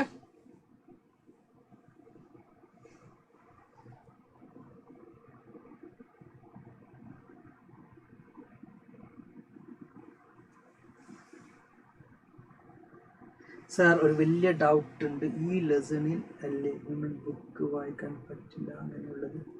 വിമൻ ബുക്ക് വായിക്കാൻ പറ്റൂല എന്നുള്ളതല്ല, എന്താ പറയാ വിമൻസിന് ലിറ്ററേറ്റ് ആവുകയാണെങ്കിലുള്ള പ്രോബ്ലംസും കാര്യങ്ങളൊക്കെ നമ്മൾ പൊളിറ്റിക്കൽ സയൻസിൽ ഡിസ്കസ് ചെയ്തിട്ടുണ്ട്. അതുപോലെ തന്നെ ഈ ബുക്കിൽ നമ്മൾ ഇതിൽ കുറച്ച് കാര്യങ്ങൾ പറയുന്നുണ്ട് കേട്ടോ. സാറുടെ ഫുഡ് മുന്നിൽ വെച്ചിരിക്കുന്നു, വേഗം ഫുഡ് കഴിച്ചോട്ട് ക്ലാസ് കാണുമക്കളെ. എസെറ്റ്. ഓക്കെ, അപ്പൊ നമ്മൾ പറയുന്നുണ്ട് offset press was developed in the late 19th century. Offset presses ഒക്കെ എന്ത് ചെയ്തു, ഇംപ്ലിമെന്റ് ചെയ്തു. ഇവിടെ നിങ്ങൾ ഈ പോയിന്റ്സ് മാത്രമേ അപ്ലൈ ചെയ്യേണ്ടുള്ളൂ. Electrically operated presses came in use from the 20th century. അതായത് പ്രസ്സിൽ വന്നിട്ടുള്ള പ്രിന്റിംഗ് പ്രസ്സിൽ വന്നിട്ടുള്ള ചേഞ്ചസ് അല്ലെങ്കിൽ ഗ്രോത്ത് ആണ് നമ്മളിവിടെ പറഞ്ഞത്, പ്രോഗ്രസസ് ഒക്കെയാണ് നമ്മളിവിടെ പറയുന്നത്. Methods of feeding paper improved, quality of plates became better, automatic paper reels and photoelectric controls of the color register were introduced. പ്രസ്സിൽ കുറെ മാറ്റങ്ങളൊക്കെ വന്നു, കളർ രജിസ്റ്റേർഡ് ആയിട്ടുള്ള പ്രസ് വന്നു, കുറെ മൾട്ടി കളർ യൂസ് ചെയ്തിട്ടുള്ള പ്രസ്സും കാര്യങ്ങളൊക്കെ വന്നു. അങ്ങനെ കുറച്ചുകൂടി ഇൻവെൻഷൻസ്, കുറച്ചുകൂടി എന്തുണ്ടായി, കുറച്ചും കൂടി കണ്ടുപിടുത്തങ്ങളോ കുറച്ചും കൂടി പ്രോഗ്രസ് ഒക്കെ ഈ ഒരു പ്രസ്സിലൊക്കെ വന്നു. എന്നാൽ പ്രിന്റിംഗ് ടെക്നോളജി കുറച്ചും കൂടി ഗ്രോ ചെയ്തു എന്നുള്ളതാണ് ഉദ്ദേശിക്കുന്നത്. In the 19th century periodicals serialized important novels ഒക്കെ എന്ത് ചെയ്യാൻ തുടങ്ങി, സീരിയലൈസ് ചെയ്യാൻ തുടങ്ങി, പതിപ്പുകളായിട്ട് പല എന്താ പറയാ തുടരും എന്നൊക്കെ നമ്മൾ വായിക്കാറില്ല, ലൈക്ക് ദാറ്റ് അതുപോലെയുള്ള രീതിയിലേക്ക് എന്ത് ചെയ്യാൻ തുടങ്ങി, കൊണ്ടുവരാൻ തുടങ്ങി. Sir concept revision type video ready ആക്കണം സർ, എന്നിട്ടാണോ ഭാവമായി chapati is waiting for me. പടച്ചോനെ, എനിക്ക് വേണ്ടി ഇങ്ങനെ എന്തെങ്കിലുമൊക്കെ വെയിറ്റ് ചെയ്യാന്നാണ് മതിയായിരുന്നു. യാർ സർ ഗുഡ് ക്ലാസ് സർ. കണ്ടില്ല, നല്ലൊരു കമന്റ് ആയിരുന്നു, വായിക്കുമ്പോൾ തന്നെ ഡിലീറ്റ് ചെയ്തു. വാട്ട് ഹാപ്പൻഡ് യാർ? സാർ ഗുഡ് ക്ലാസ് എന്ന് പറഞ്ഞിട്ട് ഡിലീറ്റ് ചെയ്തിരിക്കുന്നത് എന്ത് പറ്റി? ഓക്കെ സാർ, കണ്ടിന്യൂ ചെയ്യാണ്. Okay, power driven cylinder press ആണ് ഇവിടെ കാണിക്കുന്നത്, അന്ന് അതിന്റെ വന്നിട്ടുള്ള മാറ്റങ്ങളാണ്. Then new strategies to book sell ചെയ്യാനുള്ള ന്യൂ സ്ട്രാറ്റജീസ് എന്തൊക്കെയാണ്? Many periodical serialised important to novels in the 19th century. 19th century ആയപ്പോൾ പല എന്ത് ചെയ്തു, നോവൽസ് പീരിയോഡിക് സീരിയലൈസ് ചെയ്തുകൊണ്ട് പബ്ലിഷ് ചെയ്യാൻ തുടങ്ങി. Then in 1920s England popular works were sold in cheap series called the shilling series എന്ത് ചെയ്യാൻ തുടങ്ങി, പോപ്പുലർ സീരീസ് ഒക്കെ സെൽ ചെയ്യാൻ തുടങ്ങി നമുക്ക് കാണാൻ പറ്റും 1920s. ഈ നോവൽസിനൊക്കെ പ്രത്യേകത എന്ന് പറഞ്ഞാൽ അതിന് എന്തുണ്ടായിരുന്നു, ആളുകൾക്കിടയിൽ ഒരു കണ്ടിന്യൂറ്റി ക്രിയേറ്റ് ചെയ്തിരുന്നു. അതുകൊണ്ട് ആളുകൾക്ക് ഒരു ക്യൂരിയോസിറ്റി ക്രിയേറ്റ് ചെയ്തിരുന്നു ഈ ഒരു ടൈമിൽ. അവിടെ തന്നെ കൂടുതൽ റീഡേഴ്സിന് എന്ത് ചെയ്തിരുന്നു, അവർക്ക് ക്യാച്ച് ചെയ്യാൻ പറ്റുന്നു. ബിക്കോസ് ഒരു ബുക്കിൽ നമ്മൾ തുടരും എന്ന് പറയുമ്പോൾ, നമ്മളിപ്പോൾ ഒരു സീരിയൽ കാണുമ്പോൾ തുടരും എന്ന് പറയുമ്പോൾ അത് കണ്ടുപോകുന്നതാണല്ലോ നമ്മുടെ പല ആളുകളുടെയും പ്രശ്നം അല്ലെ, നമ്മുടെ പല പാരന്റ്സിന്റെയും പ്രശ്നം. Like that. അതുപോലെ തന്നെ ഈ പറയുന്ന ഒരു കണ്ടിന്യൂറ്റി ഉണ്ട് എന്നുള്ളതുകൊണ്ട് തന്നെ ആളുകൾ എന്ത് ചെയ്തു, അതിന് കൂടുതൽ വെയിറ്റ് ചെയ്തിരുന്നു. നമ്മൾ ബാഹുബലി ഫസ്റ്റ് കാണുമ്പോൾ ബാഹുബലി രണ്ടാമത് എന്താണ് എന്ന് കാണാനുള്ള ഒരു ക്യൂരിയോസിറ്റി നമ്മൾക്ക് ഉണ്ടല്ലേ, അല്ലെങ്കിൽ KGF ഫസ്റ്റ് കാണുമ്പോൾ രണ്ടാം ഭാഗം കാണാനുള്ള ഒരു താല്പര്യമുണ്ട്. അത് അവിടെ ക്രിയേറ്റ് ചെയ്തിരുന്നു, കൂടുതൽ റീഡേഴ്സിനെ അവർക്ക് ക്യാച്ച് ചെയ്യാൻ വേണ്ടിയായിരുന്നു. Okay, so my chapati and beef waiting for me Kevin. Beef എന്നൊക്കെ പറയലടാ. The dust cover or book jacket is 20th century innovation. ബുക്കിന്റെ കവർ, ജാക്കറ്റ് ബുക്കിന്റെ കവർ എന്ന് പറയുന്നത് 20th centuryയിലെ പ്രധാനപ്പെട്ട കണ്ടുപിടുത്തമാണ്. Cheap paperback editions were brought to counter the effects of the Great Depression in the 1930s. 1930s great depression ഉണ്ടായപ്പോൾ ആളുകൾക്ക് വായിക്കാനൊക്കെ പറ്റും, കപ്പാസിറ്റി ഉണ്ടാവില്ല എന്നൊക്കെ വിചാരിച്ച് എന്തുണ്ടായി, നമ്മൾ ഈ പറഞ്ഞ പോലെ തന്നെ ആളുകൾക്ക് എല്ലാവർക്കും വായിക്കാൻ പറ്റുന്ന രീതിയിലേക്ക് ചീപ്പ് പേപ്പർ ബാക്ക് കൊണ്ടുള്ള അല്ലെങ്കിൽ ചീപ്പ് ആയിട്ടുള്ള ലോ പ്രൈസിനൊക്കെ ആളുകൾക്ക് അവൈലബിൾ ആവുന്ന രീതിയിൽ ബുക്സ് എന്ത് ചെയ്തിരുന്നു, പബ്ലിഷ് ചെയ്തിരുന്നതായിട്ട് നമുക്ക് കാണാൻ പറ്റും. Then India and the world of printing. ഇനി ഇന്ത്യയിലേക്ക് നമ്മൾ ഇത് വരികയാണ്. വേൾഡ് ഓഫ് പ്രിന്റിംഗ് ഇന്ത്യയിൽ എന്തായിരുന്നു റോൾ എന്ന് നമുക്ക് നോക്കാനുണ്ട്.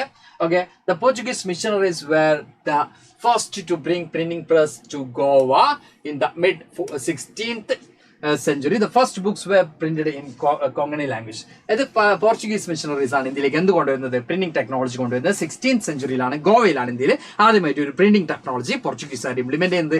അവർ കൊങ്കണി ലാംഗ്വേജിലായിരുന്നു ഫസ്റ്റ് വർക്ക് എന്ത് ചെയ്തിട്ടുള്ളത്, പ്രിന്റ് ചെയ്തിട്ടുള്ളത് നമുക്ക് കാണാൻ പറ്റും. സാർ ഹിന്ദി ക്ലാസ്സസ് ഉണ്ടാവും, നോക്കട്ടെ മക്കളെ. 5 more likes, 5 അല്ല 6. ഓക്കെ, ഇനി by 1674, about 50 books had been printed in Konkani and Kannada language. Kannada means Kannada ആയിട്ട് ഉദ്ദേശിക്കുന്നത്. Konkani Kannada languageലോട് ഓൾമോസ്റ്റ് 50 ബുക്സ് എന്ത് ചെയ്തിട്ടുണ്ട്, ഒരു 1674 1674 ആകുമ്പോൾ ഏകദേശം പബ്ലിഷ് ചെയ്തിട്ടുള്ളതായിട്ട് നമുക്ക് പ്രിന്റ് ചെയ്തിട്ടുള്ളതായിട്ട് നമുക്ക് കാണാൻ പറ്റും. Then Catholic priest printed the first Tamil books in 1579 at Kochi. കൊച്ചിയിലാണ് കാത്തോലിക് പ്രീസ്റ്റ് എന്ത് ചെയ്യുന്നത്, ഫസ്റ്റ് തമിഴ് ബുക്ക് പ്രിന്റ് ചെയ്യുന്നതായിട്ട് നമുക്ക് കാണാൻ പറ്റുന്നത്. They printed the first Malayalam book in 1713. 1713ലാണ് ഫസ്റ്റ് മലയാളം ബുക്ക് എന്ത് ചെയ്യുന്നത്, പ്രിന്റ് ചെയ്യുന്നത് നമുക്ക് കാണാൻ പറ്റും. By 1710, Dutch Protestant missionaries had printed 32 Tamil texts, many of them translation of older works. Older വർക്ക്സിന്റെ ട്രാൻസ്ലേഷൻ ആയിരുന്നു 1710 ഡച്ച് പ്രൊട്ടസ്റ്റൻസ് എന്തിട്ടുണ്ട് കുറെ അധികം തമിഴ് ബുക്സ് ഒക്കെ എന്തിട്ടുണ്ട് പ്രിന്റ് ചെയ്തിട്ടുണ്ട്. അതിൽ പ്രധാനമായിട്ടും എന്തായിരുന്നു, നമ്മൾ ഈ പറഞ്ഞ പോലെ തന്നെ ഓൾഡർ ബുക്സിന്റെ ട്രാൻസ്ലേഷൻ ആയിരുന്നു നമുക്ക് കാണാൻ പറ്റും. Then from 1718 James Augustus Hickey began to edit Bengal Gazette. Bengal gazette എന്ത് ചെയ്യാൻ തുടങ്ങുന്നത്, എഡിറ്റ് ചെയ്യാൻ തുടങ്ങുന്നത് ജെയിംസ് ഓഗസ്റ്റസ് ഹിക്കിയാണ്. 1780 മുതലാണ് എഡിറ്റ് ചെയ്യാൻ തുടങ്ങുന്നത് നമുക്ക് കാണാൻ പറ്റും. നമ്മുടെ ഇന്ത്യയെ കുറിച്ചാണ് പറയുന്നത് കേട്ടോ. ഓക്കെ, അതിൽ പേജ് ഫ്രം ദ ഋഗ്വേദയുടെ പേജസ് ആണ് നമുക്ക് തന്നിട്ടുള്ളത്. നമുക്ക് നോക്കാം. Hand written manuscripts continued to be produced in India till much after the coming of print വരുമ്പോഴും ഇന്ത്യയിൽ എന്ത് കണ്ടിന്യൂ ചെയ്തിരുന്നു, ഹാൻഡ് റൈറ്റഡ് വർക്ക്സ് ഒക്കെ കണ്ടിന്യൂ ചെയ്തിരുന്നു. This manuscripts was produced in the 18th century in the Malayalam script. Malayalam സ്ക്രിപ്റ്റ്സിൽ produce ചെയ്തിട്ടുള്ള works ആണ് 18th centuryയിലാണ്. ഹാൻഡ് റിട്ടൺ ആണിത്, ഹാൻഡ് റിട്ടൺ ആണ്, മാനുസ്ക്രിപ്റ്റ്സ് ആണ് നമുക്ക് ഇവിടെ കാണാൻ പറ്റുന്നത്.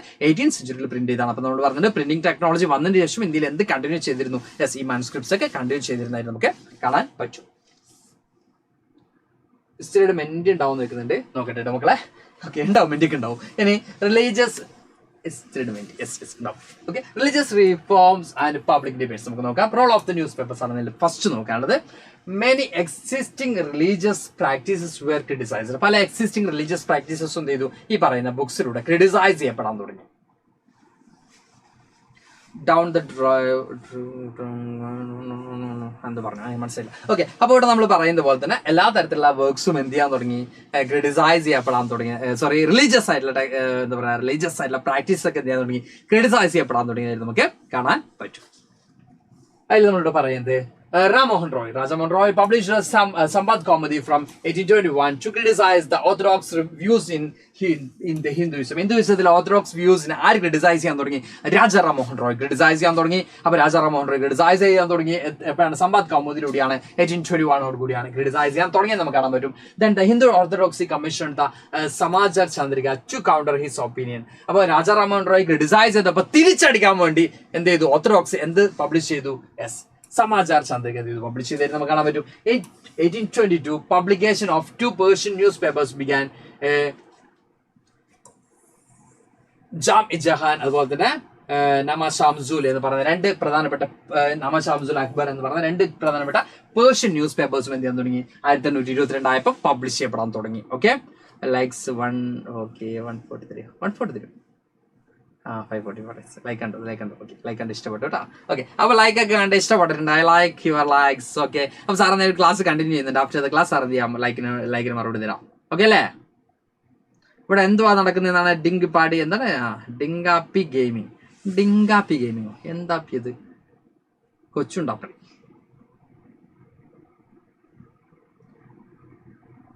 സാർ ഇവിടെയുള്ള കോഴികളോട് കുറച്ച് മിണ്ടാതിരിക്കാൻ പറയും.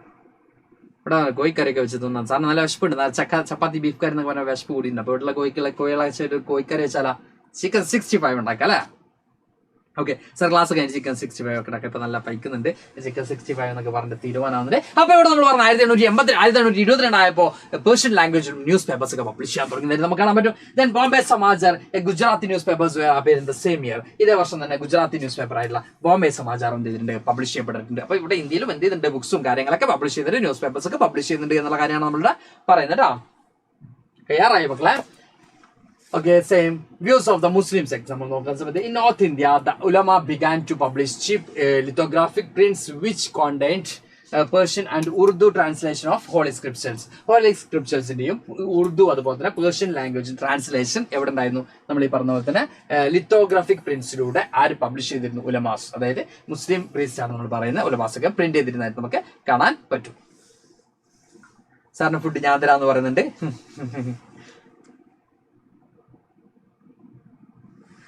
ആരത്? SALXH. എന്റെ മെസ്സേജ് മാത്രം കാണുന്നില്ല. എന്താ മെസ്സേജ് കാണുന്നില്ല? ശരിയാണ്, കണ്ടിട്ടില്ല. ഇത് മുമ്പത്തെ മെസ്സേജ് സാർ കണ്ടിട്ടില്ല കേട്ടാ. I M waiting for your next message.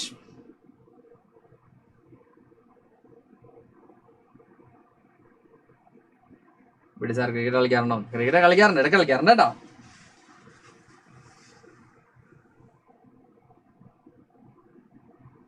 വിശപ്പില്ല എന്നല്ല ഉദ്ദേശിച്ച വിശപ്പ് നല്ലോണം ഉള്ള ഒരാളാട്ടെ സാറ്. ഓക്കെ സാർ, കണ്ടിന്യൂ ചെയ്യാണ്. ഓക്കെ എന്ന് പറയുന്നത് they also publish religious newspapers and tracks.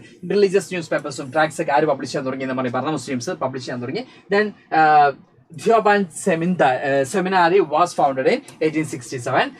It published thousands of fatwas about proper conduct in the life of Muslims. Muslimsന്റെ പ്രോപ്പർ എന്താ പറയാ ലൈഫിനെ കുറിച്ച്, പ്രോപ്പർ കണ്ടക്റ്റിനെ കുറിച്ച് ഒരു ഫത്വാസ് ഒക്കെ എന്താ പറയാ തൗസൻഡ്സ് ഓഫ് ഫത്വാസ് ഒക്കെ ഇത് പബ്ലിഷ് ചെയ്യാൻ തുടങ്ങി നമുക്ക് കാണാൻ പറ്റും. 1867 ദിയോബാൻഡ് സെമിനാരി ഫൗണ്ട് ചെയ്ത് അതിലൂടെ മുസ്ലിംസിനുള്ള ഫത്വാസ് ഒക്കെ എന്താണ് ഇറക്കാണെന്ന് നമുക്ക് കാണാൻ പറ്റും.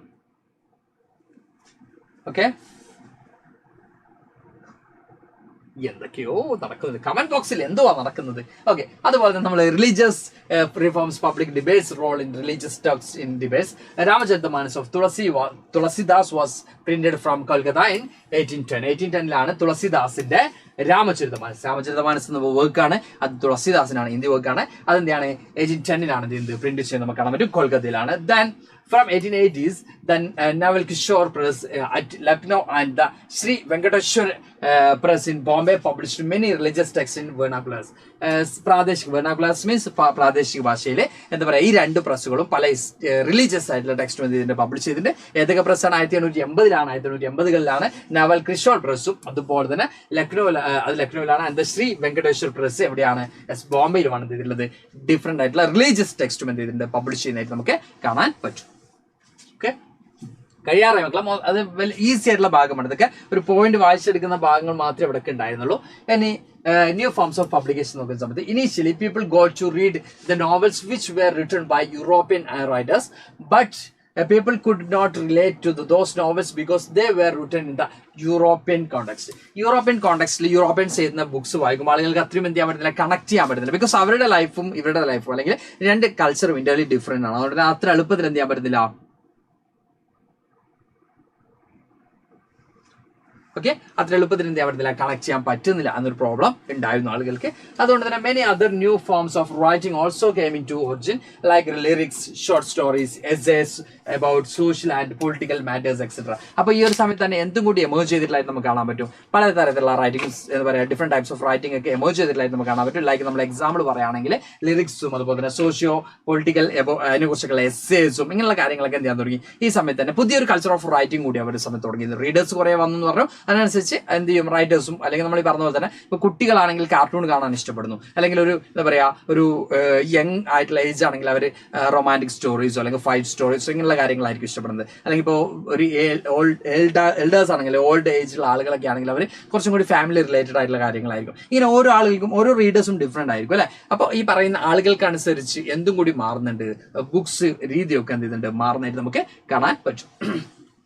A new visual culture was taking shape by the end of the 19th century. Many printing press started to produce visual images in large numbers. അപ്പോൾ പുതിയ വിഷ്വലൈസ് ചെയ്തുകൊണ്ട് കാര്യങ്ങൾ ഇപ്പോൾ നമുക്ക് കുറച്ചും കൂടി കൺവീനിയൻസ് ആവുന്നത്. ഇപ്പോൾ സാറിൻ്റെ സ്ലൈഡ് കാണുമ്പോൾ മക്കൾ എപ്പോഴും ചോദിക്കാറല്ലേ, സാർ പിക്ചർ ഒന്നില്ലേന്ന് ചോദിക്കാറുണ്ട്. സാറിൻ്റെ സ്ലൈഡ് മിക്കപ്പോഴും എന്തായിരിക്കും, നമ്മുടെ കണ്ടന്റ് മാത്രമായിരിക്കും കൊടുക്കുന്നത് അല്ലേ. അപ്പോൾ അതുപോലെ തന്നെ നമ്മൾ ഈ പറയുന്നത് വിഷ്വലൈസ് ചെയ്തുകൊണ്ടിരിക്കുമ്പോൾ നമുക്ക് കുറച്ചും കൂടി ഇൻട്രസ്റ്റിംഗ് ആയിരിക്കും. ഒബ്വിയസ്ലി സാറിന് അറിയുന്ന കാര്യം തന്നെയാണ്, വിഷ്വലൈസ് ചെയ്യും. അപ്പോൾ വിഷ്വലൈസ് ചെയ്തുകൊണ്ടുള്ള ബുക്സ് ഒക്കെ എന്ത് ചെയ്യാൻ തുടങ്ങി, പ്രിന്റ് ചെയ്യാൻ തുടങ്ങി. ഈ ഒരു ടൈമിൽ കാണാൻ പറ്റും. അപ്പോൾ ചിത്രങ്ങളൊക്കെ ആഡ് ചെയ്തുകൊണ്ടുള്ള പ്രിന്റ് ഒക്കെ സ്റ്റാർട്ട് ചെയ്തു എന്നാണ് പറയുന്നത്. By the 1870s, caricatures and cartoons were being published in journals and newspapers. They commanded various social and political issues. Political social issuesനൊക്കെ ബേസ് ചെയ്തുകൊണ്ട് കാരിക്കേച്ചേഴ്സും കാർട്ടൂൺസ് ഒക്കെ എന്ത് ചെയ്യാൻ തുടങ്ങി, പബ്ലിഷ് ചെയ്യാൻ തുടങ്ങി 1870s. നമ്മൾ പിക്ചേഴ്സ് പറഞ്ഞ സമയത്ത് രാജാ രവിവർമ്മയുടെ പിക്ചേഴ്സ്, ഇത്തരത്തിലുള്ള പിക്ചേഴ്സ് ഒക്കെ ചെയ്തിരുന്നു, ഇത്തരത്തിലുള്ള ബുക്സ് ഒക്കെ ആഡ് ചെയ്തിരുന്നായിട്ട് നമുക്ക് കാണാൻ പറ്റും. അത് കുറച്ചും കൂടി ആളുകൾക്ക് വായിക്കാൻ കുറച്ചും കൂടി ഇൻട്രസ്റ്റിംഗ് ആയിരുന്നു നമുക്ക് കാണാൻ പറ്റും. ഇനി വിമൻ ആൻഡ് പ്രിന്റ് നോക്കുന്ന സമയത്ത് liberal husbands and fathers began to educating their women at home and send them to school. Liberal ആയിട്ടുള്ള പാരന്റ്സ് ആണെങ്കിൽ, ലിബറൽ ആയിട്ടുള്ള ഹസ്ബൻഡ്സ് ആണെങ്കിൽ അവരുടെ ഭാര്യമാരെ എന്ത് ചെയ്തിരുന്നു, സ്കൂളിലേക്കോ അല്ലെങ്കിൽ അവരുടെ എന്താ പറയാ ഇത്തരത്തിലുള്ള റീഡിങ്ങിനൊക്കെ പ്രൊമോട്ട് ചെയ്തിരുന്നായിട്ട് നമുക്ക് കാണാൻ പറ്റും. Many journals began carrying writing of by women and explained by women should be educated. പല എന്താ പറയാ ജേർണൽസും വിമൻസിനെ കുറിച്ച് അവരുടെ എഡ്യൂക്കേഷന്റെ ഇമ്പോർട്ടൻസിനെ കുറിച്ചൊക്കെ മെൻഷൻ ചെയ്തുകൊണ്ടുള്ള ജേർണൽസും കാര്യങ്ങളൊക്കെ നമുക്ക് അവിടെ ഉണ്ടായിരുന്നു. കമന്റ് ബോക്സിൽ ഫുള്ള് കോഴികളാണ്. കോഴികളൊന്നുമില്ല മക്കളെ, നല്ല മക്കളല്ലേ, കോഴികളൊന്നുമില്ല. കോഴിത്തിരക്ക് ഇല്ലാത്ത നല്ല തങ്കം പോലത്തെ തങ്കപ്പം കുട്ടികളാണ് സാറിന്റെ മക്കളും. സാറിന് അറിയാം നല്ല വൃത്തിയിലാണ് എന്ത് ചെയ്യുന്നത് മക്കൾ ക്ലാസ് കേൾക്കുന്നതും സാറിന് കാണുന്നത് കേട്ടോ. ഇല്ല യാറേ ഡിലീറ്റ് ആക്കിയിട്ട് അർത്ഥമായിട്ടില്ല. സാർ പൊളിയായിരുന്നു, ക്ലാസ് പൊളിയായിരുന്നു. Okay thank you. ഓക്കെ, അപ്പൊ സന്തോഷമായിട്ട് സാർ ഇങ്ങനെ പൊങ്ങി നിൽക്കാണ്. ഓക്കെ കണ്ടിന്യൂ ചെയ്യാം. And they also carried a syllabus and attached a suitable reading matter which could be used for home-based schooling. Home-based schooling-ലൂടെയൊക്കെ നമ്മൾ ഈ പറഞ്ഞ പോലെ തന്നെ ഇത്തരത്തിലുള്ള റീഡിംഗ് കൾച്ചർ ഇൻക്രീസ് ചെയ്യാൻ അല്ലെങ്കിൽ റീഡിംഗ് കൾച്ചർ ഇംപ്രൂവ് ചെയ്യാനുള്ള ട്രൈ ഉണ്ടായിരുന്നു. വിമൻസിന്റെ കാര്യത്തിലാണ് നമ്മൾ പറയുന്നത്. ദെൻ കൺസർവേറ്റീവ്സ് ഹിന്ദുസ് ആണെങ്കിൽ, കൺസർവേറ്റീവ് ക്യാരക്ടേഴ്സ് ഉള്ള ആളുകളാണെങ്കിൽ, conservative Hindus believe that literate girl would be widow. ഇതാണ് മക്കൾ നേരത്തെ കമന്റ് ചോദിച്ചതെന്ന് തോന്നുന്നുണ്ട് കേട്ടോ. ആളുകൾക്ക് വായിക്കാം അല്ലെങ്കിൽ വായന ഉണ്ടായാൽ അവിടെ വിഡോസ് ആവും. ഇങ്ങനെ ഒരു കമന്റ് ആണ് നേരത്തെ ചോദിച്ചത് തോന്നുന്നുണ്ട് അല്ലേ. യെസ്, കൺസർവേറ്റീവ് ഹിന്ദുസ് ആണെങ്കിൽ അവർ വിശ്വസിച്ചിരുന്നത് literate girl would be widows and Muslims fear that educated women would be corrupted by reading Urdu romances. ഇപ്പൊ കൺസർവേറ്റീവ് ഹിന്ദുസ് ആണെങ്കിൽ വിചാരിച്ചിരുന്നത് ലിറ്ററേറ്റ് ആയാലും അവർ പെട്ടെന്ന് അവരുടെ ഭർത്താക്കന്മാർ മരിച്ചു പോകും. അപ്പോൾ തന്നെ കൺസർവേറ്റീവ് ആയിട്ടുള്ള മുസ്ലിംസ് ആണ് വിചാരിച്ചിരുന്നെങ്കിൽ അവർ ബുക്കൊക്കെ വായിച്ചിട്ട് ഉറുദു റൊമാൻസസ് ഒക്കെ വായിച്ചിട്ട് അവരെന്ത് ചെയ്യും, വൈതെറ്റി പോകുമെന്നായിരുന്നു ആര് വിചാരിച്ചിരുന്നത്, മുസ്ലിംസ് വിചാരിച്ചിരുന്നത്. ഹിന്ദുസ് ആണെങ്കിൽ അവരുടെ എന്ത് ചെയ്യുക, ഭർത്താക്കന്മാരൊക്കെ പെട്ടെന്ന് വെച്ചാൽ അവർ വിഡോസ് ആവുമെന്നായിരുന്നു ആര് വിചാരിച്ചിരുന്നത്, കൺസർവേറ്റീവ് ഹിന്ദുസ് ഒക്കെ വിചാരിച്ചിരുന്നത്. അങ്ങനെ റീഡിങ്ങിന് അവരൊന്നും പ്രൊമോട്ട് ചെയ്തിരുന്നില്ല. പക്ഷെ ലിബറൽസ് ആണെങ്കിലോ ലിബറൽ ആയിട്ടുള്ള കുറച്ചും കൂടി ലിബറൽ ആയിട്ടുള്ള ഹസ്ബൻഡ്സ് ആണെങ്കിലും പാരന്റ്സ് ആണെങ്കിലും അവരെന്ത് ചെയ്തിരുന്നു, പ്രൊമോട്ട് ചെയ്തിരുന്നു. ബിക്കോസ് ഈ റീഡിംഗ് ഒക്കെ നല്ലതാണ്, അവർക്ക് എന്ത് ചെയ്യും കുറച്ചും കൂടി ആ കാര്യങ്ങൾ മനസ്സിലാക്കാൻ പറ്റും, അവർക്ക് കുറച്ചും കൂടി നോളജ് ഉണ്ടാവും എന്ന രീതിയിൽ പ്രൊമോട്ട് ചെയ്തിരുന്നതായിട്ട് നമുക്ക് കാണാൻ പറ്റും.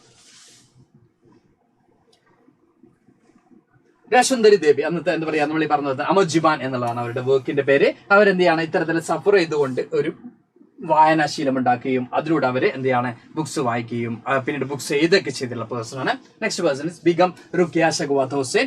അതുപോലെ തന്നെ അന്നേരത്തിലുള്ള ഇത്തരത്തിലുള്ള പ്രശ്നങ്ങളൊക്കെ റിലീജിയസ് ആയിട്ടുള്ള പ്രശ്നങ്ങളൊക്കെ സർവൈവ് ചെയ്യുന്നുണ്ട്. ഇത്തരത്തിൽ എന്ത് ചെയ്യാണ് റീഡിങ്ങിന് വേണ്ടി ഫൈറ്റ് ചെയ്തിട്ടുള്ള ആളുകളാണ്. പ്രിന്റ് ആൻഡ് പൂർ പീപ്പിൾ നമ്മൾ കഴിയാറായി ഓൾമോസ്റ്റ് ലാസ്റ്റ് ക്ലാസ്സിലേക്ക് എത്താണ്. പ്രിന്റ് ആൻഡ് പൂർ പീപ്പിൾ നോക്കുന്ന സമയത്ത് very cheap small books were brought to markets in the 19th century Madras towns. Madras ടൗൺസിലേക്ക് 19th century ആയപ്പോൾ പൂർ എന്താണ് ബുക്സ് ഒക്കെ എന്ത് ചെയ്യാൻ തുടങ്ങി, പബ്ലിഷ് ചെയ്യാൻ തുടങ്ങി. കോമൺ പീപ്പിൾസിനാണെങ്കിൽ പൂർ പീപ്പിൾസിനൊക്കെ അവൈലബിൾ ആവുന്ന രീതിയിൽ.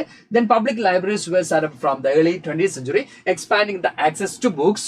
These libraries were located mostly in cities and towns. സിറ്റീസിലും ടൗൺസിലൊക്കെ എന്ത് ചെയ്യാൻ തുടങ്ങി, പബ്ലിക് ലൈബ്രറീസും ആളുകൾക്ക് എളുപ്പത്തിൽ എന്ത് ആക്സസ് ആവണം, ബുക്സ് ഒക്കെ ആക്സസ് ആവണം, എല്ലാവർക്കും അത് വായിക്കാൻ പറ്റണം എന്ന രീതിയിൽ എന്ത് ചെയ്യാൻ തുടങ്ങി. നമ്മൾ ഈ പറഞ്ഞ പോലെ തന്നെ മാക്സിമം ലൈബ്രറീസ് ഒക്കെ സെറ്റപ്പ് ചെയ്യാൻ തുടങ്ങി. ടൗണിലും സിറ്റീസിലുമാണ് ലൈബ്രറീസ് ഒക്കെ സെറ്റപ്പ് ചെയ്തിട്ടുള്ളത് നമുക്ക് കാണാൻ പറ്റും.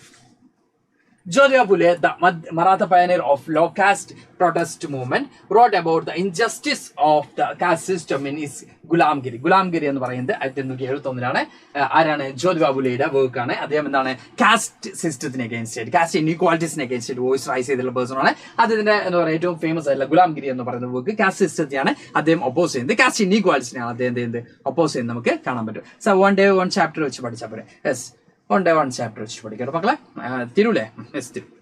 മാക്സിമം എന്ത് ചെയ്യുക, കൃത്യമായിട്ട് ക്ലിയർ ആയിട്ട് തന്നെ പഠിക്കുക. Doctor B R Ambedkar in Maharashtra and E V Ramaswamy Naicker in Madras wrote on caste system. Caste സിസ്റ്റത്തെ കുറിച്ച് ഡോക്ടർ ബി ആർ അംബേദ്കർ ആണെങ്കിലും അതുപോലെ doctor E V Ramaswamy Naicker, Periyar എന്നറിയപ്പെടുന്ന ഇ വി രാമസ്വാമി നായകർ ആണെങ്കിലും കാസ്റ്റ് ഇൻഇക്വാലിറ്റീസിന് അഗേൻസ്റ്റ് ആയിട്ട് എന്ത് ചെയ്തിട്ടുണ്ട്, ഇത്തരത്തിലുള്ള വർക്ക്സും കാര്യങ്ങളൊക്കെ പബ്ലിഷ് ചെയ്തിട്ടുള്ളതായി നമുക്ക് കാണാൻ പറ്റും.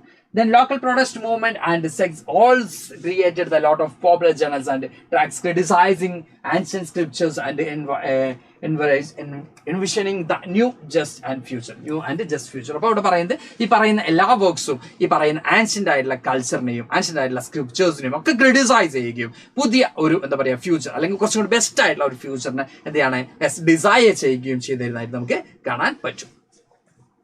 What happened? Boom, boom എന്നൊക്കെ പറയുന്നുണ്ടല്ലോ. യെസ്, ഇനി പ്രിന്റ് അതുപോലെ നമ്മൾ നോക്കാനുള്ളത് workers in factories were too overworked and lacked the education in the right to much. ഇവിടെ പറയുന്നുണ്ട് ഫാക്ടറി വർക്കേഴ്സ് ആണെങ്കിൽ അവർ അവരെന്ത് ചെയ്യുന്നുണ്ട്, കുറെ സഫർ ചെയ്യുന്നുണ്ട്. പക്ഷെ അത് അവർക്ക് എഴുതാൻ പറ്റുന്നില്ല, അവരെ കുറിച്ച് അവർക്ക് എഴുതാൻ പറ്റുന്നില്ല. ബിക്കോസ് അവർ ഇല്ലിറ്ററേറ്റ് ആണ്. അവർക്ക് എന്താ പറയുക, അവർക്കാണ് കൂടുതൽ എന്തുണ്ടാവുന്നത്, ഈ പറഞ്ഞ എക്സ്പീരിയൻസ് ഉണ്ടാവുന്നത്. ബട്ട് അവർക്ക് ആ എക്സ്പീരിയൻസ് ഉണ്ടെങ്കിലും അത് അവർക്ക് അപ്ലൈ ചെയ്യാൻ പറ്റുന്നില്ല. ബിക്കോസ് അവർ ഇല്ലിറ്ററേറ്റ് ആയിരുന്നു ആ ഒരു സമയത്ത് നമുക്ക് കാണാൻ പറ്റും. പക്ഷെ Kashi Baba, a Kanpur mill worker, wrote, published Chotter Badeka Saval in 1938. 1938 ഒരു മിൽ വർക്കർ, കാൺപൂരിലെ മിൽ വർക്കർ ആയിട്ടുള്ള കാശി ബാബ എന്ത് ചെയ്യുന്നുണ്ട്, അതിന് വർക്ക് ചെയ്തുന്നുണ്ട്. അതായത് നമ്മൾ ഈ പറഞ്ഞ പോലെ തന്നെ ഫാക്ടറി വർക്കേഴ്സ് അല്ലെങ്കിൽ മിൽ വർക്കേഴ്സിനൊന്നും അവരുടെ പ്രശ്നങ്ങൾ അഡ്രസ് ചെയ്യാൻ പറ്റിയിരുന്നില്ല. ബിക്കോസ് അതിനൊന്നും കൂടുതൽ ആളുകൾക്ക് എന്ത് ചെയ്തിരുന്നില്ല, റൈറ്റിംഗ് ഒന്നും അത്ര അറിഞ്ഞിരുന്നില്ല, അല്ലെങ്കിൽ ഇല്ലിറ്ററേറ്റ് ആയിരുന്നു, അവരൊക്കെ വിദ്യാസമ്പന്നരായിരുന്നില്ല, എഡ്യൂക്കേറ്റഡ് ആയിരുന്നില്ല നമ്മൾ പറയുന്നത്. അറ്റ് ദ സെയിം ടൈം ചില ആളുകളൊക്കെ എന്ത് ചെയ്തിട്ടുണ്ട്, വോയിസ് റൈസ് ചെയ്തിട്ട് ബുക്സ് ഒക്കെ എഴുതിയിരുന്നായിട്ട് നമുക്ക് കാണാൻ പറ്റും. അത് ഇമ്പോർട്ടൻ്റ് ആയിട്ട് കാശി ബാബ.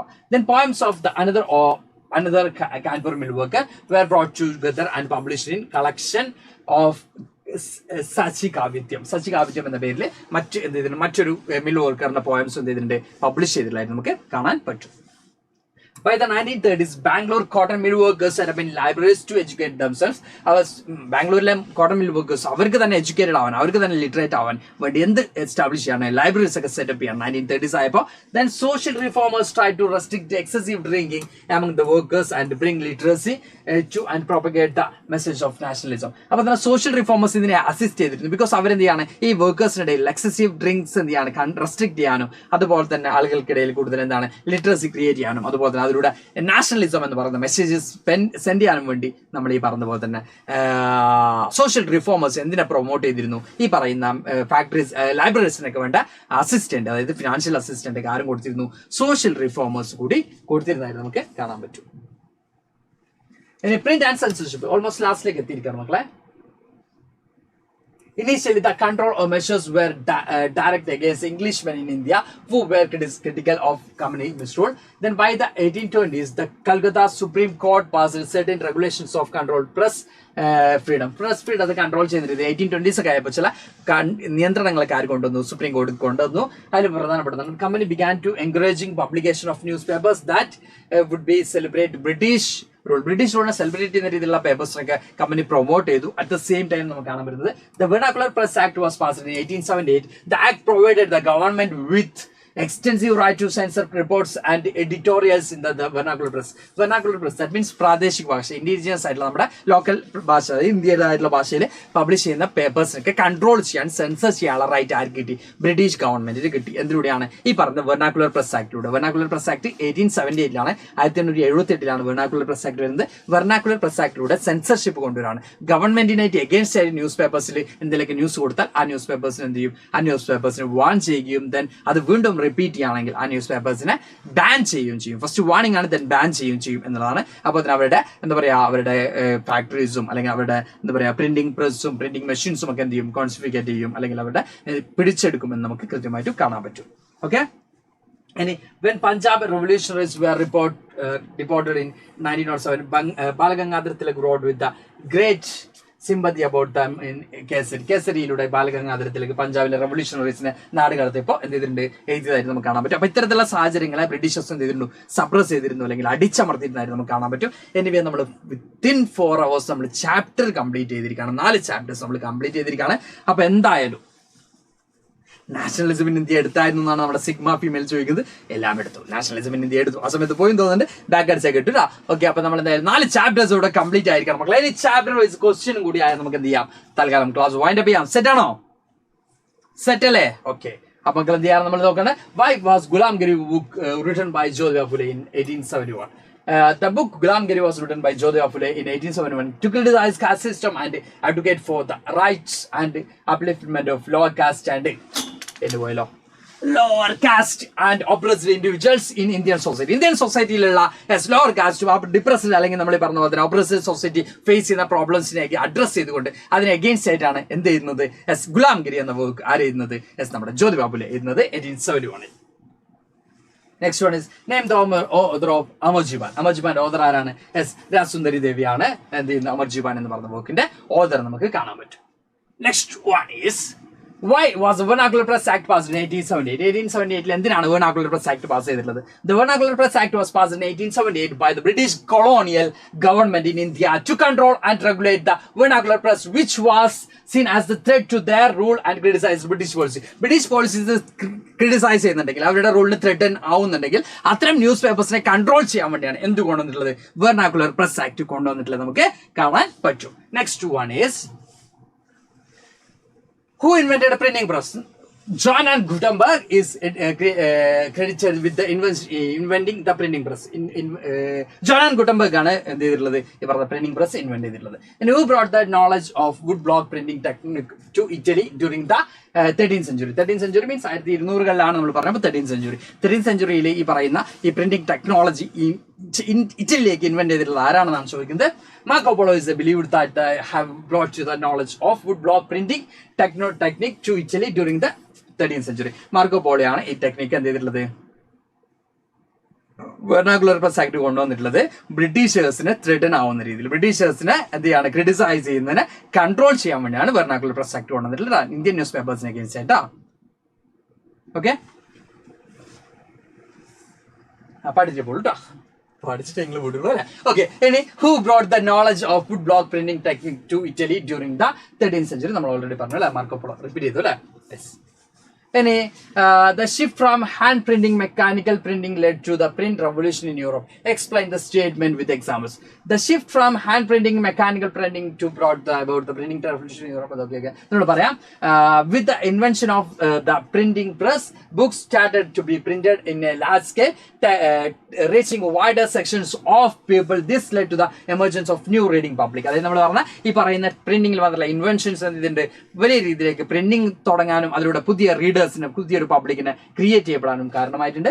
Then the printing press enabled the production of books in large numbers and the faster pace, making them more accessible and affordable. ആളുകൾക്ക് കൂടുതൽ അവൈലബിൾ ആവുന്നുണ്ട്, ആളുകൾക്ക് കൂടുതൽ ചെറിയ പൈസക്ക് സാധനങ്ങൾ കിട്ടുന്ന ഒരു അവസ്ഥയിലേക്ക് ഈ ഒരു കാര്യം മാറിയിട്ടുണ്ട്. Then publishers began to printing popular ballads of folktales accompanied by beautiful pictures and illustrations, further attraction of readers. റീഡേഴ്സിനെ അട്രാക്ട് ചെയ്യാൻ വേണ്ടി വിഷ്വലൈസ് ചെയ്തുകൊണ്ടുള്ള പ്രിന്റിംഗ്സ് ഒക്കെ കാര്യങ്ങൾ ഈ പബ്ലിഷേഴ്സും എന്ത് ചെയ്യാൻ തുടങ്ങി? പ്രിന്റ് ചെയ്യാൻ തുടങ്ങി. Then the spread of the new ideas of knowledge became easier with the print revolution. For example, Martin Luther's translation of the New testament of sold thousands of copies within a short period. Contribution of spread the Protestant spread ചെയ്തുകൊണ്ടുള്ള Martin ലൂതറിന്റെ ideology എത്ര പെട്ടെന്ന് ആളുകളിലേക്ക് എത്തി എന്നുള്ളത് തന്നെയാണ് നമ്മൾ അതിനെ എക്സാമ്പിൾ ആയിട്ട് തന്നിട്ടുള്ളത്. ലാസ്റ്റ് സ്ലൈഡ് ആണ്. What restrictions were imposed by the Vernacular Press Act on the Indian press? Explain. The Vernacular Press Act provided the government with extensive right to censorship reports and editorials in the Vernacular Press. Vernacular Press Actലൂടെ എന്താണ് ഇന്ത്യയിലുള്ള എന്താ പറയാ news പേപ്പേഴ്സിനൊക്കെ censorship കൊണ്ടുവരാണ്. ബ്രിട്ടീഷേഴ്സിന് കുറച്ചും കൂടി powers കൊടുക്കുകയാണ് ചെയ്യുന്നത് അല്ലേ. Yes. അതുപോലെ തന്നെ the government kept regular track on vernacular newspapers published in different provinces ഉള്ള vernacular newspapers ഒക്കെ ട്രാക്ക് ചെയ്യാൻ അല്ലെങ്കിൽ കൃത്യമായിട്ടും നോട്ട് ചെയ്യാനുള്ള റൈറ്റ് ആയിരിക്കും ഗവൺമെന്റ് ഉണ്ടാവുന്നുണ്ട്. when a report was adjudged seditious newspapers was warned. ഒരു റിപ്പോർട്ട് സെഡീഷ്യസ് ആണ് ഗവൺമെന്റിന് അഗെയിൻസ്റ്റ് ആണെന്ന് തോന്നുകയാണെങ്കിൽ അവിടെ എന്ത് ചെയ്യും, ആദ്യം വാൺ ചെയ്യും. ദെൻ ആ വാണിംഗ് എന്താണ് ഇഗ്നോർ ചെയ്യുകയാണെങ്കിൽ അവർ എന്ത് ചെയ്യും, സീസ് ചെയ്യും, മെഷീനറീസ് എന്ത് ചെയ്യും, കോൺഫിസ്കേറ്റ് ചെയ്യും. അപ്പൊ ഇത്രയുമാണ് നമ്മൾ എന്ത് ചെയ്തിട്ടുള്ളത്. ഓക്കെ, അപ്പൊ ഇത്രയും കാര്യങ്ങളാണ് നമ്മൾ ഈ ഒരു 4 ചാപ്റ്ററിലൂടെ ഡിസ്കസ് ചെയ്തിട്ടുള്ളത്. എന്തായാലും കുറച്ച് 4 ചാപ്റ്റേഴ്സ് ഒക്കെ ഒരു ക്ലാസ് കൊണ്ട് എടുക്കാന്ന് പറയുമ്പോൾ മക്കൾക്ക് ചിലപ്പോൾ എന്തായിരിക്കും, 4 ചാപ്റ്റർ ഒരു ദിവസം കൊണ്ട് തന്നെ മൈൻഡിൽ നിൽക്കാന്ന് പറഞ്ഞാൽ അത്ര എളുപ്പമായിരിക്കണം സാറിന് അറിയാം. എനിവേ മക്കള് 2-3 ടൈംസ് ഒക്കെ ക്ലാസ് കാണുക, ടെക്സ്റ്റ് വായിക്കുക, ദെൻ അത് സെറ്റാണ് എന്ന് എന്ത് ചെയ്യുക, അത് സെറ്റാണെന്ന് എന്ത് ചെയ്യുക മക്കൾ എൻഷോ ചെയ്യുക. ഓക്കെ ആണോ? ഓക്കെ ആയിട്ടുണ്ടെങ്കിൽ ഒരു ഫയർ തരാം, ഒരു ഫയർ തന്നുകൊണ്ട് സാറിന് എന്ത് ചെയ്യാം, യെസ് ഗുഡ് നൈറ്റ് ഒക്കെ മക്കൾക്ക് പറയാം അല്ലേ. പൊളിറ്റിക്സിന്റെ ക്ലാസ് നമ്മള് നാളെ എല്ലാം പറ്റുന്നുള്ളൂ, അതിന്റെ വീട് നാളെ കേട്ടോ. ഐ തിങ്ക് 18 ആകുമ്പോൾ പൊളിറ്റിക്കൽ സയൻസിന്റെ ക്ലാസ് ആയിരിക്കും വിചാരിക്കുന്നത് കേട്ടോ. ഓക്കെ, പാട്ട് പോരട്ടെ, പാട്ടൊക്കെ പാടം.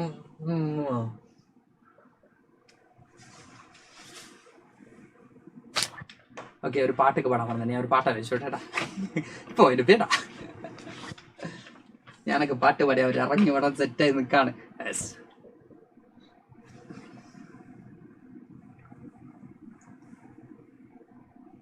ഓക്കെ, അപ്പൊ കുറച്ച് സീരിയസ് ആയിട്ടുള്ള പാട്ടാണ്. സാറിന്റെ സൗണ്ടൊക്കെ പോയിട്ടുണ്ട്. സാർ അല്ലെങ്കിൽ യേശുദാസും സാറും തമ്മിൽ കോമ്പറ്റീഷൻ ആയിരുന്നു മുമ്പൊക്കെ. ബട്ട് ഇപ്പൊ സാറിന്റെ സൗണ്ടൊക്കെ പോയിട്ട് അതുകൊണ്ടാണ് മക്കളൊന്ന് സഹിക്കുക. പിന്നെ സാറിന് ഒരു വാണിംഗ് കിട്ടിയിരുന്നു. സാർ പറഞ്ഞിരുന്നില്ല, അതായത് എന്താ പറയാ, പല ആളുകൾക്കും സ്റ്റേജ് പ്രോഗ്രാംസ് ഒക്കെ നഷ്ടപ്പെടുന്നുണ്ട് സാർ പാട്ട് പാടിയെന്നുണ്ടെന്നൊക്കെ പറഞ്ഞു. പല പ്രശ്നങ്ങൾ ഉണ്ടാവുന്നുണ്ട്. എന്നാലും സാറ് ജസ്റ്റ് ഒന്ന് ഉള്ള സൗണ്ട് വെച്ചിട്ട് പാടാം കേട്ടോ. Okay, yes. ഓക്കെ, കുറച്ച് എന്താ പറയാ സീരിയസ് ആയിട്ട് പാടാം അല്ല. ഓക്കെ. പാലോ നല്ല നടപ്പാലോ, അപ്പന്റെ കയ്യും പിടിച്ച് നടക്കണ നേരം, ആയോരു പാലത്തിന്റെ തോണിയിൽ നിന്നും കുഞ്ഞു എന്നൊരു വിളിയും കേട്ടു,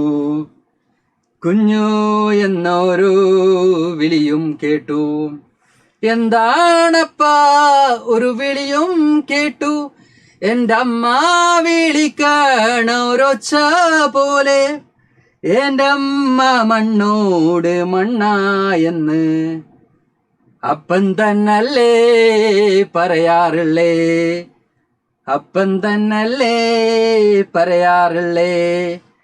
ആയ കഥ കേട്ട് കരയരുതേ പൊന്നു, ആയ കഥ ഞാനേ ചൊല്ലിത്തരാം.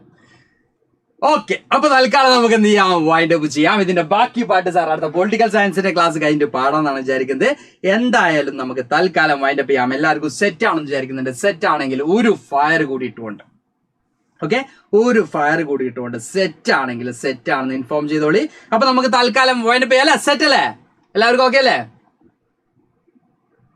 ഓക്കെ അല്ലേ? അപ്പൊ സാറേ മതി എന്നൊക്കെ പറഞ്ഞിട്ട് ആ മതി എന്ന് പറയാൻ വേണ്ടി മാത്രം ആഗ്രഹിച്ചു പാടുന്നതാണ്. പക്ഷെ 500 എന്ന് പറയുന്ന കൗണ്ടിലേക്ക് മക്കൾ എന്ത് ചെയ്യുക, ലൈക്ക് എത്തിക്കണം. അത് മാത്രമാണ് സാറിന് സങ്കടം വന്നത്. 500 എന്ന് പറഞ്ഞ കൗണ്ടിലേക്ക് ലൈക്ക് എത്തിക്കാനുള്ള മക്കൾക്ക് പറ്റിയിട്ടില്ല എന്ന് അറിയുന്നതിൽ സങ്കടമുണ്ട്. എന്നാണ് നമുക്ക് അടുത്ത ക്ലാസ്സിൽ, നമ്മുടെ അടുത്ത നാളെയും മറ്റന്നാളും ഒക്കെ നിങ്ങൾക്ക് എന്തുണ്ട്, നമ്മുടെ സോഷ്യൽ സയൻസിന്റെ മാരത്തോൺ തന്നെയാണ് നടന്നുകൊണ്ടിരിക്കുന്നത്. ആ ക്ലാസ്സുകളിലേക്കൊക്കെ മാക്സിമം ഫ്രണ്ട്സിനായിട്ട് മക്കൾ വരാം. അപ്പൊ തൽക്കാലം നമ്മളോട് വൈൻഡ് അപ്പ് ചെയ്യാണ്. Thanks to all, by.